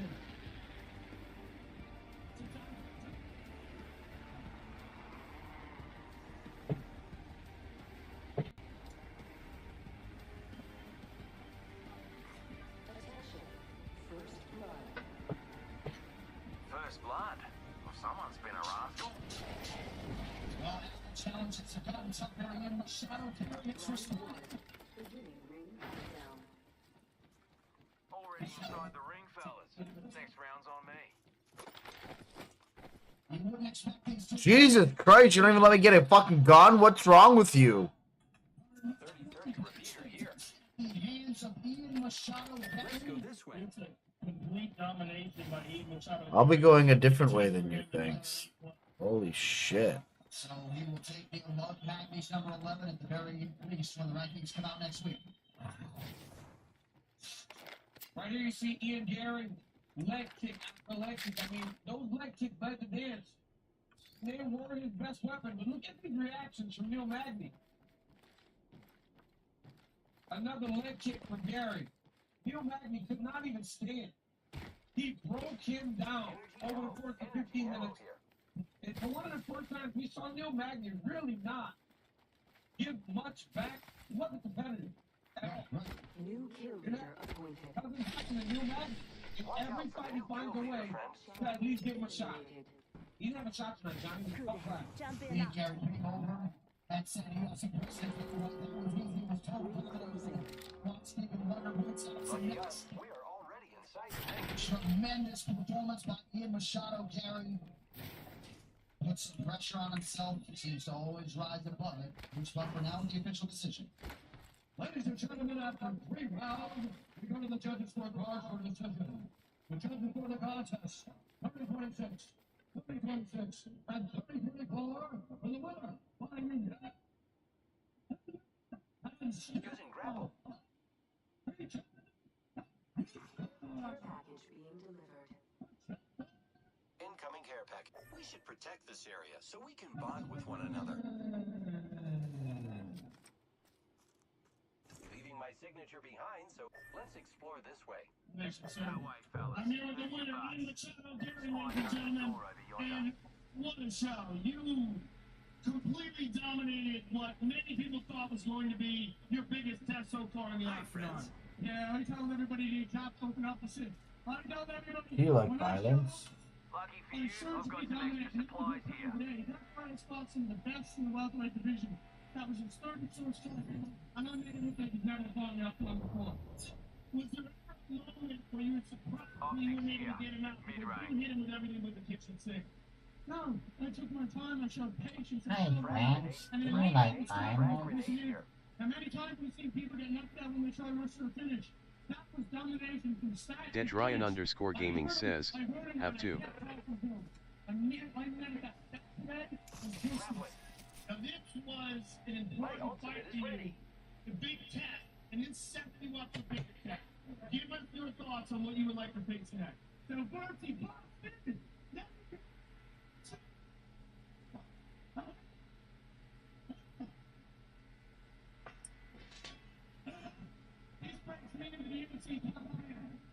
24 years of age, I'm not telling you now.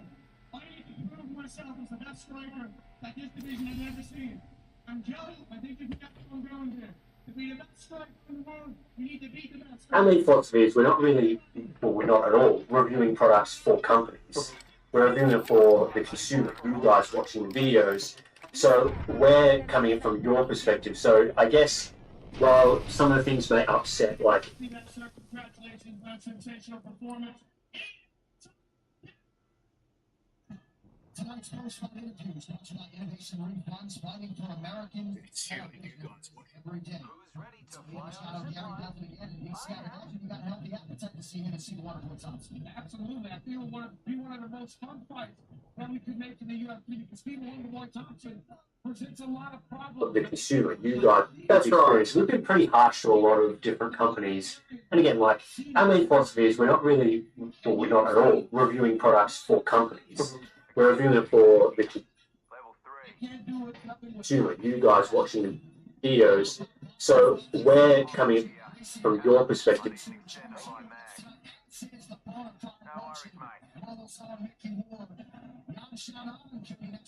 Championship season is with an observer tonight, as is the number 4 ranked showing contender Tatiana Suarez, and unfortunately ultimate fighter coach Michael Chandler alongside one of your Burns' boys here at UFC 292. These locker room shots are brought to you by Trojan, who reminds you to protect yourself at all times. For the Undisputed UFC Strawweight Championship is upon us. Sean Lee has regained the throne, but she said it's harder to defend than to regain it after you might expect. Put it all the records in book. Let's go over there. That woman, Brazilian finisher Amanda Ramos. She too, not afraid of hard work, and with the whole nation behind her, Ramos is absolutely intent on shocking the world here in Boston tonight. Honor says, UFC LL. 292, Sterling versus O'Malley is brought to you by the International Guard, where service meets flexibility, part-time or full-time. Join us. And by Innovation Refunds, fighting for American small businesses every day. right, ladies and gentlemen, it is time for the Modelo moment. We are just a matter of minutes away from our co-main event, so make sure you grab a Modelo or scan that QR code to order the delivery or pickup. Modelo brewed for those with a fighting spirit. Fury and firepower, that's about right. Magnum Sean Lee, in just 5 years in the UFC, has carved out a Hall of Fame career. Two-time UFC strawweight champion, elite skills in all areas. The promotion and fighting chin. They unveil a weakness on Sean Lee later tonight. Less than a minute until the fighters make the walk. Get yourself a Modelo on my hammer right now.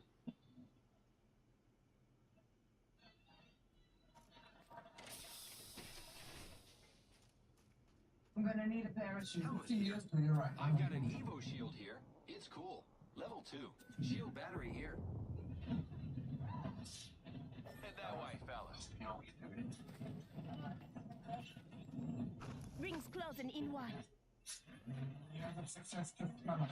My ultimate is almost ready.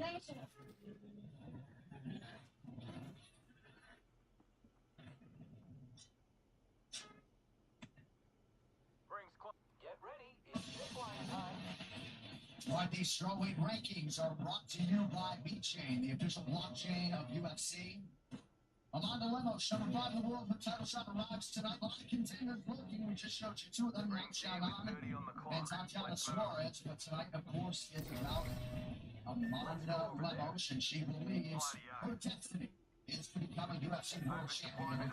To that, you know, she's bringing the heat to Boston, but 2-time strawweight queen Zhang Weili is as good as it gets, and has no intention of heading home as anything less than the best.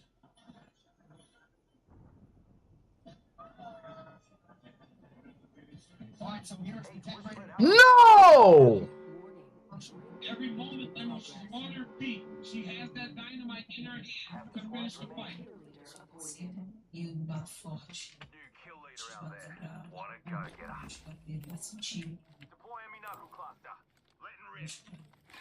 Here's your birthday present. Sempre entra no botão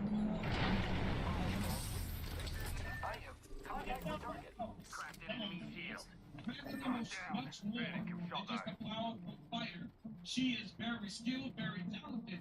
She went this fight because she expects to. She might find herself standing across from the champion next time she steps the octagon. Marina era muito dura, era top 5, mas eu acredito que todo momento. Lemos teeing off now, and that's gonna do it. A standing knockout for Amanda Lemos. Me veio aquele cinturão assim, algo surreal, assim. Deadryan_gaming says, thanks Scrappy. What?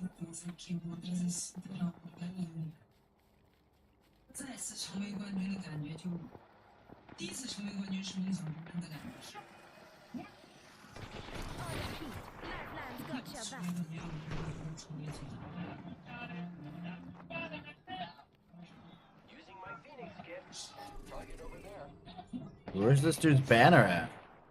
Come on, say hello.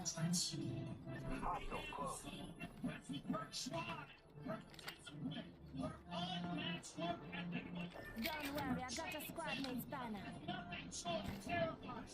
And the result is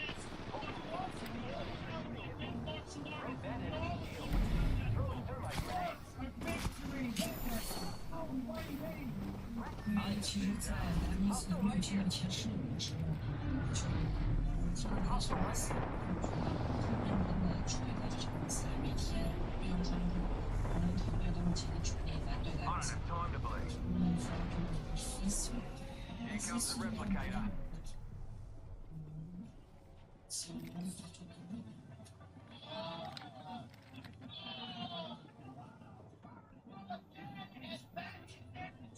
Ring's close, with a minute to spare. She'll be right.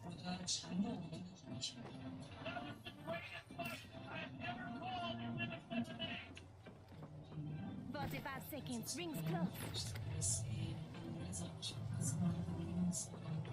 Come on, Ricky, say hello. Honor says, LOL.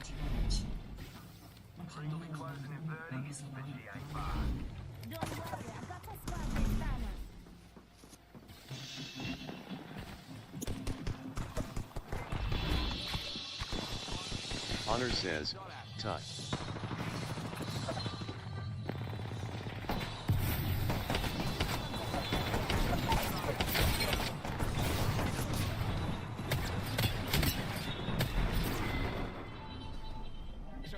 Honor says, GT.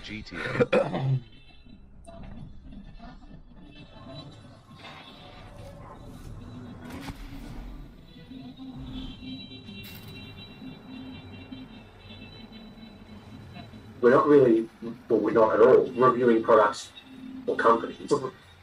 We're reviewing it for the consumer. You guys watching videos. So we're coming in from your perspective.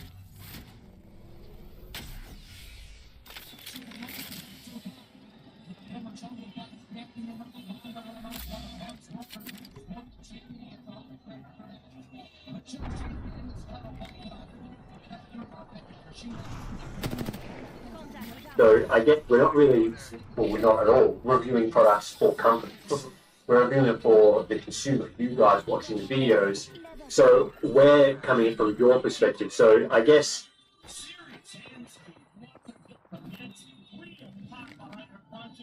Which is very unusual for the kind of pitching competition. She puts women to sleep with one shot. Phenomenal submission skills, very well-rounded, very experienced. This is the big test from that dilemma. The biggest medal we've ever had to far. Watch that second one presents BlackPepper.com. World Spinning Cryptocurrency Platform. Amanda Hood shit. Like, nothing we've seen is the big terms of power. We have not seen anything that has talked about in this the abilities to put people up with two hands. I remember when the Sahara class was the 115, we all thought that she would run through the division because of her power. Yet she made a little internet device to be able to put people up and hit Tokyo. And the level of competition that she is doing it too. The way that she submitted to Cheryl Washington. The way that she went to Maria Rodriguez. Shows that she is finally ready. Each Challenge Tour Championship. She's a destroyer, John. It's been one of those athletes that if you make one mistake in history, you're not doing it. Perhaps she's a little bit disappointed early on the minutes coming out of the block looking for JJS feelings and her sunset on those fights. John Wayne decided to run in front of her tonight. You know, we talk a lot about fighters in modern day mixed martial arts. Some train to finish, some train to win rounds. Being very specific to show when she talks about her training. She trains to finish, she hits it hard to tear out of time and more than enough. Her hard stop her going.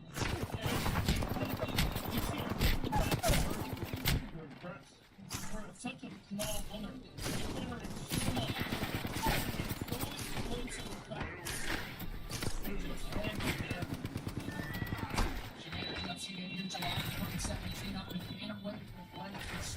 she returned a few years later, it was in strong. 25 minutes away potentially from one of the touch.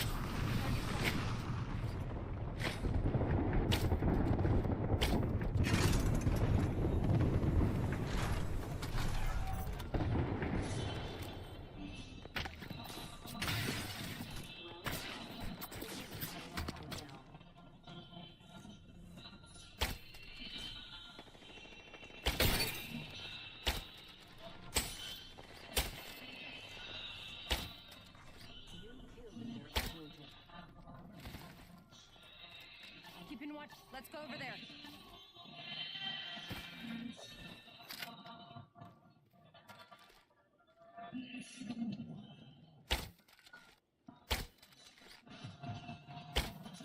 We should go there.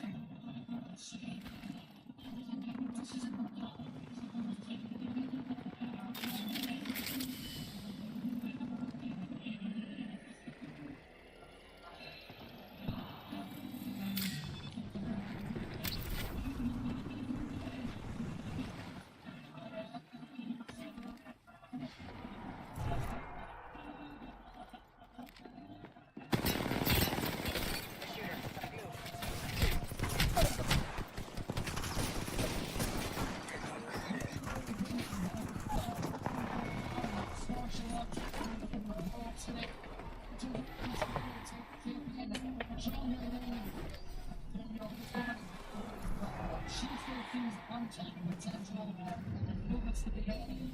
I'm not a whole lot of the fact that she's a two-time champion is still big, and there's untapped position with big moves all the way in. But I remember the first time I saw her, and the interview that she did, like some shit in the match. I was like, oh, that's cool. Let's see if this girl can fight now. And she can absolutely fight. She can do everything. And what I thought showed the most improvement was when she went to war with Joanna Jacek. The second time they fought, she just threw her to the ground and dominated her because she wanted to make it fight easy. And then when Joanna thought she was going to get dropped, she had to put her spinning back. She has improved every time she goes in there. And if she is one day, she is the best female fighter in the world. Her work ethic is truly intimidating. When you watch her train, it is so ferocious. The way this woman approaches every training session, whether it's physical training, whether it's sparring and hitting pads, I mean, she is just all gas, no brakes, and intelligence. She adapts so well inside the octagon, and we've seen her learn and grow. She's the most fearsome competitor, in my opinion, in mixed martial arts today in the female division. She's so good. And that is some seriously high praise right there. And in terms of her own improvement, she feels like she's more relaxed and can in competition. Generally, faster inside the octagon allows her to get to that flow state and fight on instant court quickly.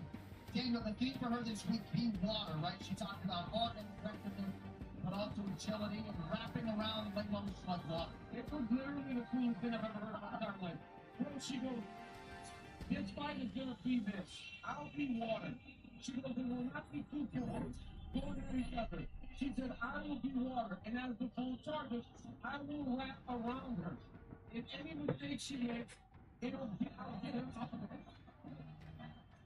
She goes, I said, this is too. I'm sitting over here with my kid, looking at John Wayne Lee like this, with my feet kicking back behind me like this. I never made one of those moves. I got this full water coat. I'm a drink off.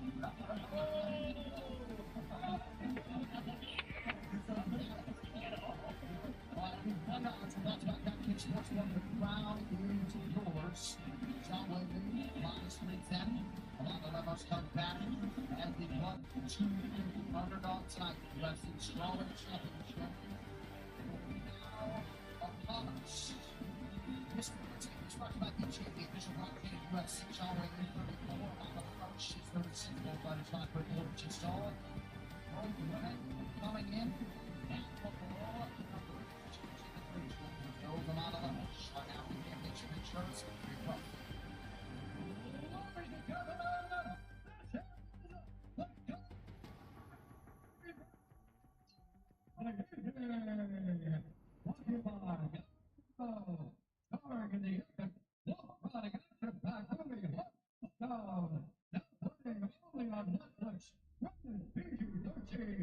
Agree to join the cause of the Underground Title. Dustin Butler, and Chris Lee. It's no hate. Kevin McDonald.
Ladies, this is 5 rounds under the unified rules of mixed martial arts. We have no blows in the back. I want a good, clean fight. Touch gloves. Return to your corners. Good luck.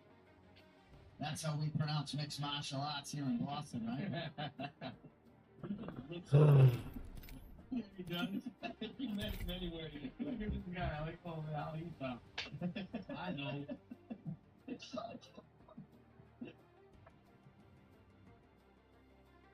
Alright, refocus. Here we go. Championship fight. UFC Charlotte title on the line. He's on the way to lead. Black and Brown, defending champion among the most counters and the only other.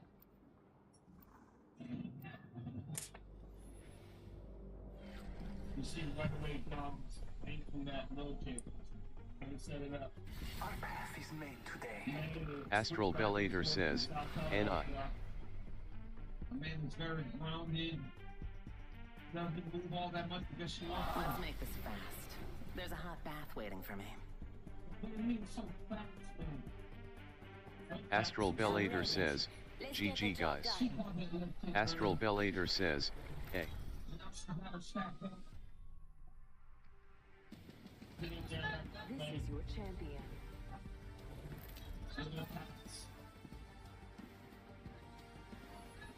Inside control right away. Right away. This is huge for John Wayne. Bet you didn't expect to buy the farm like this. Weird. I saw it coming a mile away. Thanks. I really appreciate how easy you made that look for me. Nice touch.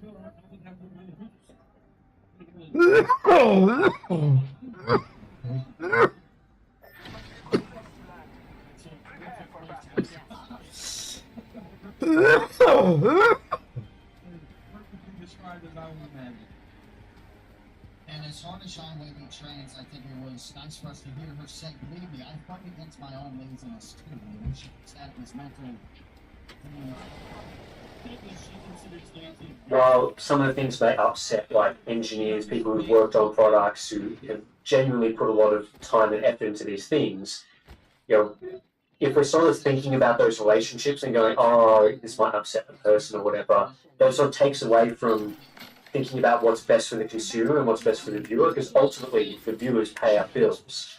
So, yeah, so it's never a concern of ours. I don't really think it should be a concern of anybody reviewing a testing computer hardware, because it just shouldn't be. You should go full steam ahead, give your honest opinion of the product, and that's like, you don't have to say what Gamers Next is saying or Hardware Unboxed is saying. You can put your own spin on it. You have to justify it pretty well, like what we do with Data. But yeah, if you don't think it's a good product, then you definitely should say that. And yeah, as Tim said, generally speaking, companies like NVIDIA have been really good to work with. I know we had a silly little weird situation with them a few years ago, but for the decade before that, NVIDIA was a good company to work with. And really, I mean, I think I said this in one of my recent reviews, I kind of feel, I do definitely feel bad for the people at NVIDIA who are tasked with dealing with reviewers and getting positive feedback on products like the RTX 4060 Ti. Like that job can't be fun right now. And I know a lot of NVIDIA employees are passionate about, you know, PC tech gaming or whatever. And I just think, man, imagine being in a position where you have to justify the existence of something like an RTX 4060 Ti. It's certainly difficult, and I think that gets kind of lost in some of these discussions about like companies getting mad about reviews and things. Almost everyone that I've ever interacted with at a company like NVIDIA has been super passionate about the technology and making games better. So, you know, some of these decisions that are made by companies on things like GPU pricing is one example. It's really not the same group of people that is developing the cards, developing the features, and is trying to do all that side of things. So you often run into these people who are like, oh my God, you gotta stop this. Like DLSS, for example, they would be really passionate about this is really awesome technology. Holy cow. And they're not really thinking about how it's selling GPUs. They're just like, well, I've spent, you know, the last 5 years of my life working on this feature, and so they really want to get the message out about how it works and how well it improves the gaming experience. but then they're sort of hamstrung by other people in the company who are using it for other means, like to sell GPUs or to price GPUs in a different way, and that kind of takes away from the product some of the time. And so you do feel for those people when you meet them who, again, at NVIDIA, most people are very, very passionate about these products. And as you say, there's people who are tasked with, they get the email or the document from higher up saying, this is what we're pricing it at, and they're like, oh, they know, okay. Yeah, and so they have to sort of think about it. You can sometimes get the vibe of that when we're doing press briefings or something where they're kind of trying their best to sort of hype the product and sell it, and we're asking a few difficult questions, and they're like, yeah, we understand that viewpoint, and so it's difficult. So, yeah, relationships with companies, we don't want to, jeopardize relationships for no reason, like sort of going after them for things that aren't true or haven't been backed up by data or something like that. You really want to make sure that everything we say is fair, but at the same time, our primary concern will always be viewers and consumers, the people that are watching this video and pay the bills, really. That opening scene to Blade, when that dude gets dragged into the vampire disco. I don't like surprises. Everybody does like surprises. Yes.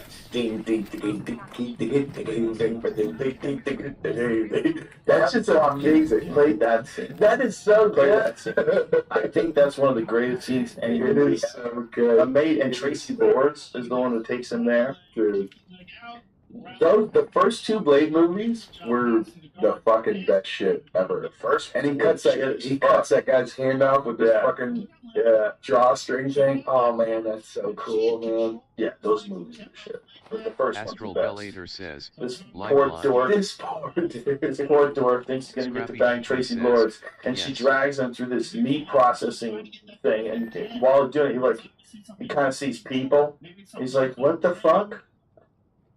As he's going through all this hanging meat, they get to a point where people are rolling by, and he's looking at frozen people. But this dumb motherfucker wants pussy so bad he keeps going. If you see an elevator and just a normal elevator with a bouncer in a trench coat, and she's ready to bail, and she grabs him and kisses him, and he's like, "Okay, cool." That's the power. This song is so hard. Give me that chance. This fucking scene rules, dude. She's great too. She's great too. Frost's like girlfriend in the movie. Yes. And that dude who plays the sidekick gets his hands off. That guy's shit. He's so good. I fucking love this scene because they all know he's meat and he doesn't know he's meat. He's the only meat in there.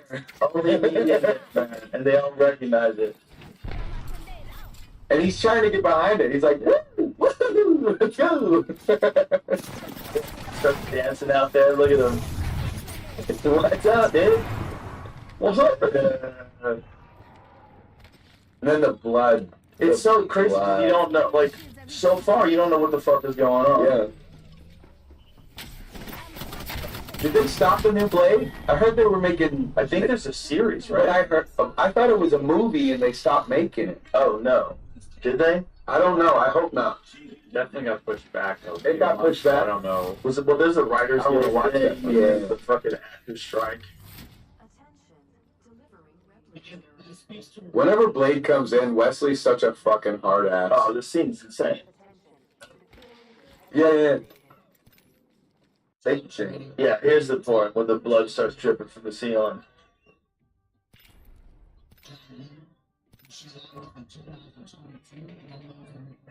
Okay. And they're all throwing their arms. Why does no one do this? This would be a crazy party. In real life, this would be a crazy fucking party. Not real blood, but pretend blood. But then people do one with real blood. Just like they have a no room fight for the eye guy. You win by eye guy.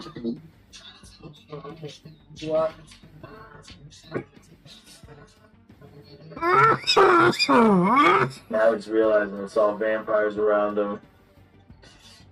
He's about to get fucked up.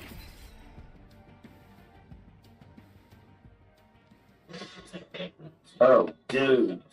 Oh, dude.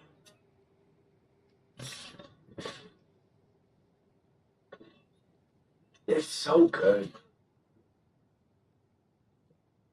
Oh my god, it's so look how clean Blade is so clean right here too. Look at that. A daywalker. Motherfucker's always trying to ice skate uphill is what he says to Frost right before he fucking kills him. That's the coolest thing.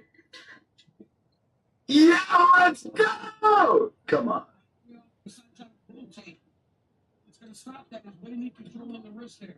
That I think is like out of all the superhero movies, that's the best introduction. Yeah, it is. It's so good. Best introduction of a it's so superhero good. ever. It's so good. It starts in the. It's so good. Yeah, I mean that's how you see Blade. Yeah, that's the first time. That's why I was so disappointed. At least they're still doing the 2020 because it was supposed to be this year, but I don't know if it's actually either trailer. Because that was my favorite shit as a kid. He's so good. That actor they got to do Blade, he is so good. I'd rather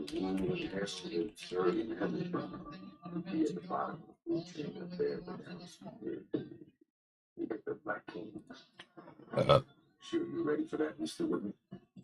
This is nice. What was that? What do you mean? He didn't say that, so this could be a fake trailer. He didn't see that. He did not say that. It could just be lag. How do you know he didn't say it's like a re-upload or something? You ready for that, Mr. Whitney? Yeah, not even close. Let it go. Okay.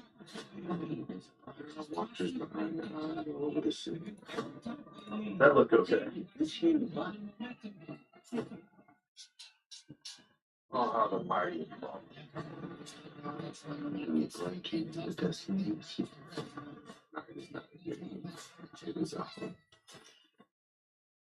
It didn't say that looked weird. Yeah, that was like a real trailer. It's like a fan. You think so? I've seen a really good one recently where like people are actually getting real jobs for making fan edited trailers. That's smart, right? Then you show it to the studio. Studio's like, fine, that's yeah. They just take what from the teaser or whatever and put a song there. You know what drives me crazy? Who decided that that's how music for a trailer has to be? Right. It's anticipation. You know what? It was the Inception. It was Inception that was like.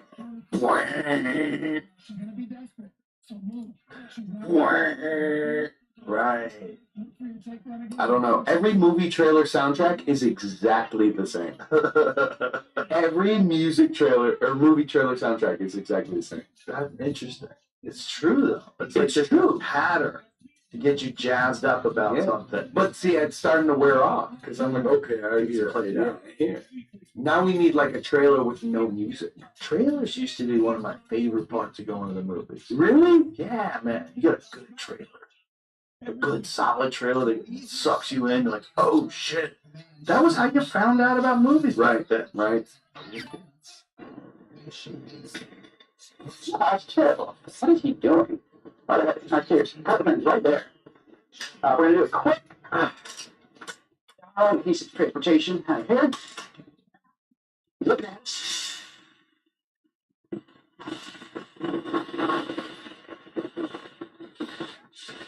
Who's right here? Signs out. That's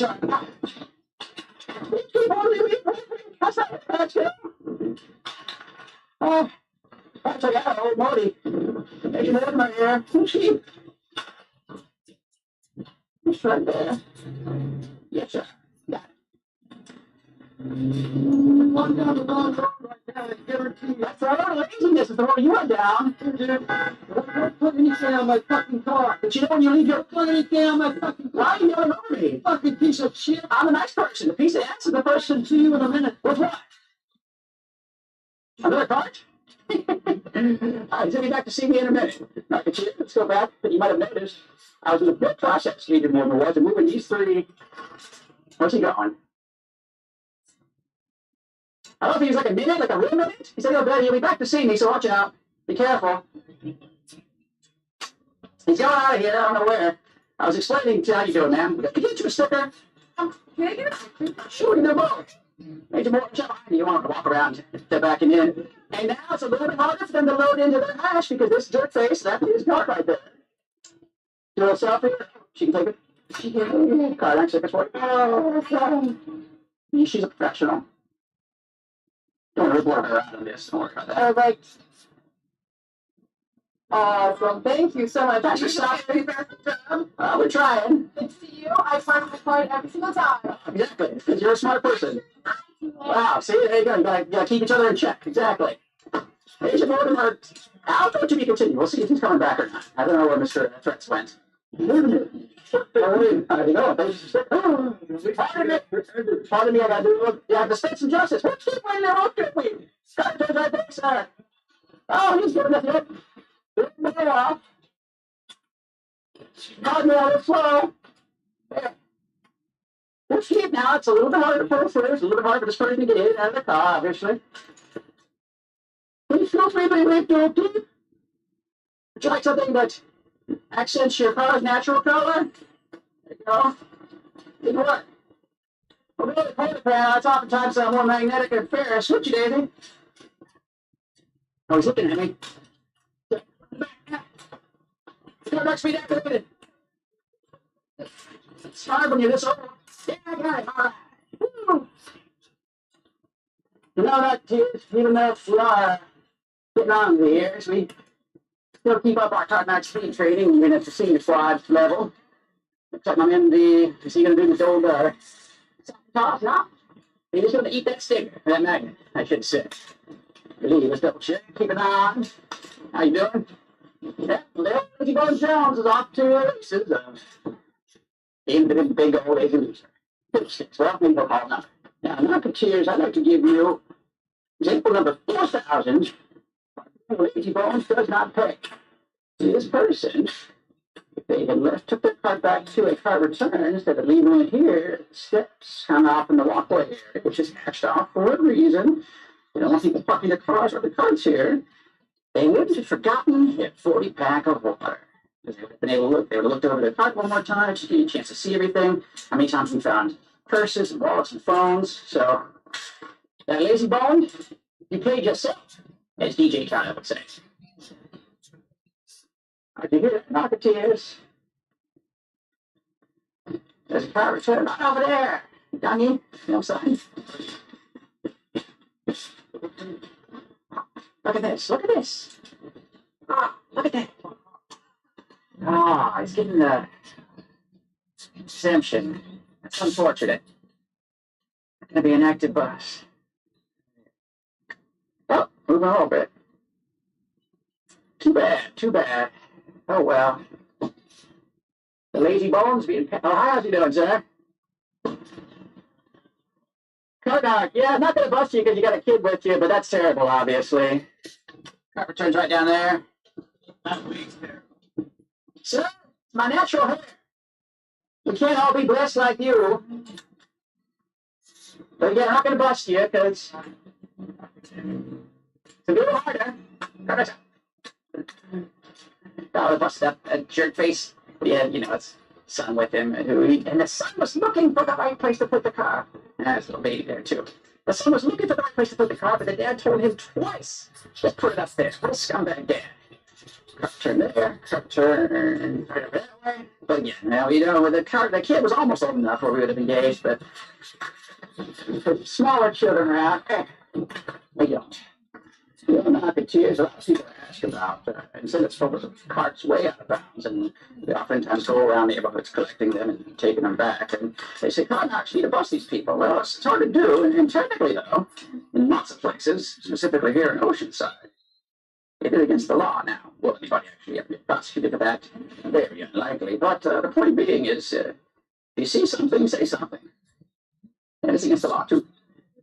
Take the feet off the plate, put it on the things that kids eat off of. Placemats? Oh, that chair. They dumped the whole spaghetti dish on there. And it'd be all down to her chair. And you know what they would say? They pay people to clean up after you. That's what he said. That's the girl's job to clean up. Just leave it. There's the difference. You know? That's not good. It's not my job. mean, yeah, there's someone, if you go pee on the seat in the bathroom, there's someone's got to clean it up. But it's not the proper usage of it. Yeah, the same thing. The proper usage is the carpenter. Oh, sure, I'll give you a sticker too. Finally, somebody's doing something about people's laziness. We call them lazy bones. Well, one of my friends absolutely hates people that don't take back their cards. Thank you. Well, glad that you're spreading the message. Thank you, my friend. Very nice. Now let's take a look see over here. She's telling us a story about when she worked at this restaurant. It's same analogy for finance marketeers. And people have used that before. It's like, yeah, well, pay people to, you can dump your food on the floor, and, make a general mess, break dishes. You can do all those things. And yes, technically they will pay people. There's someone who will come and they're not just going to leave it there. But it's not the proper use. And you know what that is. You know marketeers. Same thing with cards. It's been in place. A proper usage. That's what I say. It's going to the proper thing. I have it. Like you said, it's the proper usage thing. And that's the argument, really. Ultimately, is I'm going to do things according to the system that's been laid out. We didn't have to make a gag, didn't it with law for it. Darn thing. Let's see. Right here. Yes. Walking around.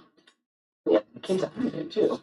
Oh, but she's going to see the old puppy had a cooler, and he dumped the hindkins out into the cooler. And leave it the box here. Well, I don't approve of it, but, that's exactly what's happening. But it's better than on the ground outside his car, and the car's back, so. Look at that. He's taking it with him. Way to go, sir. Breaking it down. He's going to put it in the trash can. Look at this. All the things we see, and we see something like that, and that really warms the cockles of your heart. It's just more than right.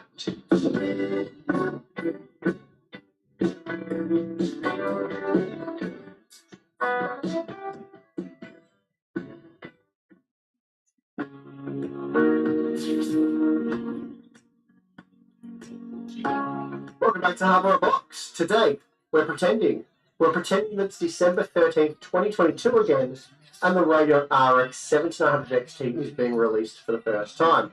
But this time with 9...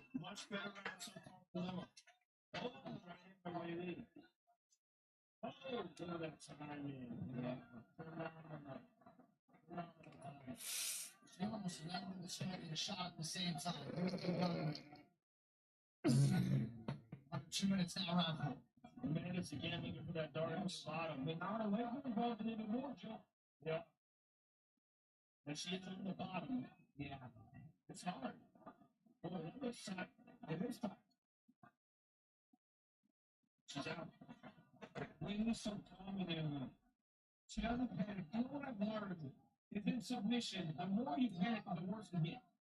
You start freaking out and making big movements, you can get further and further into the submission. Driver development and $150 US slash off the MSRP.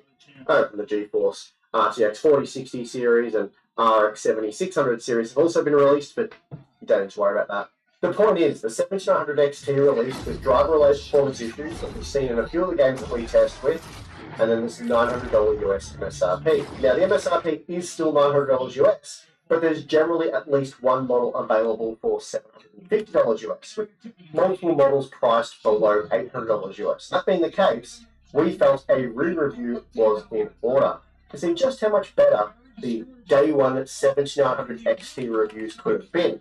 But before we get into it, today's sponsor spot is brought to you by Skytech Gaming and their collaboration with Intel and Signal RGB to create a Diablo 4 inspired PC, which will be given away to one lucky gamer. This one-of-a-kind masterpiece features swirling potions that react with your health and resources in real time.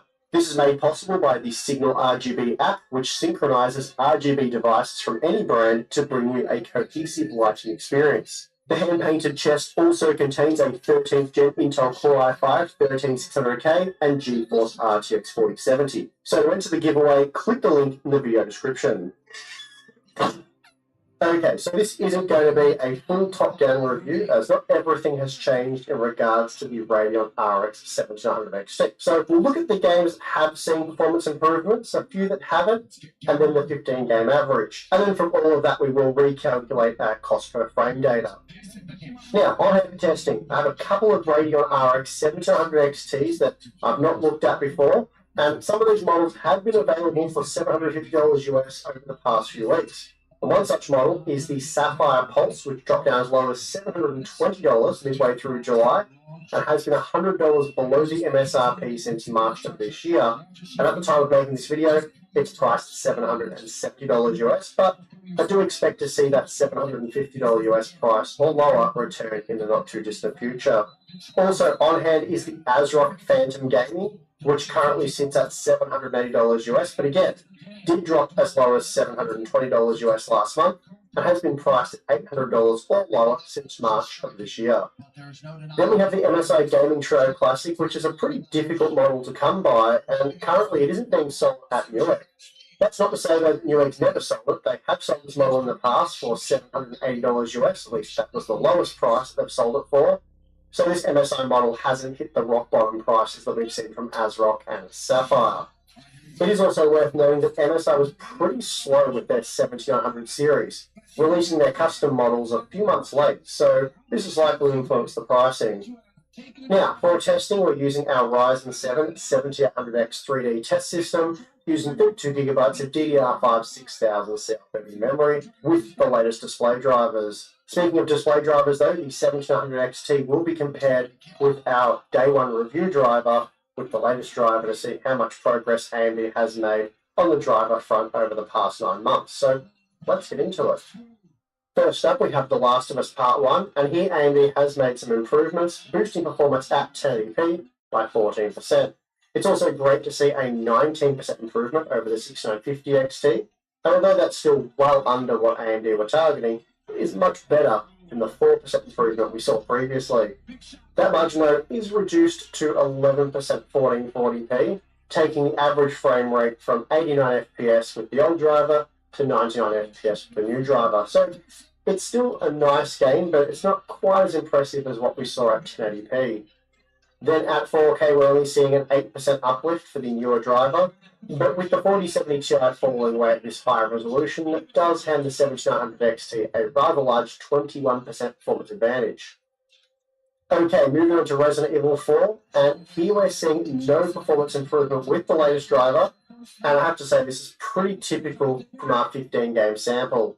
Even as we increase the resolution, there is no performance improvement, resulting in the same 155 FPS 1440p and 92 FPS at 4K. And again, this sort of result is fairly typical when comparing the release driver with the latest driver in a wide range of games. Now, the only other game, besides The Last of Us Part 1, to show big performance gains with the new driver, or really any performance improvement, is Forza Horizon 5. Here, the latest driver improved the 7900 XT's performance by 19% at 1080p, allowing it to just edge out the 4070 Ti by a mere 5% margin. So, that's a great improvement given what we saw previously, and well, previously it was slower than the 6950 XT, so certainly a nice performance injection there for RDNA 3. Sadly though, the margin is greatly reduced at 1440p, and now the latest driver is only offering a 12% boost, which admittedly, that's still a nice uplift, but it's also quite a bit less when compared to what we saw at 1080p. Finally, at 4K, we're only looking at a 4% performance boost, but that was enough to basically match the 6950 XT, so not an amazing result at this extreme resolution, but a much needed improvement all the same. Okay, so the F122 benchmark, that only saw very minor performance improvements at 1080p. Basically, within the margin of error, we're seeing just a 2% increase for the average frame rate. Then at 1440p, we're looking at less than a 2% increase, going from 118 FPS to 120 FPS, and then out to a 3% increase at 4K. Though it is worth mentioning that the 1% low saw a more notable 7% increase, and this was fairly consistent throughout the F122 testing. Now, here's a look at the 15-game average data, starting with the 1080p numbers. So as I said, just 2 games saw big performance gains, with nothing much happening for the other 13 games, and As a result, overall performance was boosted by just 3% at 1080p. That will certainly help the 7900 XT, but in terms of overall performance, it's hardly a game changer. Then at 1440p, the margin is reduced to just 3%, taking the overall frame rate from 135 FPS to 139 FPS. So while it is nice to see any kind of performance improvement, it's not exactly that meaningful for the 7900 XT's overall performance. And then finally, at 4K, we're also only looking at a 3% boost overall, so nothing to write home about, and therefore I think it's best that we just move on to the cost per frame analysis. And we'll start with the cost per frame data based on the manufacturer's suggested retail pricing figures. At the still official MSRP of $900 US, the 7900 XT is a complete joke, offering the same cost per frame as previous generation parts that were also poor value upon release, such as the $330 US RX 6600. In my opinion, you'd ideally want a part such as the 7900 XT offering at least 15% better value than the RX 6800, but at the $900 MSRP, it actually ended up being 7% more expensive. Had AMD released the 7900 XT at $750 US, it would have been 13% cheaper than the RX 6800, and that's significantly closer to where I think it should be. Basically, as I alluded to in my previous content, this product really should have cost $700 US, but $750 is certainly a massive improvement from $900. Of course, the problem all current generation GPUs face is a massive surplus of previous generation GPUs. Even today, the 6950 XT can still be had for as little as $640 US, which makes a $900 7900 XT utterly useless. But at $750 US, if you're in the market for a high-end GPU, you'd surely pay the small premium for the 7900 XT. It's very likely going to age better with future driver development, and it has a little bit more VRAM for good measure. It also beats out the 4070 Ti, which costs $800 US. There is just no way frame generation is worth paying a 16% premium for most gamers. And of course, if you happen to play competitive multiplayer titles, then frame generation is completely worthless. And in my opinion, surely that 20GB VRAM buffer offered by the 7900 XT is a significantly greater drawcard, given the 4070 Ti only has 12GB. But of course, let me know what you think about that in the comments section below. And then finally, I'll just quickly touch on power usage, not that anything's really changed here, and we are looking at total system figures. When compared to the 4070 Ti, total system usage in Hitman 3 was increased by 9%, and both GPUs did produce the same frame rate in this game, so the 4070 Ti is certainly more efficient, but as we see in this example, there's not always a lot in it. With that said, when looking at Spider-Man Remastered, we see the 7900 XT did push total system usage 25% higher, though it was 7% faster. So again, the GeForce GPU is certainly more efficient, but the difference isn't always going to be that significant. So there you have what could have been for our day one 7900 XT review. Speaking of which, I did conclude my review 9 months ago by saying this GPU needed to cost no more than $750 US. That was the absolute highest price I could see a 7900 XT making sense. And 9 months later, that appears to be as true as ever. And thankfully, now it is possible to purchase a 7900 XT at that price, well, I suppose depending on the pricing in your region. But when I was starting to piece this video together, a week or so before its release, the Sapphire Pulse version was available at $750 US over at UA.com, though it is back up to $770 as of the 1st of August. The Power Color Hellhound is also often available at $750, and at the time of making this video, it currently is, though most other models are around $770 to $790. So, the 7900 XT isn't always available at $750 US, and without an official price cut, pricing will continue to be all over the place, but you should absolutely be on the lookout for deals, as they do regularly pop up. Now, as nice as the massively improved performance in Forza Horizon 5 and The Last of Us Part 1 is, overall, the 7900 XT isn't much faster today than it was 9 months ago when we tested it for the first time. So while the improved performance in a few select titles is certainly very nice, it's not a massive factor here, and in fact the biggest factor is the heavily discounted price from $900 to $750. And again, while this doesn't apply to all models and probably all regions, any 7900 XT that's priced much over $750 US should be ignored. And when compared to the GeForce competition, the absolute cheapest GeForce RTX 4070 Ti on Newegg right now costs $800, and you'd be mad to buy that over a discounted 7900 XT in my opinion. All said and done, it's a huge shame that AMD has stuffed up the 7900 XT release as badly as they have. Tim and myself recently talked at length about how poorly the Radeon division has been executing for years now, and although RDNA 3 fell short of performance targets, at the right price, it could have still been a huge success. That said, I think this generation was destined to fail anyway, and ultimately it failed because the cryptocurrency boom ended overnight, leaving AMD and Nvidia with massive silicon orders from TSMC and Samsung, and that of course led to a massive surplus of previous generation GPUs that gamers didn't really want, at least not without a hefty discount applied. But alternatively, had the cryptocurrency boom not ended when it did, this generation would have been even worse. So like I said, it was destined to fail either way. So while I believe AMD should have released the 7900 XT at $750 US from the get-go, or even lower than that potentially, that would have left them holding a massive bag of 6900 XT and 6950 XTs, a situation they absolutely didn't want to find themselves in.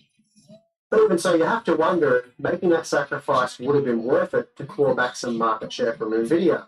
I certainly think that would have been the winning long-term strategy. It's really hard to say without some sort of crystal ball that can provide us with an alternate timeline where they did what I think they should have done. But really, there's a few things you can take away from here. Firstly, the 7900 XT, it was discounted so shortly after release that I'm not sure how much difference it would have made to 6900 series sales anyway. They probably could have started at $750 US, received much better reviews, like glowing reviews compared to what they did receive, and still cleared out the older RDNA 2 stock. And what we really do know is that this is yet another generation that's passed us by where the Radeon Group continues to tread through the waters of irrelevancy.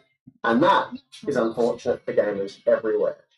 And on that bombshell, I am going to end this video. Hopefully you guys appreciated our sort of re-review of the 7900 XT. Much better product, $750 US, and of course, with those sort of driver-related issues pretty well sorted out. Yeah, just in general, much better product. Yeah, as I said, that's gonna end this one. If you'd like to support the channel more directly and get some cool perks in return, we do have Floatplane on Patreon. Signing up to either one of those will give you access to our exclusive Discord server for members only, monthly live stream, Q&A stuff, and behind-the-scenes content. So check that out if you're interested. But if not, that is perfectly fine. And I would like to thank you for watching this video. I'm your host, Steve. See you next time.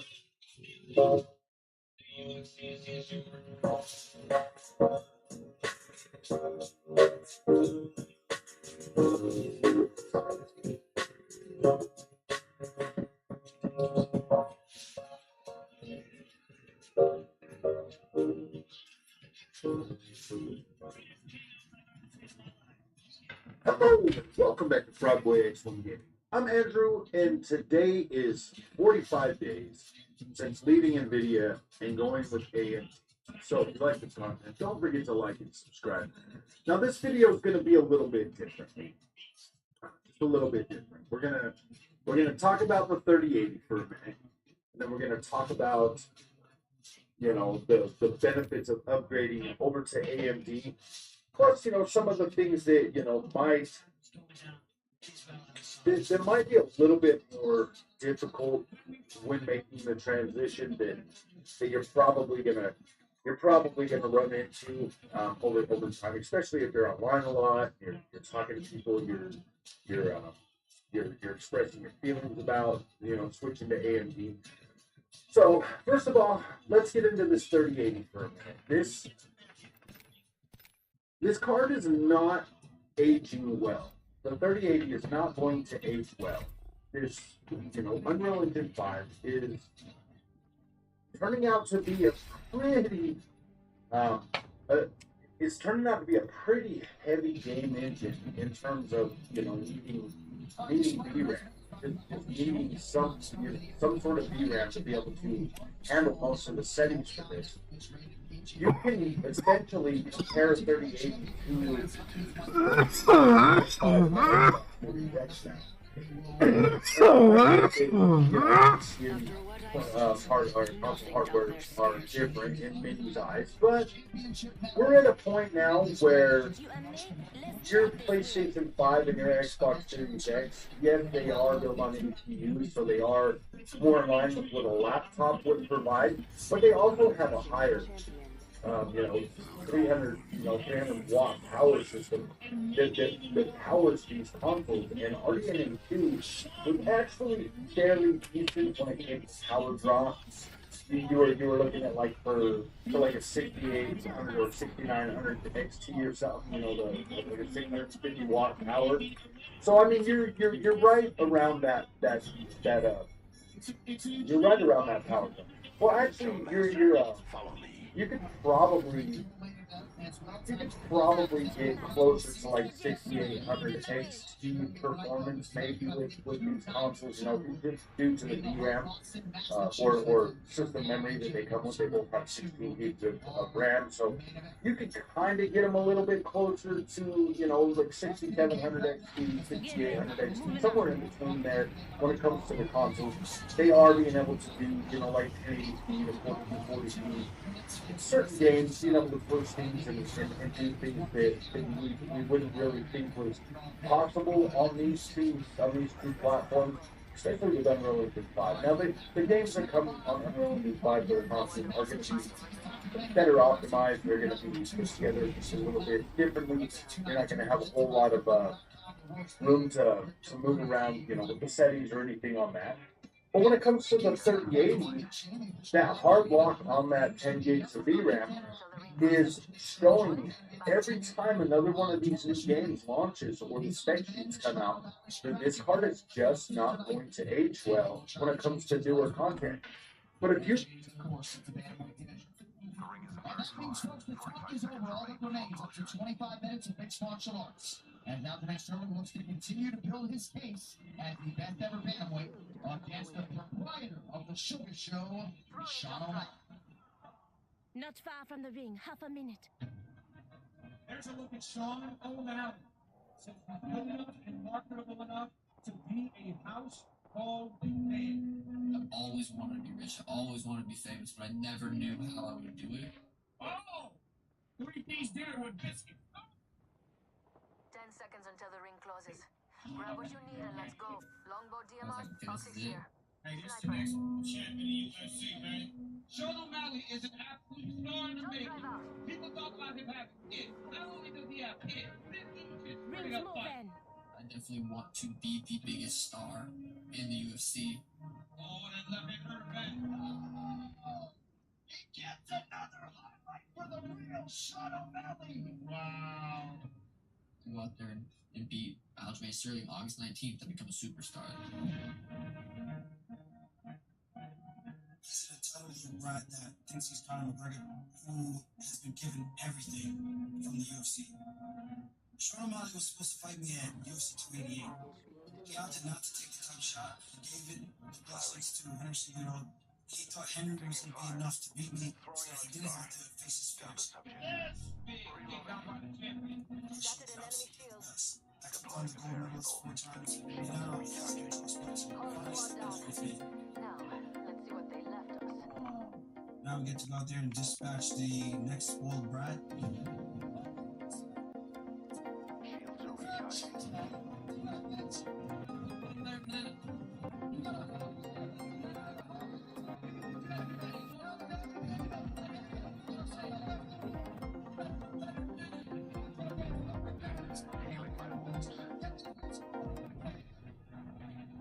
I don't think he's really understanding what this is going to be.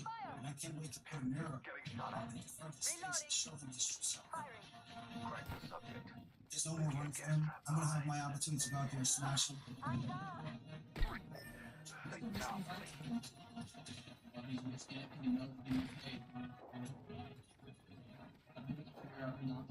First round.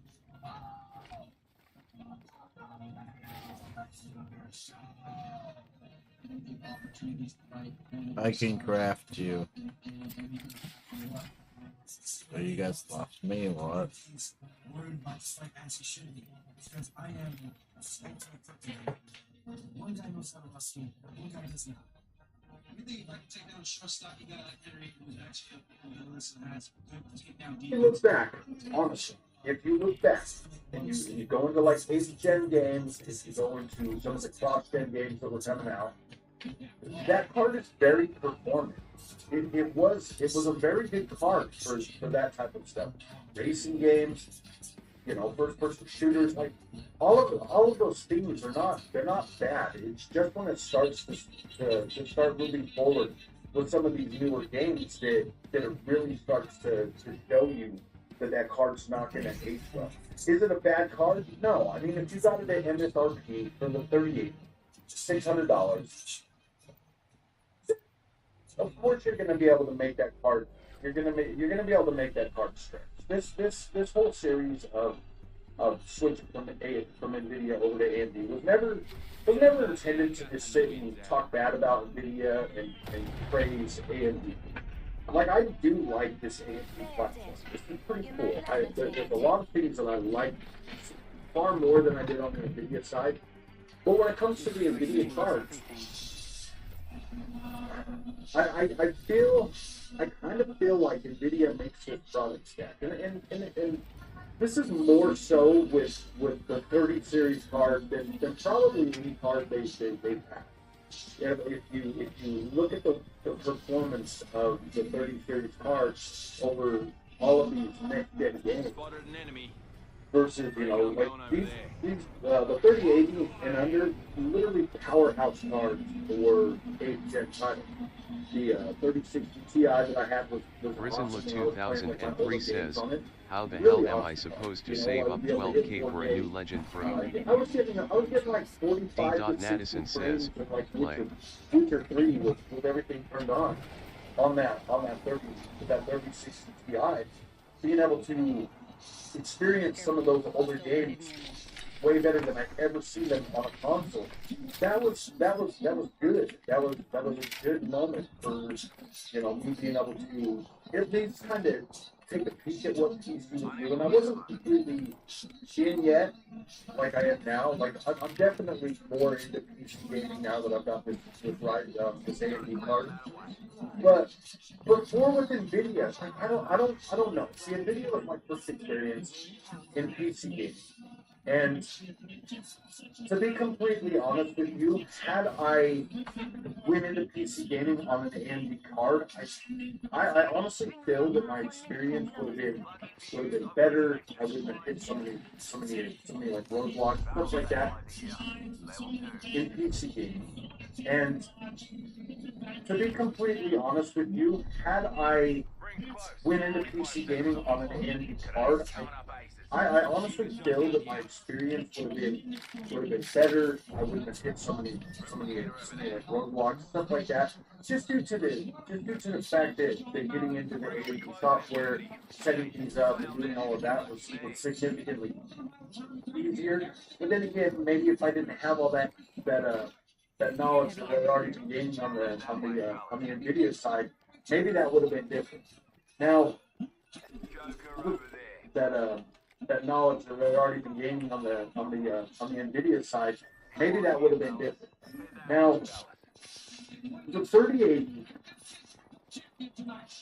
in terms of like being able to use DLSS, and this is going to be important, obviously going forward for all of these cards, is the upscale. We're seeing, you know, a heavy use of them in games like Remnant 2. We're seeing it in, you know, Ratchet & Clank Rift Apart. We're seeing like the Immortals of Averin, the settings that you're going to need for these particular cards, and all of them are, you know, they're all pretty much saying like, hey, you're going to need this upscaling technology. So I don't think this I feel like we're at a point with graphics cards where it's going to be less dependent on pure power and more dependent on how good the upscaling tech is for each card. Now NVIDIA can literally use all three of them. Can run DLSS, can run XeSS, can run FSOC. your AMD cards, they'll be able to run XeSS and FSR, and then your Intel cards, you know, like your Battle Mage comes out, stuff like that. That'll be able to run your FSR and your XeSS pretty easily. So a lot when it comes to AMD's side, a lot's going to be kind of riding on FSR 3 to be able to compete, you know, in the high end upscaling when that becomes available sometime this year. To really help push your card forward. And see, that's kind of where we're at right now. Like FSR2, in my opinion, is not bad. I mean, you literally have to, like with FSR2, you really have to go out of your way to find things to nitpick. With DLSS, it looks good, you know. And most people, I don't think, are going to go out of their way to nitpick DLSS at this point. You know, you're not going to go out of your way to be like looking for reasons to be upset with DLSS like you would with like FSR2 or XeSS. Everybody's already established that like DLSS is the best, so nobody looks very closely anymore to try to find the nitpicks or problems. Whereas FSR2 and XeSS, people are still, you know, looking for reasons to nitpick those and compare them to DLSS and some sort of standard. The 3080 card can do DLSS 2. It does not have access to DLSS 3. If it had DLSS 3, maybe there would be a different story for that card. Maybe that would be a different story for that card. Maybe it would still be a viable option going forward with some of these games. But as it sits right now, DLSS can only solve so much of that VRAM problem. Like it's almost like the same amount of VRAM that you're taking back if you lower your resolution block every time. Then like you set your settings and then you go down on the resolution and you'll see the VRAM allocation kind of go down. So that's exactly pretty much what DLSS does. It pretty much just drops the VRAM usage a little bit. So at the end of the day, when it comes to like the 3080 guys, and I'm not gonna keep beating on this card. I mean, as much as I can, you know, drag it. What? He has so much momentum on his side now. In the second fight in the third part, everybody knows. Yeah, he won the title by disqualification, but then he dominated in the second fight. And he had neck surgery. He had disc replaced in his neck. And it was a repeated injury he had. Anybody doubts it doesn't know what they're talking about. They try to be nuts when people do it. It really does. I think the guy's sensational. I think his ground game is second to none. His back attack, he's got the strongest back attack in the game. He gets your back to a deep trouble. He got choked up Troy Sandhagen. He is so big for the weight class, the best weight cutter in the sport. This guy walks in 135 pounds. You can't believe he's 135. He looks like 107. He's strong, he's incredibly good, championship level experience. He's got it all. And he will shake those boots off if he can beat Sean O'Malley tonight. No man has more consecutive bantamweight title defenses than the UFC. The now named Sterling chasing a 10th consecutive win tonight in what is surprisingly just his second UFC main event. He beat Henry Cejudo just 15 short weeks ago, 25 hard minutes. That was his third successful event. And now Sean O'Malley shows up. Tell the tape is brought to you by Big Chain, the official blockchain of UFC. Aljamain Sterling is spots 250 dedicated tightness 34. Challenger Sean O'Malley is 28. O'Malley 4 inches taller. More or less productive range. Where O'Malley has an advantage of an inch. Why not the main event introduction? It was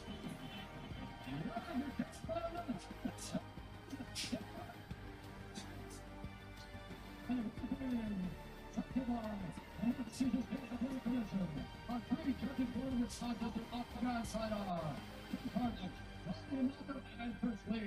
and when the action begins, a referee in charge of the octagon, Mark Arn. This championship bout is brought to you by New Amsterdam Vodka. 5 times distilled and 3 times filtered. New Amsterdam is in your corner with award-winning vodka. The Equinox with 3, starring Denzel Washington. Witness the final chapter, exclusively in movie theaters, September 1st.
We're gonna watch this one.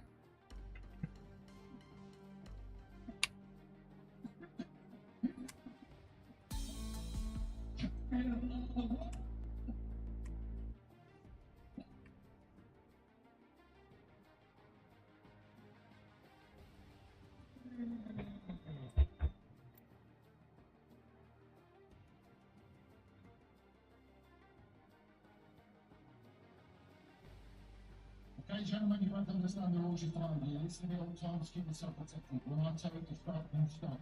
If you want to... They want to fight. You have to have a finish if you want to touch gloves. Sean O'Malley's first UFC Championship opportunity has arrived. The Bostonians will be behind him tonight against the New Yorker, the champ Aljamain Sterling. Tonight's fight is brought to you by Timex, the only watch tucked up for Sean O'Malley. O'Malley's in the green, Sterling in the black and gold, defending the champ. I thought O'Malley looked nervous on the wall, but once he got to the octagon, he looked sure. I take it back. Maybe it's about just seeing that guy in front of you. They stared each other down the whole time. They met at the center of the octagon before the introductions even started. I can't wait till this one. O'Malley looks physically strong. Hard to look that way against Sterling, but he's certainly added muscle mass over the years.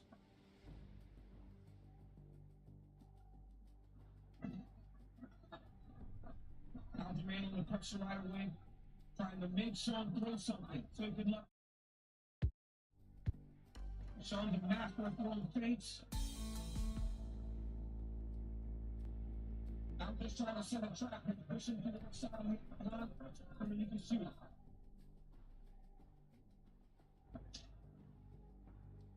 O'Malley attacks the body there. O'Malley feints actually trying to drop reactions. And when you give him the reactions he's expecting, then he starts to mix up his strikes. He has that wicked front kick to the body that he will utilize as well, especially after he attempts to stand square.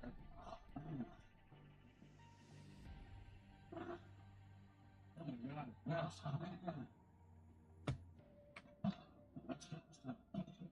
Boston. They love cheering against someone as much as they like cheering for someone.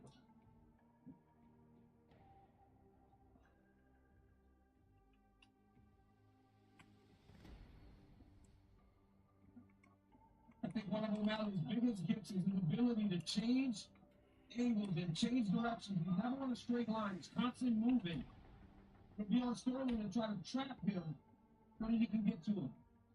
O'Malley's doing a really good job, though, keeping his back to the center of the octagon.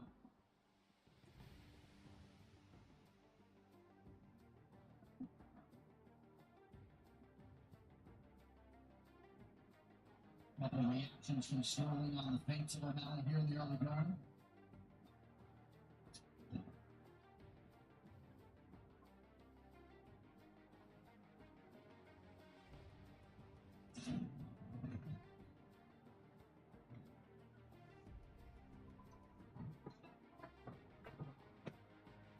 defensive movement by O'Malley to avoid that leg strike from Sterling, and now O'Malley effectively the body. They left some kick for attack for that. They utilize that a lot. Moves have welcome for the champ. And again. And again. Archer's doing a good job of kicking inside the leg when O'Malley goes southpaw.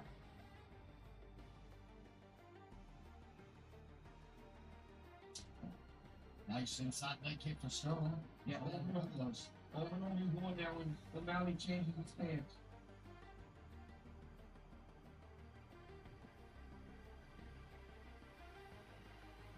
O'Malley's drawing some big reactions out of Sterling when he points at him. Archer's got to be very careful. But Aljo's seen that speed now.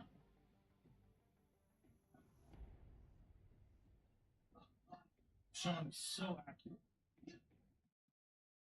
He was very composed here in the first championship title. Not making any more mistakes. Yeah, very efficient. And this is Sean O'Malley's first 5-round fight. It'll be interesting to see if this thing gets into the championship rounds. But at this pace, it's not like they're putting that much out there right now.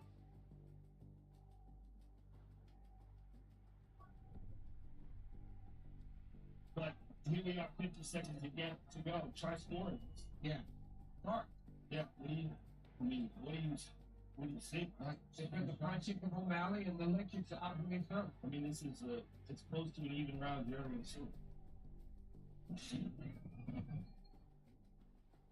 8 leg kicks for Sterling. He has yet to land a head strike in this opening round.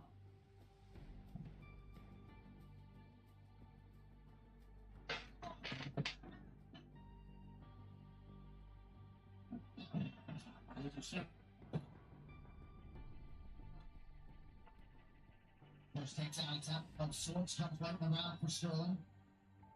O'Malley's doing a good job defending. This was Aljamain trying to get close and do this.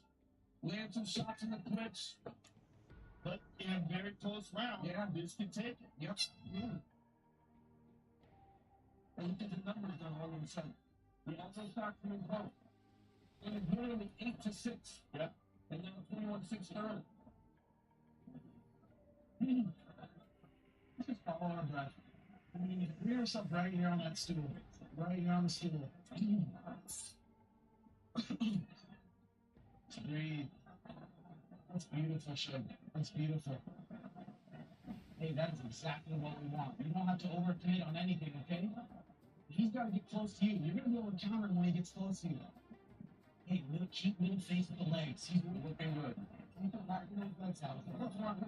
Okay, I think he won it at the end. Come on, you can come from him, man. Let's go, come on. All right, both corners largely like the work out of their guys in round one. As we go round two. Just a very close round and hard to score.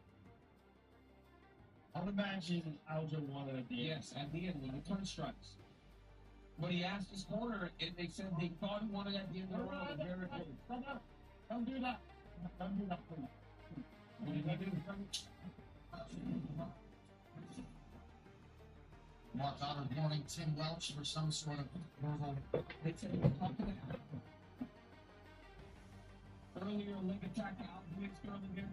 O'Malley did a good job of attacking his wrist. We saw Leon Edwards do the same thing against Kamaru Usman. Attack the far wrist. Not allowing your opponent to get to a takedown. Sterling, but that shot late round one was to get a feel for what it might be like early round two. Sterling on it.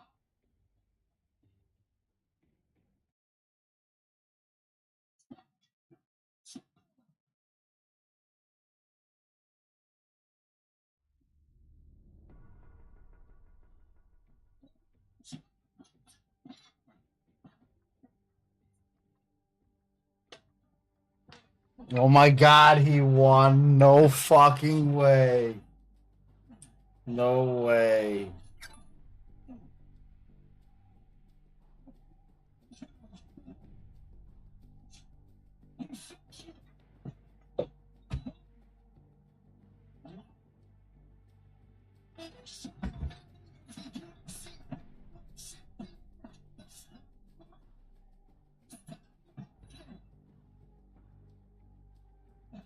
It's his ability to say, please, hold on. He walks out and gets you the center line and lands that shot. Beautiful by the way. The Sugar Show. Sean O'Malley. Welcome to Superstar. Wow. And for him to go to the next level and him to look like that, and it absolutely did. Wow. Just wow. I want to see it again. Ultimate Sterling had won 9 consecutive fights. He had won from the bantamweight division. It now belongs to Sean O'Malley. That's crazy. Let's see it again. No rushing. Look at that, man.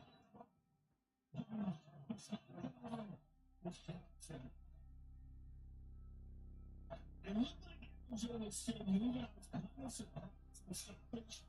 that right hand was fantastic. Look at this. I'd like to see the final finishing sequence. Look at this right hand, though. Look at that timing behind it. Look at this. Sort of perfect. And then swarms with hammer fists. Hit him with some big shots. Boom. It's different Aljo.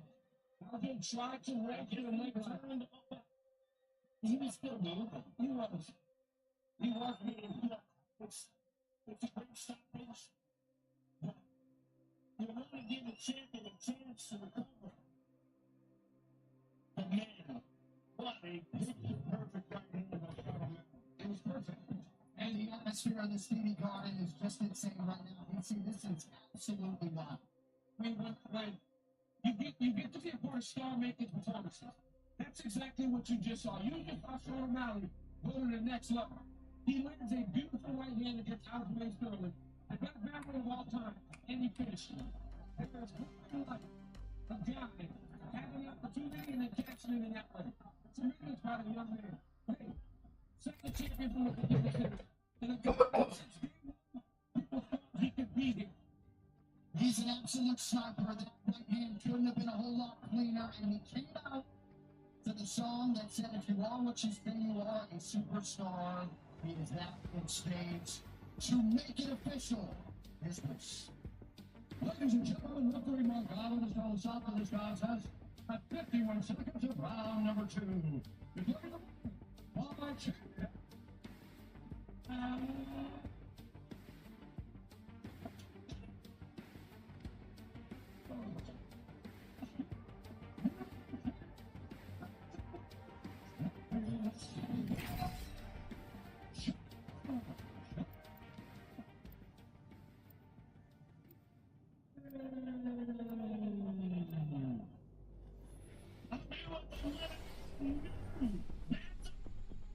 Champion of the world, Sugar Sean O'Malley.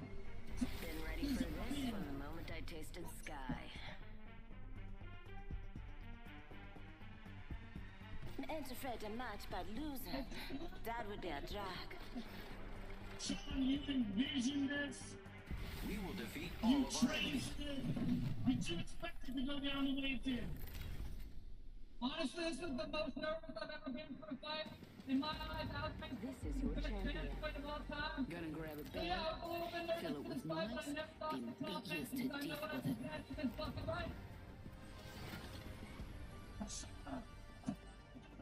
And I want you to enjoy this right hand because they will put it inside the octagon. Look at this. We should cruise over there.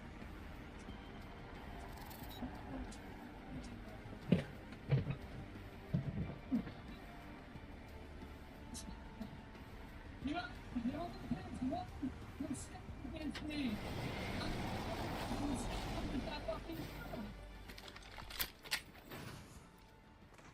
So this is a monumental opening in your career. I want you to enjoy it, but I want you to tell us. Give us your thoughts now. Sniper stock here. Leather one. And what kind of rain we're going to see from you. Yep. Sugar, I'm running this shit till 2035.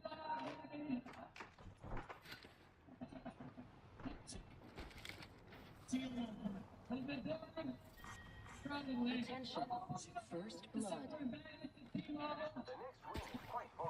First blood? Man, imagine passing out before even taking a sip. Rings closing in one.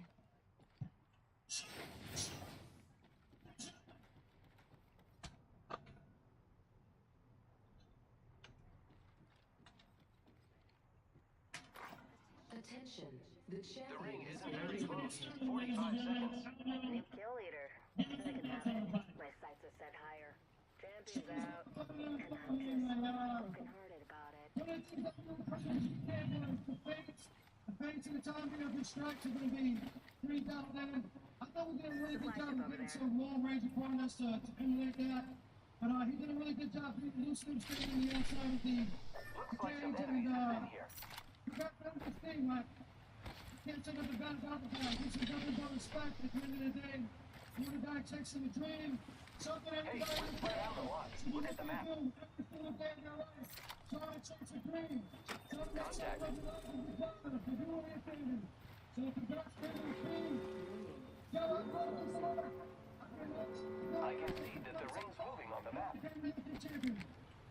You know this blood will come up and give me it again, and they start getting the belt. You have talked about going up to 45 and that changed that. Definitely gotta go back and reassess some things. Keep going like that, I can only imagine what both of us gonna do, you know, so there's some real soul searching I gotta do. And like I said, I fall down, I pick myself back up. Thank you, big champ. Appreciate you very much. Reloading. Just for usually everyone protests the stoppage of there from Mark Goddard. That is a waxing out Tony champion, and we'll see perhaps. At 135 pounds, he's not done. Here's a DraftKings payout. Mallory by knockout and TKO plus 330. A little bit higher than the money line on Sean, but we congratulate all those who had the proper method of victory as Sean O'Malley ushers in a new era in the bantamweight division. I want to see that right hand again. We can do that. That was so sensational. It was so perfect. McGregor Aldo anybody? It was right up there, man. It was what? Yeah. McGregor Aldo sliding out of position and landing. It's just beautiful to see stuff.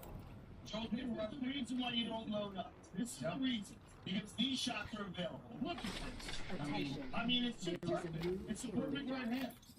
And he did it so good that Aldo closed out knowing I'm not getting out of the way of this. He knew it was about to land. He knew, and he knew he was going forward. He bracing himself for what might happen next. And a shot like that, when you're moving forward, I'm feeling pretty good about myself. It was a perfect right hand.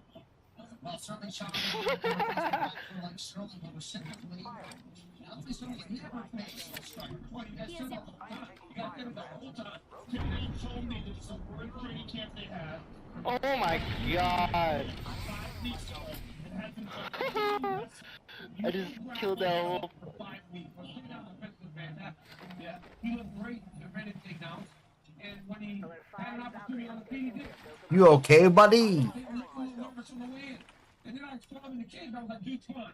He said in Looks like you guys left me. But how can you not do it on the Toxic W0R1D says, LOL. Toxic W0R1D says, just wipe all three of them. Wipe. Mr. OOU says, Noah Cook.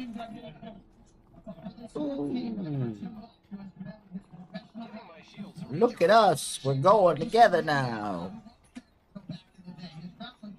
Brandon Harris, this inner circle is so tight, Joe, and for them to realize the world title, even Aljo acknowledged gotta feel good for good people. Well, Aljo handled that with class and dignity. The fitting of a real champion. I mean, all the trash talk aside, as confident he was coming into this fight, he was so honest about it, and even reassessing his position at 45.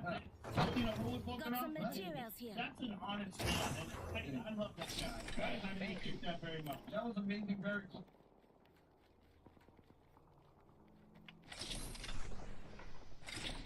Let's go over there.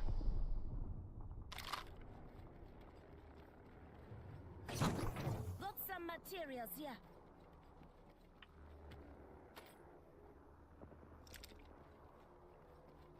Can you hear me? I'm going to that fighting. No. Don't do that. You're gonna die. I'm gonna have to back you up and you're gonna die. Yeah, exactly. God damn, I hate you people. Get ready, it's zipline time.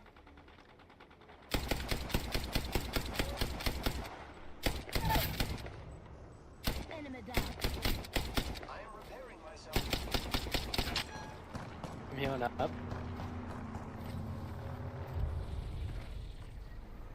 Recharging shields. Enemy shield. Taking fire. The next ring is quite far.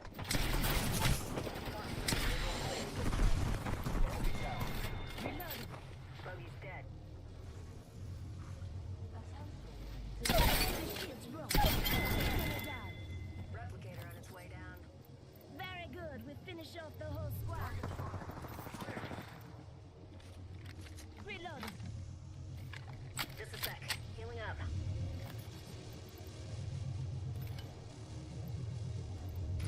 Evo shield. Knockdown shield here. Level 2. Bandit here. Under fire. Splash 1. Bogey down. We just eliminated the whole squad. Exciting. Kill leader. Evo shield here. Level 2. I'm the new kill leader, Excelsior. Shield battery here.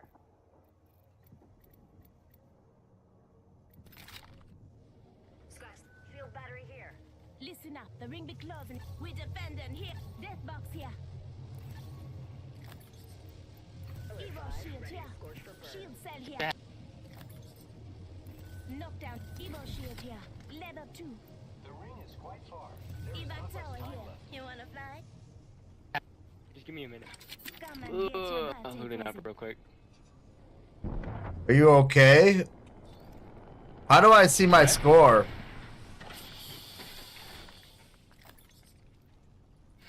How do I see my score, champion?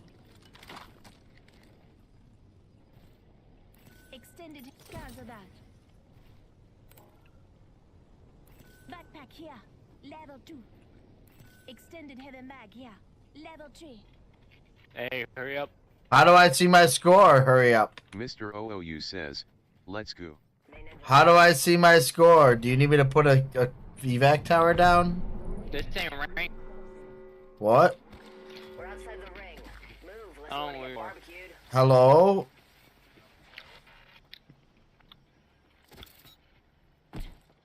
How do I see my score? Hey, right up here. Bandit out there. Care package being delivered. Opening. Cracked an enemy shield. Looks like a care package is coming in. Big things in that. Enemy taken down.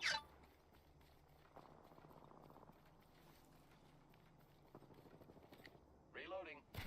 I killed an enemy. Bogey over there.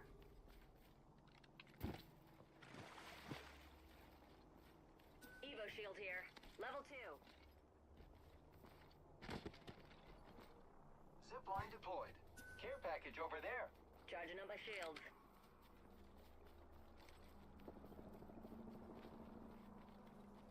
Fox 3. Missile off the rails. I am repairing myself.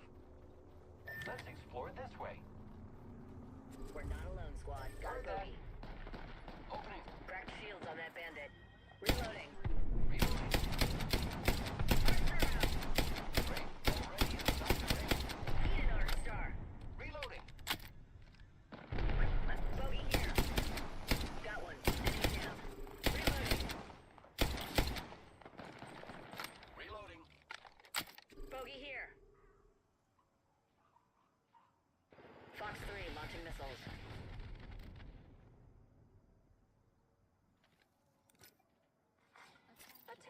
Just giving my shields a recharge. Replicator on its way down. Come on, Mitch. Say hello. Hostile spotted. Recharging shields. Padlock the bandit. The enemies are shooting at me. Setting up a zipline. Final 2 squads and I don't do second place. Let's end this. Oops, we got a bandit close by. Broke that enemy shield. Reloading.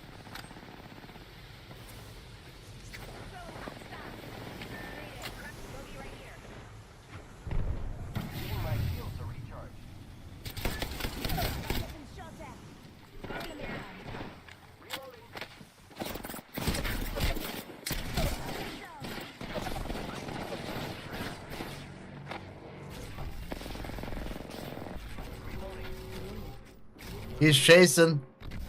He's chasing. He's down here now. There's one above you. I pulled back real quick to heal. Yeah, do it. Don't even come. There's two out there now. There's one up top. There's one back here. There's three up now. There's three up now, I think.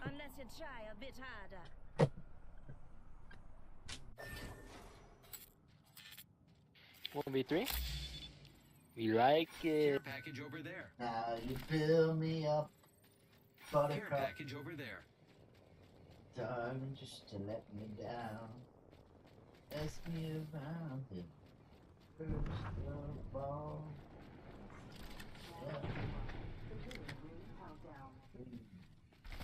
Yes, I'm inside the next ring.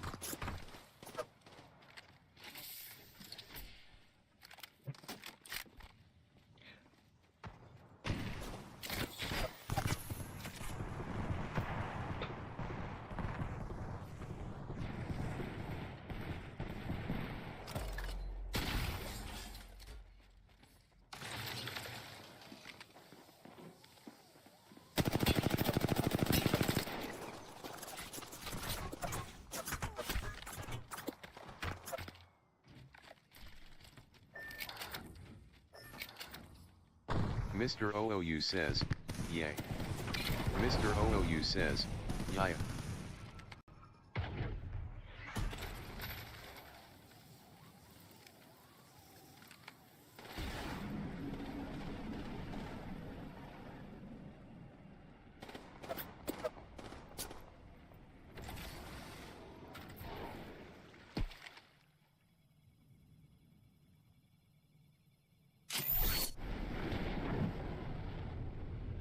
Fuck.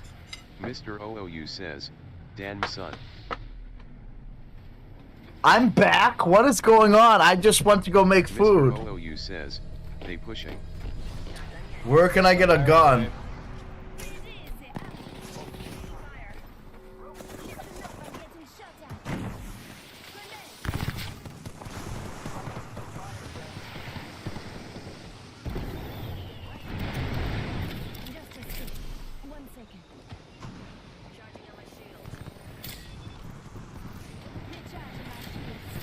Hey, one's down.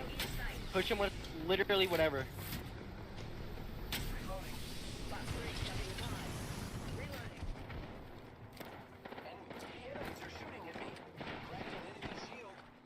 I try to throw a grenade at him.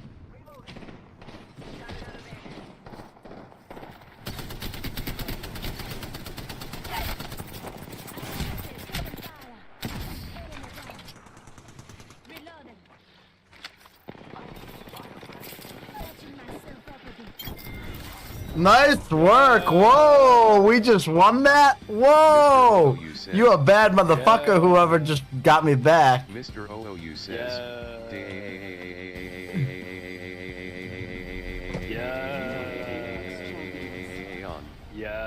Mr. OOU says, noise guys. Toxic W0R1D says, yeah. Yeah. We the champion. We the champion. Yeah. Mr. OOU says, toxic thanks for the fucking carry boy. Yeah, thanks for the fucking carry boy.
Let's make those drop kicks crab their dacks.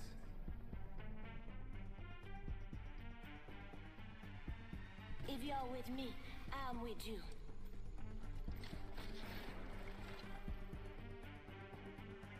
Science don't sleep, and neither do we, right, Newt?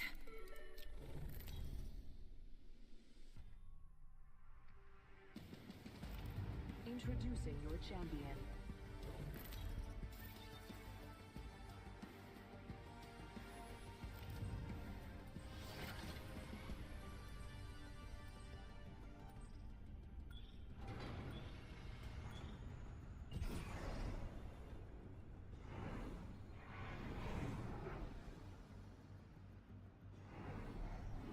I'm the jump master. Follow me.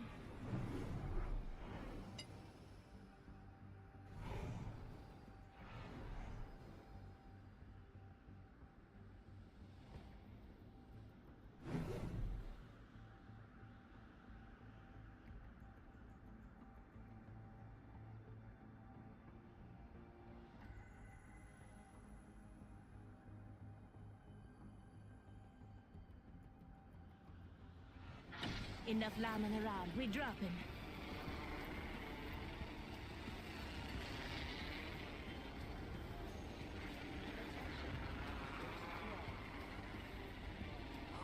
First blood. Well, you can't solve the eternal mysteries of the universe without breaking a few eggs. Round one.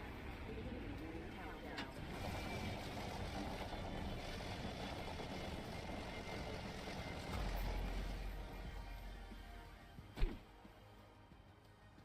The ring's our neighbour, pals, and we've got about a minute to find her.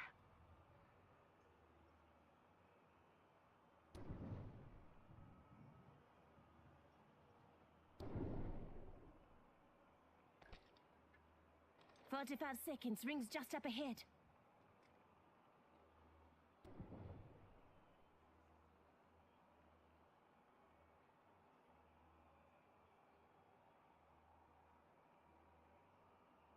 Eyes sharp. The ring's near and closing in 30.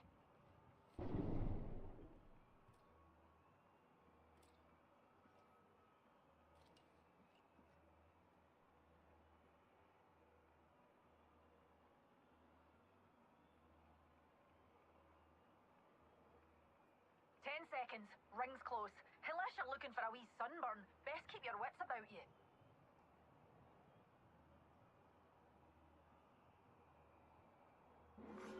Warning.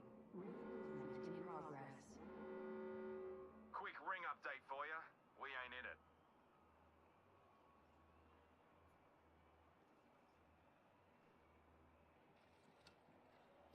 And in this corner, your #1 contender for the World Heavyweight Championship. What's your name, kid? Yeah, don't matter. You won't last a round anyway. Give him a hand!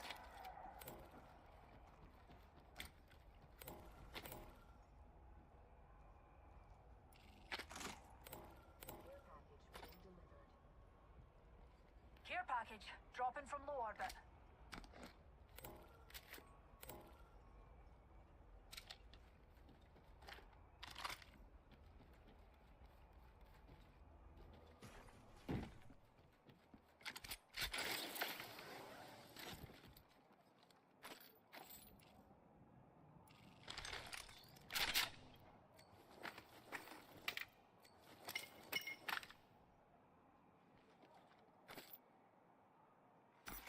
Attention. There is a new kill leader. Watch my back, pals. There's a new kill leader out there.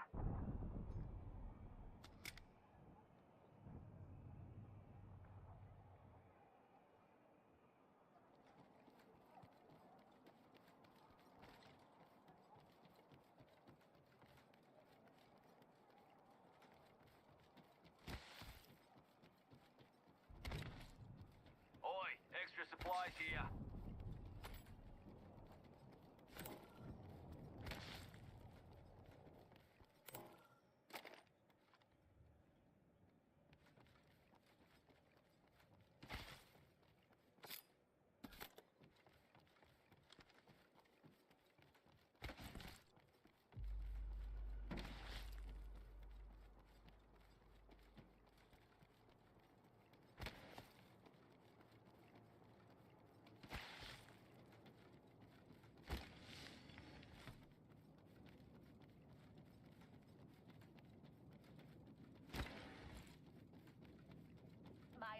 ready.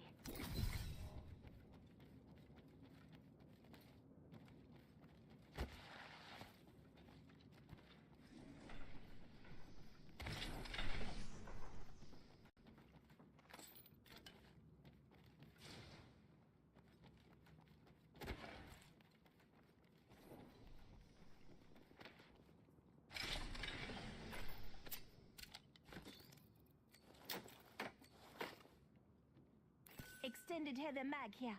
Level 1. Lucky for you, I've got some extra supplies here. Calling in a lifeline package.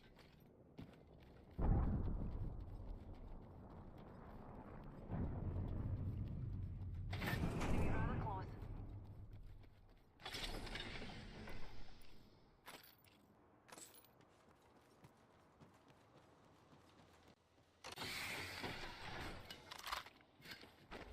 Half the squad's are dust, and the rest are dust in waiting.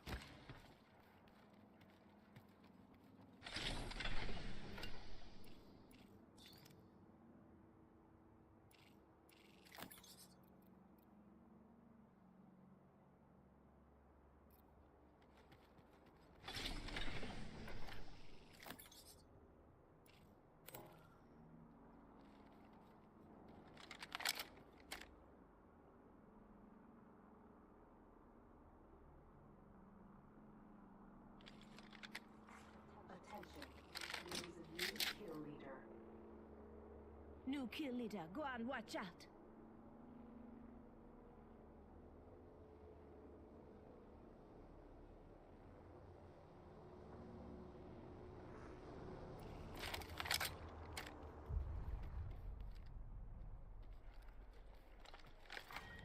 Round 2. Beginning ring countdown. We're not all in the ring.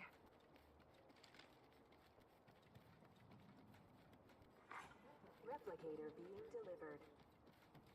Extended heavy mag here. Level 3.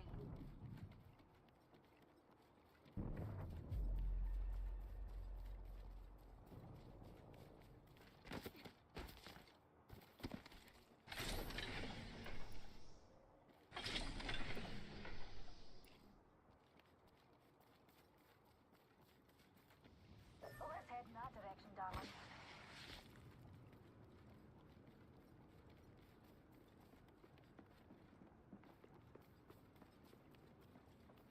I got a whole team on my backside.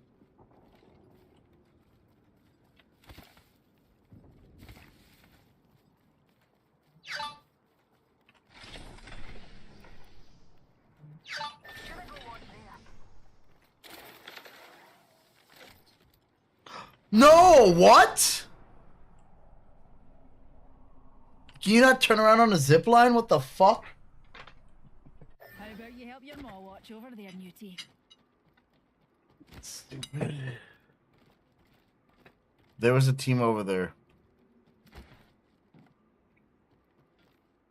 Stupid.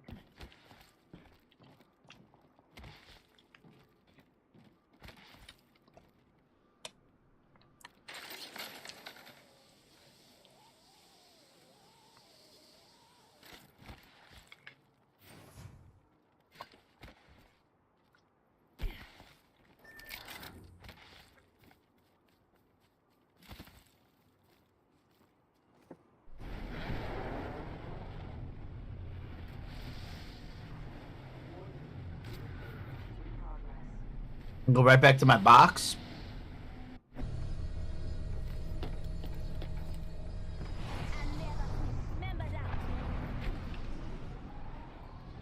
Where's my box at? Oh, you got me up somewhere completely different. Got a secure package coming in. I guess I'll take what I got to get there, but yeah.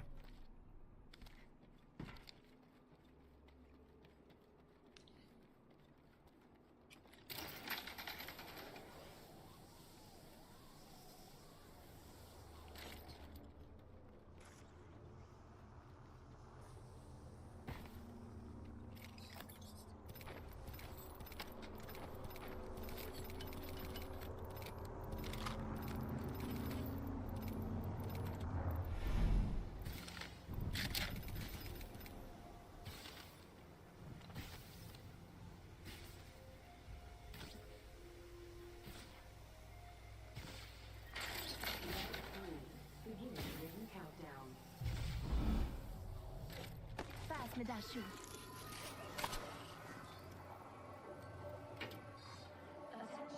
Anyone got any shotgun ammo? Replicator entering orbit.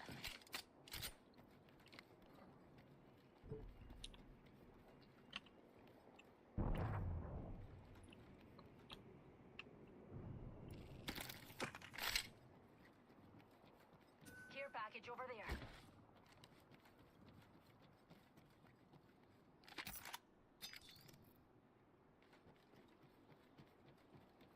I need shotgun ammo.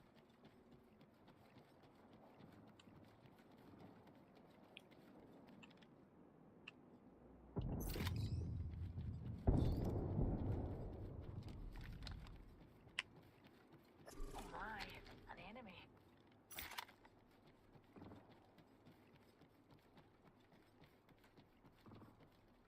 Firing! Pick me up deployed. Singularity deployed. Find your car keys. Chucking a thermite. I cracked that hooligan shield. I broke an enemy shield. Reloading. Enemy downed.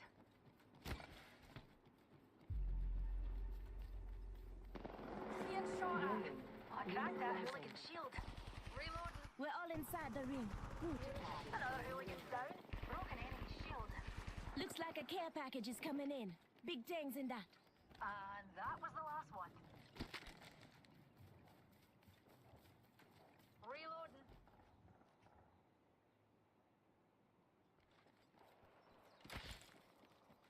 Shield battery here. Recharging my shields.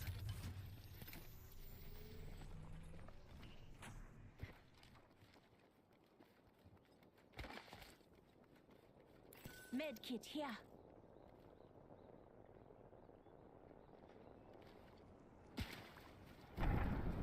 Elfstar here. Beginning ring countdown.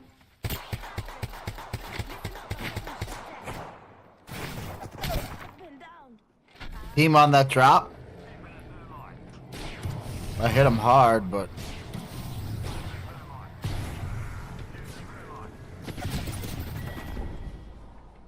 Change will do you good if you live through it. I didn't know they were there. Package over there.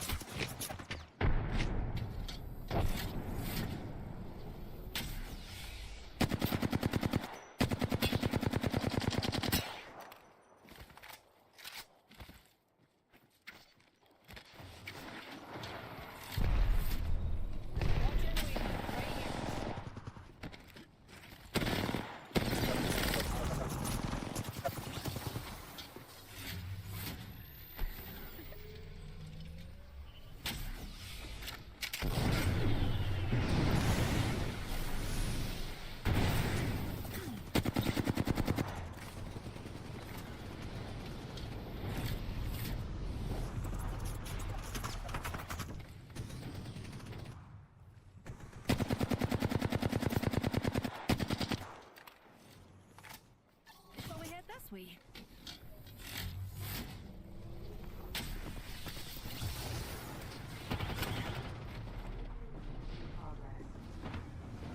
Already inside the ring, fellas. Next round on me.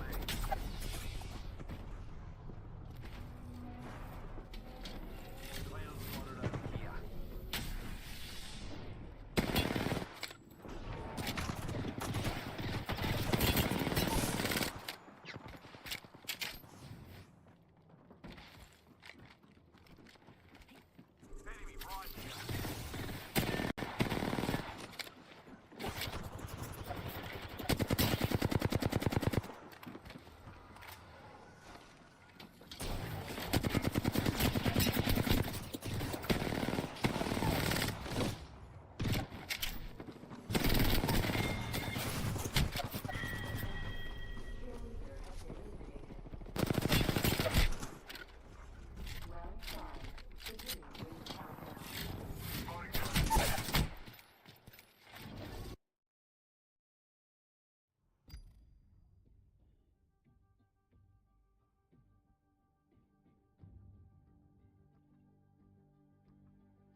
a lot of clicks and whatever else. I'm not going to keep beating on it, but it is kind of a serious problem, and it's something that as much as the PC space would like something like this to actually finally humble Nvidia and make them be a little bit more put more VRAM on their cards, or deliver a better price for these existing cards. As long as everybody still continues to defend this behavior and continue to purchase these products from Nvidia, this is never going to change. Now, if you look over to AMD and you see and you see how they've been building out their cards for this generation since the new consoles launched, they've been putting in more VRAM. They've been bringing more VRAM to their higher end cards, to their lower end cards.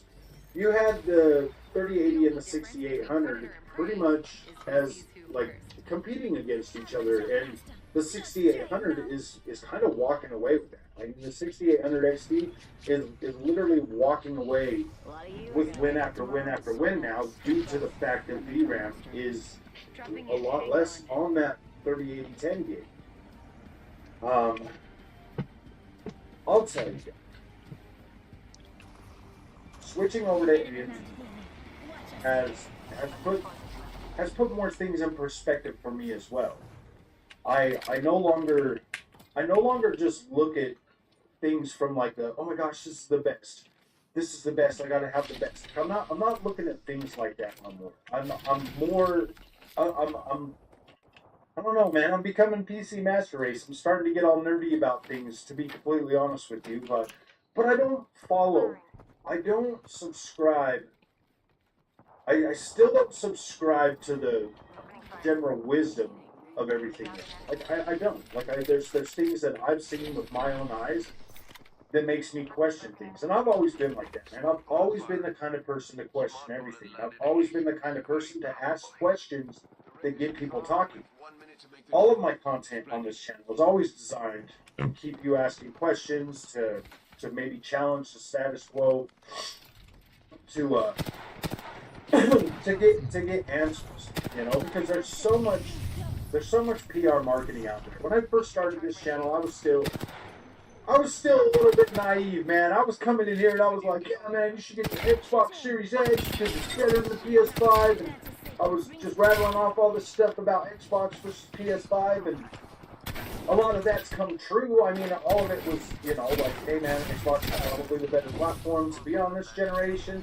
And that's more and more, that's starting to be more and more true. You know, PlayStation is going in a completely different way. Xbox is starting to bring that gaming experience to where it's like, man, this is the ecosystem you want to be in if you want to play games. Whereas PlayStation's, you know, going more toward that games and service type thing, and it's fine. Like, it is what it is. It's console gaming. They're going after the younger generation and stuff. But when it comes to PC, I kind of feel I don't feel like magically AMD is gonna like be like the winner of anything, you know, anytime soon. But there's like, I kind of feel like things are getting a lot more serious for AMD at this point right now. Like, I do. I feel like there's, you know, I feel like there's definitely some ground to be made in terms of where people are, especially with their 30 series cards, their 20 series cards, and their 10 series cards, with what AMD has out right now. This is the way I look at it. There's rumors right now about AMD might not coming out with the high-end cards next generation. So that kind of puts you in an interesting situation. You go with the you get 16 gigs of VRAM. That might not play out, you know, depending on how much more demanding these games get. You might be okay, you might not. I mean, that's to me, in my mind, that's an extremely high risk, an extremely expensive high risk that I'm not willing to make just yet. But when it comes to the AMD side of things, if you get, you know, a 7900 XTX, you know, you get 24 gigs of VRAM, you still spend less than you would for a 4080, and you still have power or performance easily on par with the 4080. In some cases better, some cases, you know, the 4080 kind of pulls ahead. But you have that longevity because you have the 24 gigs of VRAM that should get you at least till the 9000 series. If AMD doesn't bring out, you know, some, or I mean, even if you don't need it, maybe 7900 XT is the card you need to get you at least 60 frames a second, you know, with all your settings, you know, at 4K throughout this generation, you know, using FSR2 or FSR3 or whatever you got to use. That's kind of the way I'm looking at things. Just now. don't buy me. Like, I'm not looking at things as like, oh my gosh, I need the best. I'm looking at things as like, how much longer, or how long can this last? I don't want to have to upgrade every generation, guys. Like, I really don't. Like, I want, because I'm still in that console gamer mindset, I want to be able to hang on, like, buy a console at the beginning of the generation, have that console go to the end of the generation. That's kind of what I feel like that's kind of where I'm trying to put myself at in the PC space. But and there's two that are hurt bad. If you got to them.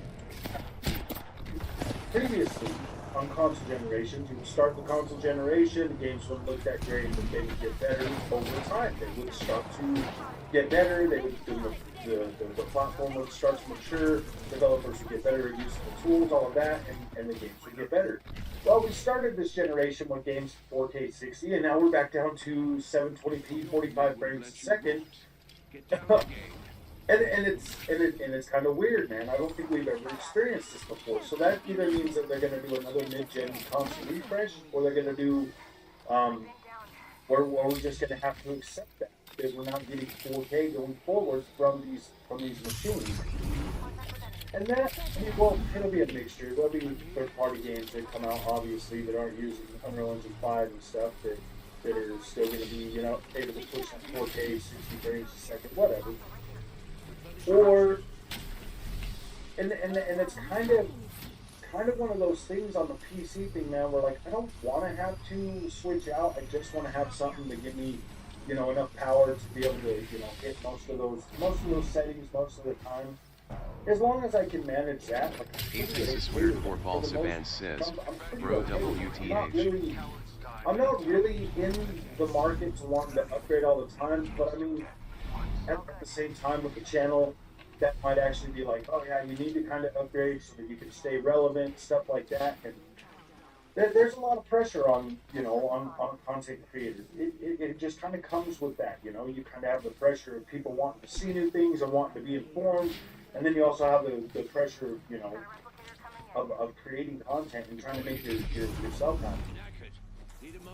So the overall experience going from NVIDIA to AMD, this is where we're gonna get into the part where drop we're gonna start talking about like the things that you're gonna leave on the table versus the things that you're gonna gain, and those things that you're leaving on the table are gonna be worth it to you. After 45 days of going through this box and playing with it more regularly, sitting down, you know, checking things out. I was really into checking things out when it first came out, you know, being able to utilize features like DXR, like virtual super resolution, being able to use Scrappy some of the DP other, says, you know, sorry I am dumb. Radeon chills, some of those Fixes some of weird those for features. Balsaban says, There's I still killed Haver. the really high power draw when running two screens are still at about 90 watts. That hasn't been fixed yet. But this misconception about like the AMD drivers being bad or just being trash, like that's not true. At least I can heal both of us. Wait. Not true. Wait, I've got like, Q. Come on. The screens would turn on and be black or something when I would turn on the PC. Ever since I Come get your heal. What? 8K, Oh my god. DisplayPort cable for 2.0 or 2.1 or whatever DisplayPort it is now. I have not had that problem, not one time. Everything boots on, comes on just fine now. Haven't had that problem. There's two HDMI or DisplayPort 2.0s or 2.1s 11, on this 10, card. 9. And then there's I one got regular 8 says, 1.4 I'm healed though, sir. HDMI 2.1. So now that I've got Yeah, we gotta everything and, move. you know, got the actual cables on there, I think it was just like the cable being plugged into the 2.1 or 2.0 that was causing it to have handshake shake issues, because I haven't had that problem since. But as far as drivers and software and setting everything up on the AMD I don't card, think I can get to that evac very, tower. very easy to get into. I like the fact that I have more control over my color palette now. That to me is extremely important. It always has been. I am able to get a better looking image quality on like the HDR TVs and stuff now, while being able to adjust, you know, like the vibrancy of my colors and stuff like that, as well as, you know, just the overall HDR image, you know, in my looks better. You know, that I know that's very subjective. And people are like, you don't know what you're talking about. You can How did make my the dude get settings through look there? exactly like that on an NVIDIA card. Okay, maybe you can. And eventually, someday I'll come back to an NVIDIA card and we'll test these things out. And we'll find out. Like, we'll find out. You know, I'll see if there's a way for me to set it up. Because I'm not here to give you fake or misleading information whatsoever. Like, I hope you understand. Like, I'm not here to mislead you or steer you away from NVIDIA. Like, I do, and I'll be honest with you, I do have a bad taste in my mouth for NVIDIA right now because of the way the 30 series cards turned out. You shouldn't have to buy a high-end, like, you shouldn't have to go out and buy, like, a high-end card just to get enough VRAM to play games longer than 2 years. Like, you shouldn't have to do that. They should have brought more VRAM to those cards so that they're more viable options for longevity. So yes, I do have a bad taste in my mouth. And that does suck, because a lot of my content, a lot of the stuff that I put out is really going to reference that. It's like really going to show that. It's going to be, you know, the more things about the AMD cards that make me happy, the more in my head it's going to make the NVIDIA card look better. And that's not the case. NVIDIA's not bad. They do make good products, but they also pull some PlayStation 5 nonsense with their customer base that consistently leaves them in a state of like anxiety over gaming, and that sucks. I don't like that. I don't like that. I don't like people feeling like they are, like they got to upgrade on. Like, FOMO is so bad, especially on the internet. FOMO is in our day and life nowadays. It's bad. Like there's psychologists that are out there trying to help these companies figure out ways to make you want to buy things and always be broke. So we gotta kind of be a little bit smarter about that. And Nvidia, I think they take advantage of that a little bit too much. I'm not saying it's bad. Obviously, they got to make money, but at the end of the day, it is damaging to people's psyche to always be in a constant state of like, oh yeah, I gotta get in a constant state of FOMO. But some of the things that you'd be giving up on the NVIDIA side, like obviously you're going to give up DLSS 3, DLSS. You're going to give that up, and so far, you know, I mean, I do too. Also think it looks, you know, not like leaps and bounds better than FSR2 or XESS, but it is nice. I will tell you though that I do kind of feel like turning on DLSS on that 3080 card versus turning on FSR on the 3060 Ti before I did anything with the memory. I will tell you that I do kind of feel like the 3060 Ti with DLSS on, and like a frame counter, I do believe that FSR and XESS both are a little bit more stable than what DLSS was.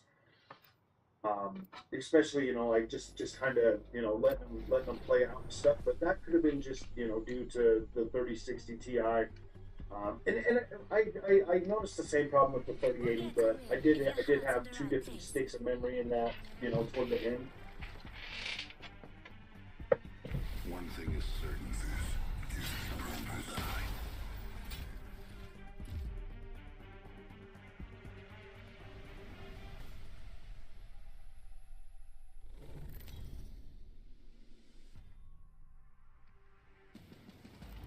This is your champion. You ain't that bright if you wanna take me on.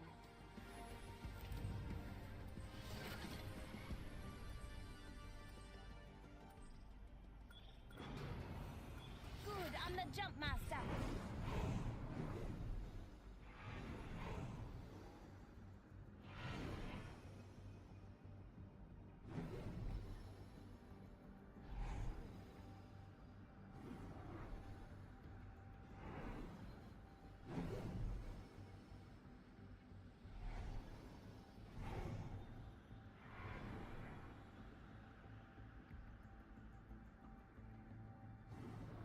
Landing in this area yields a high probability for success. Get ready, moving up. We should probe that sector over there.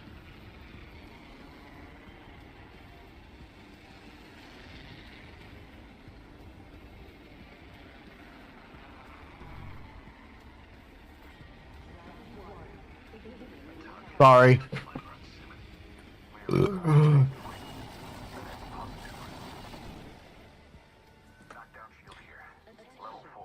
No escaping me. Another variable for the lab rats. Trap set and waiting.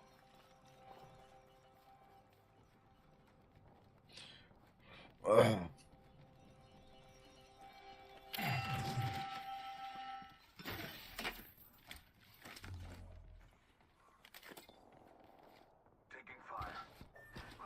Spotted a subject.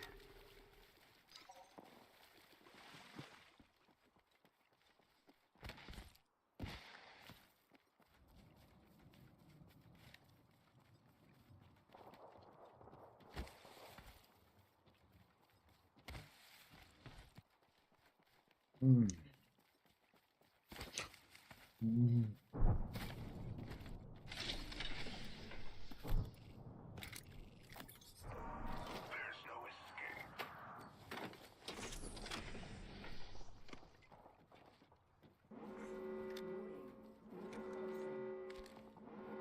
Say one, all inside this ring.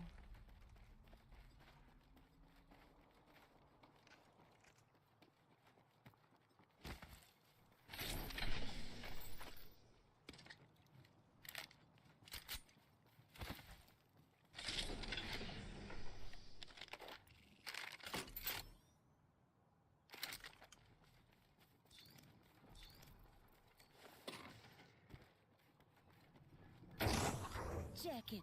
Got some materials for us. Care package. Care package going down.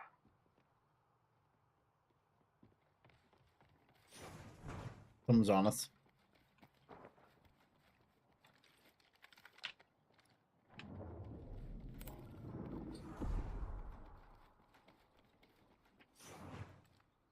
You can't escape death.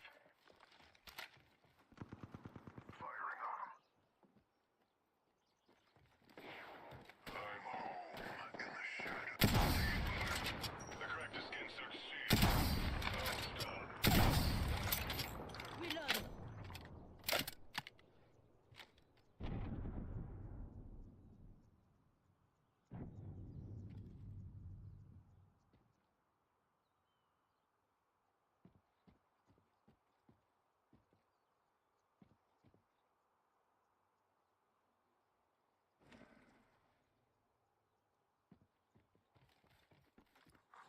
Attention. There is a new kill leader. There's a new kill leader, and it isn't me.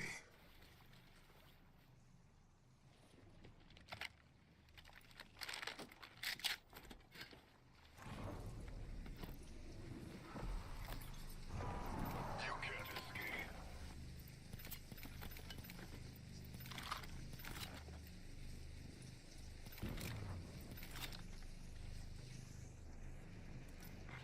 New kill leader. Just giving my shields a recharge. No kill leader. They're next on my list.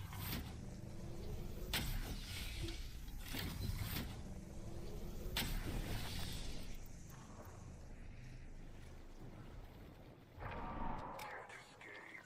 Care package over there.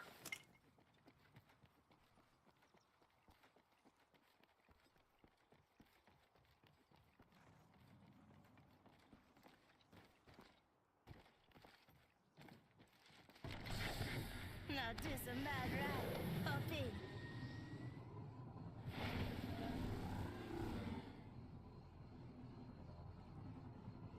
Where's this care package at?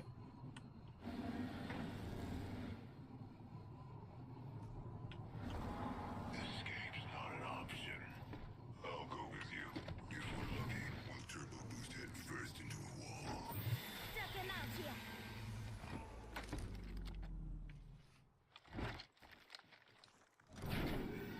We're ready to go for a spin. See?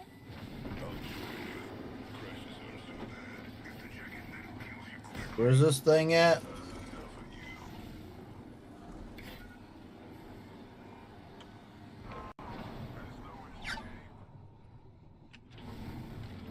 Bailing out here. Listen up, I'm calling a lifeline package in.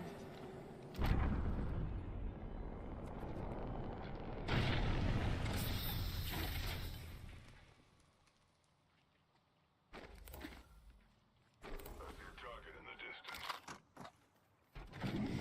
Get in or don't, I'm leaving either way.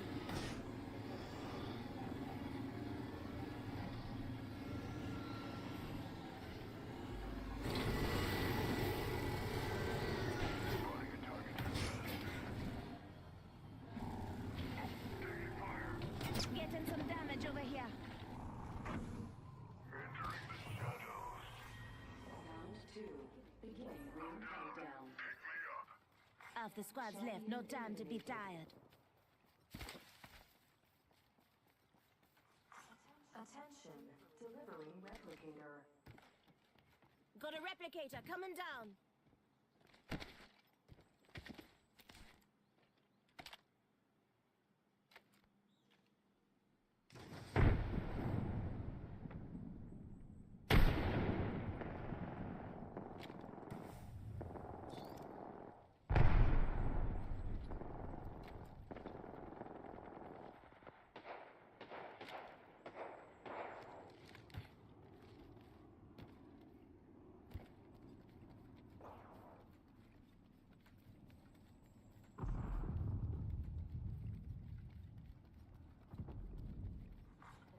Attention, the kill leader has been eliminated. Rings close. Only 1 minute to go. So that could have caused like an instability problem, you know, with the memory wise. But overall, DLSS is still looked at as the standard. So that's one thing you're going to leave on the table. You are going to leave, you know, that ray tracing performance on the table, I suppose. I mean, you look at the frame rates and stuff, and you see like the frame rates, you know, like, you know, a little bit better on the NVIDIA cards while utilizing ray tracing, but the rasterized power, when you look at like something like a 4090 versus 7900 XTX, or the 4080 versus the 7900 XT, man, they're pretty close. They're actually really close, and you would think for the extra money that, hell yeah, NVIDIA had better have, you know, at least a little bit better ray tracing than what you can get on an AMD card right now. Like, you would better hope that. So, ray tracing performance with NVIDIA graphics cards, even as low as like the last gen cards, still does seem to be performing better. If ray tracing is your thing, maybe get yourself something, you know, an NVIDIA stack with more VRAM, because you're going to need it. So I would recommend that extremely, like a lot. You know, anything above 12 gigabytes with 320-bit bus, especially if you want to utilize stuff like 4K and stuff. But overall, I don't really think you're leaving a lot. You know, like maybe some there is like an issue trying to use AMD graphics card if you have an LG C2 and you're putting your TV into 21.9 or 32.9, you know, extra widescreen or whatever. You will run into that with certain games that are not built to utilize widescreen. You are going to have those games that are not going to you're going to have those games that are not going to run right on that. They're going to lock them to 60 frames. You're going to get screen tearing. So that's something that you're able to do with an NVIDIA card, no problem. But other than that, I haven't really ran into a lot of other problems. Like those are they're few and far between. And the longer I sit here on the AMD card, the easier it gets to not be worried about what NVIDIA is doing. So thank you guys for watching. I really appreciate it. I know these videos get a little bit long, a little bit winded, but I'm just trying to give you the best information I can, and I'm just trying to help you make decisions that are going to help you play games longer without the need to upgrade and always feel like you're not doing very well. So we'll see you guys in the next one. Thank you for watching. It's getting pretty long, so we'll see you guys later.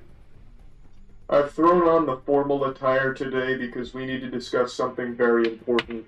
A huge loser named Bintala. That would be a drag.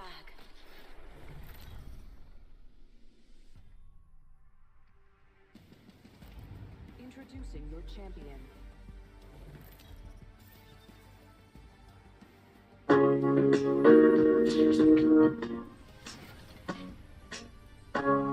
Welcome back to Outline Unboxed. Now, earlier in the week I talked about like building a new gaming PC right now. It's not a bad idea. And in fact, most PC components are currently very competitively priced. The problem is, of course, graphics cards. But there are still options out there, and if you're coming from nothing, they'll certainly get you up in gaming. But what if you want to upgrade an existing gaming PC? What are the options, and do they make sense? Well, before we get into it, today's sponsor spot is brought to you by Sapphire and their Nitro Plus Radeon RX 7900 XT VaporX 20GB graphics card. Engineered to be the very best 7900 XT for an incredible 4K gaming experience, the Nitro Plus sports a massive 3.5 slot cooler, complete with a vapor chamber designed to quickly and efficiently move heat away from the GPU. And then dissipating that heat is a massive aluminium heatsink wrapped in an alloy frame and front plate, giving the Nitro Plus a very premium look and feel.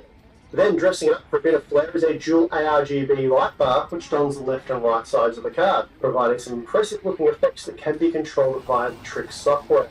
There's loads of other features on offer, such as 3 dual ball bearing fans supporting quick connect, a dual blast with an OC switch, fuse protection, system fan control, and a tough metal backplate, to name a few. So to learn more, please click the link in the video description. Okay, so the big problem with current generation AMD and NVIDIA GPUs is that they don't move the needle forward, at least they don't do so in a meaningful way. And what I mean by this is that the Radeon 7000 series, for example, that only offers a very small improvement in terms of cost per frame over the 6000 series, and the same is true for the GeForce 40 series when compared to the previous generation 30 series. This means if you own a 2.5-year-old GeForce 30 or Radeon 6000 series product, there's really nothing on offer with this latest generation, at least not at the same price point. For example, had you purchased an RTX 3060 Ti at $400 US, upgrading in 2023 within the same budget, in this example you'd be looking at something like a 4060 Ti, and you'd be getting less than a 10% improvement on average. In fact, you're getting just a 5% uplift at 1440p for the same $400 US. Now, compare that to the 42% increase we saw when going from the $400 RTX 2060 Super to the RTX 3060 Ti. And you start to understand just how much of a disaster this latest GPU generation is for consumers. Realistically, in order for NVIDIA to justify calling the RTX 4060 Ti an RTX 4060 Ti and not an RTX 4050 Ti, it would have had to offer at least 30% more performance on average when compared to the 3060 Ti, and well, it clearly doesn't do that. This means in order for previous generation owners to boost the performance of their potentially 2.5-year-old gaming system, they need to spend more than they did originally. I thought you guys were there. RTX 3060 Ti owners, they're not faced with having to spend $400 again, but rather more like $600 for something like an RTX 4070, which will net you an almost 40% performance improvement. And this is how NVIDIA plans on upselling its customers. The thing is though, if you wanted around 40% more performance while spending 50% more, you could have achieved that with the previous generation 2.5 years ago, and that would have allowed you to enjoy your investment for an additional 2.5 years, which is obviously a big deal, especially when it comes to the value of the product. That said though, it is worth noting that previous generation GPUs were extremely difficult to purchase for almost 2 years after release, and that was a direct result of the cryptocurrency boom. And this is what AMD and NVIDIA are leveraging here, partly because they have to due to an oversupply of previous generation parts that are still flooding the market, and partly because they wish to continue enjoying big profit margins, and the latter is a big motivator when it comes to profit-driven corporations. Speaking of which, profit margins are up, and both AMD and NVIDIA are making more per unit. So while inflation is certainly a thing and manufacturing costs have increased, both companies have managed to offset this by not only charging you more, but they're also giving you a lot less in the process. So think about that. Now, getting back to the upgrade discussion, I'm sure some viewers will argue that no one upgrades every generation. That's simply not true, but I will admit that not everyone does, and many gamers will wait at least 2 generations before pulling the trigger. This argument, though, it changes nothing. Whether you're upgrading from an RTX 2060 Super or an RTX 3060 Ti, you're still faced with the same terrible upgrade path. Sure, the 4060 Ti is 50% faster than the 2060 Super, but after 4 years, that is a very weak uplift, especially considering it has the same 8GB of VRAM, and again, you could have acquired pretty much that performance 2.5 years ago, which would have been a much better value purchase than waiting an additional 2.5 years to end up with an RTX 4060, which is going to age like milk. And I guess that also ties into the motivation to upgrade. For example, if you had bought an RTX 2060 Super and you were considering an RTX 3060 Ti upgrade back in the day, so December of 2020, for that 40% increase, and you had a thought to yourself, well, nah, I'm going to hold out for a few more years. They've now ended up with the 4060 Ti, which is a mere 5% faster. It doesn't even increase the VRAM capacity, so surely they'd feel a bit shafted and wish they had just upgraded to the 3060 Ti, or I guess they'll find themselves now having to wait for about another year and a half. And given all of that, there's simply no way you would pull the trigger on a 4060 Ti. As I suggested, you would probably just keep waiting at this point, or you'd fall into NVIDIA's trap by allowing yourself to be upsold on an RTX 4070 or something more expensive for a true performance uplift and an increase in VRAM. Now, if you want to go back even further, sticking with our $400 price point example means you'd have a GTX 1070, which is a 7-year-old product at this point. It's also worth keeping in mind that the GeForce 20 series kind of sucked in terms of value, and that was the generation NVIDIA tried to sell gamers on the terrible initial release of DLSS and basically non-existent support for ray tracing. But the 2060 Super was still around 30% faster than the GTX 1070 for rasterization performance, So as disappointing as the GeForce 20 series was, it was actually better than the 40 series that we have today. Anyway, if you're passed on the 20 series, I have to imagine the 90% increase the RTX 3060 Ti was offering over the GTX 1070 at the same price point, that would have got you over the line. And if it didn't, I don't really see how an RTX 4060 Ti managed to get you there, all with the same 8GB VRAM buffer, mind you. So you see, if you were going to upgrade from a GPU that's now a generation or two old for roughly the same price, you'd have been best off doing so 1 to 2 years ago, or you'll find yourself continuing to wait for at least another year or two before you upgrade. In almost every scenario, upgrading right now at the same price point you targeted previously is almost pointless, and if you really want to receive an upgrade, it's going to be a lot more expensive. And this right here is the issue those of you wanting to upgrade are faced with. And it's why there's a difference between building a new game in 2023 and upgrading. You can purchase a Radeon RX 6600 for just $180 US, and that's a big performance upgrade over nothing. The 6700 XT is also a viable option, and it's typically what we recommend for new system builders, or maybe the RTX 4060, but that's certainly more of a stretch. For those of you already under the gaming PC, you're likely looking or at least hoping for a 40 to 50% performance uplift for roughly the same money you spent originally. And the only GPU providing that is the RTX 4090, as it is on average 60% faster than the 3090 and 3090 Ti, while costing just 7% more than the 3090 and 20% less than the 3090 Ti. Now I'm not sure that is the RTX looking or at least hoping for a 40 to 50% performance uplift for roughly the same money you spent originally. And the only GPU providing that is the RTX 4090, as it is on average 60% faster than the 3090 and 3090 Ti, while costing just 7% more than the 3090 and 20% less than that is the RTX 4090, as it is on average 60% faster than the 3090 and 3090 Ti, while costing just 7% more than the 3090 and 20% less than the 3090 Ti. Now I'm not sure how realistic that $2,000 US MSRP was. I think it was just NVIDIA trying to cash in on the cryptocurrency boom. In fact, that's exactly what it was. And those previous generation flagship 3090 series parts, they were universally labelled as dumb by reviewers, as they only offered around 10% more performance than the RTX 3080 and were more than twice the price. And this is where the new pricing structure gets exposed. The RTX 4090 might be twice as fast as an RTX 3080, but it also costs twice as much. And this price-to-performance ratio unfortunately filters down throughout the GeForce 40 series. For example, the RTX 4080 costs 50% more than the RTX 3080 for 50% more performance, while the RTX 4070 costs 20% more than the RTX 3070 for 25% more performance. The 4060 Ti, as we've already discussed, costs the same $400 as the 3060 Ti, but you're only getting 5% more performance at 1440p.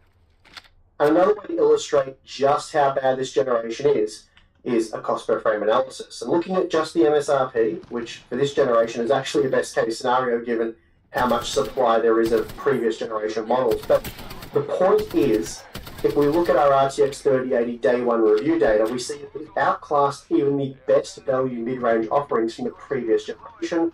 And with the 3080, we were getting a better cost per frame ratio than the RX 5700 and RTX 2060 Super. The RTX 4080, on the other hand, it paints a very different picture, as it's worse value in terms of cost per frame when compared to previous generation peaks like the RTX 3070 Ti, making it much worse value than the RTX 3080. So whereas the 3080 offered a 42% reduction in cost per frame compared to the 2080, the RTX 4080 is actually 13% more expensive per frame when compared to the 3080.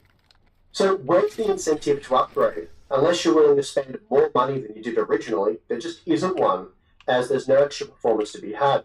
Not only that, but if you've held out for this long, you might as well just continue doing so in the hope that the Radeon 8000 and GeForce 50 series doesn't suck.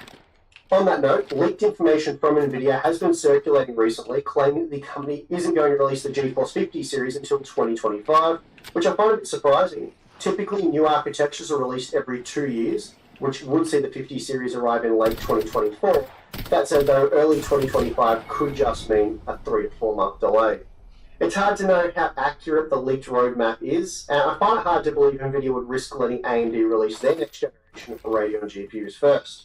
But whatever the case, it seems like a decent strategy to hint at a 2025 release by NVIDIA rather than 2024, as tech media outlets might report this as a major delay to their readers and viewers, leading them to believe that the next generation of GPUs are much further away than expected, and that could be the catalyst that causes consumers to bite the bullet and jump on a GeForce 40 series GPU now, rather than wait what currently sounds like more than a year and a half. Realistically though, we should be about a year away from next-gen GPUs, so my advice would be to hang in there, especially if that's what you've already been doing. I really don't think AMD or Nvidia can afford to repeat what's happened this generation, at least not on the gaming front, and it'll be particularly true if AI demand softens over the next year, so fingers crossed that happens. As a side note, I've mostly focused on Nvidia hardware for this content, but that's not because we prefer GeForce GPUs or conversely because we want to give Nvidia a hard time, but it's because Nvidia has released more current generation GPUs than AMD, and their products are generally more popular. But don't get us wrong, AMD is sucking every bit as much as Nvidia for this latest generation, so there's no favourites here. We're equally disappointed with both companies. Moving past GPUs though, if you're in need of a CPU/platform upgrade, now is as good a time as any to make that upgrade. Likewise, it's also a great time to upgrade the memory or storage capacity of your PC, as DRAM and NAND flash prices have tumbled over the past year. Sadly though, unless you're heavily CPU or system... I saw you interact with Scattervault on Twitter a few days ago. Scattervault was saying he was worried about reviewing the 16GB RTX 4060. Not really something we've experienced. We've been pretty harsh to a lot of different companies. And yeah, as Tim said, generally speaking, companies like Nvidia have been really good to work with. I know we had a silly little weird situation with them a few years ago, but for the decade before that, Nvidia was a good company to work with, and really, I mean, I think I said this in one of my recent reviews, I kind of feel, well, I do definitely feel bad for the people at Nvidia who are tasked with dealing with reviewers and getting positive feedback on products like the RTX 4060 Ti, like that. That job can't be fun right now, and I know a lot of Nvidia employees are passionate about, you know, PC tech gaming or whatever. And I just think, man, imagine being in the position where you have to justify the existence of something like an RTX 4060 Ti. It's certainly difficult. And I think that gets kind of lost in some of these discussions about like companies getting mad about reviews and things. Almost everyone that I've ever interacted with at a company like Nvidia has been super passionate about the technology and making games better. So, you know, some of these decisions that are made by companies on things like GPU pricing is one example. It's really not the same group of people that is developing the cards, developing the features, and is trying to do all that side of things. So you often run into these people who are like, you know, they're like DLSS, for example. They would be really passionate about, we think this is a really awesome technology, it's great, and they're not really thinking about how it's selling GPUs. They're just like, well, I've spent, you know, the last 5 years of my life working on this feature, and so they really want to get the message out about how it works and how well it improves the gaming experience, but then they're sort of hamstrung by other people in the company who are using it for other means, like to sell GPUs or to price GPUs in a different way, and that kind of takes away from the product some of the time. And so you do feel for those people when you meet them who, again, at NVIDIA, most people are very, very passionate about these products. And as you say, there's people who are tasked with, you know, they get the email or the document from higher up saying, this is what we're pricing it at, and they're like, oh, they know, okay. Yeah, and so they have to sort of think about it. You just sometimes get the vibe of that when we're doing press briefings or something where they're kind of trying their best to sort of hype the product and sell it and asking a few difficult questions, and they're like, yeah, we understand that viewpoint, and it's difficult. So, yeah, relationships with companies, you know, we don't want to, you know, jeopardize relationships for no reason, like sort of going after them for things that aren't true or haven't been backed up by data or something like that. We really want to make sure that everything we say is fair, but at the same time, our primary concern will always be viewers and consumers, the people that are watching this video and pay the bills, really.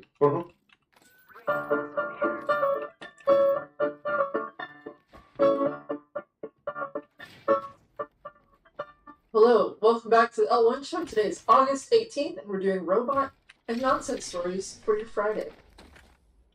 And you're going to want to, if you host websites, you're going to want to dust off the old connections, get in there, and change the robots.txt. And if you believe that that will stop them, I have a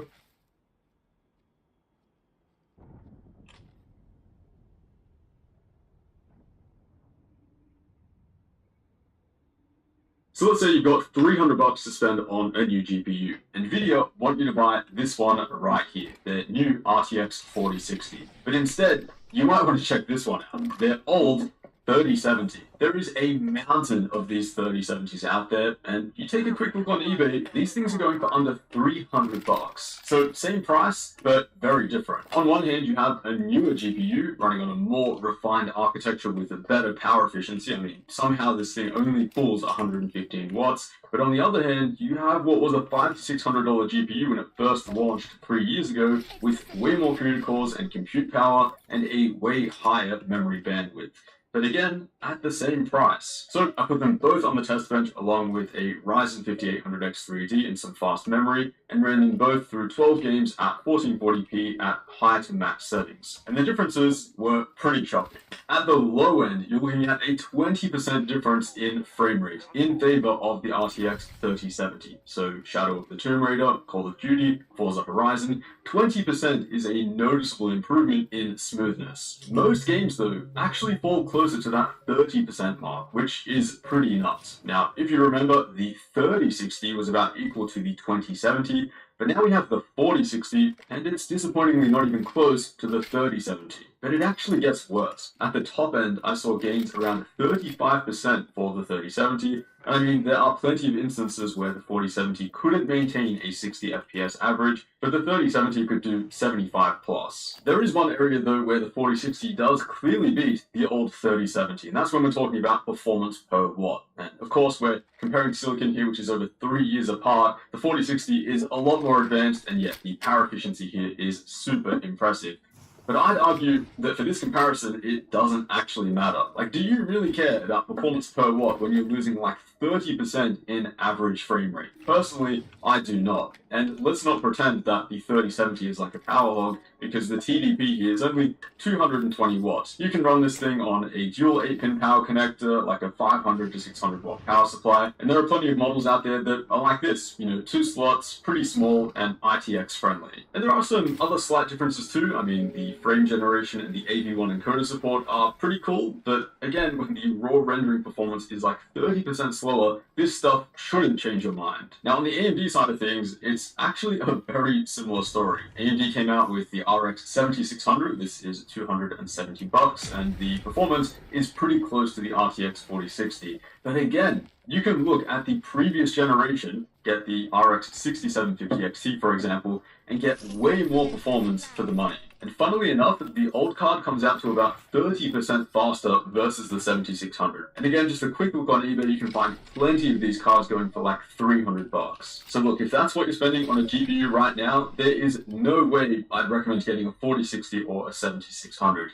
Now, between the 3070 and the 6750 XT, the 3070 does push out a few more frames. It's about 7% faster on average here. But the AMD card does have more video memory, 12 gigabytes versus 8 on the 3070. So if you play games with really high-res textures, or if that's something that interests you in the future, definitely keep that in mind. Power consumption is a bit lower on the 3070 though, and it's also a much more usable card for creator workflows. So yeah, a few things to weigh up there depending on what you're after. Now, of course, there is always a risk of buying used hardware. Like, you have no idea what the card has been through up until that point, and we are kind of getting to that 3-year period where the warranty expires for these graphics cards as well, which is really important to keep in mind. And look, if we were comparing a difference of like 10% between the old stuff and the new stuff, then yeah, you know, maybe just get the new stuff. You've got the warranty, you've got the better power efficiency, and you don't have to worry about, you know, what the previous owner did with it. But we're talking about a difference of 30%. Like, 30% is absolutely huge. That would be like an acceptable leap between entire GPU generations. Like, imagine an RTX 5060 comes out and it's 30% faster than the 4060 at the same price. I mean, it would be really, really impressive. So look, if the card works, it's not caked with dust, and all the fans still work, you are getting a really solid deal. I mean, it's not like these GPUs break easily, you can't overclock them that aggressively, and with a power limit of around 220 watts, it's not like the GPU has been cooking itself and running super hot. But yeah, that's pretty much it. A quick public service announcement, I guess. Don't get the 4060 or the 7600, you're much better off with the old stuff instead. The champions now. They did not deserve the title.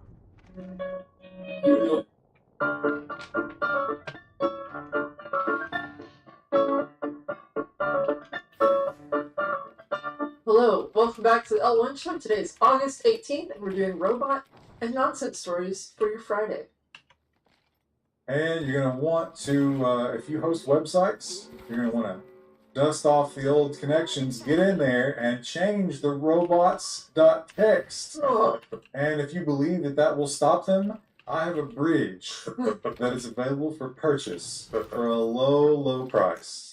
OpenAI launches a web crawling GPT bot sparking blocking effort by website owners and creators.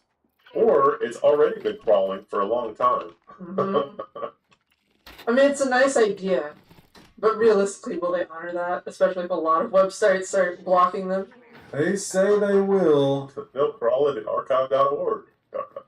They also say that you can block the IP address, which there's no way there's one IP address. There's going to have to be a huge block. I don't know if they've announced that or whatever, but you're going to have a hard time keeping this particular spider out of your stuff. And it's going to be looking at all of it. Every time I go through these folders, I just keep finding these little spiders everywhere. And I have a feeling that they sort of astroturfed because all the big tech sites ran this headline. Now you can block OpenAI's web crawlers, the version. I don't know why you guys are freaking out. They wouldn't just steal from you.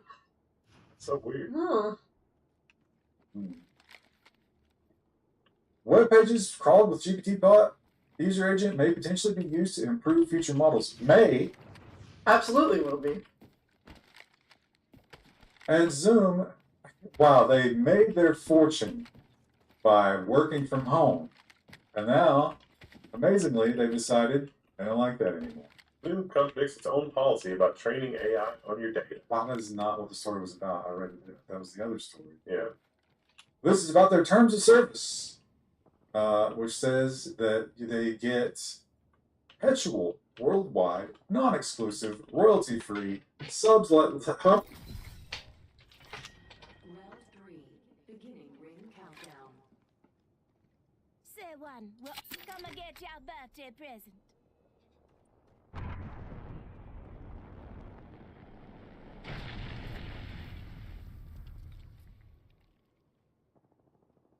Evo Shield here.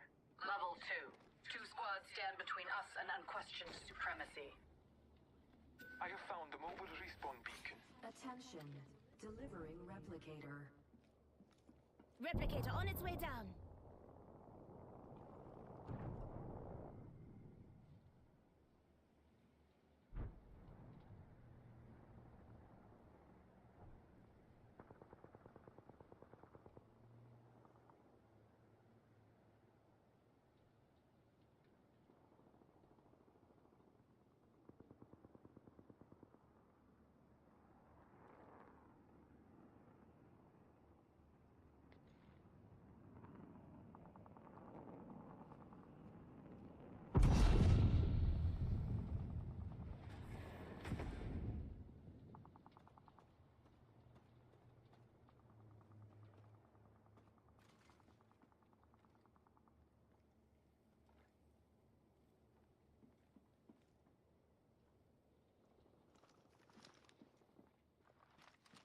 One squad remains.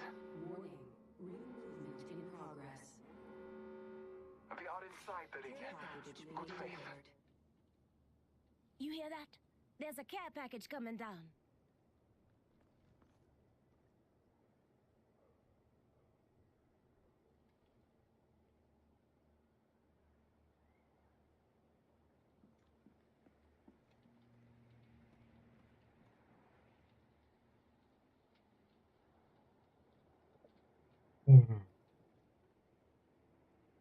So let's say you've got 3. Yesterday, NVIDIA launched the 4060 Ti 16GB version, and I was waiting for that to do this month's buying guide so that when we get to the $500 price point, I can tell you why you should not buy this. The other big change for this buying guide, so that when we get to the yesterday NVIDIA launched the 4060 Ti 16GB version, and I was waiting for that to do this month's buying guide, so that when we get to the $500 price point, I can tell you why you should not buy this. The other big change for this month is that AMD has launched their Starfield bundle.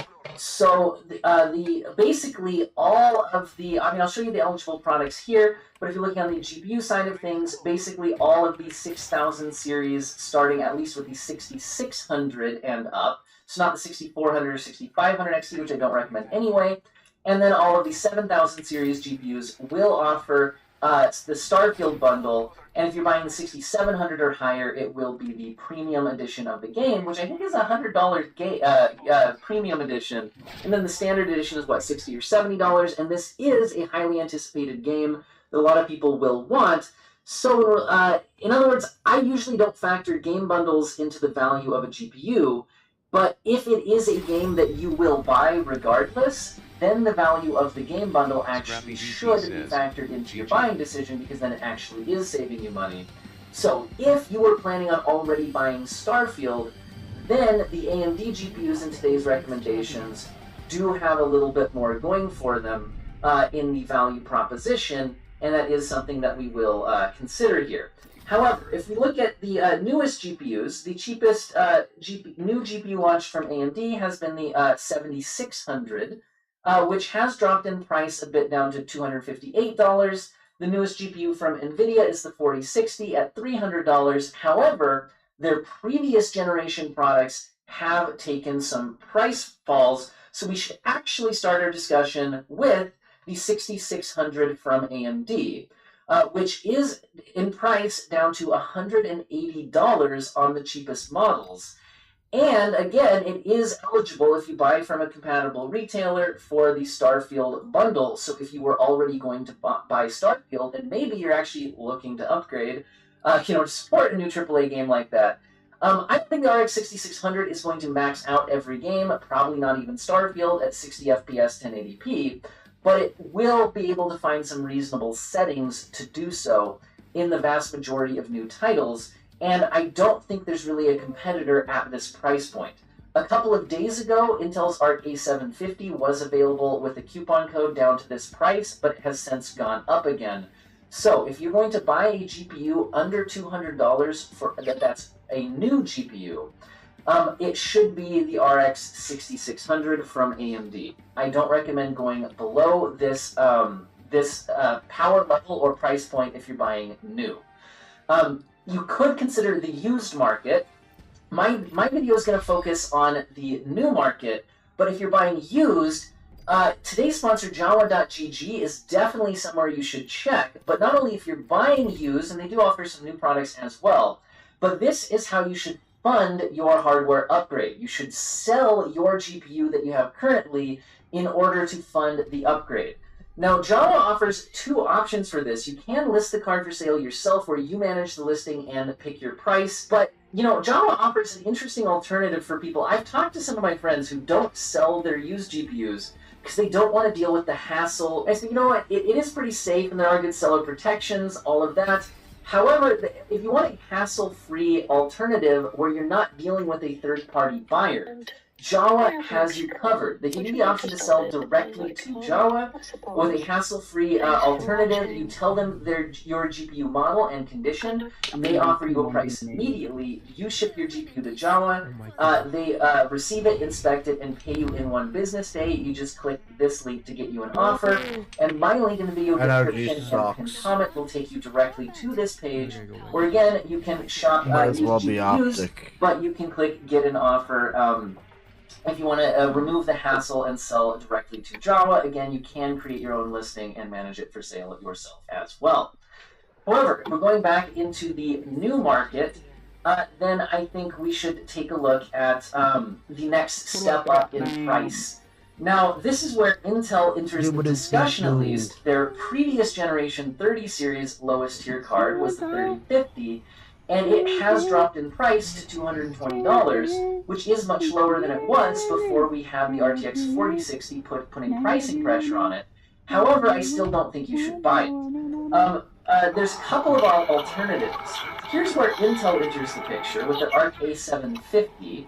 The ARC A750 is $220 right now. However, like I said, I did see it drop as low as $180 a couple of days ago, so you could keep your eye out for that. Although there are some reasons why you may not want to go with Intel, which we'll get to in just a second. But then what does AMD have in this price point? I have seen the 6650 XT hit $220, although today, as of the day of filming, it is sitting at $240, so that is an extra $20. So in this kind of $220, I guess up to $240 price point, those are your competitors. I haven't tested the 6650 XT up against these two Intel and NVIDIA options. However, the 6600 XT performs very similarly. The 6650 XT just has slightly faster memory and would be even doing slightly better than I'm showing you in these side-by-sides here. And again, it's going to come with the Starfield bundle, which I think, again, for many people, but not everybody, will add some value to the purchase. So here, I'm still going to say I think AMD makes the most sense. But let's actually talk a little bit about the three GPU brands and their pros and cons and things to consider.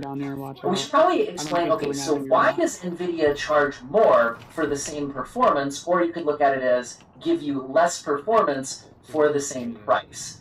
Does that make sense? NVIDIA does have by far the largest market share, so it seems like a lot of people are willing to pay more for NVIDIA. And my take is that it can depend on your particular use case and the price point and performance class that you're buying into for whether it makes sense to spend the extra money on the NVIDIA GPU. I didn't come here to get sexually harassed by minors. NVIDIA's CUDA acceleration has support in some software, some productivity use cases that AMD and Intel just don't have that same level of support for. However, if you're buying a GPU for gaming, which is what I'm focusing on here, that's not going to really matter to you. Also, in terms of gaming performance, one of the biggest differences between the brands is their upscaler. So if you want to boost your performance in a game by lowering the resolution the game is rendering at, and then using a upscaling technique to try to output an image that looks like the native resolution of your monitor, you have DLSS versus XeSS versus FSR. DLSS is the best looking of the bunch, and they all offer similar performance benefits. FSR2 did a good job of getting close to DLSS, but it really isn't still there from an image quality perspective, and I would point you to Three on me? video Holy to look at fuckball. detailed image quality analysis. DLSS does look better, especially at lower resolutions or at more aggressive settings. At higher resolutions like 4K, which you're not going to be, a lot of people just aren't going to be playing at that resolution, buying GPUs that are expensive, FSR does do a better job of competing, especially at like quality settings. Also, NVIDIA now offers frame generation, but only on their latest 40 series. Look at me with my kill count. So I'll talk about that a little bit more once we get there. Also, some of the Intel GPUs do offer AV1 encoding, which the 30 series and 60 series from AMD and NVIDIA respectively don't, although the 7000 series from AMD and the 40 series from NVIDIA offer AV1 encoding, which helps you stream to YouTube, which is, I think, currently the only streaming platform supporting it, with a better looking stream and a lower bitrate. It can also have some productivity use cases. But for straight up gaming, the main differences are upscaling and ray tracing. AMD has the weakest ray tracing acceleration. However, this is where I think, again, your personal preferences as well as the price point you're buying at matters, because at the price point we're talking about currently, this little bit over $200 GPU range, I don't think the ray tracing performance is at a level where you would really want to turn it on any of these GPUs. I think it makes more sense to turn down settings to boost your frame rates, rather than turn on ray tracing to lower your frame rates further to get that little extra visual fidelity. Also, if AMD has a performance lead, then enabling ray tracing might reduce its performance lead or even bring it down to a tie, but will often still have a performance lead if it just offered more performance at the same price as a baseline. But in the heaviest ray tracing workloads, NVIDIA will often pull ahead. But again, the question is, are you at a performance tier where enabling that heavy of a ray tracing workload actually makes sense? Anyway, those are the main differences between the major brands, other than Intel has a bit of a problem, which is software support. So the ARC A750 I'm not going to recommend here, mainly because if you play older games. Many older games, Intel is a newer a new challenger in the discrete GPU segment, and so their driver support for older games is very hit and miss. Many of them don't work well, many of them have issues. The newer games tend to at least run, but the performance can be kind of up and down, hit or miss. It can compete really well in some games, but not in others, so it's much less consistent.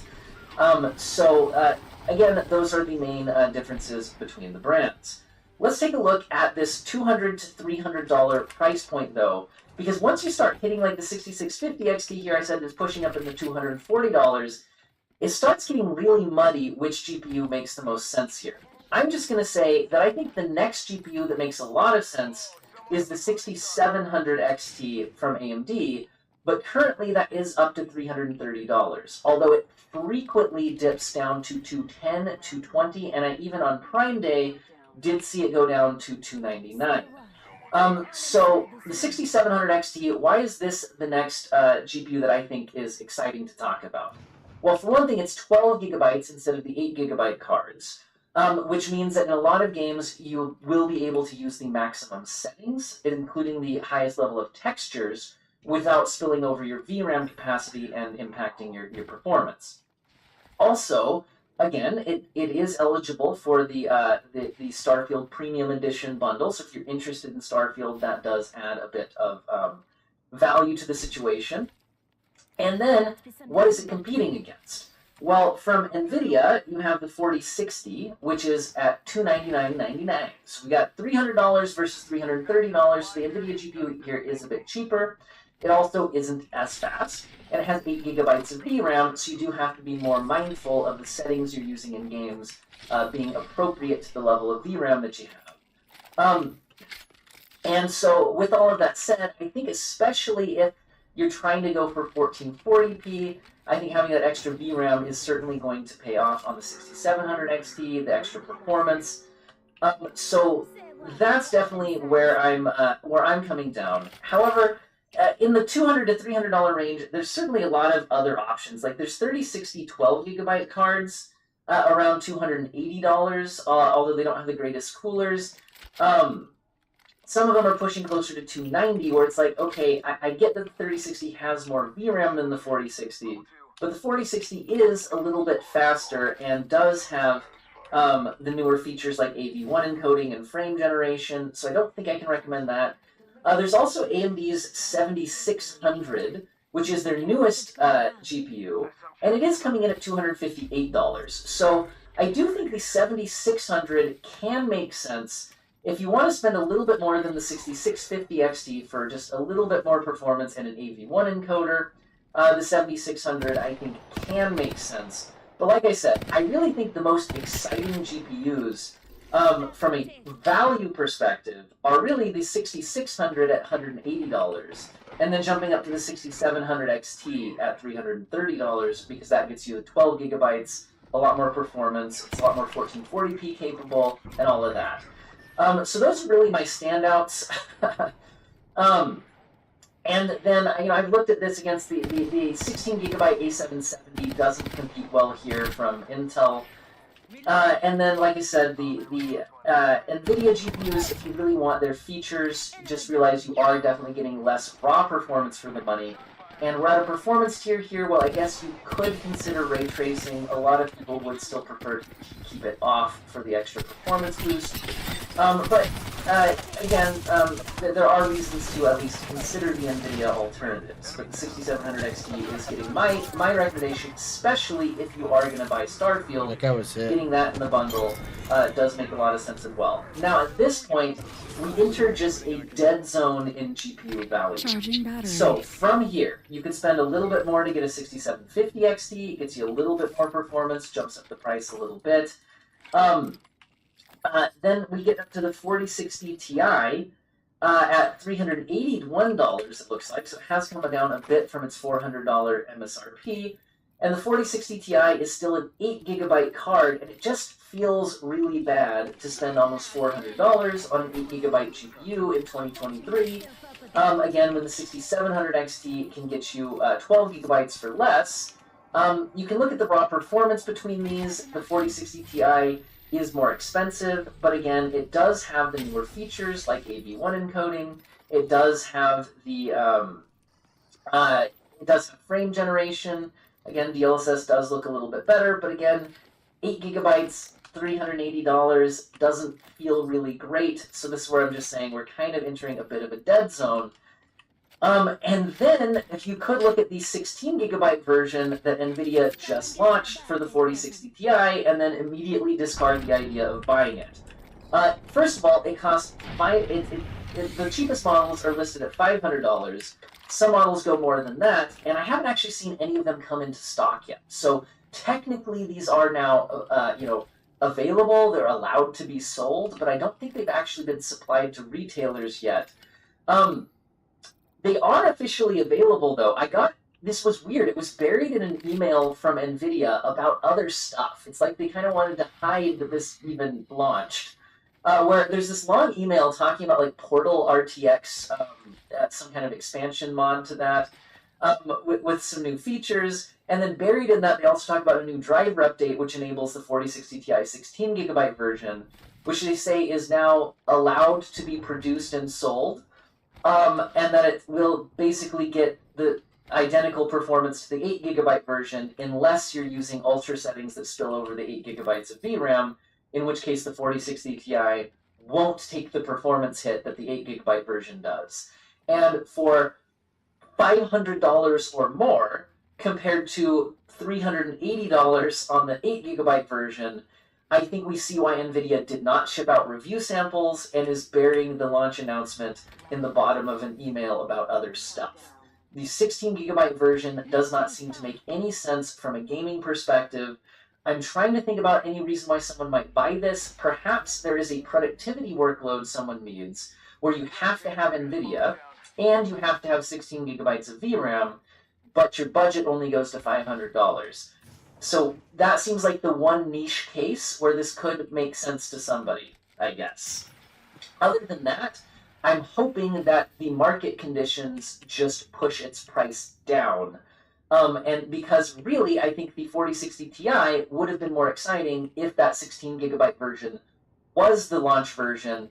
And then, if that came down to $380, then I think it might be a more exciting or at least reasonable product. Anyway, past this point, so you've got this 6800 from AMD. Looks like that's available right now at $450, and the XT version is available for $510. So again, if you were going to buy a $500 GPU, this is again why the 16 gigabyte 4060 Ti doesn't make any sense. I don't have the 16 gigabyte 4060 Ti to give you a direct head-to-head comparison right now, but the 6800 XT will be a lot faster than the 4060 Ti 16 gigabyte in gaming workloads for the same price. So about $500 here. And again, the 6800 non-XT also gets you 16 gigabytes of VRAM for $450 right now. So between these, I think that price to performance scaling is fairly even. So if I think at $450, the 6800 is the best new GPU at this price point. And at $500, the 6800 XT is the best GPU at this price point. And like I said, NVIDIA is really not offering a lot to compete here. You've got the 4060 Ti 8 gigabyte version, which is a little bit overpriced and under VRAM supplied. And then the 16 gigabyte version, which is underperforming at $500. So there you go. Now, the next NVIDIA option is the 4070. The 4070 is coming in at $600, and it finally jumps up from 8 gigabytes of VRAM to now 12 gigabytes of VRAM. Now, the thing is, the 4070 offers you, when you're not using ray tracing, about the same performance as the 6800 XT. And the 6800 XT costs $100 less. Also has a bit more VRAM. Now, 12 gigabytes of VRAM in current games has not been causing issues for me in my testing. However, if you're going to hang on to the GPU for several years, you certainly are having games bumping right up against 12 gigabytes at 1440p right now, so we certainly could see that be something to think about. But I don't think it's going to be a huge deal, at least, in the immediate future. But again, 4070 is $100 more than 6800 XT for similar rasterized performance. However, the 4070 does have stronger ray tracing performance and does offer newer features like frame generation. It's more energy efficient. It has a better upscaler, it has AV1 encoding. However, the AMD GPU does come with the Starfield bundle, which is also increasing its value. Also, you could go up to the 6950 XT from AMD, which comes in at $580 right now on the cheapest available model. So basically the same price as the 4070. It also gets you the Starfield bundle. So again, if you care about Starfield, factor that in. But if you don't care about Starfield, make sure you're not getting misled or something like that, right? So that matters to some people, but not everybody. But the 6950 XT does generally perform a bit faster than the 4070 when you're not using ray tracing. In light ray tracing workloads, it might even come out even. But in heavy-duty ray tracing workloads, the 4070 can have an advantage. And then again, it does have a feature advantage. 6950 XT draws a lot of power, so your power supply was in chaos. support it, depending on the rest of your system and what your power supply is. It's also often a very large cooler model, although some of them aren't super huge. So keep in mind the size of the cooler. Make sure it fits in your case. The 4070 draws a lot less power, might be a bit smaller, that kind of a thing. So I think there's reasons to buy either one. The 4070 is getting to the performance tier where ray tracing might actually be something that you would want to use. In which case you'd probably also use upscaling, where DLSS does look a bit better, and in single-player games, frame generation might make sense. Frame generation is a situational feature. It isn't available in every game. It also does not increase the responsiveness of the game. It increases its motion smoothness, which can be nice to have. But if your base frame rate's not high enough, for me personally, I like a base frame rate around 60 FPS. This does a good job then of interpolating the frames without a lot of image quality artifacts, and does boost the smoothness of the image on a high refresh rate display. It's not a good technique for going from like 40 FPS to 60 FPS, in my opinion, because the latency and image quality does take a bit of a hit at those lower frame rates. And again, it's not a feature that's exciting for competitive use, because it doesn't actually boost the responsiveness of the game. It's adding an interpolating frame in between two real frames and slightly delaying, showing you the latest real frame in order to do that. But again, I think some people will be drawn to the features and the energy efficiency on the 4070, and some people will be drawn to the raw performance on the 6950 XT. So I'm going to give a split recommendation here at the $600 price point. Now, the next price point up is dictated by the 4070 Ti, which is coming in around $800. There's some models down around $790, but for the most part, it's an $800 product. An AMD alternative is the 7900 XT without the extra X. It looks like currently those are around $750, although I have seen them come in as low as about $705 recently. When it's a significant discount, I think the 7900 XT it would probably get my recommendation. If this was $700 versus $800, that's pretty exciting. At $750 versus $800, once again, I think this is going to come down to what you care about more. Features versus raw performance. The 4070 Ti is, again, strong enough where ray tracing might be something that you'd want to use. As well as then using, DLSS quality at 1440p and then kicking on frame generation if it's supported. This is an interesting way to play a lot of games on the 4070 Ti. That being said, $800 for a 12GB GPU does feel really bad, and the 7900 XT is offering you 20GB of VRAM at a lower price point, and you are getting the Starfield bundle thrown into the mix. The 7900 XT, again, is also giving you a bit more raw performance for a bit less money, and that is certainly something to think about. I think your resolution you're playing at here might matter as well, because while 12GB of VRAM isn't giving us a lot of issues at 1440p right now, you can find more issues at 4K, and I think that 4K resolution, there will be more issues going forward, and I also think the ray tracing performance of the 4070 Ti is a bit underwhelming at 4K resolution. So with all of that being said, I think the extra VRAM and raw performance on the 7900 XT makes it my 4K resolution recommendation at this price point. Whereas at 1440p or 1080p, I'll give a bit more of a split recommendation for whether you're more drawn to ray tracing and other features versus the 7900 XT's bit more raw performance without ray tracing enabled and the extra DRAM capacity. I think there can be arguments made on either of those cases. Now, the next GPU up is the 7900 XTX, which is a bit over $900 right now. I have seen its price come down well below that at times. However, we're not currently in that situation, although again, the Starfield bundle could add value for some people if you would already be planning on buying Starfield. At the $900-ish price point, the 7900 XTX is my recommended GPU because there is no direct competitor. And from NVIDIA, the next GPU up is the RTX 4080, which at current prices I'm seeing right now is a little over $1,100. And I think that a $200 price gap between the 4080 and the 7900 XTX means they are not really direct competitors. I think the 7900 XTX is the best GPU around $900, and the 4080 is the best GPU around $1,100. Although I think both of those GPUs could stand to reduce their prices and do not get a recommendation from me. They just get they win by default in their price category because there's nothing else to buy in that price category. They get that recommendation. So if you have the budget, you can buy those GPUs at those price points. It's not very exciting to buy them at those price points. Past this point is the RTX 4090, which is still hanging out around $1,600. And is it worth it? Well, if you're playing at 4K resolution especially, the extra performance on the 4090 is certainly helpful. Is it worth it? Well, I think to buy a card like this, you just buy in that the best GPU. I think there can be arguments made on either of those cases.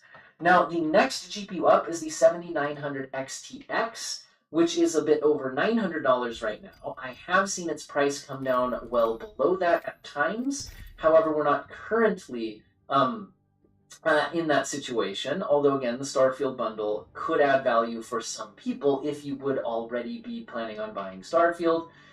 At the $900-ish price point, the 7900 XTX is my recommended GPU because there is no direct competitor. And from NVIDIA, the next GPU up is the RTX 4080, which at current prices I'm seeing right now is a little over $1,100. And I think that a $200 price gap between the 4080 and the 7900 XTX means they are not really direct competitors. I think the 7900 XTX is the best GPU around $900, and the 4080 is the best GPU around $1,100. Although I think both of those GPUs could stand to reduce their prices and do not get an enthusiastic recommendation from me. They just get they win by default in their price category because there's nothing else to buy in that price category. They get that recommendation. So if you have the budget, you can buy those GPUs at those price points. It's not very exciting to buy them at those price points. Past this point is the RTX 4090, which is still hanging out around $1,600. And is it worth it? Well, if you're playing at 4K resolution especially, the extra performance on the 4090 is certainly helpful. Is it worth it? Well, I think to buy a card like this, you just have to have a lot of disposable income, where you're just okay with spending $1,600 on a GPU, and that's not affecting you in a negative way financially. The money's there, you want to play at the highest graphic settings in every game, and you just want the best. You can buy a 4090. The vast majority of people will not be. But it is certainly noticeably better than the 4080, and it is also noticeably better than the 7900 XTX. So you are certainly getting something for the budget. It is just extremely expensive. Alright, that's it. At this point, there are rumors pointing towards AMD expanding with a 7800 series and 7700 series, maybe out in like September, but there's no rumors of that coming out anytime really soon, and I'm going to be 100% honest, I'm going to be surprised if those do much better than the 6800 XT. at its current price point. So again, that's just speculation. But if you're waiting for those, I'm not sure you really should. You could wait in general on the GPU market, see if things come down, or for the next generation or something like that. But again, there's not a lot announced in the near future from any of the companies, so this is kind of where the market's sitting right now. I will continue to do this every month as pricing changes.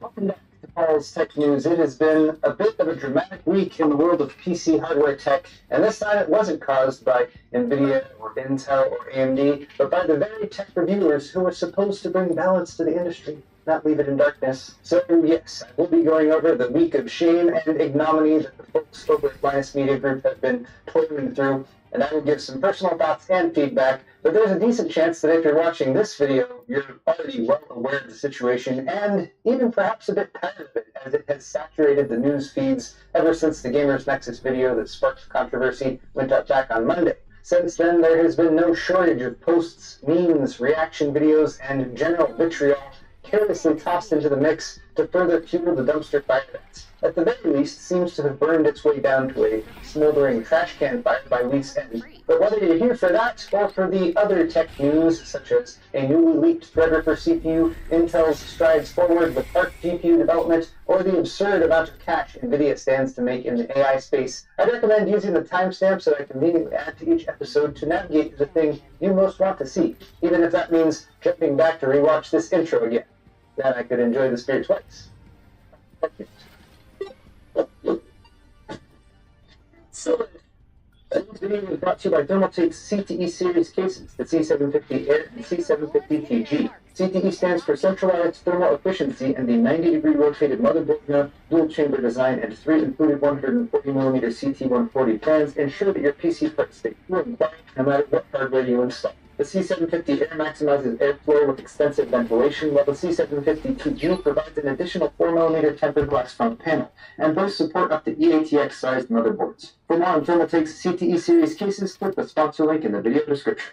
I debated whether or not to lead with this, but here it is, as succinct a recap as I can manage on the Linus Tech Tips situation this week. First, a summary and timeline, and then some light feedback and analysis. It all started Monday, when Gamers Nexus published a 44-minute video titled The Problem with Linus Tech Tips: Accuracy, Ethics, and Responsibility. In typical GN fashion, Steve presented a thesis that Linus Media Group and its associated YouTube channels were rushing out content in a quantity over quality type fashion that led to regular errors and omissions in the data presented, particularly when it comes to the testing and benchmarking of PC hardware. He then backed up that thesis with a litany of examples. Errors were found in multiple GPU, CPU, PSU, and cooling tests, and errors that were caught in post-production were being fixed with quick on-screen text corrections that are easy to miss. Steve also pointed out ethical concerns with regards to sponsorships and conflicts of interests, and real-world implications of hastily made bad reviews for products like the Ponage mouse and, most egregiously, a custom-built GPU water block prototype built by a small company called Billet Labs, which was tested on the wrong GPU, dismissed as a bad product, and then never returned despite Billet Labs requesting it back multiple times. More on that in a moment, but as of Monday, the initial response to the Gamers Nexus video was at least somewhat mixed. While many agreed with Steve's assessment, others pointed out that GN themselves handle PC hardware lab testing and that attacking LMG in this way was uncalled for, coming from a competitor in the YouTube tech review space. Public opinion began to turn against LTT, however, as things escalated quickly over the next 24 hours. GN's video took off, gaining more than 2 million views in the first day and drawing more eyeballs towards the issue. Linus responded within 2 to 3 hours with a lengthy post on the LTT forums, expressing disappointment with Steve for not going through proper journalistic practices by contacting LMG ahead of time before posting his video, and attempting to explain the Billet Labs situation while expressing sadness about the community backlash. The community did seem most upset about the Billet Labs situation out of all the things that were revealed in the video, apart from the bad look that Linus gave them in the video on the GPU block on LTT originally. Billet Labs also never received their prototype unit back because it was somehow accidentally auctioned off at LTX as part of the fundraiser for the Extra Life booth. Unfortunately for Linus, Billet Labs also posted a public response, and it became evident that there was a lot of internal miscommunication on the LMG side, and also that Team Linus did not follow up about the situation in earnest until a couple hours after the Gamers Nexus video went up on Monday. Also, unfortunately for Linus, the public outrage machine was working full tilt on Monday and Tuesday, and Linus forum post replies were not sitting well with the community by way of explanation. Steve was also full of disappointment on that day, and he appended a segment to his Tuesday Hardware News video specifying exactly why Linus's forum reply was not acceptable, such as when Linus said the block was auctioned, not sold, for some reason, as if that made it better, and doubling down on the product being bad even though they did not test it properly. Steve also clarified the timeline with Billet Labs and confirmed that LMG's responses to Billet were very much in reaction to the recent public outcry versus LMG reaching out proactively to handle the situation properly. And so, a situation that Linus might have handled gracefully with an apology and a bit of owning up was instead exacerbated by the appearance of a cover-up, and once again, more fuel was added to the fire. By Tuesday, the LMG executive staff had apparently recognized that the situation was getting more serious, and that a forum post would not be enough to appease upset viewers. So they produced a response video that day, Tuesday, that aired Wednesday morning, titled, "What Do We Do Now?" headed up by their new CEO, Karen Tong, and featuring team leaders from throughout the organization talking about their plans to make things right, which included a temporary pause in video production, which seemed badly needed. But once again, the timing for LMG was quite terrible, as another bombshell had dropped late Tuesday night, a lengthy set of Twitter posts by ex-LMG employee Madison Reed detailing very serious allegations about her time there, the toxic work environment and grind culture that affected her mental and physical health, and sexual harassment that went either unnoticed or unpunished. This immediately escalated the situation even further, and by contrast, the semi-serious tone, casual jokes about sponsor spots, and merch tie-ins from the LMG team's response apology video, as well as the fact that it was initially monetized, seemed callous and unsympathetic to the situation at hand, to say the least. Madison's posts have also been backed up by another former LMG employee, Colin, who also posted a response on Twitter. Now, there are certainly more details to speak of surrounding these events over the past week, but those are the main points in the timeline. In the ensuing days, sub-counts for the main LTT channel, and most noticeably Floatplane, have dropped noticeably, with Floatplane going from around 42,000 to about 37,000, and as a filming release, they're down closer to 36,000. I am happy to report that Madison's allegations are being taken seriously. Terran has stated that they'll be hiring a third-party investigator for that, and hopefully some justice will be done. Meanwhile, Linus Tech Tips and its satellite channels have already missed some uploads, as they said they would, and the WAN show was canceled for the first time in living memory on Friday, which was definitely the right call, despite how many people were looking forward to more juicy live hot takes to add to the drama. For my part, I hope that LMG can take the steps needed to ease their workload and refocus on quality content versus rushing to meet arbitrary daily upload schedules. I hope the team members who got caught in all this, through no fault of their own, can rise above and persevere. I hope Linus can do something I know he's done many times before. Take a step back, take a deep breath, gain some perspective, and do better for his employees and his viewers. I hope those same viewers can recognize that there were a lot of mistakes uncovered this week, but by and large they were not intentional or malicious. And I hope we can all recognize that anyone who would treat someone in the way Madison described is just a massive shit stain, and fuck that person. I hope the rest of their life is miserable. To close out this bit, I attempted some proper journalistic practices and reached out for a quote from the man who started it all, GN Steve. My question was this happen? Rise above and persevere? I hope you mind it. I am happy to report that not noticeably it's over the past week, but those are the main built by a small company called Billet Labs, which was tested on the wrong GP, upset viewers. So they produced the LMG fully with an apology and a bit owning up, was instead that the situation was getting more serious, and that and featuring team leader. But once again, the timing for LMG was Addison Reed, detailing that went either unnoticed or unpunished, and merch tie-ins from the LMG team's response apology video, as well as the fact that it was initially monetized, seemed callous and unsympathetic to the situation at hand, to say the least. Madison's posts have also been backed up by another former LMG employee, Colin, who also posted a response on Twitter. Now, there are certainly more details to speak of surrounding these events over the past week, but those are the main points in the timeline. In the ensuing days, sub counts for the main LTT channel, and most noticeably Floatplane, have dropped noticeably. Floatplane going from around 42,000 to about 37,000, and as a filming release, they're down closer to 36,000. I am happy to report that Madison's allegations are being taken seriously. Terran has stated that they'll be hiring a third-party investigator for that, and hopefully some justice will be done. Meanwhile, Linus Tech Tips and its satellite channels have already missed some uploads, as they said they would, and the WAN show was canceled for the first time in living memory on Friday, which was definitely the right call, despite how many people were looking forward to more juicy live hot takes to add to the drama.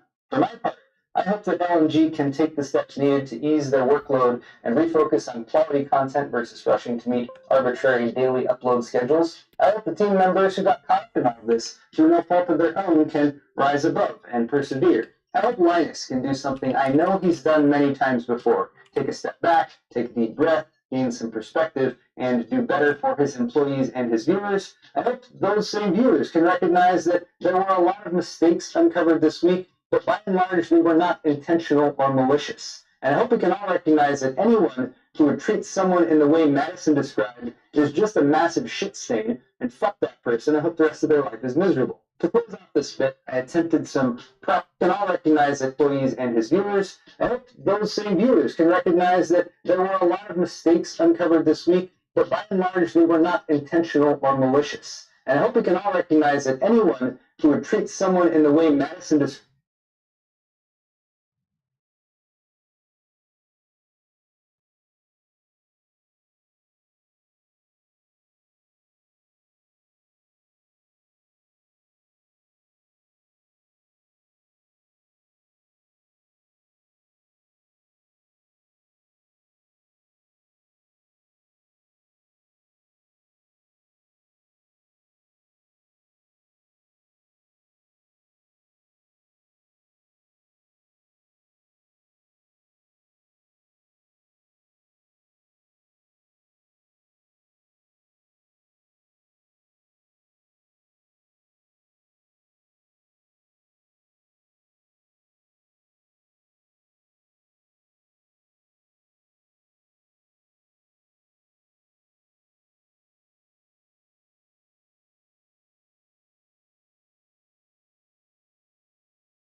is just a massive shakes uncovered this week, but by and large, they were not intentional or malicious. And I hope we can all recognize that anyone who would treat someone in the way Madison described is just a massive shit stain, and fuck that person. I hope the rest of their life is miserable. To close off this bit, I attempted some proper journalistic practices and reached out for a quote from the man who started it all, GN Steve. My question was this how you were expecting things to fall out after your original LTT video went up? Steve replied, Linus's forum reply that he posted immediately following the video was disappointing and baffling, but also showed us his unfiltered thoughts. As for the community response, we try not to apply any expectations to the audience, and instead provide our findings to allow consumers to decide how to proceed after that. Much the same way he goes about doing his reviews. Wise words, Steve, but if you ever decide to make a video like that about my channel, please really do email me first. Need a drink after all. Right, at last I can move on to the real tech news about actual hardware and stuff, but let's do it efficiently via tech briefs. Many have echoed the refrain in the past year or two that it is Intel, not AMD, who might actually bring some balance to the GPU marketplace and offer us not stupidly overpriced video cards. And indeed, maybe they've already done that with their current Arc series, which continue to gain performance through driver updates. Intel's most recent update went live Wednesday, and their claim of a 12 to 19% performance boost in DirectX 11 titles has been tested by hot hardware and proven to be pretty much accurate, even going beyond that in some titles like GTA Online, which saw a 28% uplift. Intel also has a new software package with a present mon overlay that shows a new metric called GPU Busy, which should help to 19% performance boost in DirectX 11 titles, has been tested by hot hardware and proven to be pretty much accurate, even going beyond that in some titles like GTA Online, which saw a 28% uplift. Intel also has a new software package with a present mon overlay that shows a new metric called GPU Busy, which should help to demystify whether your GPU performance is being more limited by your CPU being too slow or other hardware variables at play. The driver and software are available from which should help to GTA Online, which saw a 28% uplift. Intel also has a new software package with a present mon overlay that shows a new metric called GPU Busy, which should help to demystify whether your GPU performance is being more limited by your CPU being too slow or other hardware variables at play. The driver and software are available from Intel now, and hardware went as far as to say that with the updates, there's no better GPU to buy right now at $250 than the Arc A750. But what's next for Intel GPUs? That would be Battlemage, and a leak posted to Twitter by Harukaze5719 has possibly revealed some new info about Arc's successor. The image here shows an interposer test tool made for VGA GPUs, and what is notable is the size. The VGA 2727-BMG-X3-6CH appears to indicate that at least one Battlemage chip will be 2.5% larger in terms of package size than its Arc predecessor. And while some might say that package size isn't everything, I say that bigger is better. And the PC Gamer agrees with me. Some and a dose of extrapolation leads them to believe that the big Battlemage GPU could provide RTX 4080-like performance. And while that should be taken with a big old dose of skeptic salt, it sure would be nice to have another GPU on the market with RTX 4080-like performance. Even AMD has a tough time doing that right now. Speaking of AMD, Joseph and MG-Dash successor. But what's notable from should help to demystify whether the 8% uplift has been tested by hot hardware and proven to be pretty much accurate, even going beyond that in some titles like GTA Online, which saw a 28% uplift. Intel also has a new software package with a present mon overlay that shows a new metric called GPU Busy, which should help to demystify whether your GPU performance is being more limited by your CPU being too slow or other hardware variables at play. The driver and software are available from Intel now, and hardware went as far as to say that with the updates, there's no better GPU to buy right now at $250 than the Arc A750. But what's next for Intel GPUs? That would be Battlemage, and a leak their CPU being too slow or other hardware variables at play. The driver and software are available from Intel now, and hardware went as far as to say that with the updates, there's no better GPU to buy right now at $250 than the Arc A750. But what's next for Intel GPUs? That would be Battlemage, and a leak posted to Twitter by Harukaze5719 has possibly revealed some new info about Arc's successor. The image here shows an interposer test tool made for VGA GPUs, and what is notable is the size. The VGA 2727-BMG-X3-6CH appears to indicate that at least one Battlemage chip will be 2.5% larger in terms of package size than its Arc predecessor.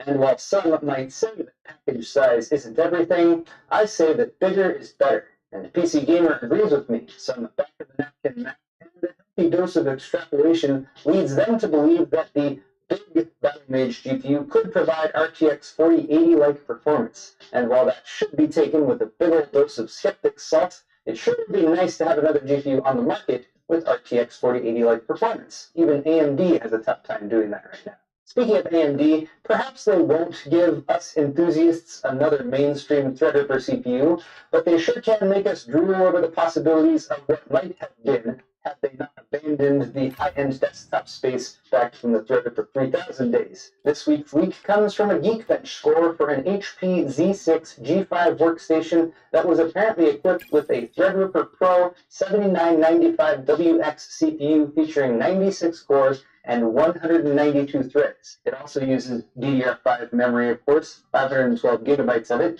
and had a peak frequency of 5.14 gigahertz, which is not too shabby at all for a 96-core processor. And the overall score of 81,408 is technically a world record, according to HardwareBot. I wonder how much these CPUs will cost. I have also wondered how much it costs NVIDIA to produce one of their specialized AI processors, and we apparently have an answer. According to Barron's senior writer Kay Kim, an H100 costs NVIDIA an estimated $3,320 per chip and peripheral components. And they sell for $25,000 to $30,000 each. So that's roughly 1,000% markup. Not bad in terms of profit margin. That's not even considering the H800, which is NVIDIA's cut-down variant of the H100, built to ship to China and still meet export restrictions, which have reportedly been selling for $50,000 to $70,000 each across the Pacific, where AI farms are a bit tougher to assemble. And how many of these GPUs does NVIDIA move each year? Well, for 2023, 550,000 units, according to Financial Times. Let's get out your calculator with the widescreen display, because if you do the math on that, it's conservatively about $25 billion in revenue just for the H100s that NVIDIA will bring in. New buyers for these AI chips include Saudi Arabia and the UAE, who have decided that after their oil runs out, they'll just make money with AI stuff. Lastly, and I can't believe I didn't lead with this, your PC might have RAM, but does it have Ultra RAM? Well, it should. Ultra RAM just earned itself a Most Innovative Award at the Flash Memory Summit because it combines the high performance of DRAM with the non-volatility of Flash, which sounds like an impossible best of both worlds scenario. Probably is a bit more complex than typical components. Invented by Professor Manus Hain from the physics department at Lancaster University, Ultra RAM uses quantum mechanical resonant tunneling to store data, meaning it's not even silicon-based. It uses compound semiconductors such as gallium antimonide or indium arsenide to do its thing, and the likely future uses include servers, which already use a ton of power, crushing today's typical volatile RAM solutions. Ultra RAM will, in theory, store your bits for more than 1,000 years, so even a millennia after you die, your great-great-great-great-great-great-grandchildren will be able to dig up your internet browsing history. What a promising future we all have to look forward to. One last note, and that is that a week from today, on Sunday the 27th, there will be a fan meetup with me, my friend Kyle, aka Bitwit. We'll be at a local park here in Southern California. We're not trying to make a huge deal out of it. We don't want anyone making plans to try to travel from further away, but we are going to have some snacks, and we'll be able to hang out with some fans and have a great time. But that is all for now. There you have it, tech news for the week, and if you liked it, click that like button, leave me a comment down below. While you're down there, all the articles I talked about today are linked in the description if you're interested, and you can check out my store at paulshardware.net for high-quality merchandise, t-shirts, hoodies, beer sets, and more. Subscribing to my channel is always a good call too. Thanks again, everyone, and we'll see you next week.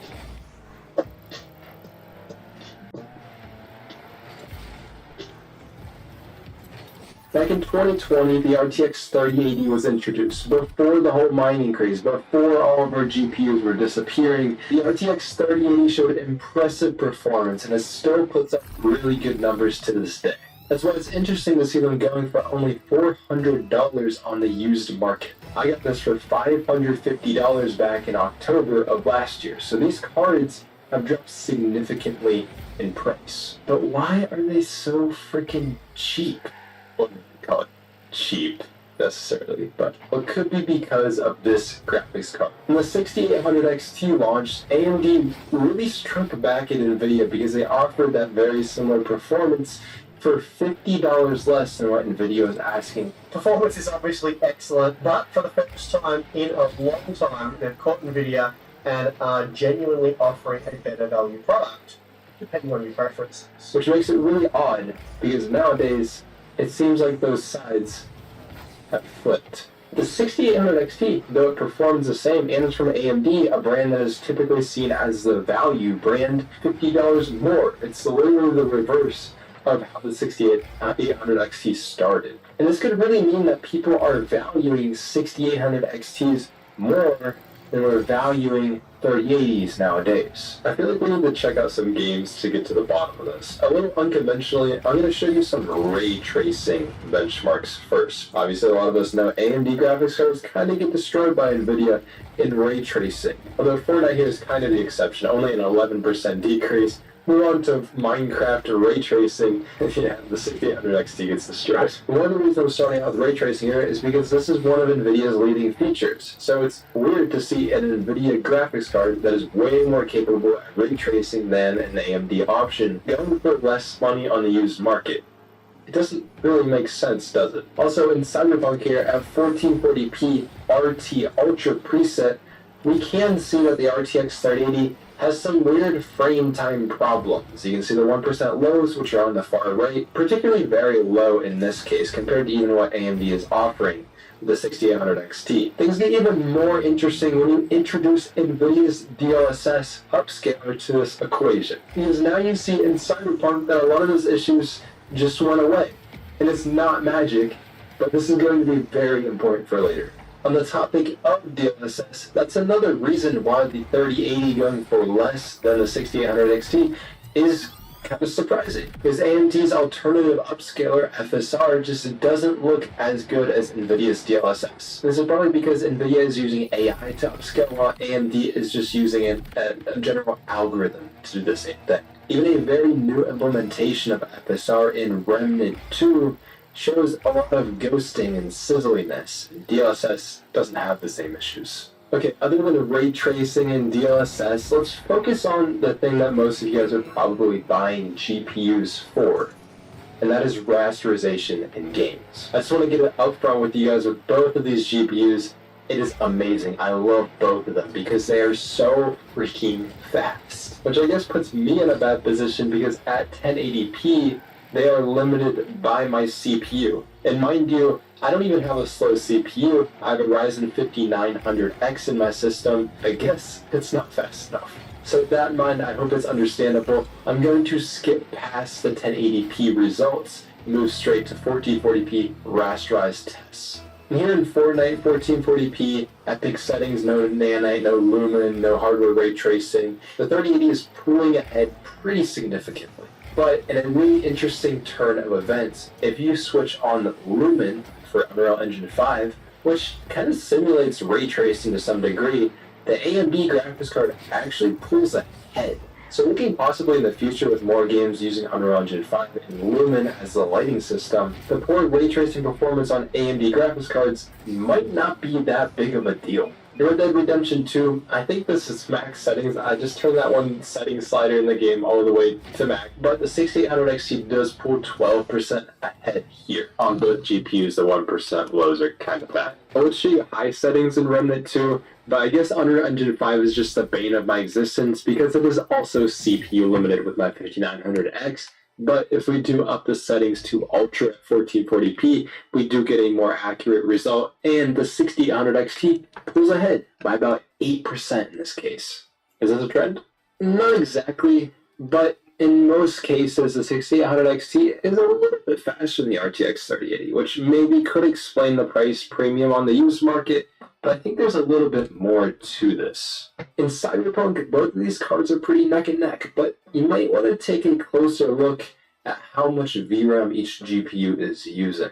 Last of Us Part 1 is another example. Look, the RTX 3080 only has 10 gigabytes of VRAM. You can see over on the 6800